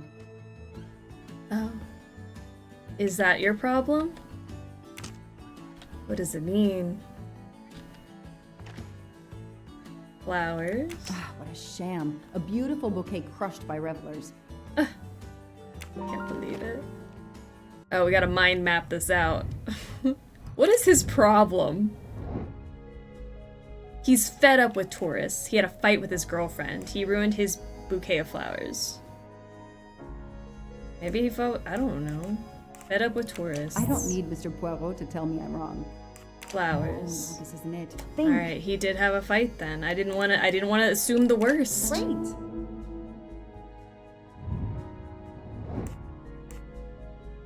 That's it. That's it. No rookie mistake there. Girlfriend problems. A sham, not a shame? Joanna, are you okay? She definitely said sham, right? Ugh, what a sham. I thought I misheard her. Aw, buddy. Women, am I right? I'm sorry you had a fight with Chiara. What? How did you know? I'm a detective. I'd like to help, if I can. If you have a spare engagement ring, detective, I'll take it. Ah, I see. You lost the engagement ring you were planning to give Chiara? Lost? It is worse than that. I threw it away in the canal. I bitterly regret this gesture. What? I now find myself without a girlfriend and without a ring. Hello? Let's just walk the kilometer. I think it'll be fine. If we find the ring, maybe the gondolier will take us across. You are right. There is not much time. I will help you. How do we know her name? Because apparently it's written on the gondola, which means that's his girlfriend's name. If I looked at that, I would just assume he named his boat. But okay.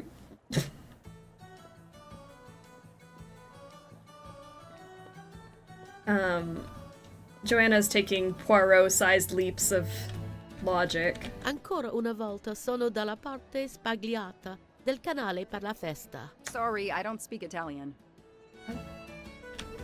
That was rude. Poirot, what are you doing? Like, look, I bet we could just... Honestly, we could swim that far.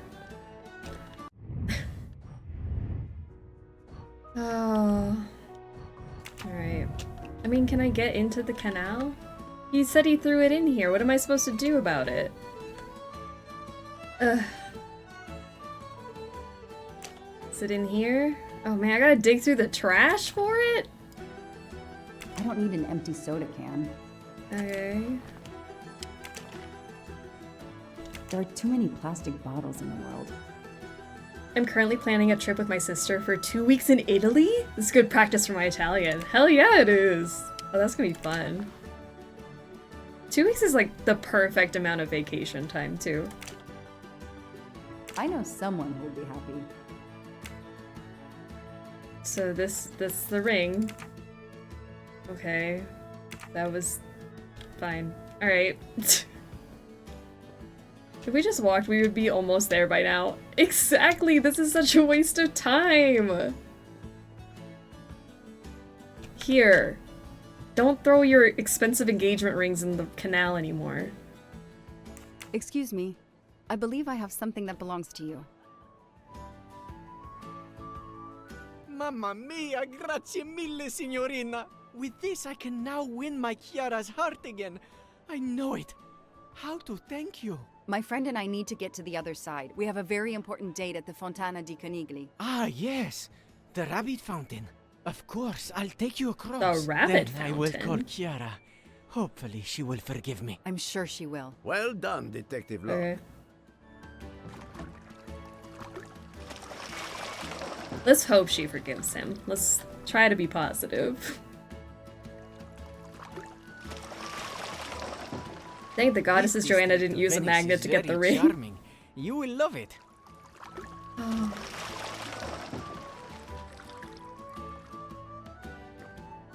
Rabbit foot in connections. It was a connections word today. It all is coming full circle. Early squad always ends up tying into our game.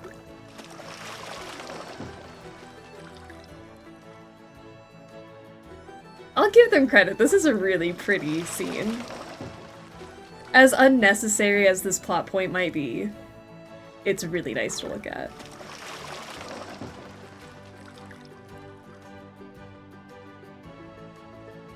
If it's not too much to ask, can you wait for us until we return? Yes, no worries. I can call Chiara from here. To find the fountain, walk along the quay on the left, then cross the bridge and you are there. You cannot miss it. Got it. Thank you. Thank you, Signorina. You have made me the happiest gondolier in Venice. Do you forgive me? He's on the phone right now. Yes, I assure you. I found your ring. Can you give me directions to the fountain again? You have to go along the quay on the left, then cross the bridge and you are there. You can't miss it. Oh no, Bella. That is just a customer. Calm down. I fixed everything. You did nothing. What do you mean? Sorry. You know who would love it here? Book. I wonder what dessert he's eating right now. Yes, I assure you. I found your ring. I hope it's something good. Alright, let's go. Set to the left and across the bridge.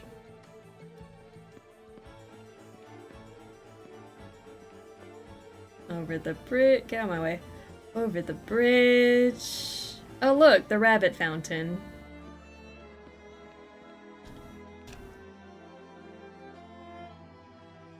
Joanna's gonna get this man broken up again.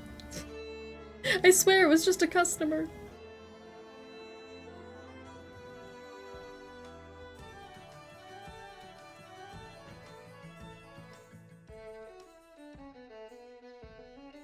It's 9:55. The right time in the right place. Now AW just needs to show up. You made me run, Detective Locke. Poirot does not run. I'll wait, sitting down. He's gonna get sweat in his mustache. We can't let that happen. Alright, we gotta figure out who AW is. Can I pet this cat? Nope. Did you see anyone who could be AW? No, no one. But who knows what those masks and costumes are hiding? It's true. Start ripping off masks. Who are you? Are you AW? He is getting it. I feel that, Poirot. Poirot does not run. Oh, get it, girl. Everyone's having a great time. Oh, you don't look like you're having a good time, though. Why aren't you dancing? Is it because you're AW? We have an appointment, I believe? I don't think so. I've never met you. Oh, girl, who is you? Did you have an appointment here at the fountain? Yes, to party. An appointment to party. That's why I'm here. Are you AW? You also look suspicious. I feel like I should get a mask before asking people if they have a suspicious appointment.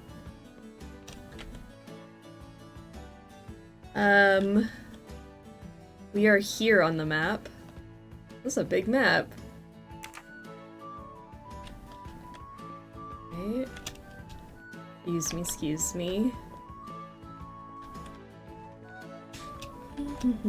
But we can't pet that cat either. We can't pet any of the cats. It's really upsetting. Alright, where? I have an appointment with you, don't I? No, dove la tua mascara? My mascara? Oh, my mask. Where's my mask? I don't have a mask. Oh, you're out here in this corner? We have an appointment, I believe? I don't think so. I've never met you. Alright, I gotta go get a mask. People are not liking my face at all. Alright, let's see if I can find like a mask shop. Is there a place for me to get one so I'm not left out? Nina's nemesis, game maps. You know it. Oh, well, I can't go back that way. So then where am I supposed to get a mask? Do you have masks? All these people don't want to talk to me because I'm ugly.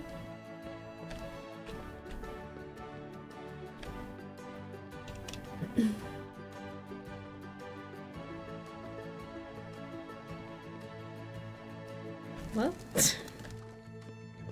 Ah! Look! Yet another cat that I cannot pet. And that one is cute. Look how derpy he looks. He's the cutest of all of them. If there's no one to help me, they won't mind if I help myself. Andrew Riley. Oh, is there an AW?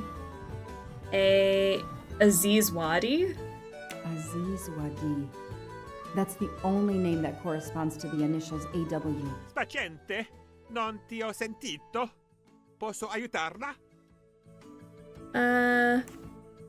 Hello, I'm looking for the Fontana dei Conigli. Do you know where it is? It's So right outside. in front of the hotel. It's easy to recognize because of the rabbits. Thank you. I had an appointment with someone, but I can't find him. I wondered if you might be staying in your hotel. I can't help you unless you give me the name. Aziz. I have an appointment with Mr. Aziz Wadi. Do you know if he's here? Well, unfortunately, he left the hotel this morning. He seemed to be in a hurry, but he left a carta. You are? Mrs. Ratchet. I'm Mrs. Ratchet. Mr. Wadi asked me to give the message to the signore, but I suppose this is okay. Yeah, obviously. Alright, I think I'm being watched. I changed our meeting place. Alice was sitting on the fountain. She glanced at the statue of the white rabbit. Suddenly, the beast hopped away. Alice followed it. Again, let Alice be your guide. After walking through... Oh, hell. I'm gonna have to look at that map, aren't I? Okay. After walking through a narrow alley and crossing a bridge, Alice came upon two men who were arguing over who had the tallest hat. Her feet led her back to the narrow alley, then to a small square where she found a cat drinking tea. The mischievous kitty ran into another alley. Alice chased after him. Breathless, Alice arrived in a large square with a barracks for playing card soldiers. Out they came marching towards her. Alice ran and ran to the end of the quay. There a large door with a Gorgon's face on it demanded a secret code. The code that Alice had collected throughout her journey. Bunny. Bunny. The receptionist is here. No need to ring the bell. Do you think the map was there to look pretty? It was wishful thinking. Now that I'm looking back on it, I think I was just hoping I wouldn't need it. Okay. So, mademoiselle, was our mysterious AW here? No, but I managed to get his name, Aziz Wadi, and a letter he wrote for Ratchet. It seems to be a kind of riddle rhyme. Let me see. A riddle rhyme. Well, Ratchet and Mr. Wadi must love this book to refer to it so much. Yes, I think we have to search and find the tracks that this person left for Ratchet to find him. I think so. Lead the way, Mademoiselle Locke. Me? I have to lead the way? Oh, does Poirot not know who I am? Narrow alleyway. They're all narrow alleyways. Would it be bad if I just wandered around aimlessly and then stumbled upon the place I was supposed to go? There was something about crossing a bridge. I remember that. Did the names maybe correspond? I can't lead anything unless it's into the water. All right, Joanna, jump in.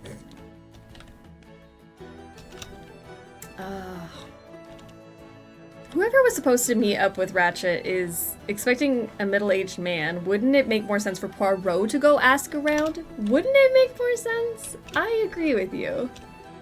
But he wanted to sit on his bench because he doesn't run. Or do anything, apparently.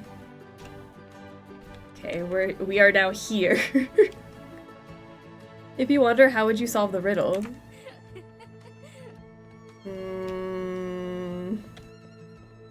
You're right. Oh, maybe Cat. Cat was part of the thing. Look at that kitty. Do we have my thing? Where do I have it written down somewhere? A message. Aha. Two men arguing over the tallest hat. Where did I see the thing? Found a cat drinking tea. Kitty ran into another alley. And then playing card soldiers. I'm wondering if that is the clue for the cat place. I don't know. How many little alleys could there be? What are you doing? What is going on over here? Are you okay?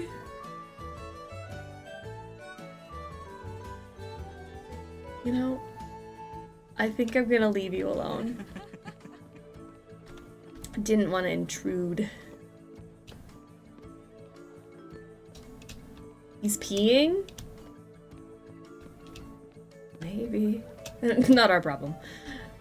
Okay, we have... I'm thinking maybe some of the words correspond to the stores that we pass. Oh, this looks important.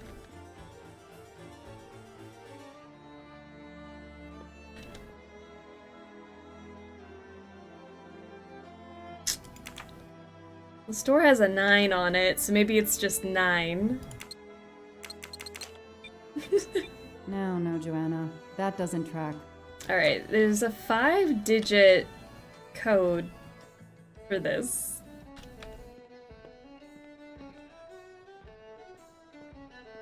This one also has a code.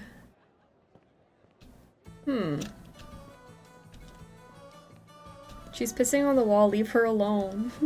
You know what, go piss, girl. Okay, cannot go that way. Oh, Poirot. I think I'm just gonna keep running until I run into something. Gelato. Oh, there's another cat. But I was thinking the store was something to do with cats, so that's why I thought maybe that would be important. Alright, we're all the way down here now. 42069. Oh, shoot, I should have tried it. Bunny is 5 characters long? Bunny? We just do it like phone numbers to spell it out? That could work. Alright, now I'm back at the bridge. Oh, hell. How many gelato places are there? There's so many. There's a haircut place. Guys, I genuinely don't know. Okay, let's at least try to logic it out, because clearly me guessing isn't gonna work for us. I think I'm being watched. I changed our meeting place. Alice was sitting on the fountain. She glanced at the statue of the White Rabbit. So we start at the rabbit fountain.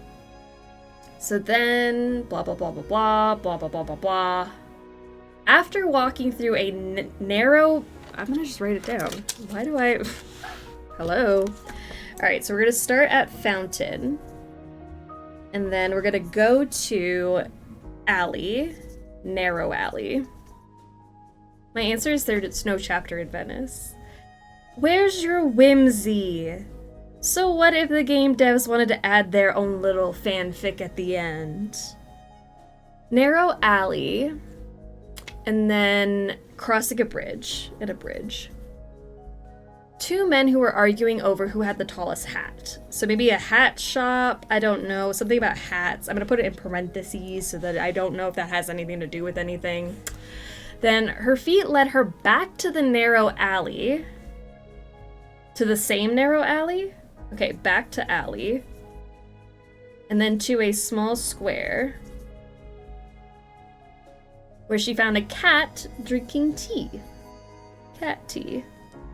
Mysterious Kitty ran into another alley, so then to an alley, and then arrived at a large square.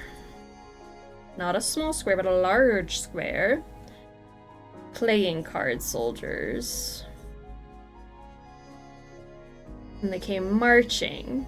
Ran and ran to the end of the K. Large door with a Gorgon's face. The code that Alice had collected throughout her journey. Ah, so we found the door, but we have to take that route to find the number? I was like, man, I thought I could just cheese it and find where I'm supposed to go, but the code to enter, the 5-digit code,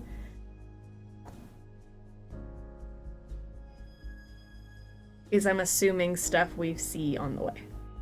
Right? The devs got better. They put their fanfic near the beginning. Remember Death on the Nile, where it took us how many hours to get to the Death on the Nile? Okay, so let's see. Because there's got to be more door numbers, you know? Like that last door has a 9 on it. So it would make sense that we would run into more numbers. Alright, let's try. If I can figure out where I went, because I just went all willy-nilly. Alright, here's our gondolier. Remember him? Let's go back to the fountain. I know where I am now. Shocking, I know. Maybe there's a number at the fountain. I'm also thinking, because I didn't look for anything, I wasn't looking for a number. But now that I know kind of what we're trying to do, this might be helpful. Alright, we start at the bunny fountain. Let's see if there's a number. There is a mustache on this bunny. Do you want to go to the hat shop? I'm gonna try to find the hat shop. Thank you very much. I would love to see a hat shop. Okay. Let's see. Just double checking, is there any number around here? Okay. I think we're good. I think this is just the starting point. So from the fountain, we go down a narrow alley and then cross a bridge. Narrow alley and cross a bridge, which would be what? Oops, sorry. Narrow alley over a bridge. To me, it feels like H. And then over the bridge to that R. And then she goes back down the alley to a small square. Anything look like a small square? P looks like the large square.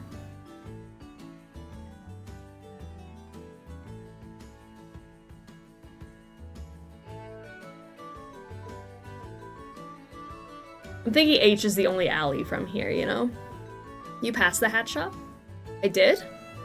I was just trying to go back to the starting point so that I can collect the numbers on the way. Count the bunnies. The riddle is divided into 5 parts. Let's see. Like the little stanzas. 1, 2, 3, 4. Oh, it is. It is! Okay, so the first one is... Maybe it's... You're right. Maybe it's not like a written number, but like...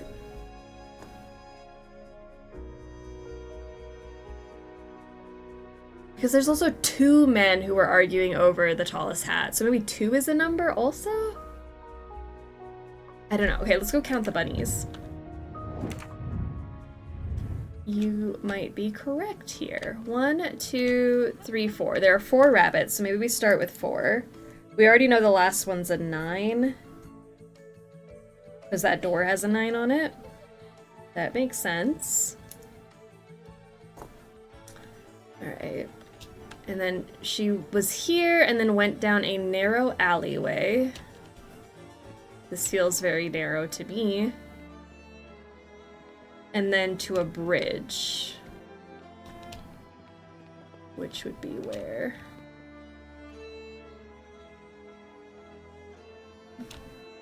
Like if you say narrow alleyway, I just think you continue down this alley.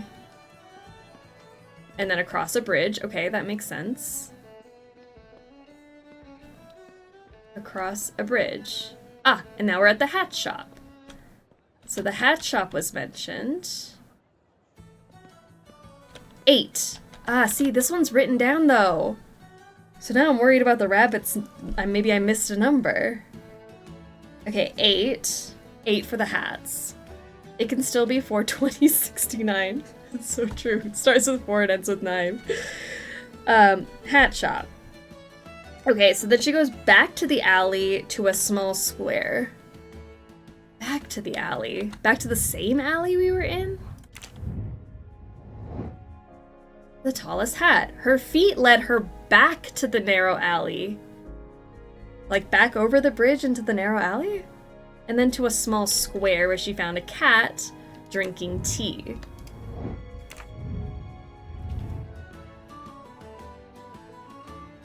Back to the alley. To a square. Oh, that guy's dead. I mean, there's a cat, but we gotta get to the small square. I'm assuming this is the small square with the cat that I thought this was the cat, which has a 4 on it. Oh, it's all coming together. A 4. And then it was down a different alley this time. Cat drinking tea, then arrived at a large... Oh, ran down into another alley to a large square playing card soldiers. Which would be an alley. Let's try this way. Another alley. Well, that doesn't seem right. That doesn't take us to a square. Is this a square? Not really. Okay, let me go down the other alley. Down this alley? To... I guess it doesn't matter which way you go, you end up at the same spot. Is this a square? Large square. What kind of place is this? Because that's the door. Playing card soldiers. I can't tell if this is the large square or not. It doesn't feel like a large square. I think Q might be the large square.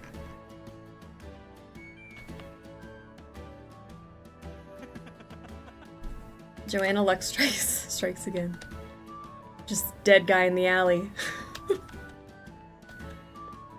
Something green there. That's nothing.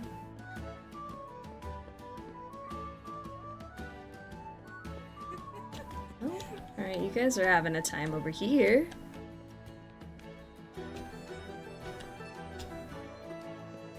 Or P. Hold on. Let's see. I didn't see what P was. Let's go look at a map if I can find one. Because to me, this looks like the large square. But this is apparently the small square because that's where the cat was. So P, I think it might be Q. Because P is the small square.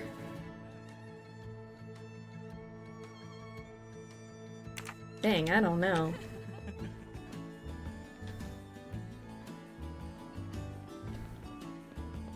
Well, this is where I started with going over the bridge. Let me see that again. The cat drinking tea, then ran into another alley, arrived at a large square, and then ran to the end of the key.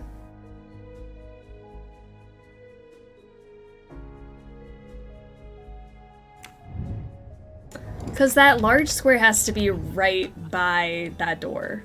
Like, it has to be near it enough that it would be... Did you try Q? Oh, where's Q?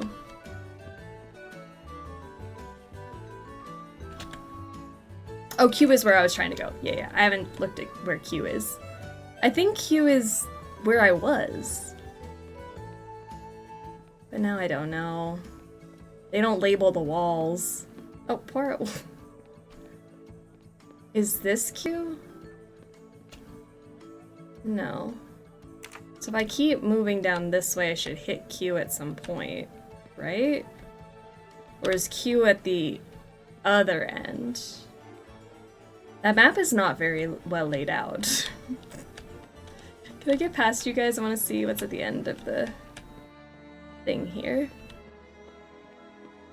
Because it looks like if I go all the way to this end, like if I reverse engineer it from that door, because now we're here, so Q would be even further down.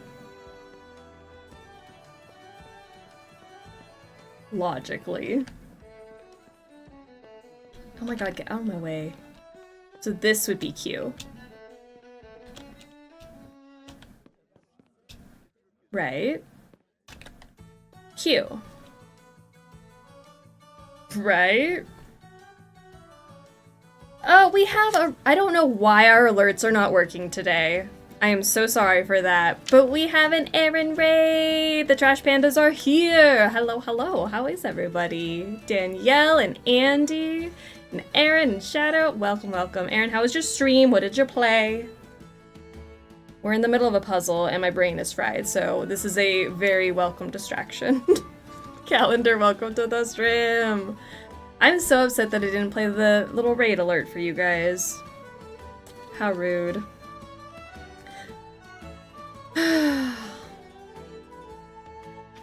We played some Pacopia and Horizon Forbidden West. Exciting. I hope it was a good time. We're playing Murder on the Orient Express. I know it doesn't look like it, but I swear we are. Frames dropping forced us to end stream, but it was meant to be. Ugh, I hate when it's a technical thing that gets in the way, but maybe you can get some extra rest, get a good post-stream snack. I've always wanted to play this. It's been fun. So technically we finished the mystery.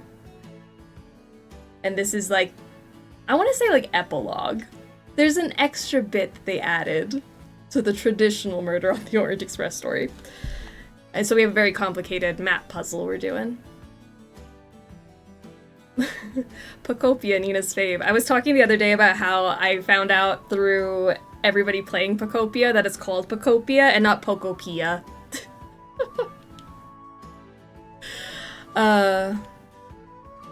Pacopia, not Pocopia. I think Pocopia sounds fun. Pocopia. Like when they announced it, I thought it was Pocopia. But I've been enjoying watching people play Pacopia. I can't stop saying Pocopia. I thought it was Pocopia. Doesn't it look like it should be Pocopia? Or Pocotopia. It should be Pocotopia.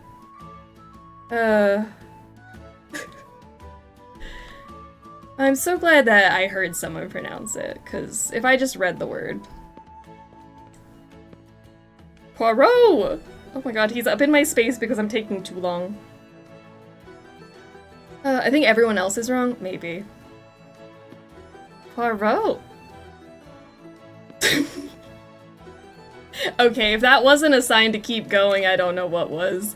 I think we're in the large square. So if we follow the clue, I already forgot the clue. This level is the devs fanfic. It really is. My husband was playing it the other night and I had to stop and think about how it's actually pronounced. It has officially been renamed Pokopia.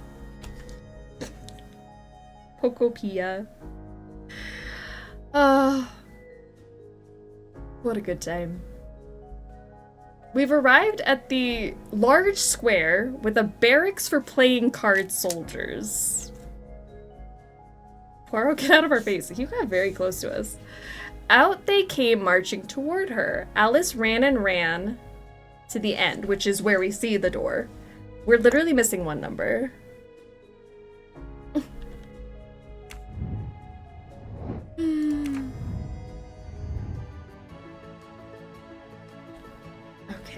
Playing, I don't know what they mean by that. Playing card people? Playing card soldiers. So there's gonna be a number on one of these walls. Like tiny barracks. Yeah, we're in the place. This has to be the large square. But I don't...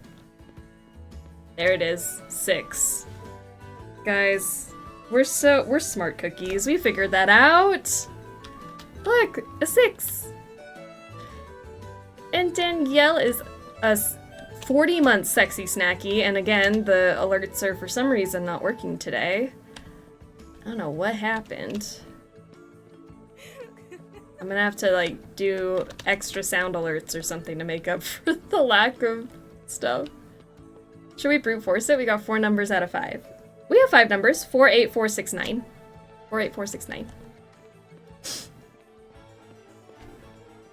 Pokopia matches Pokemon better. But I don't know. Pokopia sounds so fancy. 4, 8, 4, 6, 9. No, I did something wrong. Do we think the 4 is wrong? The first 4? Because 8469 is 100. That was in the butt bank. 8469 is right, but the bunnies, we just counted the bunnies at the beginning. We said there's 4 rabbits, so it's 4. I didn't see a written number there. So let's just try all the numbers. 1, 8. Because I'm not running all the way back. I refuse. That was already too hard of a puzzle. I don't need Mr. Poirot to tell me I'm wrong. 8675309. That must be it. 2, 8, 4, 6, 9. 2. Thank God it was 2 and not like 8. Okay. So I don't know what the bunny number was. It must have been somewhere on the walls.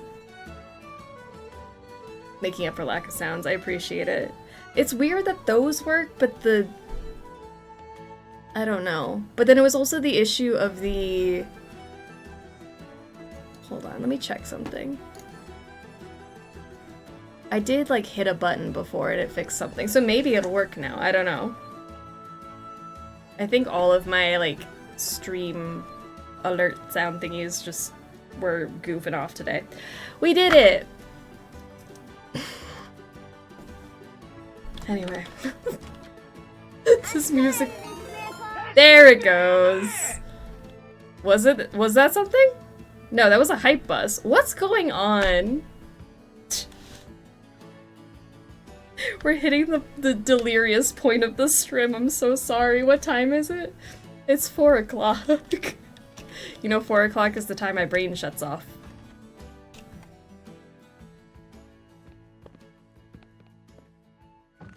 Oh no, a dead man. I swear we saw that dead man before. Hey, you. I can't lose them. Oh no. Oh, not a chase sequence. Crap. Go, go, go.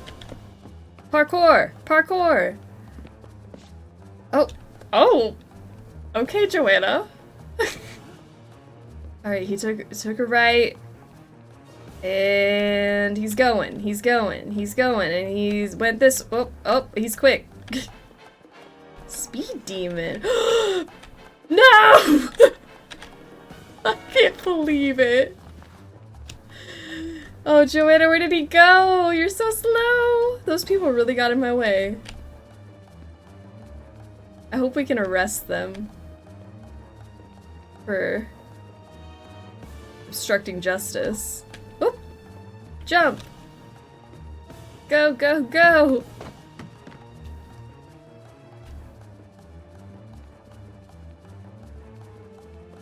Oh, and go. Okay, Tiva roll. She really, like, somersaulted and kept going. Move over.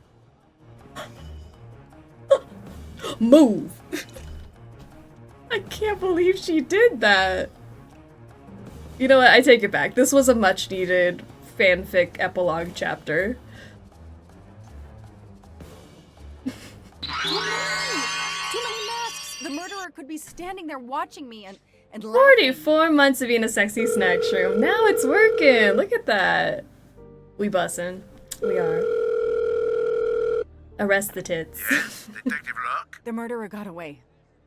I'm coming back. She But it looked pushed like her he on the dropped something when he boob. climbed the first wall. All right, I'll go and see. For my part, unfortunately, I could do nothing for the victim. He was Aw. already dead. Damn. I have already alerted the Italian authorities. I will see what I can find while I wait for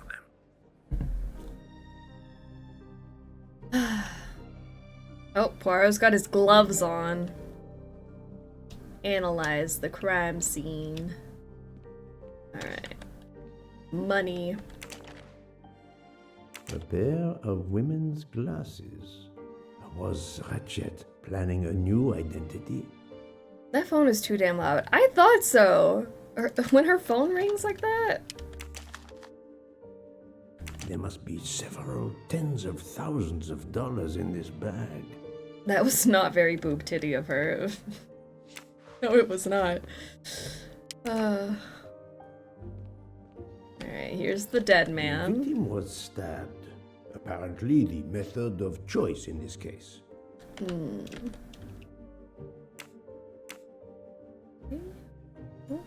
Open. Keys. A bunch of keys. If, as seems likely, Mr. Wadi is a resident of Geneva, then one of these may belong to his home there. Pull a wad out for expenses. Pay yourself a little bit, Poirot. You've done a lot of hard work. Various clothes in his suitcase. Mr. Wadi was obviously planning to leave this city.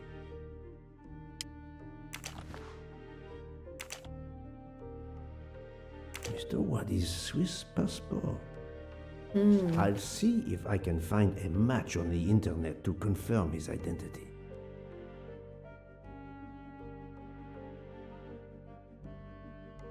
It's far too late for a burger, but we're in it now. It's never too late for a burger. Go get one.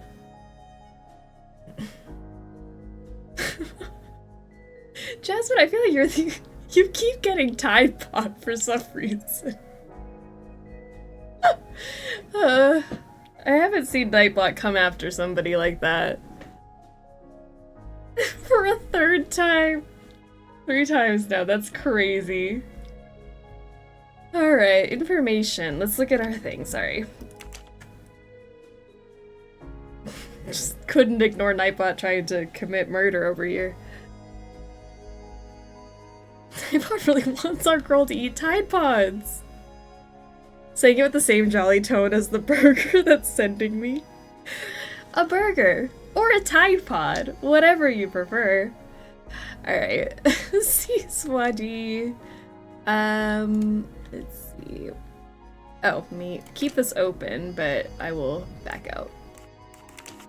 Wadi. Swiss. You say Geneva? I don't know, he looks 54, I didn't look. I must admit I'm not. Where is he? CT, thank you for the follow. Welcome aboard the struggle bus. We struggle through games and life, and apparently deciding what to eat for dinner. Murder on the struggle bus, it's true. Don't eat Tide Pods, guys. Don't do it. How old are you? I don't know how to read any of this. Switzerland, 78. So it's 2023 minus 78 is what? Somebody math that for me. You're 1978. 2023 minus 9. I have a phone.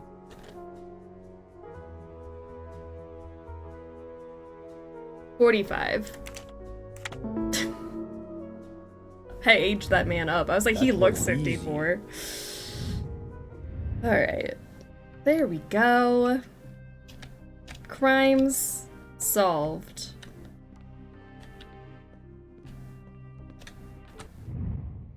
Don't eat Tide Pods. Don't do it.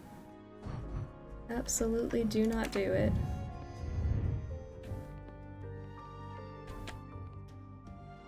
Look at all of us getting actual food suggestions. I can't.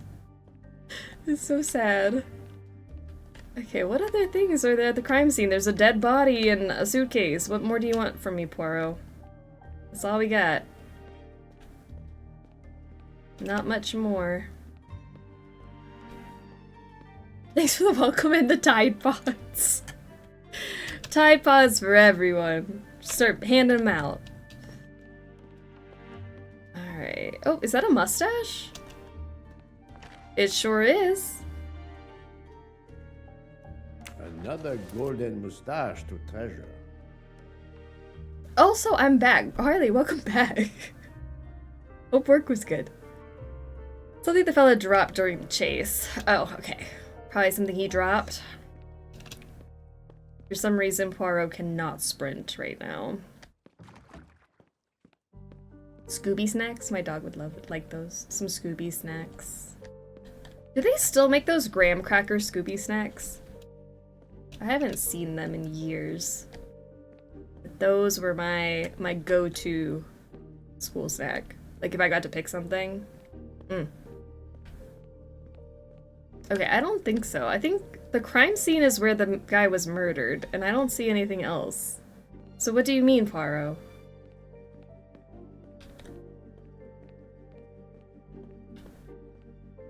I got nachos. I could use some Tide Pods for laundry, though.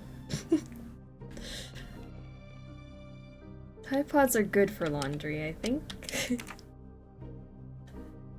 Anything up here? The victim was stabbed. Apparently the method of choice in this case. Should be under the first wall he climbed. The first wall he climbed, I don't even think is near here, is it?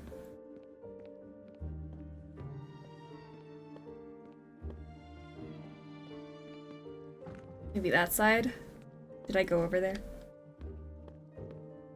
I don't know, but I saw there's a live-action Scooby-Doo Netflix show in the works. I know, it's gonna be so good. I love McKenna Grace so much, so I just know it's gonna be fantastic. Ah! You're so right, it's right here. Yeah, he did drop something. Okay. Now I know your name is not Enrico. A false passport with Ratchet's picture. Clark. Ratchet? How many others? Now he will become Enrico Caldo. It appears Ratchet changed his identity as often as his socks. Did not realize we were wearing gloves. Thought dude had really cold hands. He's just lost all blood circulation in his fingers. Yeah, those are gloves. Thank goodness. Alright, a new node. Money in the backpack.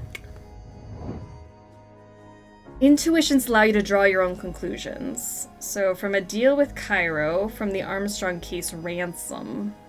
I want to say Cairo because it's in quotes and it seems suspicious. This is the most likely answer.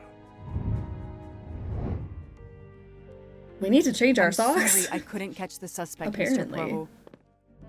There is no need to apologize, mademoiselle. Your efforts were marvelous. I found some information about Mr. Wadi. Did you access the FBI database? Don't worry, my little gray cells were enough. However, the I'm database so may smart. confirm the origin of these banknotes. No need. I included them when I continued my investigation. Excellent. Find serial numbers of the dollar bills among the photos on Joanna's phone. Okay. I'm looking for this NA... Is that what that means? NA215?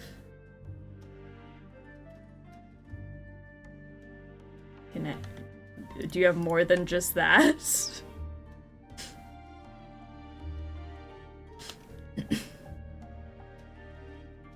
NA174. Is there something different that I'm supposed to be looking for? 2152. Come on, Joanna. That's a rookie mistake. I don't need Mr. Poirot to tell me I'm wrong. No, Let me Joanna. just keep clicking, That doesn't though. track. Come on, Joanna. That's a rookie mistake. It feels like there's more than one page. No, this is no. I did something. No, this no, Joanna. No. Come on, Joanna. I don't need Mr. Come on, Joanna. That's a rookie mistake. Like, that... Are there more? Like, this doesn't seem right. Like, doesn't it look like you can swipe? Ah! I can swipe. I fear I have lost the plot. You know what? I think we lost the plot. Remember when we had, like, a string board and everything? I feel like that's when we lost it. No, Joanna. That doesn't track. Okay, so let's see if I can find this NA21. Ah, there we go. 203. Score. That's one. For the good guys. Then we need NA215. Sorry, I didn't realize I had to like back out of the phone and then like it didn't make sense, but it makes sense, you know? And then we have NA215. That there is we a go. Great detective job. Just push buttons until you're right. And honestly, sometimes that works in this game. I just think that it's so not intuitive to back out of the phone to back into the phone. But it's fine. Because I'm not going to cry about it later. Honestly, was that another one? And yeah. Right That's it. No rookie mistake there. I concur. Joanna was Charlie Day memeing. It's part and of the everything ransom stopped money from making the sense. Armstrong case. You are surprised? I suppose not. So Ratchet had it in an account at the Banque du Lac. It would seem so. He knew the serial numbers on the banknotes could be traced, and he could not spend it, so he stashed it there. But now he's run low. Something he didn't count on. He hopes enough time has passed so he can begin to spend the ransom money. Ah, there is something else he didn't count on. What's that? He didn't count on you, Detective Locke, and your tenacity. Thank you. Our But we are tenacity? still left with a murderer on the loose. But we progress. We know Mr. Wadi had an appointment with Ratchet. He had a bag full of money and a passport with Ratchet's photo, but a new name. What is your opinion about the passport? Ratchet wanted to disappear again, hiding behind another fake identity. The passport reveals Ratchet's? You know what? Let's just give him a new name. I don't like Ratchet anymore. It's boring. I'm over it. I discovered that he was arrested in Armenia for trafficking in stolen art. And Oh. was supposed to be arraigned in January. Once again, he changed his identity and vanished. You are correct, mademoiselle. He also told me that he was threatened. And Tragic. that threatening letter we found in his room was real. He had to disappear once again. Oh, AW, that's right. I forgot why we were here. Remember, we like saw that map and then we had to like follow alleyways and squares and cats and then I got confused. It's the remix. Why did the murderer leave the money? It was too risky to take it. The motive is not the money. The bag isn't very big. He could have easily run away with it. If he didn't take it, it was deliberate. He wasn't interested in the money. If the motive wasn't money, it leaves passion or revenge for motive. So, Detective Locke, what do you think? Passion or revenge? I feel like it's been revenge this whole time. But maybe they were lovers. Or cousins. Revenge seems like an obvious motive to me. The murderer carefully followed Wadi from the fountain to the new meeting place despite Wadi's precautions. We don't kink That shame. is cold and careful. Excellent. We cannot yet know for certain, but that is a sound psychological analysis. We have an idea of the motive. It is the same motive as that of our 12 would-be murderers on the train. But we still must know who was under that mask. The same murderer who killed Ratchet. A murderer hired by Ratchet. What if Ratchet hired a hitman to kill Wadi in order to not leave a witness? An interesting possibility, but it is much more likely that Mr. Wadi's killer is also Ratchet's killer. But there were Of course, 12 if of the them. two were stabbed in revenge, and both are tied to the Armstrong case. Unless you mean the 13th so guy. our murderer is linked to the Armstrong case. The money is linked to the Armstrong case. But Everything these glasses is linked. that I found in the bag, they must have something to do with this case too. Wait, those glasses mean something to me.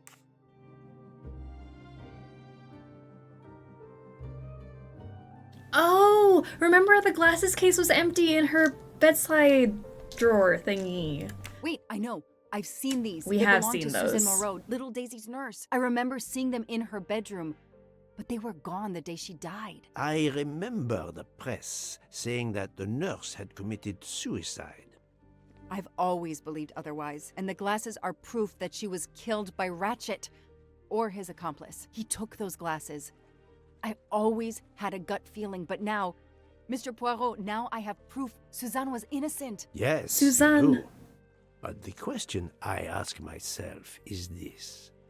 Why did Ratchet keep these glasses? 'Cause they're cute.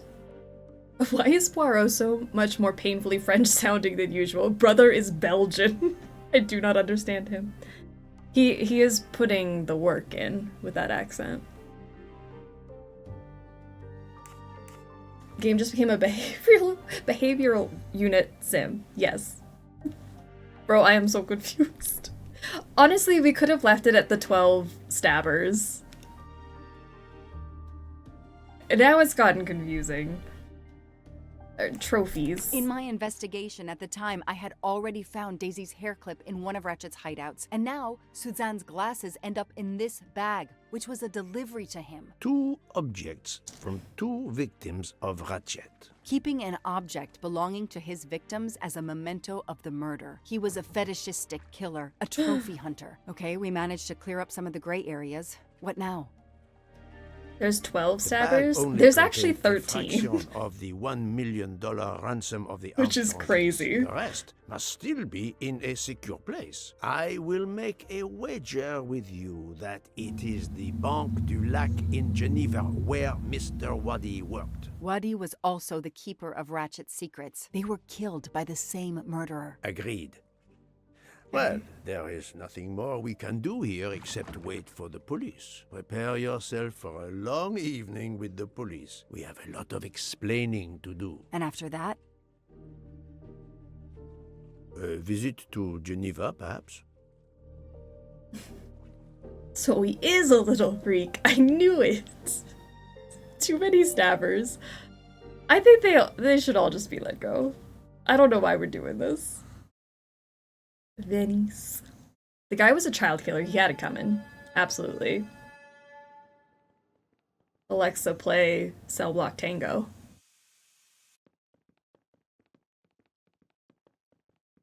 Are we trying to figure out who the 13th is? Here What are we you even are, doing here? guest. Yeah, we're trying to figure out who the I was worried about 13th stabber We was. just left the police station. We had to explain to the Italian police that we were not murderers. What? Another murder? I'll tell you when we're underway. Are all passengers and staff aboard? Yes, everyone is here. We were waiting for you. Excellent. Let's not waste any more time. We have to make a longer than usual stop in Lausanne. What? How long? Long enough to do a little banking in Geneva. Wait, we aren't the police? Nah. Well, Joanna is police. She's a police detective. Poirot is a private investigator. But the Italian police stopped us. A 13th murderer of Ratchet? Mon ami, he was not well liked. But Monsieur Michel would have seen anyone enter Ratchet's compartment. And there were another 10 people milling about, taking their turn at stabbing him. How could they not notice an uninvited killer? How do you not notice a whole 13th person coming in to do the group stabbing? A false testimony. Smoked? Why didn't Mr. Michel see the murderer? He got off the train. It was me. I was the 13th. I'm so glad everybody's stepping up to say that they were the 13th stabber. The 13th killer could have acted when Michel was smoking on the platform at Vinkovsky. But anything to get this case even closed. After the train departed, Michel was absent from his post at the end of the corridor several times the night of the murder. I must know where he really was and when. Dog is bothering me for dinner. Bye! Go feed the puppies. We'll see you soon. The party's buzzing. Everyone's joining in. It's the heat of the moment. Is the murderer still on the train? Book, is it you?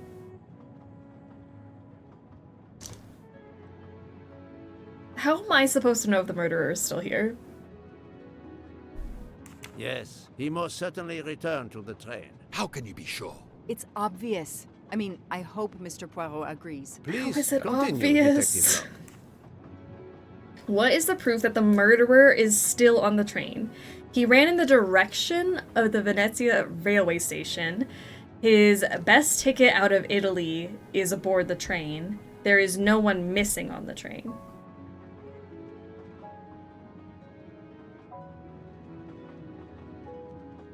But that's assuming that the 13th person was on the train to begin with, correct?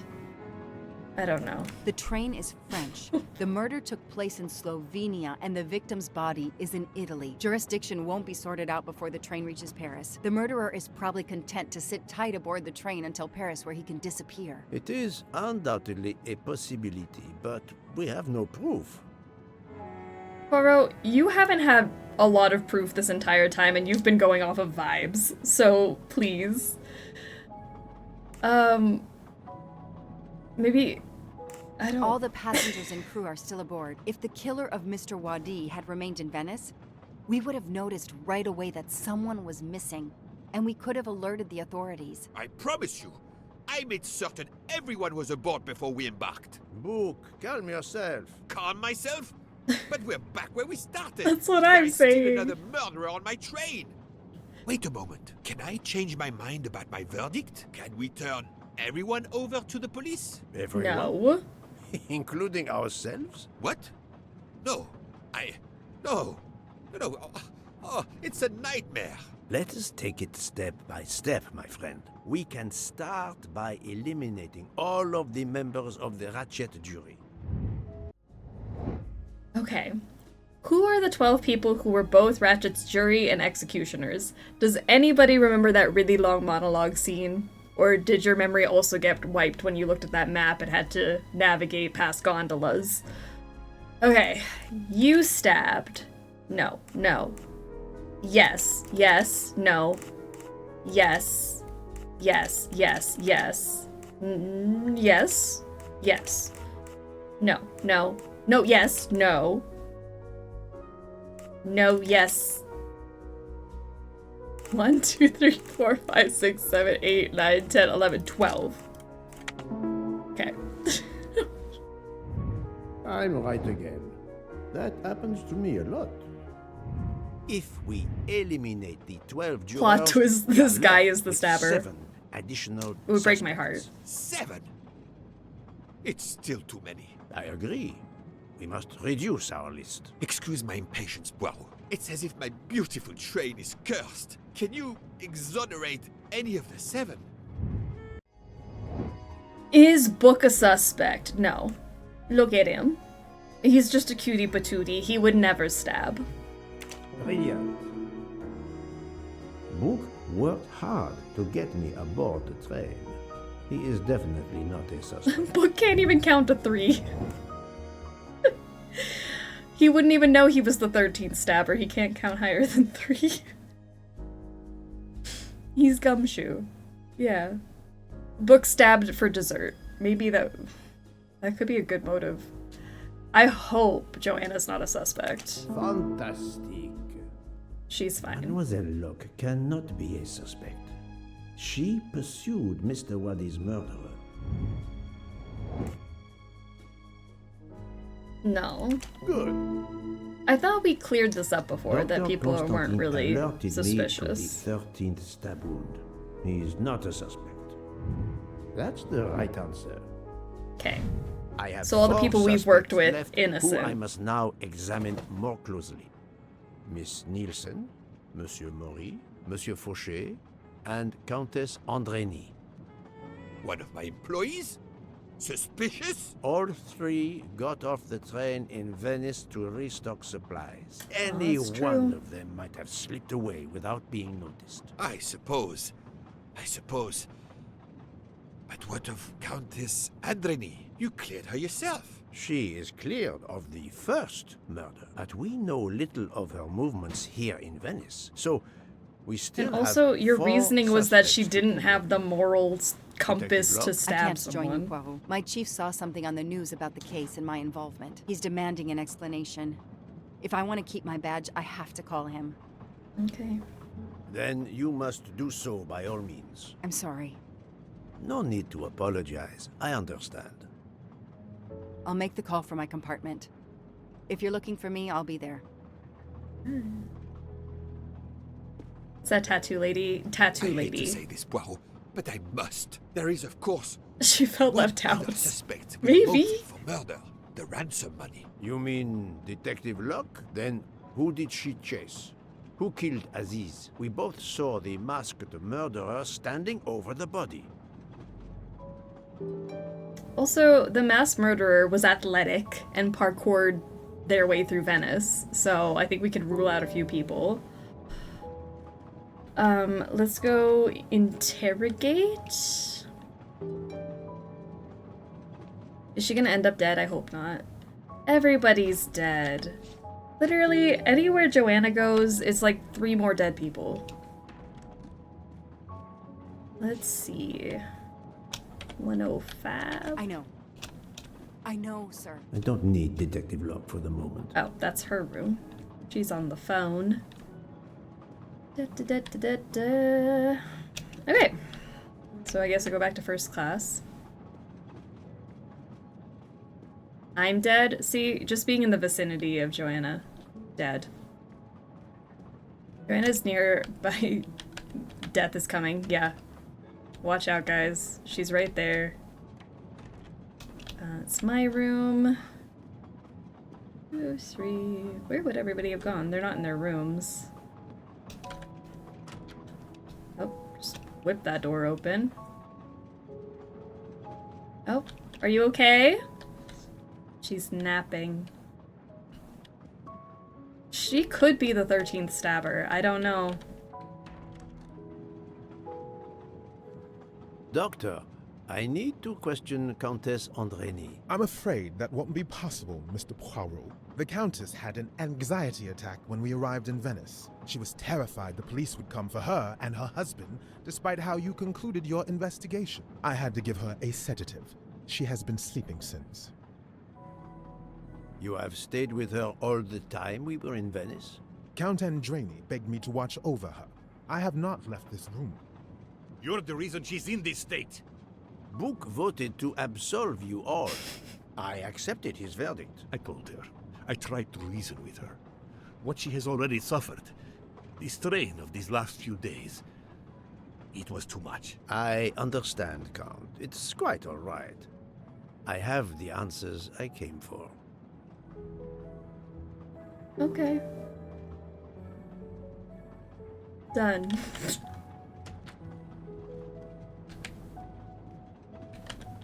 Ah, Michel, I have a few more questions to ask you. It was fun hanging out. Enjoy the rest of the stream. Thanks for hanging out, CT. We'll see you soon. We are in your debt. Have a great rest of your day. Where's the dude Poirot roomed for a bit? I thought it was McQueen. Was it McQueen? Who was he rooming with at the beginning of the game? I can't even remember. That was so long ago. It wasn't McQueen. Who was that?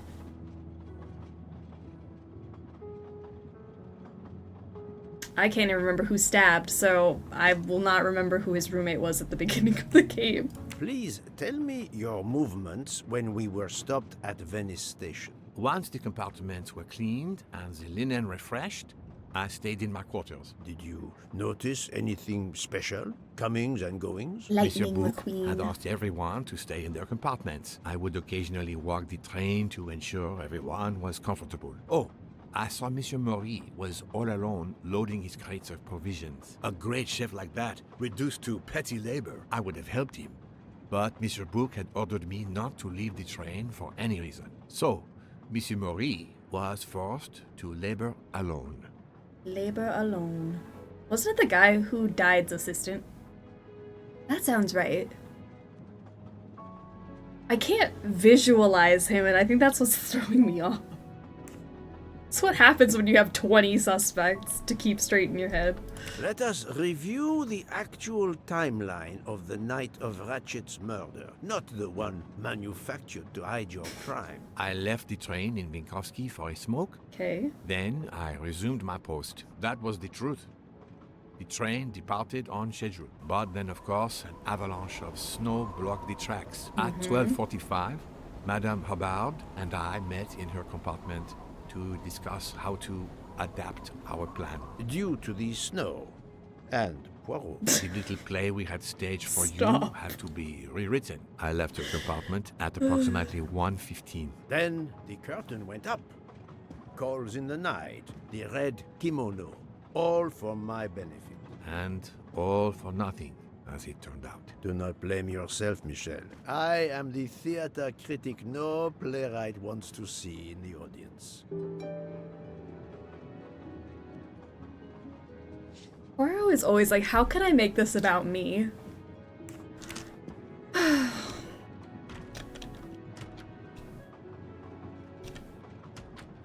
Okay.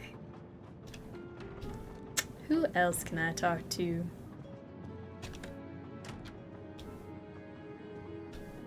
You play well. I didn't mean to interrupt you. Thank you. Many years of piano lessons thanks to my mother. I try to play in a few clubs in Paris when I get the chance, but as you can see, it hasn't made me rich. What can I do for you? Conversation only. I only come to yap. Poirot would dig opera, I feel. For sure. Absolutely. Book just back there babbling while we're trying to listen to the clicks in the safe.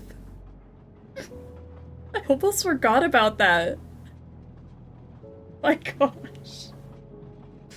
Which was McQueen? McQueen is the one with the jarring accent that just like came out of nowhere. Would Poirot like ballet? I think ballet and opera. What's the opposite of Timothée Chalamet? Tell me about your time in Venice. I had Monsieur Bouc's permission to see my sister. She lives in Marghera, just outside of Venice. She had a baby a few weeks ago. This was my first chance to meet my new nephew. Monsieur Bouc gave you permission? Yes, you can ask him. Most assuredly, I will. What time did you leave, and when did you return? I left around 9:10 p.m. I was back by 10:45 p.m. When I got back, Hotaru was in a lot of pain. I gave him a back massage. That would have been enough time to kill Monsieur Wadi and return to the train. I believe the opposite of Timothée Chalamet is Serena Williams. Also, hi, I'm here. Welcome, TV. How are you doing? Welcome, welcome. Sir, do you parkour? Do you think Poirot would like a film about a guy playing ping pong? Oddly enough, I do think he would enjoy it. But I also think Poirot is just an enjoyer of many things. He can surprise you. I don't know, but Michael B. Jordan won the Oscar over him, and I'm happy. I'm so happy for him. He deserved it. May I see your knives? Of course. They are here. If you don't mind. Help yourself. They are under the bar counter. Tell me again about your poker game the night of the murder. It's a regular game to help relax after a long day. Let's see, we started around 11 p.m. We took a short break in Vinkovsky, Hotaru, Pierre, and I. The game finished up around 2 a.m. We'd all had quite a bit to drink. Ah, yes, I left for about 10 minutes to refrigerate champagne for the next day. That must have been around 1 a.m. Okay. Fun fact, Timothée Chalamet lost Spider-Man to Tom Holland because Tom Holland could do ballet. And well deserved. I'd like to hear Poirot say ping pong. Oh my gosh. If the devs can hear us right now, can you make the next Poirot game even better than Death on the Nile, but make him say ping pong in some sort of scenario. I don't care what it is, it could just be a passing phrase. I just want to hear him say it. Also, give him a TikTok account in the next game.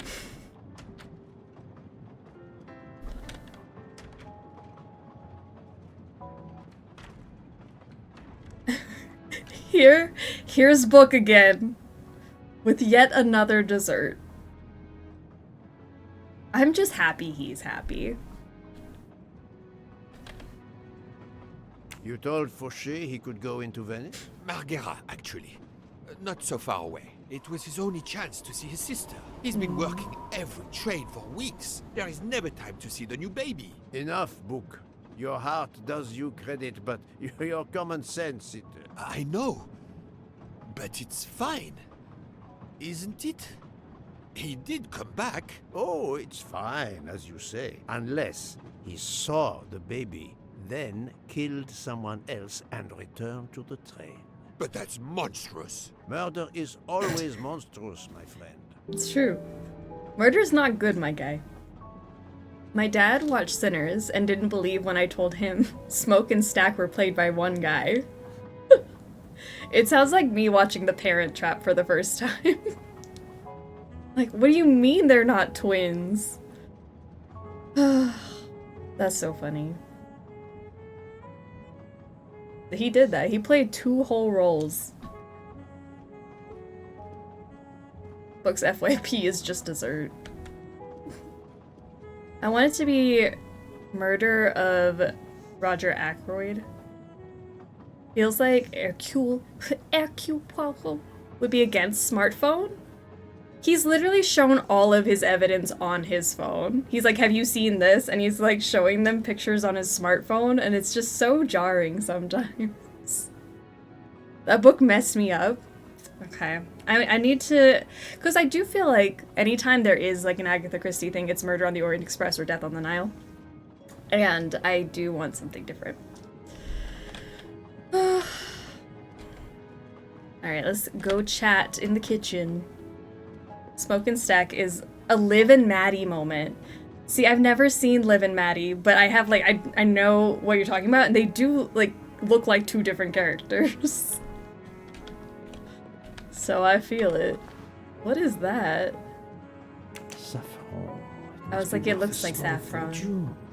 It's like, it looks like saffron, but I don't think that this says saffron, but I guess it does. It looks so fuzzy.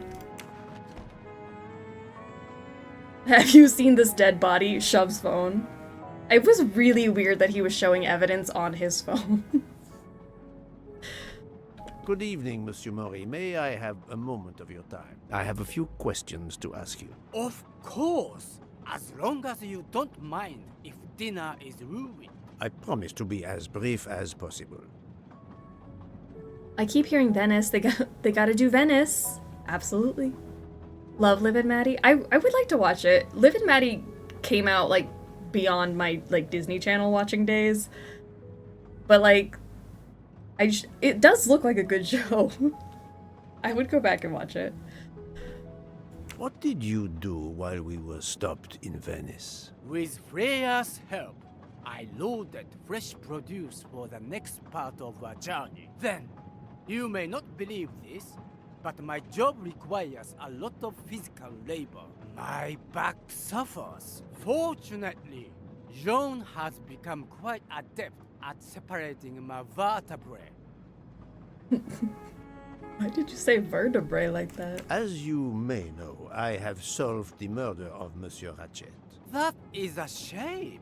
I beg your pardon? The bastard sent my steak tartare back, telling John I was to burn it. I will add it to the list of his crimes. One wound on Monsieur Ratchet's body was struck by a very sharp, thin-bladed knife. We haven't found it yet. You think one of mine was used? I'd like to have a look if you don't mind. In that drawer. An impressive set of knives. Those are pretty But good. the blades are too wide to have been used for the crime. Okay, you're innocent. Tell me about your poker game the night of the murder. We started around 11 p.m. When John finished his shift. We played until around 2 a.m. From what I remember, it's a bit vague. You played without a break. Actually, we did break once for a smoke. John, Pierre, and I. When we stopped in Poker game. Vinkovsky. When was that? Around midnight? Around midnight. Alright.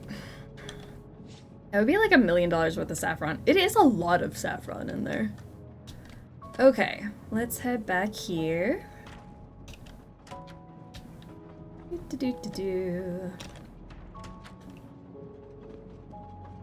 I bet Poirot pronounces it Pocopia.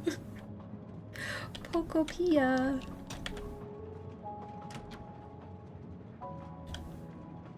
Oh, okay. Well, no one's here. Ah! Hello. Good evening, Mademoiselle Nielsen. May I talk to you for a moment? Of course, Mr. Poirot. I'm not going to bed right away. Okay. See your knives. Can you tell me your movements while we were stopped in Venice? That'll be easy. I didn't move much at all. Let's see. I helped Hotaru load all of the food crates aboard the train. Hotaru had everything he needed, but I realized they forgot half of my order. I spent over an hour on the phone with the supplier without success. I had to change the dessert menu for tomorrow. The way I forgot this lady even existed. She hasn't been very helpful with the plot progression, so I get it. She made us move boxes that one time, and then lied about staying up drinking with the chef. Dr. Constantine found a stab wound on Ratchet's body that was caused by a much thinner and sharper Time to go blade home. than the Appreciate the other. lurk. Drive Possibly safe. a chef's knife? My thought, precisely. And you'd like to see my knives? If you wouldn't mind. I would gladly show you if I had any, but I don't. I use the regular kitchen knives. You may search if you don't believe me. I see. All the knives the staff use are in the kitchen or in the lounge, except... Except? Hotaru prefers to use his own. Oh, I already saw those. Monsieur Mori doesn't use the kitchen knives? Not usually. I know he keeps a set of traditional Japanese different knives in a box knives. in his room. He doesn't let anyone else use them. Although now that I think of it, he has been using the kitchen knives lately.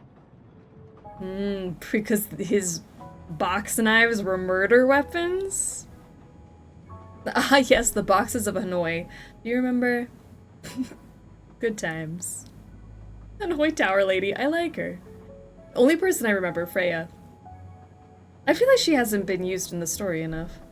I'm glad she's tell back. me exactly about your poker game the night of the murder? We started around 11 p.m.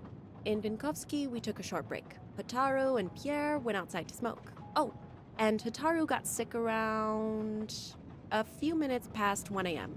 1:10 a.m. maybe? He That's spent so about specific. 15 minutes in the bathroom, but he didn't want to quit on a losing streak. Did his luck improve? No, so we played to around 2 a.m.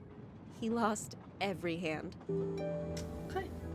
If she's the 13th, you gotta let her go for book. Plus, she's hot.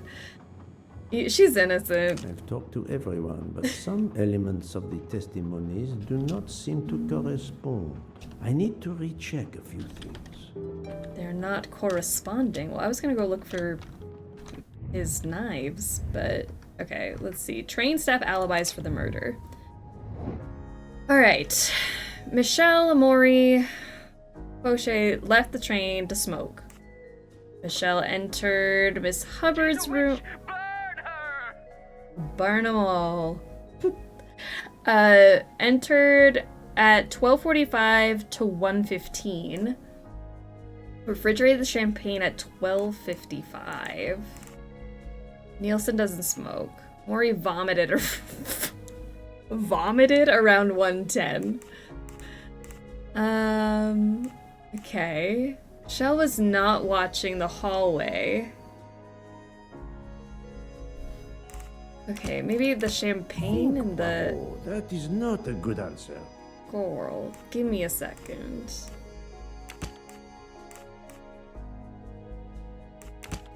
The smoking things go together. Nielsen did not leave the train. She was alone in the crew quarters.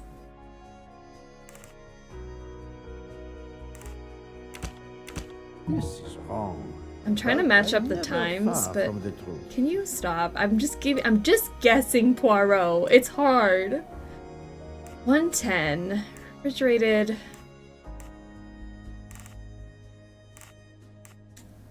Michelle entered Mrs. Hubbard's room at 12:45 a.m. to 1:15.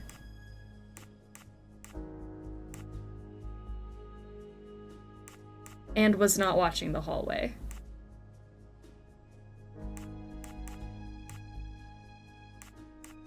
I don't think I get it. Moral of the story, murder is a group project. The chef said she had help loading, but she didn't. I thought. Or did. Oh. Help loading. Alone in the crew quarters. I don't get it. I know I don't get it. Two elements that give the staff an alibi for the time of the murder.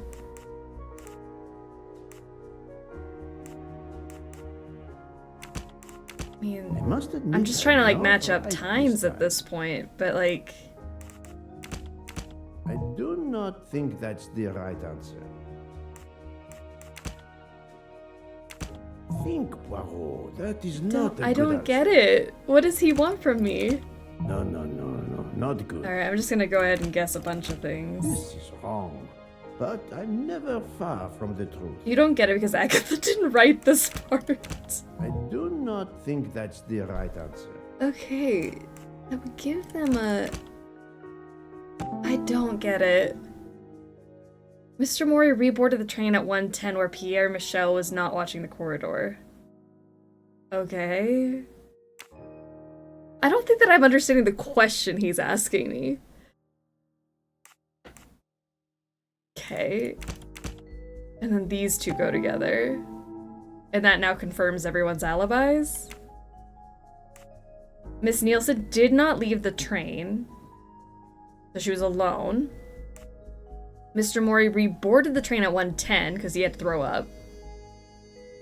When Pierre was not watching the corridor. Fauché boarded the train at 12:55 when Michelle was also not watching the corridor. Okay, I don't think I get it, but I get Any it. of the three staff members had the opportunity Yeah. to kill Ratchet when Monsieur Michel wasn't watching the hallway. My little grey cells did not let me down. I feel like I lost the plot. I don't know. I honestly thought we were cooking before. We were doing so good. And now Poirot just makes me feel dumb. I'm supposed to go... Oh, confronting Miss Nielsen, and then check the knives. Mr. Mori's not... Oh, I'm supposed to go back and confront her? Hold on. Poirot, lead the way, because I clearly am lost.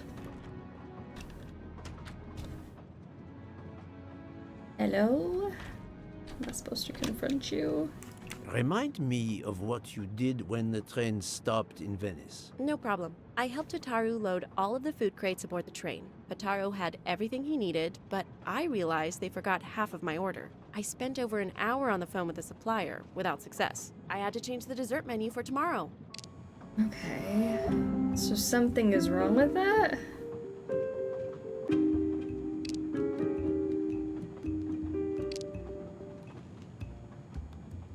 One hour on the phone with the supplier. All this mentioning of knives makes me want to rewatch Knives Out. Such a great film. You should. We had that whole Knives Out conversation on Tuesday. Has been making me want to go rewatch everything. She didn't help load. Because she was with herself, by herself? Is that what we mean? Mademoiselle, I believe you're hiding the truth from me. What makes you say that? Monsieur Maury was loading crates of food on the train. Yes, I helped him. You can ask him yourself. It's true. Monsieur Maury told me that Miss Nielsen did help him. Monsieur Fauché did not see you helping Monsieur Maury. He couldn't have. He wasn't there. Indeed, Monsieur Fauché did not mention seeing Miss Nielsen or Monsieur Maury. The first interview from this segment said the guy wasn't allowed to leave the train and someone had to load alone. Michel saw Monsieur Maury carrying the crates of food alone. You weren't That's on right. the platform. I did help Hotaru. The entire time? He carried so many crates, his back was sore. Ah, I'm sorry about that. Okay, I'm guilty. I did leave him before we were finished. But I had to. There was no saffron he needed for a recipe. I volunteered to go into Venice and get him some. The Rialto market would be open late because of the carnival. He gave me money. I knew we weren't supposed to leave the train, but I only wanted to help. Mr. Mori can confirm this. Ask him. I saved dinner. Okay. Calm down. Oh, on behalf of my palate, I thank you. How long were you gone? I left at 9:10 p.m. and was back with the saffron around 11. That's when I called my supplier for the items I was missing. Okay. Miss Nielsen had almost 2 hours to buy the saffron, find a costume, kill Monsieur Wadi, elude Detective Locke, and make it back to the train for that phone All call. in 2 Yes, hours. It's possible that was enough time. I don't think so. Thank you, Mademoiselle Nielsen. That is all for now. Sorry again, Mr. Poirot. I hope you enjoy tonight's dessert. That's a lot to do in 2 hours. I couldn't even do just the murder part in 2 hours. Let alone cardio. Free her for book. Alright, and then let's go talk to you about your knives. Where are your secret knives? Oh. Maybe I just go to your room. Okay, sorry. Where is his room?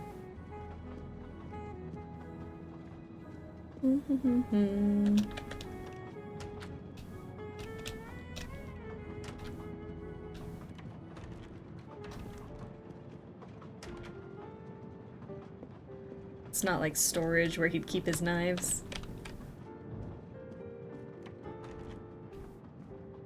Okay, done with you. Cardio never.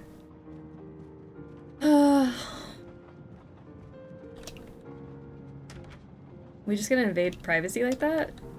Yeah. When do we not invade someone's privacy? Have you bet us? It's so true. We don't hesitate when we're given the option to snoop through someone's belongings. I don't even know where his room would be.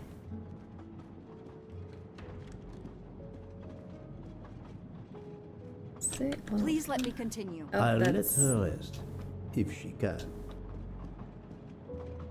Wait, then where would he keep his knife? She said it was in his room.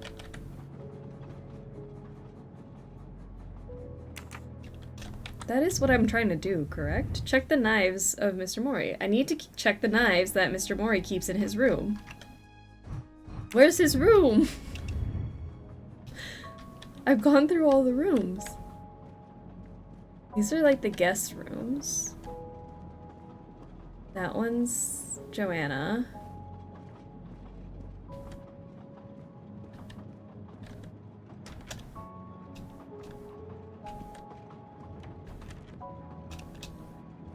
That's my room.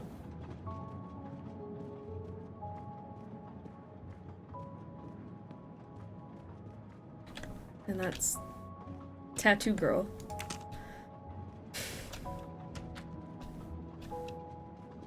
If I ever met you guys IRL, I wouldn't be surprised if you all went through my bag or wallet.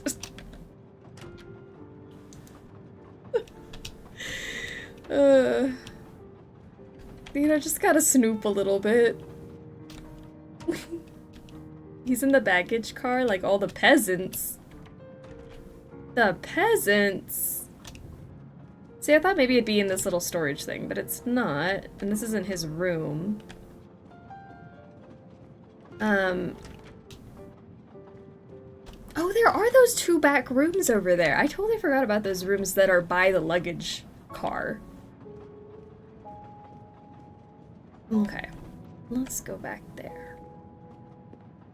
I don't know why. Who was in there before? It wasn't him. I thought these were somebody else's rooms. Because wasn't the detective in here before? The conductor and the detective. But here it is. Oh. Oh no.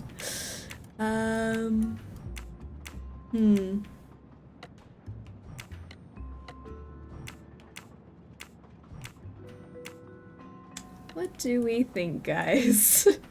Oh, I can turn. Oh. I thought it was only one piece, but it's more than that. Pop these off. Oh, there's a thing here.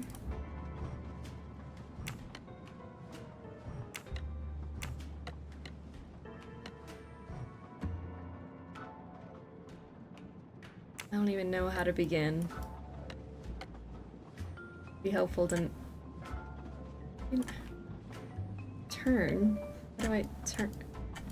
Okay, well now I don't know how to turn it now. I found a way to turn the box and now I can't do it. There. Okay. Cause that looks like what I'm trying to do something with. Oh, it is really hard to move this box. Wait. Okay.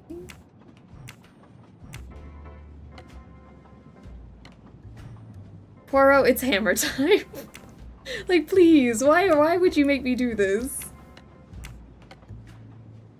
This seems like not the right way to do it. Okay, so if I go... I wish I understood what it was asking of me. Oh! There's more than one of those things. I see. So we take that, we move this one. Because look, now that that one's showing.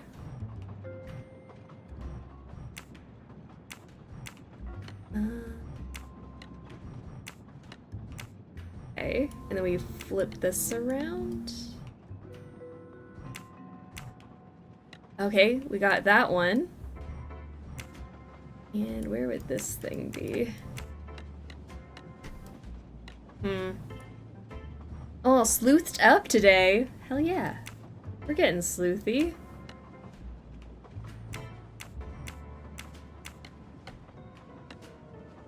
The hell?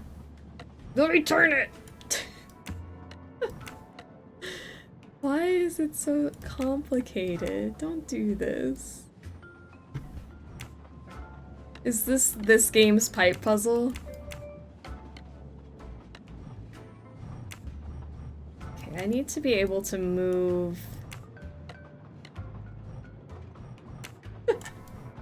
If now how in the world? Oh God, don't scare me like that. Hello. Clawed right in the leg. Do you know how to solve a puzzle box? Okay, just sneeze on me, that's cool too.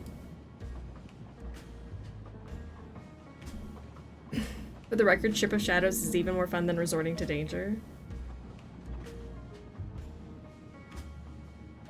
If only we had Ship of Shadows.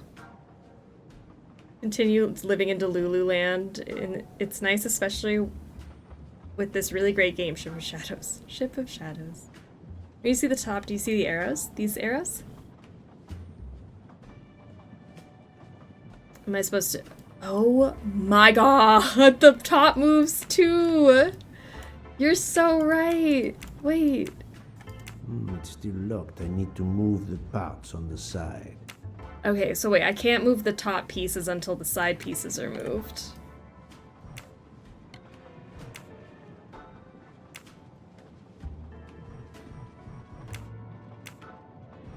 Alright, who made this puzzle? I just want to talk. Okay, because I need to pull that out somehow. But if I move it like this? Okay. Okay. The blankie didn't save your legs. I put my blankie away. It was making me hot. I can't believe it's so warm. Okay. Ugh, sorry. The camera just flying around like that. I apologize. It's really hard to control this. Like, gracefully. Okay, look. Now you've, like, uncovered that side. Then if we uncover this bit, we can pull that top piece out. If I can get it to the camera to move. There we go. Like this. And then it pops out. Thank you for pointing out that the top moved. I don't know how long I would have been stuck on that. A comma. What are we supposed to do with a comma? An object that looks like a broken comma. It must be part of something else. Okay, so what does that mean? Oh, it goes here. And this turns to open knife box. Sushi knives, razor sharp.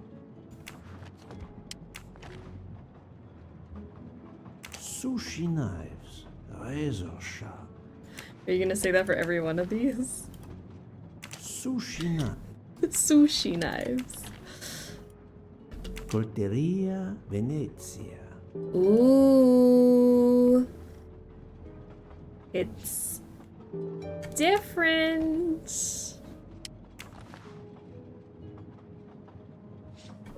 Sushi knives. Sushi knives. Alright. Interesting.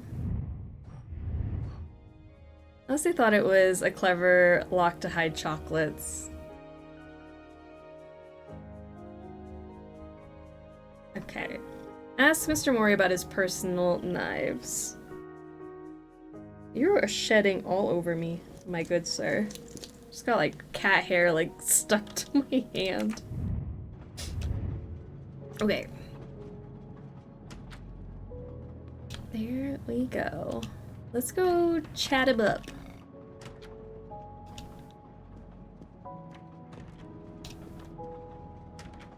Love the purse. Can you hear him? He's always so loud.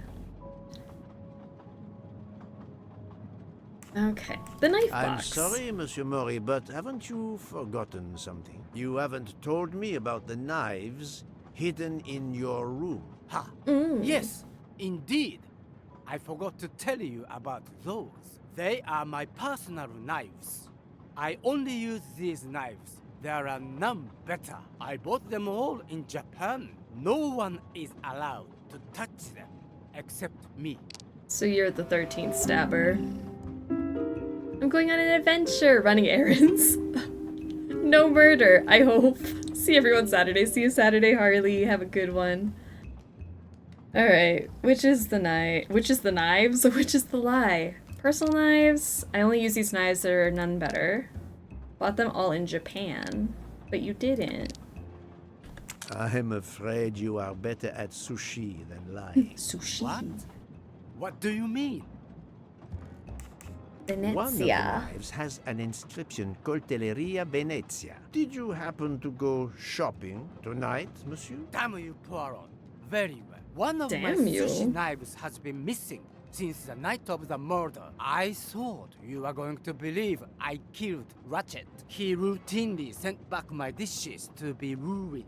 Why does God give rich people the money to afford the best cuisine, but not the palate to appreciate it? I panicked.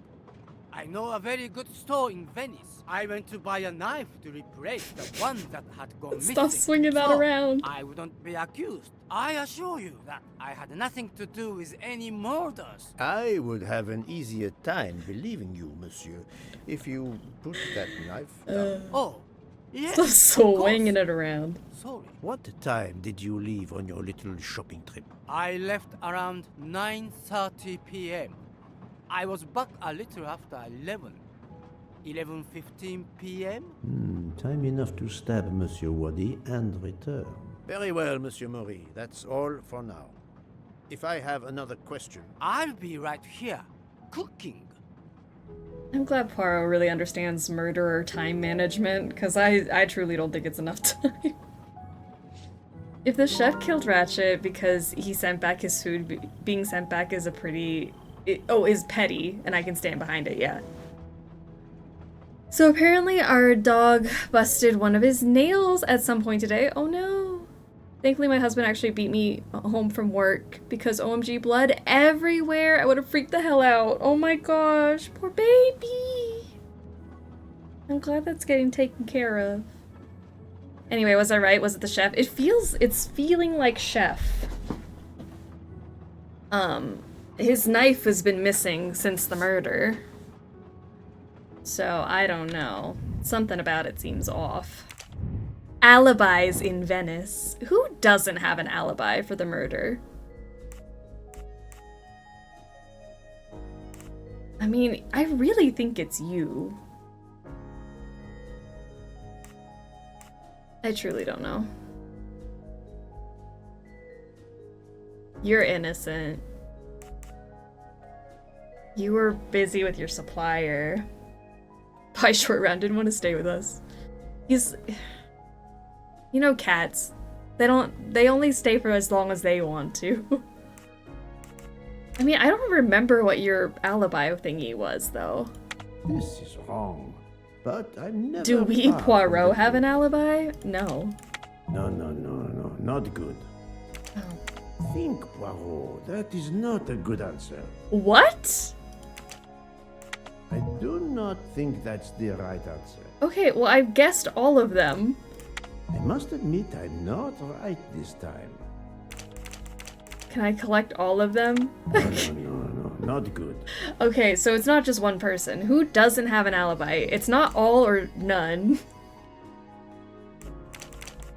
Think, Poirot. That is not a good answer. I don't understand who doesn't have an alibi, because to me they all had an alibi. But they also give me very specific times, and I don't know what times everything happened.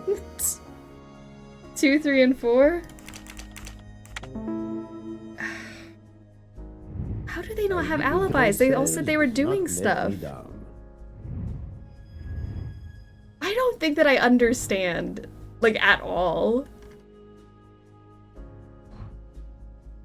Report to Detective Locke.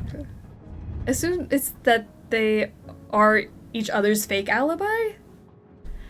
This is the problem, because I just immediately believe them. I'm like, oh, you were talking to your supplier? Cool. Oh, you're You were looking for your sushi knife since the beginning of the game? Okay, cool. Yeah, you're fine.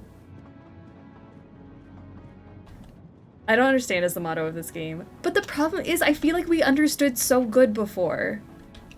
We were doing so well. And now, I feel like I'm playing a completely different game.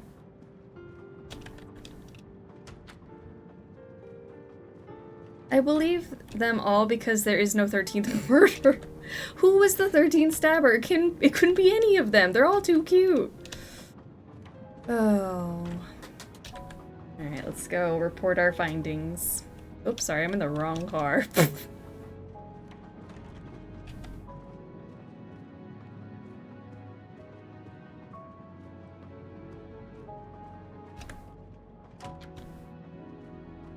To 105, I mean. Whoop. Report our findings.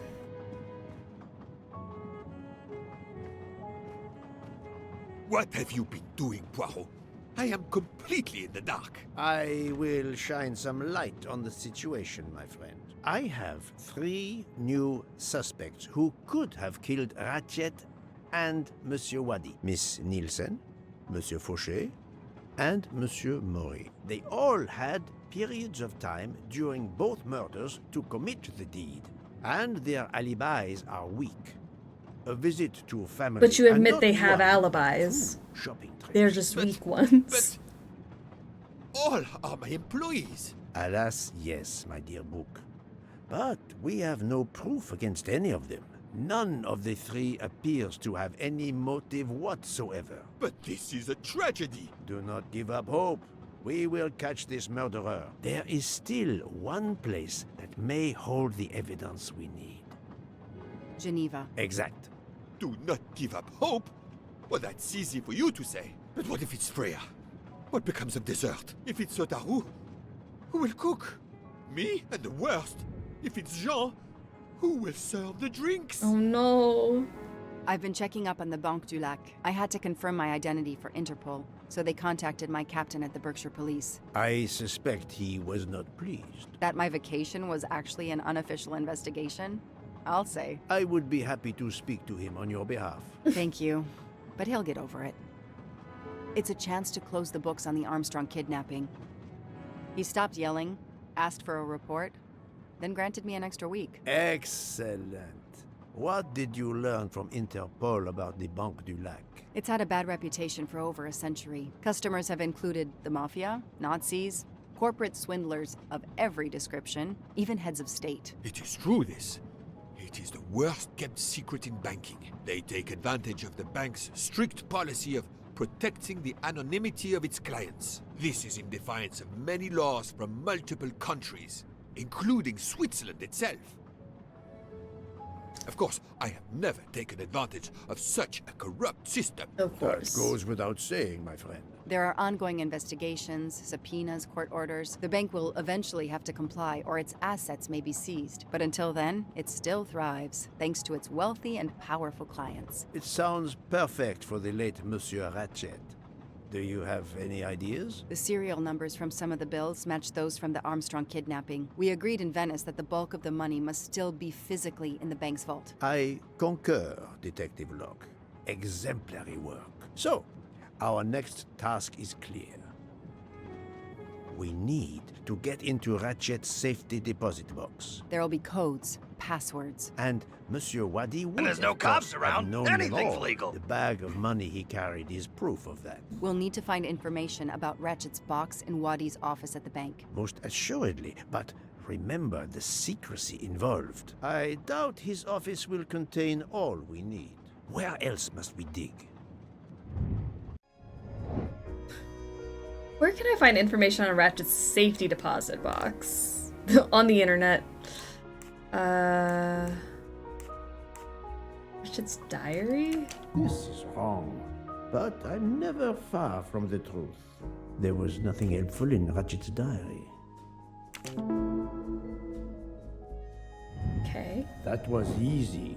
Mr. Wadi's apartment. Mr. Wadi couldn't keep all of his secrets at the bank. Hopefully we'll find something in his apartment. We already have his address thanks to his passport, and his keys we retrieved from his body. The train stops in Lausanne at 8 a.m. But that's far from Geneva. I can delay the This departure game is until never ending. 11 a.m. No later. The police are Just when you expecting think us in you've Paris solved the by the end mystery. of the afternoon at the latest. They won't tolerate any delay. The bank doesn't open until 9. I can see only one way that gives us a chance to be on time. How to get to Geneva? Taxi? Let's take a taxi. I checked a map. It should take us less than an hour to get to Geneva from Lausanne, which leaves us just enough time to access that safety deposit box. We have no choice if we want to be back to the train by 11 a.m. Search the apartment office efficiently. Oh, I guess we gotta split up. The best thing is to separate. One of us searches his apartment, the other searches his office. To access the safety deposit box, we need to find the key, the box number, and the passcode. Okay. Suppose you find all this. How do you plan to get into the vault? Impersonating Ratchet. Search warrant? My captain suggested an international warrant to search the box. But the warrant would take days, and the bank would probably just laugh at it. We are going to use the bank's anonymity policy to our advantage. And the quickest way is for you to impersonate Ratchet. I would rather impersonate Jack the Ripper, but in the interest of justice, I will do it. We need to find the account number. Along with everything else. I will say I want access to the vault. They don't ask for papers or even names. The vault information is enough. I'm not hearing any of this. I run a train company. I don't rob banks. Perfect. Let's recap the plan. Outline of the plan. I don't know. You guys had a very complicated plan. Alright, we can do this. Find information about Ratchet's safe. Go to Geneva by taxi. Meet up at the bank. Search Mr. Wadi's office and apartment. Pretend to be Ratchet. Search Ratchet's safety deposit box. Separate. Okay, so first we go to Geneva. Then we separate. Then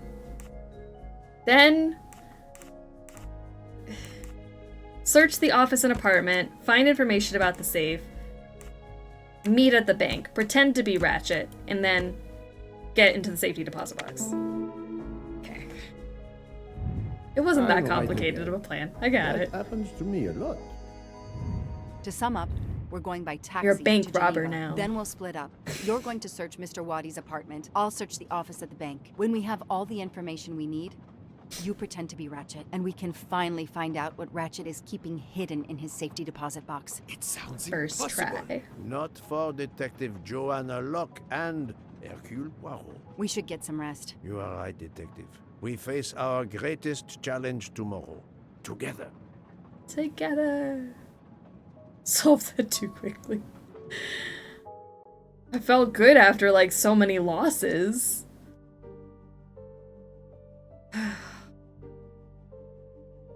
9 o'clock.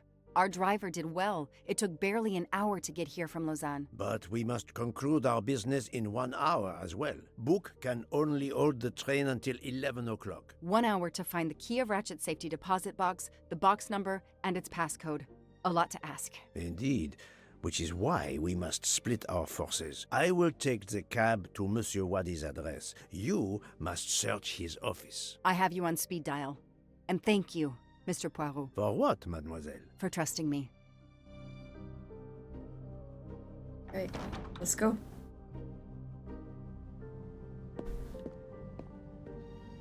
Less talking, more moving. That's what I'm saying. Let's go. We've recapped the plan a couple times now. Let's just get it going.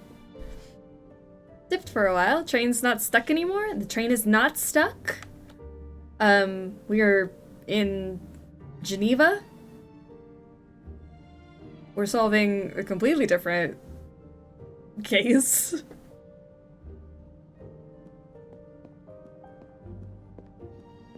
Right, let's see if we can get up to the apartment. You there. I have an appointment with Mr. Wadi. You there. Let me check. I'm sorry, I don't see any appointments this morning at all. Mr. Wadi hasn't even arrived yet. Although he should be here by now. Anonymous. Even though your customers are anonymous, considering the amount of money involved, You should there, still have a ogre. mention of a meeting. Yes, I can't understand it. I'll be sure to ask Mr. Wadi when he arrives. In the meantime, you are more than welcome to wait in his office. I'll see you're not disturbed. Please follow me.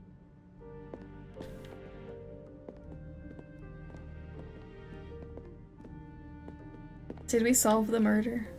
Kind of. Almost. We're still looking for one more suspect. Culprit. I've identified 12 of the 13 murderers. Please come in. Oh, thank you. I can't understand where Mr. Waddy might be. You're right. I don't have much time at all. Okay. See if we can find anything about getting into that safe. It's closed. Closet's closed.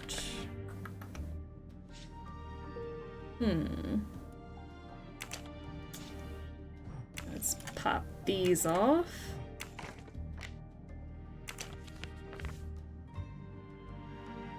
Seven, 9, 18. I'm taking a picture of it. I'll send it to Poirot. It might be useful to him. Okay.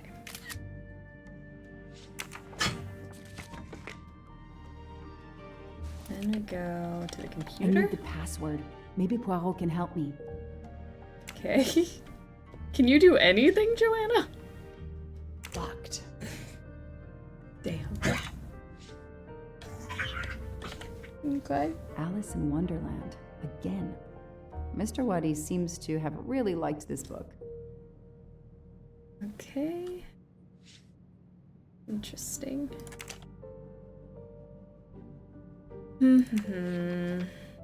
Seeing 3.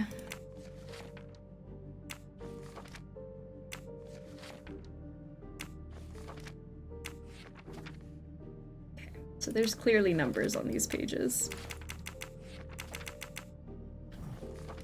Let me write them down. Joanna can only manifest death. That's her skill. Alright. Let's see. 2 feet high. 3. 3. 4. 9. 6. 2.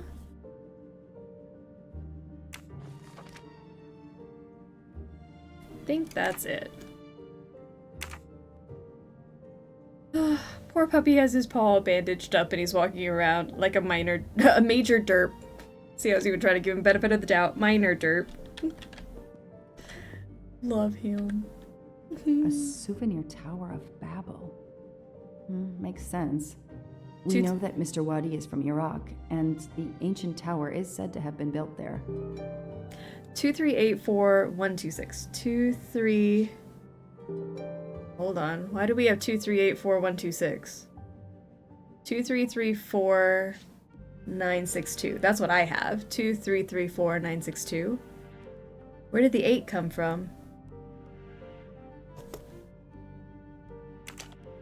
Unless you're trying to trick me. Okay, these spin. Because I'm a troll. I thought as much. I took you so seriously, too. I'm like, you're gonna help. That's so nice. I'm like, do I line it up so, like, this matches this? Which matches... See, these are all circles, though.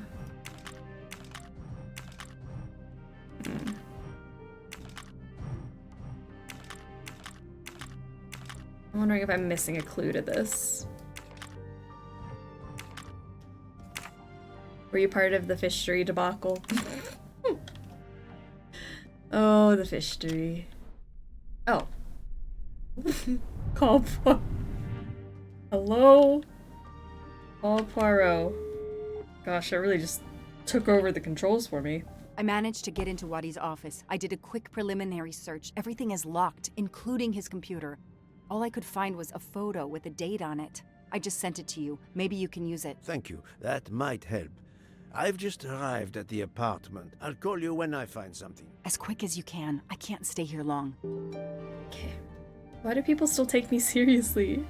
Because it comes off so genuine. And we all think the best of each other.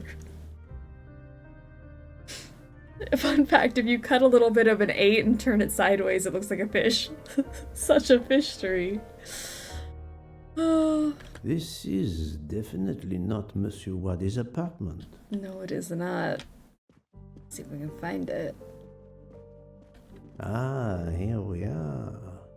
Here we are. Let's see if the key I picked up in Monsieur Waddy's luggage in Venice. Oh my will gosh, you open don't have to this door. explain it. Just put the key in, Poirot. I wonder if this key that I found in the luggage of the thing of the... Just put it in.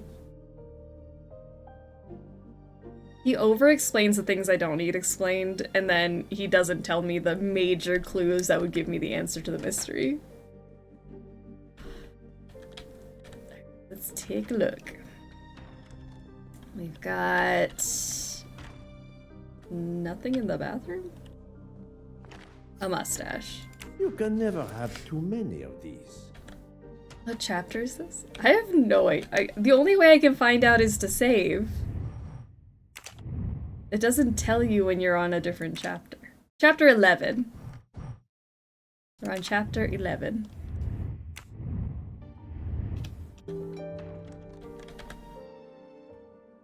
Is the epilogue longer than the game proper? I have no idea. I don't even know if that's where we are. I don't know where I am right now. Alright, we got another bunny book. Okay. 3. Oh my gosh, there's more numbers. But this just looks like the same book, so it'd be the same numbers, wouldn't it? It's still Alice in Wonderland. Yeah. It's 9-6, yeah. Same numbers. Murder off the Orient Express. It's true. A new mystery. Okay. So it just looks like the same thing. A dart. A familiar projectile found in any pub in England. A projectile? Poirot.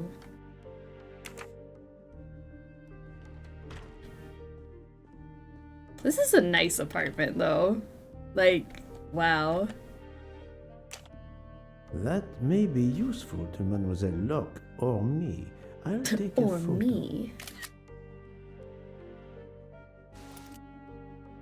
Because that looks like our thing.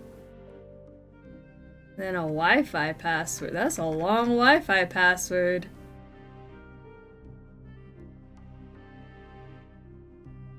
Okay.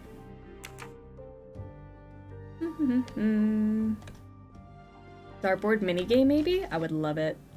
Meet me in Venice on December 18th at 10 p.m. Confirm the appointment by sending me a postcard with the meeting place. Bring me 50 bundles, the Italian passport, and the red glasses. As usual, I have changed the passcode. The new one is look in the old edition of the 1865 on pages 88, 91, 94, 96, 98.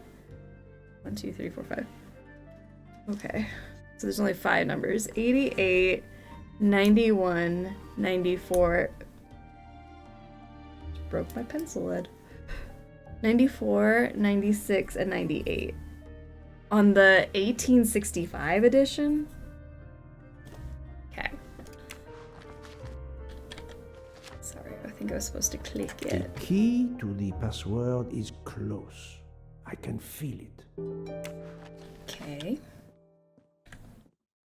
Now, which edition is this?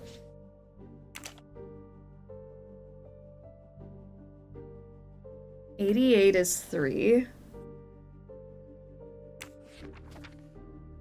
91. Who knows? 94 is 9. 96, 6.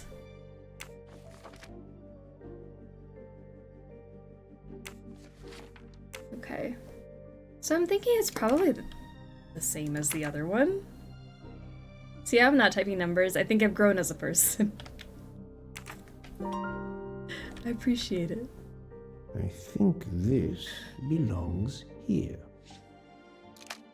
Ah, darts. Oh, what? What is this? Okay, we gotta put the darts on the board. Hell. What does that mean? Staring at the clock won't help, Poirot. It won't. That is so true. Ah? This could be the password to Monsieur Wadi's office computer. He must change it every month. It seems to have a logical sequence, but I need to find the one for December. Enter the December password by deducing it from previous passwords. 37... Is that a 9? 5?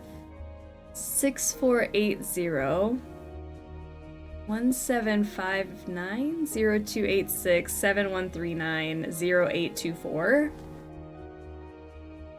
The heck is the pattern?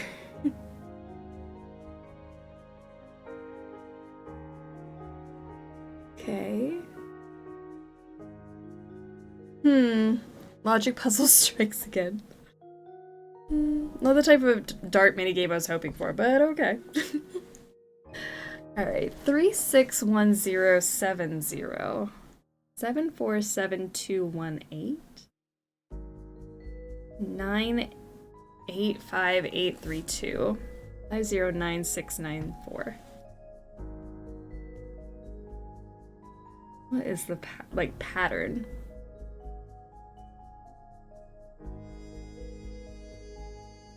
I was gonna say, oh, we double it or something, but that doesn't seem right.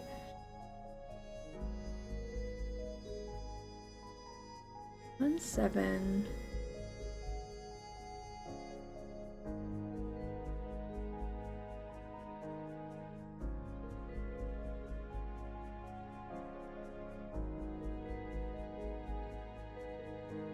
Like, is it math where you have to add things?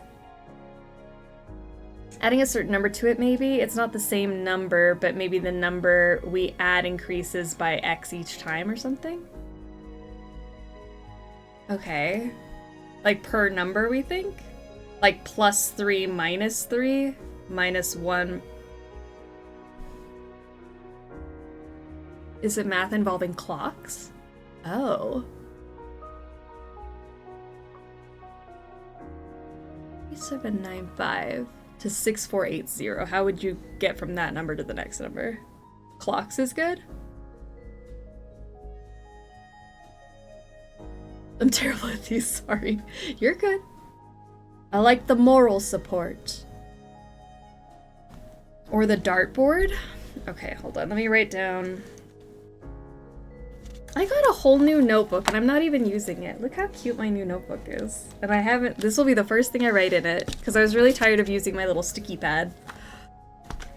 Let's do it. Our first entry in the notebook will be Poirot's little puzzle. Why can't people just have normal passwords like password? I know. 3795 6480 1759 0286 7139 and 0824. Okay. Last number to the first number +1. You're so right. You take the 5, subtract 1, add 1, put it to the front. 3 + 1 + 1 + 1. That's totally it. Yep, and then you take this one, move it to the front, add 1. Move this to the front, you get 5. Next one, +1, 9, 3. That's crazy. Big brain. Big brain. Alright, so that would make this, what, 5, 1, 9, 3. If that's the password to the computer in Monsieur Good Wadi's job. office, we still need to translate the Arabic characters. And there weren't any Arabic characters on the office computer's keyboard. I wonder if the computer in Monsieur Wadi's office has a similar Arabic keyboard. That was easy. Found where the brain cell went, right? I don't know how long I would have been staring at that. Good call. Okay. What else is in here? This computer won't give up its secrets easily. Your computer ran into an error and... Okay. Fine. Don't let me read it.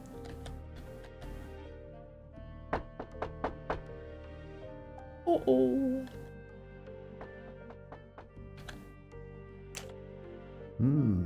A bizarre endgame to be sure, but I suspect checkmate is possible for white in 3 moves. Let's see. No, don't make me do that. Okay, well, we've added the picture, but I don't want to have to do a chess puzzle. Who is at the door, and why won't they go away?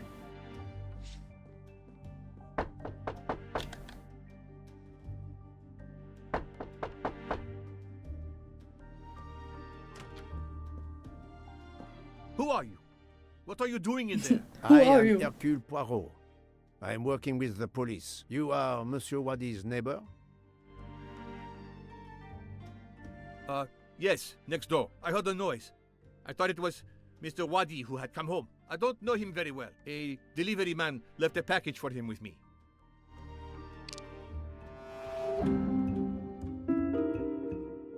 I live next door.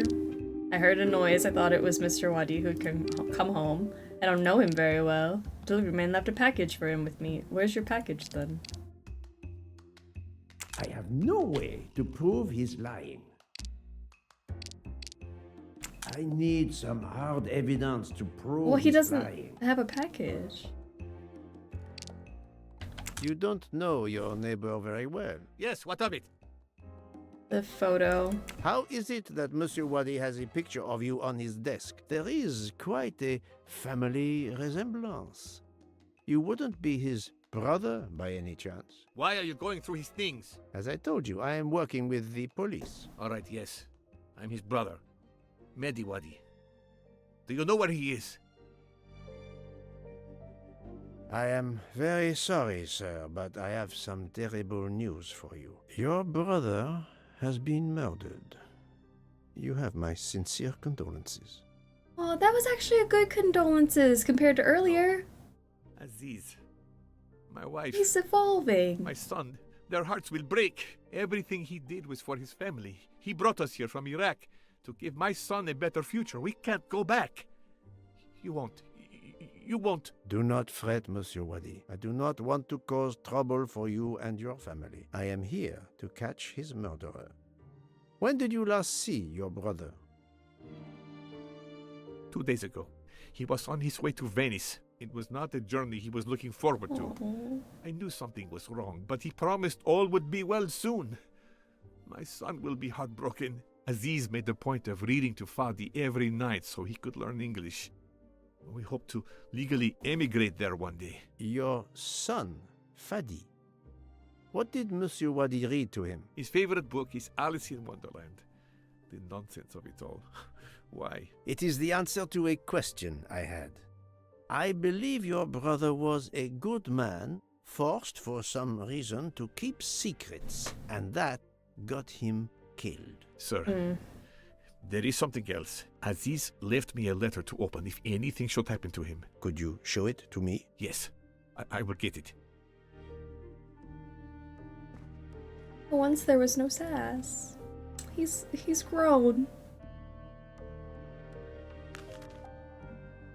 Brother, a man named Ratchet found me at the bank. He threatened to kill you and your family to force me to do illegal things. Mehdi, if I die violently, this man will be responsible. Send an anonymous message to the police. Tell them of his safety deposit box in the Banque du Lac. His bank account number is 82664.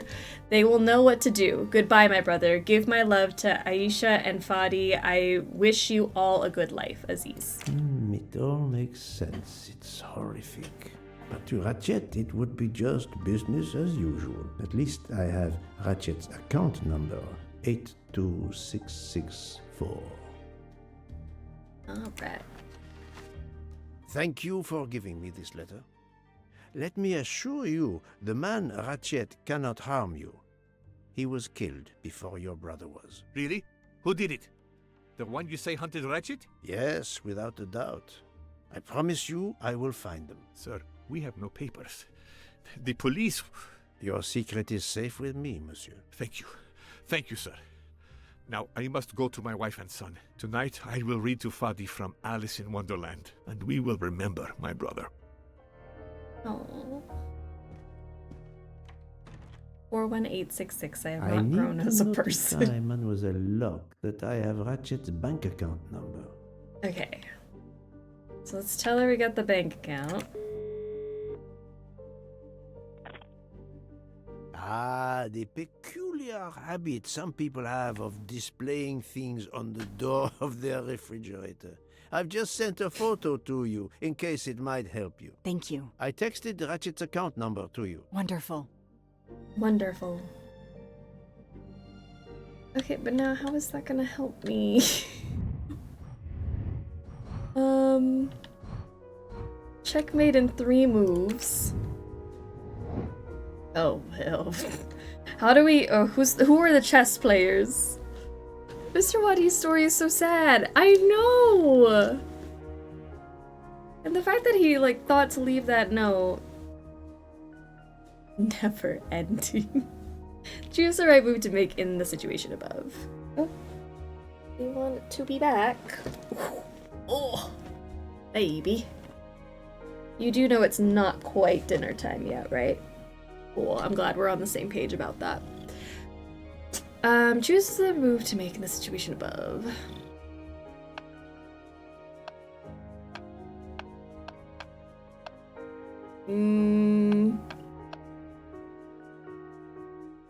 I don't know. No, Joanna. That doesn't track. You're so right. Nice one. Because why would I think that? Alright, so we're gonna move that there. Uh-huh. And then... No, I did something wrong. I just want to move the horsey. Is that so bad?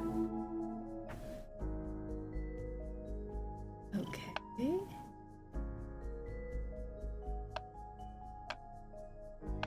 And then...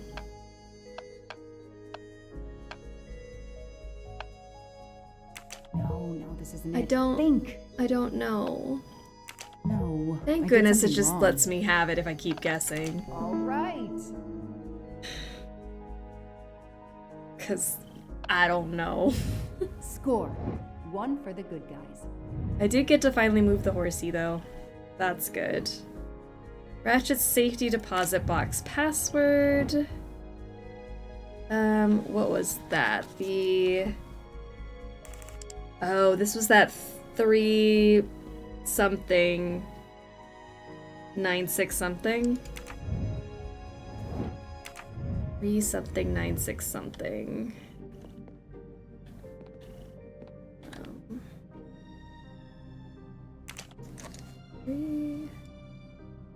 I'm missing page 91. There's a 4 and 98.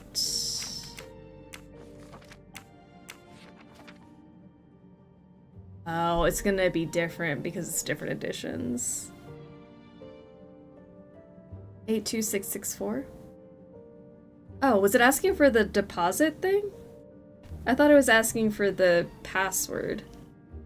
Okay, we'll go back to that. Hold on. I'm just gonna write this down so I have it. Oops, sorry. this one. Safety deposit box. Sorry, I have to back out of this because she can't do it when I'm holding something. The password. I thought the 82664 was the account number. 82664. No, Joanna. Yeah, That I think doesn't track. I think it's asking for what the password is, which is the page 88, 91, 94, 96, 98 pages in the Alice in Wonderland book, which I think we got 396 for sure. And then I don't know, I'm gonna guess 2 and 4 here. Great. Password. Here it is. Hey, I'm a pretty good detective after all. I rude to have multiple 5-digit codes. I know, where's like the 3-digit codes? Alright, so we still have to search the apartment, the office, and access the computer still. But there we go, the account number we have right there. Easy first try. Hell yeah. Oops, sorry, gosh. So this... It looks like that picture on the fridge, but the fridge picture wasn't very detailed. So I don't know. Give me a 1-digit code. Okay, and I think this has something to do with the 5193 thing that we did where we like shifted the numbers. But we don't know what letters those are. Oh, a mustache. I don't like the keyboard. The good news is that it's gold. It's gold. Quartzui. The Quartzui keyboard. OP should not be in the middle row. I agree with you. Alright, there's gotta be something here. Maybe it's I'm trying to... No, because they all have the same... Okay. Let me go look at the thing. Z on the top row. I think I've discovered Ratchet's safety deposit box passcode. Well done, Mademoiselle Locke. Okay, let me see. Just like that doesn't make... Yeah, that doesn't look like anything important. Neither does that. There's gotta be something. Staring at the clock won't help. Wow. I like his kitchen. It's a nice kitchen. This keyboard should help me translate this code. Oh, I see. Okay. So we need... What is that? This one? R? Oh, you're gonna get all tangled if you do that. Jump off this way. R. And this one is an A. That is what? P?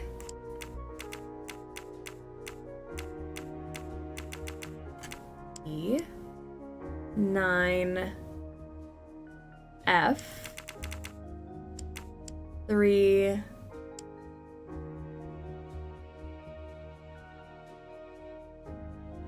E. Arabic is read from right to left, so the password must surely be read that way too. With any luck, this will unlock the computer in Monsieur Wadi's office. Let me text it to Miss Locke. Thank you. My little gray cells did not let me down. Chessboard to dartboard. That is a good idea.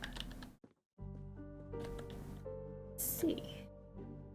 So we do have numbers And letters. Oops, sorry, I did not mean to do that. Actually, I don't think I did that. I think it was just trying to prompt me. Let's see here. A8,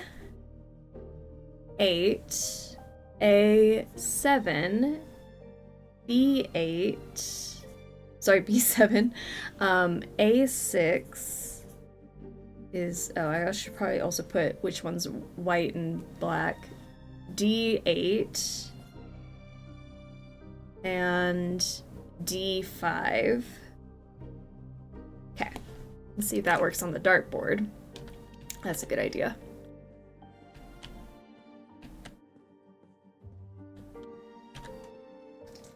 Alright, so white goes on A6. Oh, so clever! D5. D... Oh, that's really confusing. D5. And D8. And then black on A8. And then A7. And B7.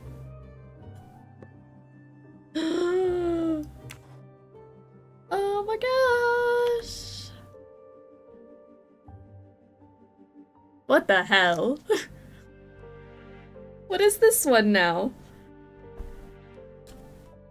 What is that one? 5197?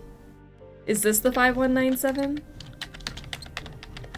Or was that something else? Okay, we're 93, not 97, but still wrong because there's way more than...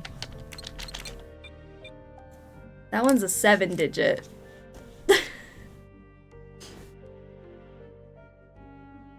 Okay. Okay. 7 digits. Let's give her a call. Did you receive my text? This must be the password to Mr. Wadi's computer. I have it. Thank you. You did it, and your prize, another code to find. Thank you. Okay, so now we had this password, which now I cannot remember. Did we write it down somewhere? Password. E3... Are we sure? That does not... Oh, it's red, right to left. I'm like, that doesn't look right, but yeah, if you read it backwards, it is. E3F 9P 1A5R. Okay. And we go to the computer. And we type in gosh, it's so hard to find them. E3F 9P 1A5R.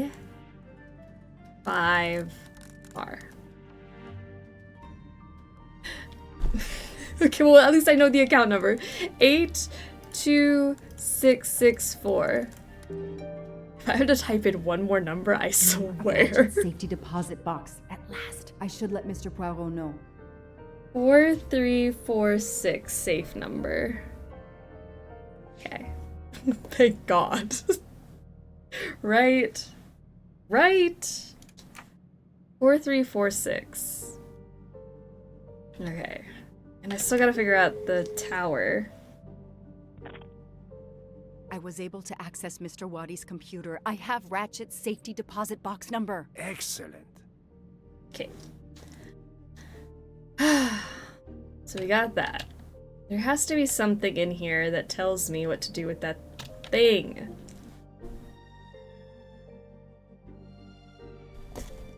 It's the magnets. I was zoomed in on this. I'm like, it has to be something here, but if you look here, it's like this, and then a square, and then 2 circles, and then a square, and then 2 squares. And that's why he took a picture of it. And it all makes sense now. I'm so disappointed to so happy. If I had to type in more numbers, I Still not very far, swear. but I'm not giving up. Okay, so now we go to our tower. And then we put in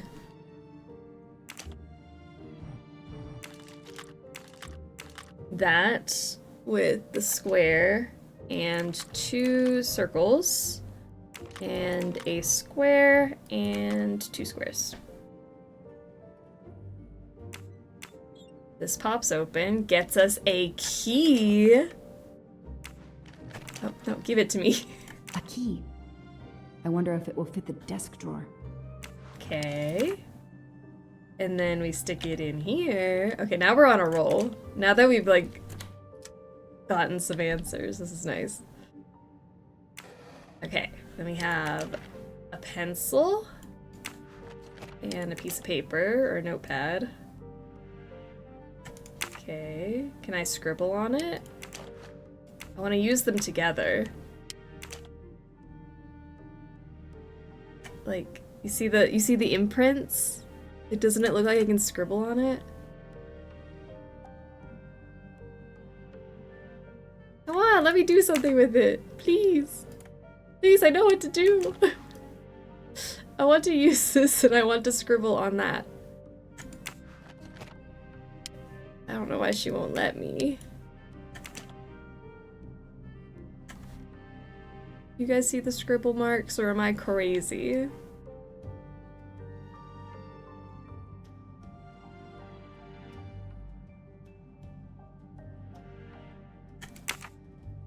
Okay.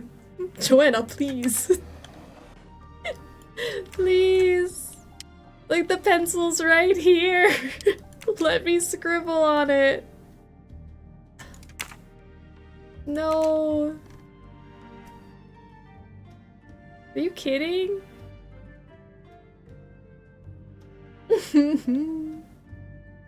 Oh, I had to get it just at the right angle. There we go. Those indentations are from the sheet of the notepad that was on top. This is great. All those mystery movies I watched as a kid. I know what to do. Okay. Me too. Me too, Joanna. But I'm gonna say that I beat you to it. Alright, scribble, scribble. Make sure we're like fully colored in.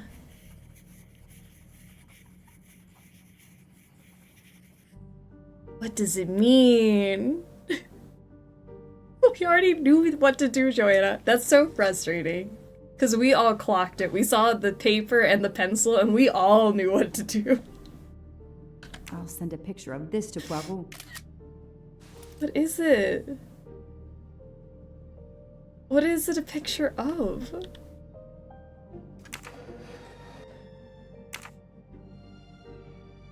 Okay. What's he gonna do with it? I sent you a photo of doodles I found on a notepad. I hope it can help you. I hope so as well. I hope so. The only thing I haven't done is the little dartboard thingy. Unless it's like the pattern of like how you...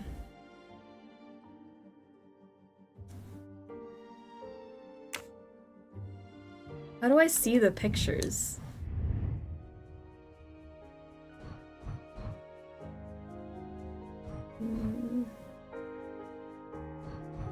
Letter... Safe number... Like, you keep saying you sent me pictures, but what do you mean by that? Where are said pictures? If I were curious.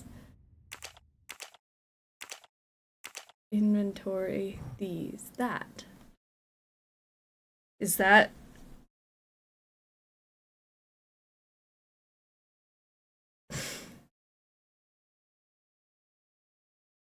Hmm.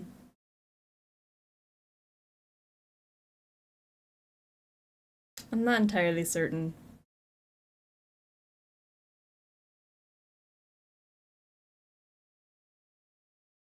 Did we ever beat Justice for All? You know what? I don't know what all of the titles of the games are, but we've beaten 2 of the original trilogy. So that's unhelpful. 7 points for 7 digits. That's what I'm thinking. 7 brides for 7 brothers, but I just... Where does that even start? 4. Okay, great. We're gonna start with 4. 4, 1, 5. I like the way you're thinking. 3, 6, and 8. We're missing a number.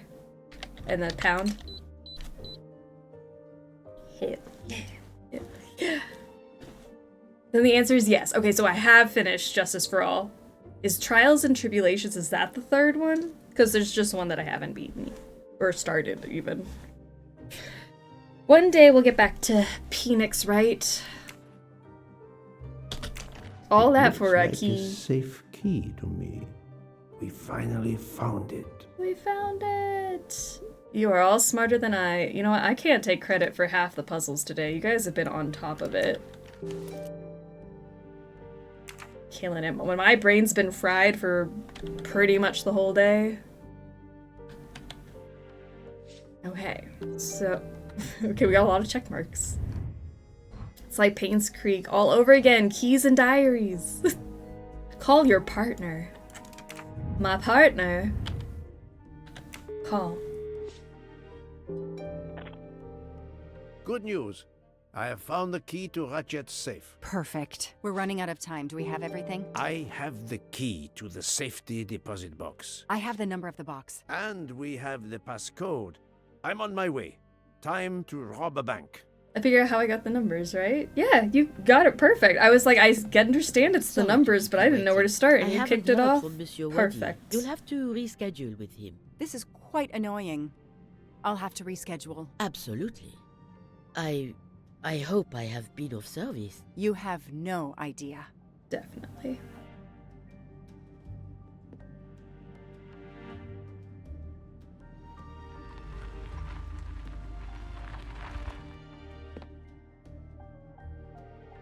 That was fast. We do this as planned? Yes, I am, Monsieur Ratchet. But with the bank's questionable policy, I do not expect anyone to ask. Right. Absolute secrecy regarding their clients. The last Swiss bank of its kind. Let's get in there. It's one of those where I see the answer and go, oh, duh, right? Like, how did I not think of that? That makes sense.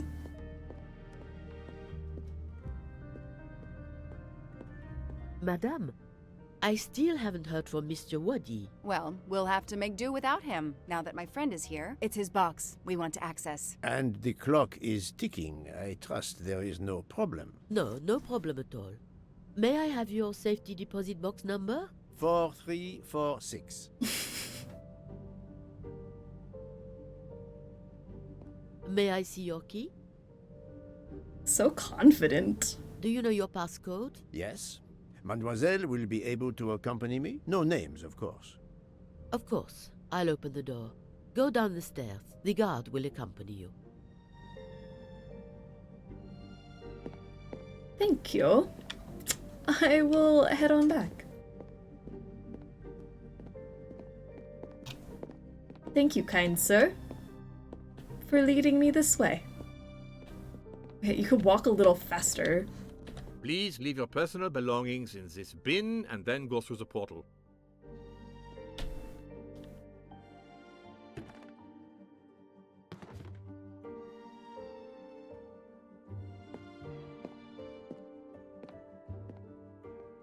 What a sassy walk. I'll open it for you. Thank you. That was so scary.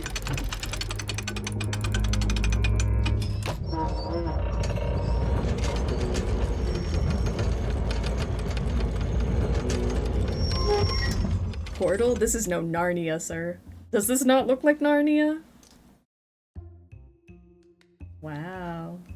It's cool. Okay, what did I say our thing was?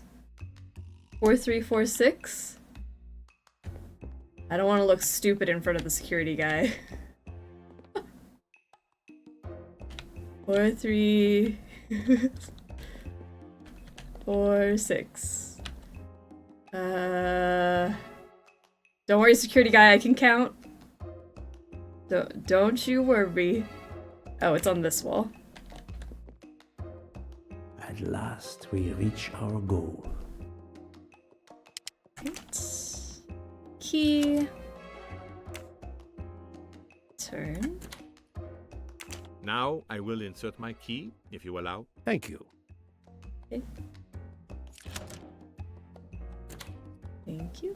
And then we're gonna put in 82664. What's the password? It's not 82664, it's one of these numbers. 48469? Is that it? Oh, wait. I swear I know my password. 34962. 34962? 34962. Too many numbers.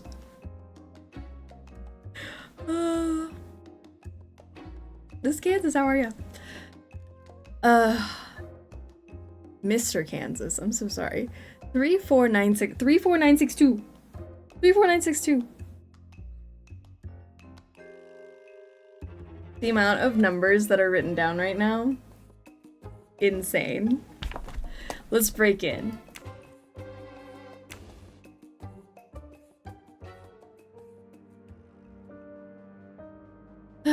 I'll be by the door should you need any assistance.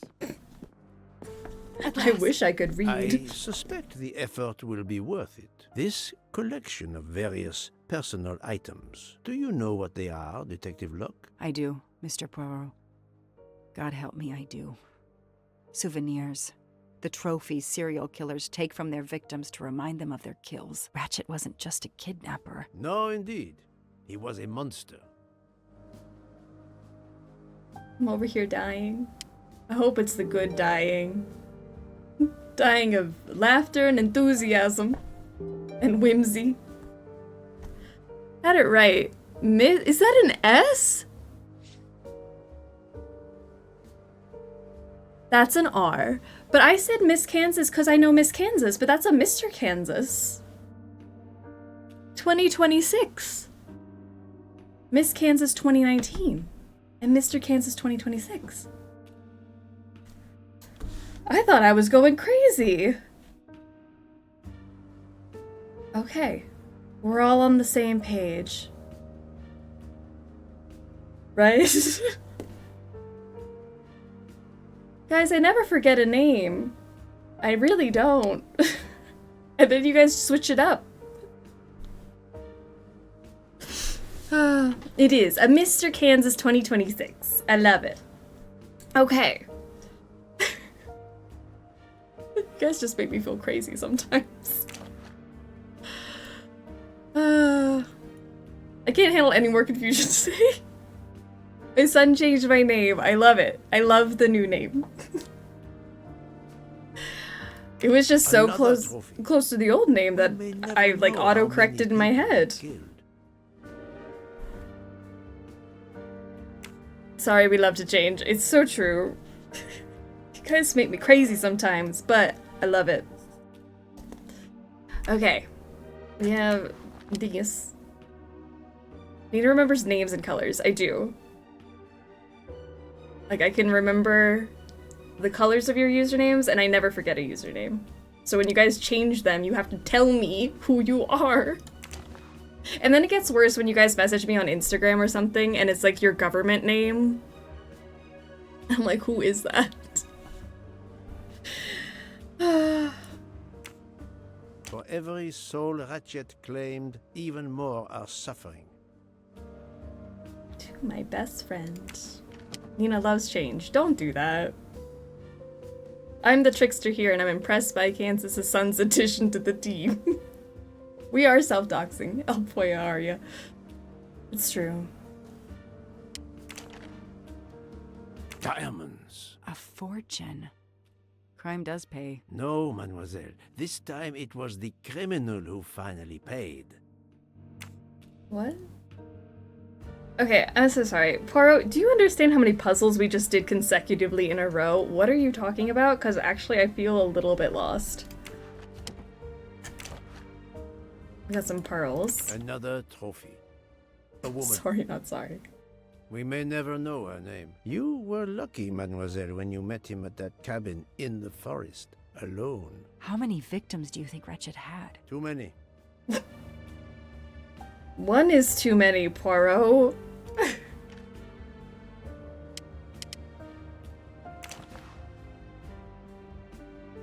wonder who this keychain belonged to. Certainly not Ratchet. You don't think Ratchet had a keychain that said Kitten Wagon on it? I think you're underestimating what Ratchet could have done. Who Ratchet really was. Maybe he got stabbed 13 times because he was just too good. Kitten Wagon vibes. You're still playing. I'm back. Welcome back. We're still going. We just broke into a safety deposit box. Traitor. The one on the left. Ratchet. Whoever he is with, their friendship seems over. The build. The hair. It could be Noah, his partner in Daisy's kidnapping. It appears they had a falling out. That very generic build and very generic bit of hair that we can see must be Noah. These are actually Poirot's keys. He gives off Kitten Wagon vibes. I see it. Another victim. Well, this was like a medic alert bracelet, but it doesn't look like it up close. Spitting image. It looks just like him. MC. The real journalist Michael Clark. Ratchet would have needed to kill him to assume his identity. He took this ring as his trophy. That's disgusting. The woman's voice actor is noticeably louder than the male one. That's so funny, because I do feel like sometimes the sound leveling's a little bit off. Like, her phone ringing might be the loudest sound effect in the game. It's kind of jarring.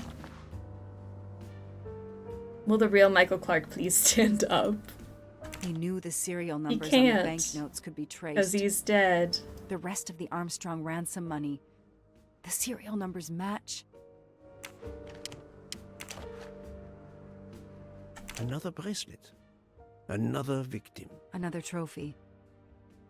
And then there's the one that we already found, Suzanne's red glasses. I mean, this is so sick that he 4 kept something years from of each of the investigation. victims.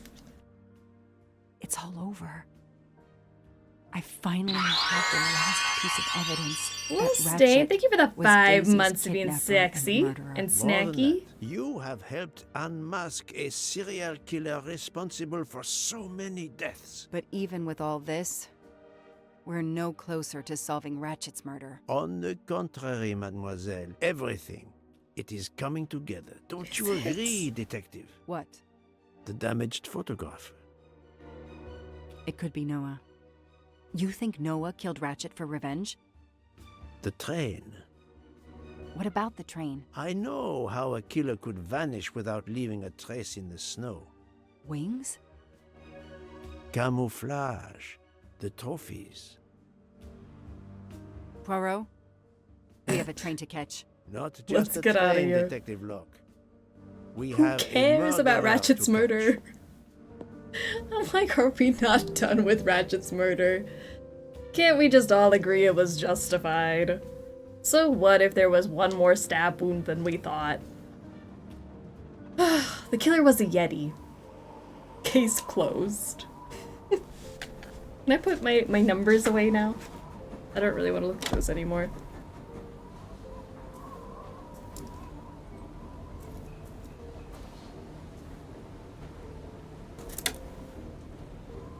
Is the box of murder trophies not enough to stop giving a damn about him?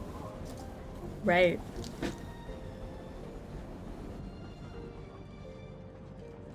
Poirot, enough! You have kept us in suspense ever since we left Lausanne. Forgive me, my friend. Detective Locke and I needed the time to put the last pieces of the puzzle in their proper places. I'll fill in where I can, but this is Mr. Poirot's show. I confess I can't help It is. but I feel a certain déjà vu. You are correct, Doctor. We have been here before. However, without you, we wouldn't have been able to reach the true conclusion of this story.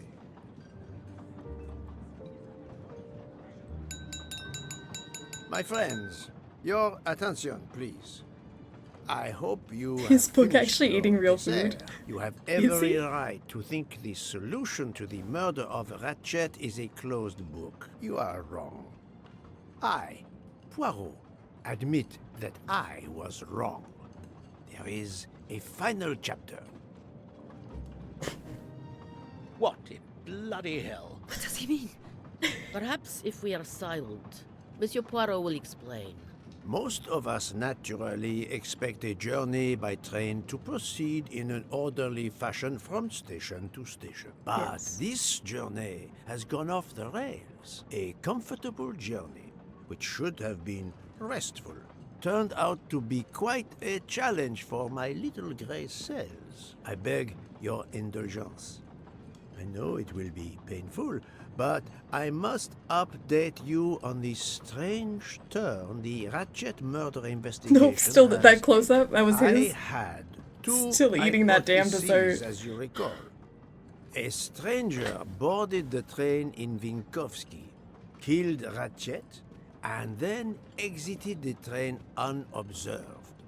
That was the first possibility. The second solution gave us 12 jurors who condemned Ratchet to death for the kidnapping and murder of Daisy Armstrong. My friend, Book, properly chose the first solution for the authorities. However, thanks to Dr. Constantine here, Thanks, Dr. a 13th Constantine. stab wound was discovered, throwing that solution into disarray. Moreover, the words of a witness called into question the chronology of the night of the murder upon which the first two solutions were based. Detective Locke? I beg. Mystery solved. Alright. Which witness threw doubt upon the timeline of the night of the murder? Michelle. Michael admitted to having been absent Michael? several times during the night. His absence therefore gave multiple Who's opportunities Michael? for a 13th murderer to slip into Ratchet's room before the other 12 jurors lined up to stab him. You are saying the man Ratchet was when we... Yes. You executed a man who was already dead. But there were other suspects that night. Other suspects? Slay Michael. Who? They stand before you. How dare you butcher Mr. Monsieur Fauché, Michel's Mr. name Murray, like that? And Ms. Nielsen. And they all also had a hole in their stories about their movements that night. Mr. Poirot? Most of you don't know it, but there was a second murder in Venice. Mein Gott, another murder. The victim was a man named Aziz Wadi, a banker in Geneva who was on the payroll of Ratchet. He looked after the money Ratchet obtained from the Armstrong ransom. Ratchet needed money and arranged to meet Mr. Wadi in Venice. One of these three knew about that money. Now, each of them had an alibi, of a sort. But if any of their alibis was a lie, that person had time to murder Monsieur Wadi, Monsieur Fauché, Mademoiselle Nielsen, and Monsieur Maury. One of you murdered Ratchet and Monsieur Wadi. And? Are you kidding? I pour drinks for our guests. I don't murder them. It's nonsense. You are accusing me because of my knives? But why would one of my employees kill Ratchet? Is Daisy's death the motive of the 13th murderer? Probably not. I don't know. Who is Michael? I feel so bad. His name is not Pierre Michael. The killer's motive for killing Ratchet was revenge, but not for Daisy's death. The motive for Aziz Wadi's murder was also revenge. Mr. Wadi was helping Ratchet. Ratchet had an accomplice in the kidnapping named Noah. They kidnapped Daisy together. Ratchet stored the ransom money in a Swiss bank that protected anonymous clients. He forced Monsieur Wadi to watch over the money. Once enough time had passed, Ratchet felt it was safe to have Monsieur Wadi bring him cash whenever Ratchet needed it. The serial numbers of the bills would still be in a file, but no one would be actively checking it. Precisely. But Ratchet didn't just keep the ransom in his safety deposit box. There was something much worse. The trophies. There was something much worse than Daisy's ransom money in that safety deposit box. During her investigation, Detective Locke found evidence proving that Ratchet was what is known as a trophy killer. He kept souvenirs of his crimes. We found trophies in the safety deposit box. There were others in a cabin Ratchet used in the Berkshire Mountains, including a beloved toy of little Daisy's. If I'd have known that, I would have cut the bastard's head off. And you should have. I think you guys went too easy on him. Brother, you don't have to keep saying everything twice. He's just making sure that it's getting through. Okay. Associate two objects whose link would be the motive for Ratchet's murder. Bag of diamonds, the kitten wagon keys, Michael Clark's ring, leather bracelet, Valentine bracelet, Zippo lighter, pearl necklace, flask of alcohol, photo of Ratchet and Noah, and the wad of notes. Photo in the bracelet? Photo in the bracelet. This bracelet? Because he's wearing that bracelet? Et voila. The Repetition for bracelet emphasis. found in the safety deposit box was also on Noah's wrist in a photograph. It's obvious Ratchet killed Noah. And therefore, at last, I can tell you with absolute certainty who the murderer of Ratchet and Monsieur Wadi is.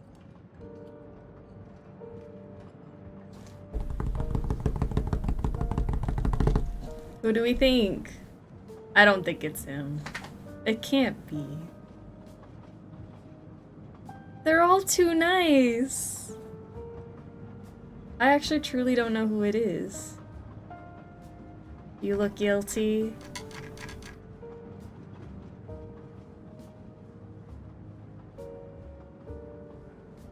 What is that? That doesn't prove anything. Piano guy, because Nina says otherwise. It can't be. She's got. This isn't the right evidence. She's got something there. Is No, that? this doesn't help. I know it doesn't help. I'm just trying to see what you're even pointing at. Like, I don't. Mademoiselle Nielsen has the same bracelet as the one found in the safety deposit box in Geneva. A trophy from a victim of Ratchet. Wrist. Noah. Sorry. Having a similar bracelet doesn't prove anything. Yes, that might be true. If there were not an inscription on it. Mr. Poirot, you're right. The bracelet looks similar to mine, but I have no idea what the marks on it mean. I just like the design.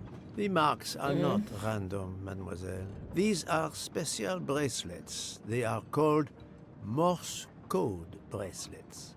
Because, well, you know why. The marks are Morse code. Happily, I learned Morse when I was a young man doing my service for the Belgian army. Oh. Use Poirot's knowledge to translate Morse code. Alright. Got the notification that there was somebody at my door, but it was just some random man. That's spooky. Okay, Can I look at the bracelet?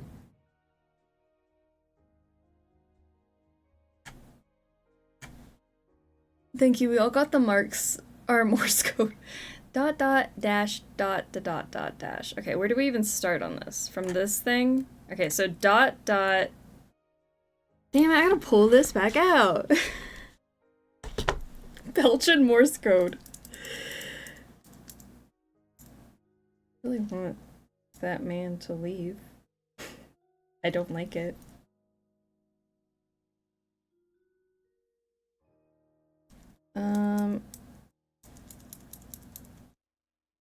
Okay. Dot dot. Sorry, I got like quiet all of a sudden.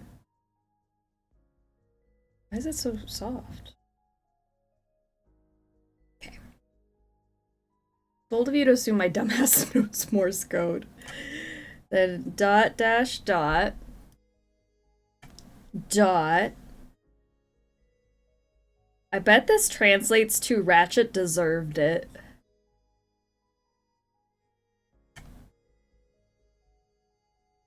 Okay, I got them all.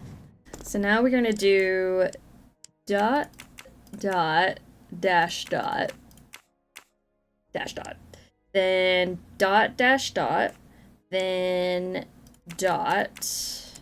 Oh my god, is it just her name? How silly.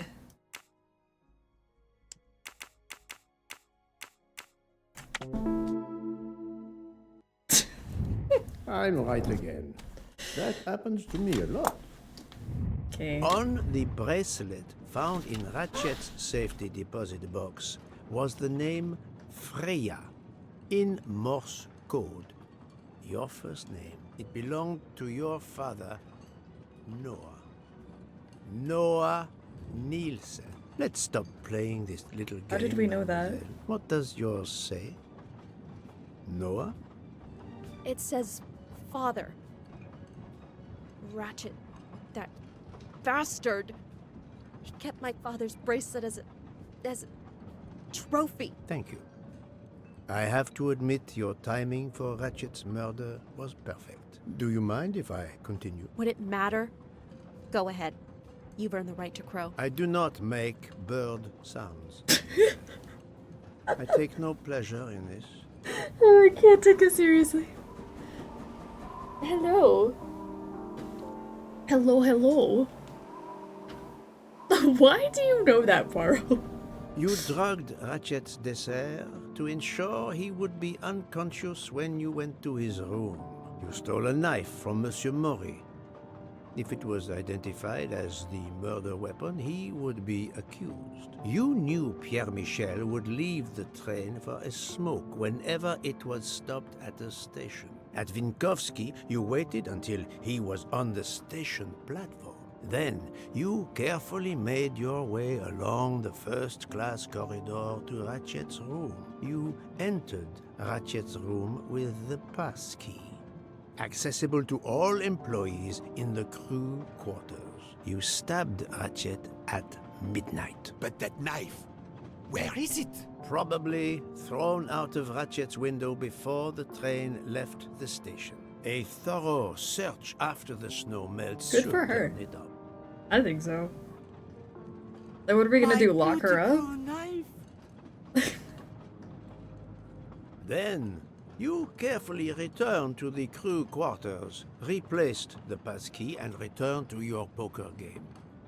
Et voila. The affair was not so complicated in the end. But what made the crime seem more complex? Well... It was us. Exactly.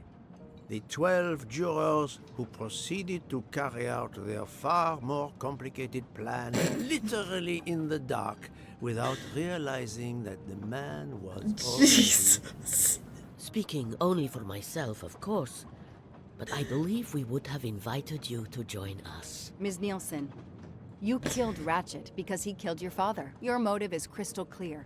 But why did you kill Aziz Wadi? Oh?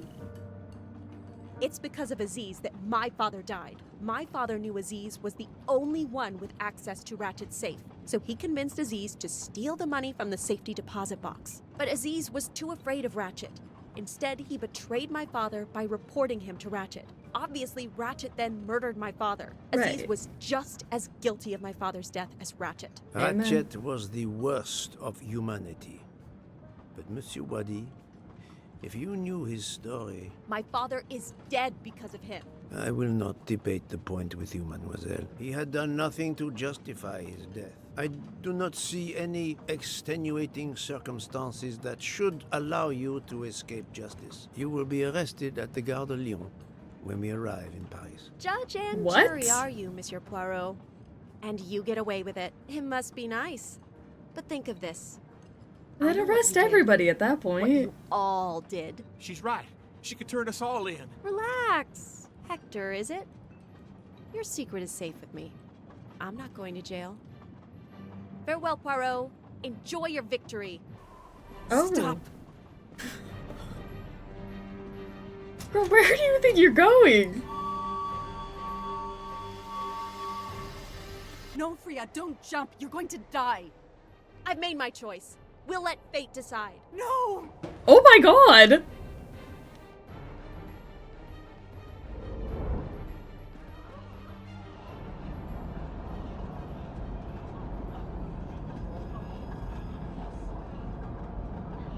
Well, that was ballsy. I'll give her that. She jumped off the train. Even if she hit the water, considering the height, I doubt she survived. And with this tunnel, either way, she's gone, Poirot.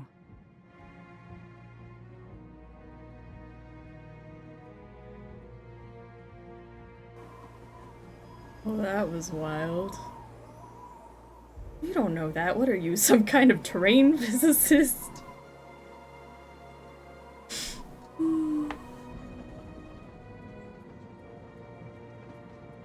Call search and rescue.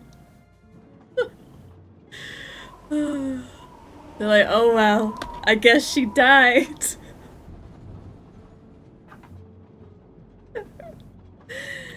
I still can't believe what happened. 13 people took revenge on the same person. He was a bad This guy. investigation is so incredible. It almost looks like a detective story. It Almost. would surely be a bestseller. Maybe. It is true that this case will remain as one of the most important investigations of my career. My only regret will be that I couldn't bring Ratchet to justice, but I can finally close this chapter of my life. Your determination paid off. You can be proud of yourself. I think we'll be arriving in Paris soon. If you will pardon me, Detective Locke, I have to settle a few details with Monsieur Bouc before we arrive. Please, go ahead. Okay. I'm gonna go feed my pets really quick because they're like all over me. But I will be right back and we will go talk to Book, hopefully about dessert or something. I still can't believe Freya was the killer. She never even cheated when we played poker. Wild. She used too much sugar. Nonsense! Her desserts were divine! Unfortunately, her actions were not so divine. There you are, my friend. Book, I have a favor to ask. Anything. When we arrive in Paris, will you speak to the police? I would rather keep a low profile. But why? Book, my first solution was incorrect. Nonsense! The nuttier the mystery became, the greater your brilliance. Please. Very well, if you insist. I want to thank you, gentlemen, for your service. The cuisine. Under difficult conditions, you surpass the reputation of the Orient Express. That is true. I look forward to seeing you again abroad, Monsieur Poirot. I promise, not all of our trips are this eventful. Princess Dragomirov would like a word with you, Monsieur Poirot. It is important. She is waiting for you in her compartment. When a princess summons me, how can I refuse? It's true.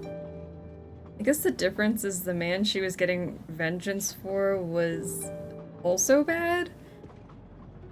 Yeah. We're really like...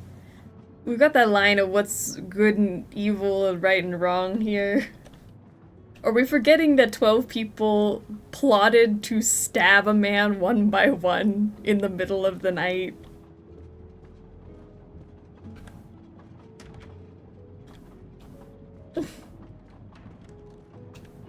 Oh, hi. Ah, Mademoiselle Debenham et Captain It's blurry. Allow me to congratulate you on your upcoming nuptials. I hope you won't be too disappointed if you're not invited. Archie, really? Thanks to Mr. Poirot, there will actually be a wedding. As you say, my darling. Sorry, old man. And thanks for everything, including finding my train ticket. Bonded over stabbing a man. Now they're gonna live happily ever after. And we're invited to the wedding. Count Andrigny, how is the Countess? Much better now that it's all over. I forgot how deep his I voice misjudged was. you, Poirot. And I you. There is something else about my wife you should know. Why I am so overprotective. She is pregnant.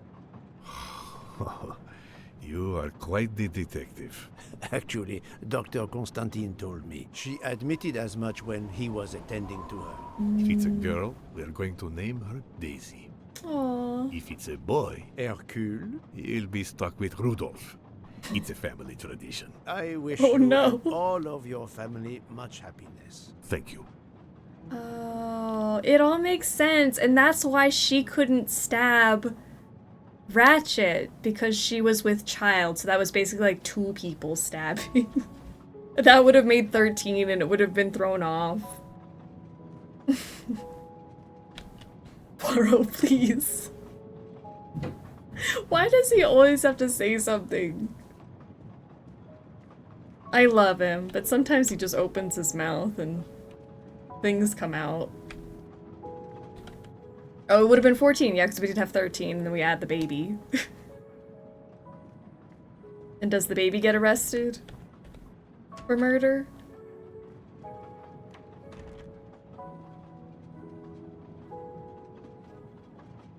My daughter, my great friend, and I wanted to talk to you one last time. I speak on behalf of the entire Armstrong family, as well as those close to us. You have shown compassion. We know your reputation, and we understand that your choice was not easy for you. We are all the more grateful. Thank you. Congratulations, my dear.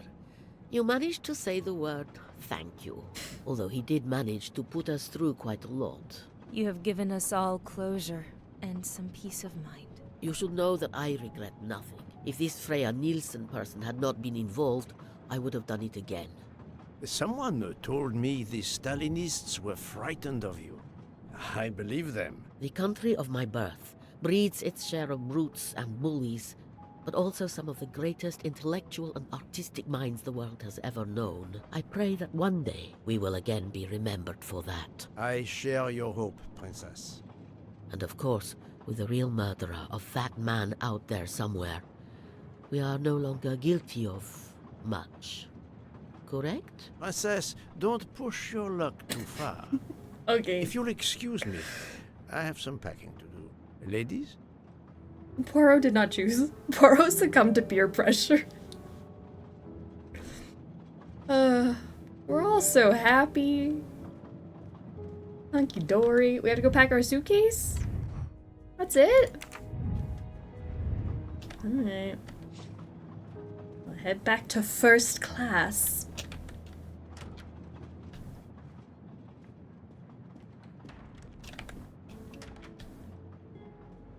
Ah, my suitcase. Gotta pack all my mustache creams. At the end of this investigation, I still have my doubts. No, you Did I don't. make the right choice with the 12 self-proclaimed jurors? It's in the past now. Poirot, move on. Let it go. Was I correct to let the 12 jurors go free? Yes. Yes, it was the right thing to do. It's fine. He was a bad, bad man. As for Mademoiselle Nielsen, what would I have done if she had not escaped? What would you have done? You would have arrested her because you're a hypocrite. But I don't know. She did murder. She actually did the murdering. He was dead when the 12 other people got to him. We can't go back there, Poirot. Please. If she hadn't escaped, would I have arrested her? I think probably, but I couldn't tell you why. Just because she was kind of like ugly with us in the last few seconds of her life. Is it justice to let the 12 go free but have Mademoiselle Nielsen arrested? No. A vast question indeed. When you phrase it like that, no, it seems awful.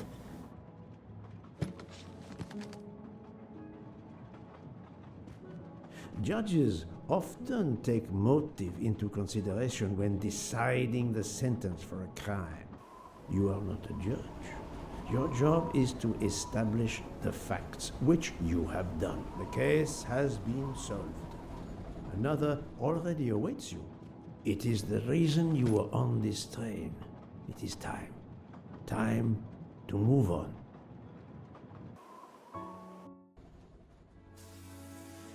And let's hope he does move on. I need him to not dwell about this, worry about the what ifs.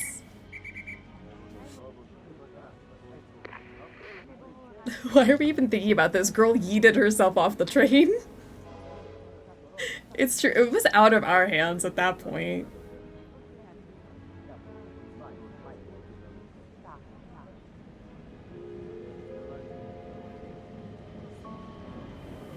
Am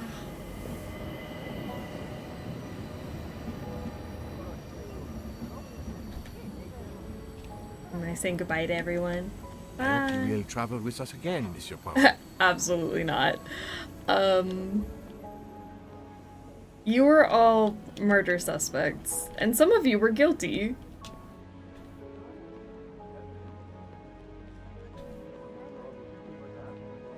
One little thought exercise. What if? Monsieur Poirot, I spoke with my associates. I convinced them to give you a deal on our new Firenze SUV. No need to thank me. It's the least I could do. That is very generous, but no, I do not drive. You don't? What? But it's electric. It's good for the planet. I am good for the planet, as long as I don't drive. I don't understand. He refused. Picturing Poirot in an SUV is really funny, though. Alright, bye. Have a nice wedding.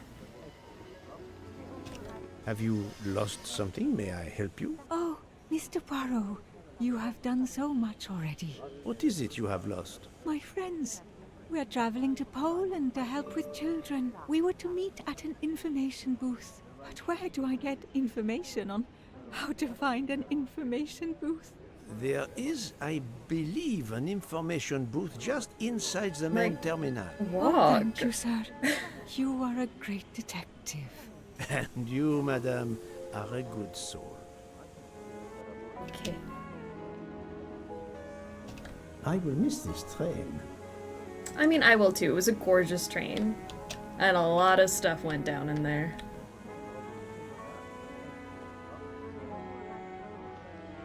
Hey, Poirot. Say, have you seen a scruffy little guy in a green trench coat? I cannot say I have. Why? He's my next case. Another case? That was indeed fast. A detective's gotta eat. You know what I mean. I have some idea, yes. Suspected embezzler, traveling east, but not on the Orient Express. Say, you wouldn't be interested in teaming up, would you? Some good money in it. I have had enough of trains for a while, thank you. Okay, suit yourself. Just after he said he was gonna miss the train. Bye, ladies.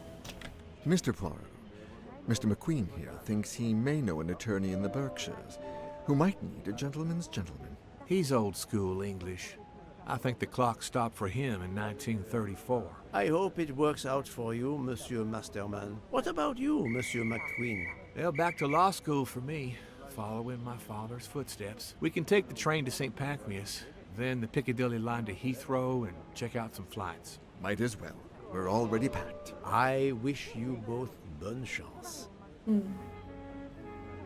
Oh, I know that one. You start by walking around and using your eyes. I can't believe she asked us where the information booth. Like, just go towards the building. I'm sure you'll find it. It wasn't really a mystery to solve, but sure. Ah, Poirot. Mission accomplished. I have reported to the police that Freya Nielsen killed Ratchet and that she escaped.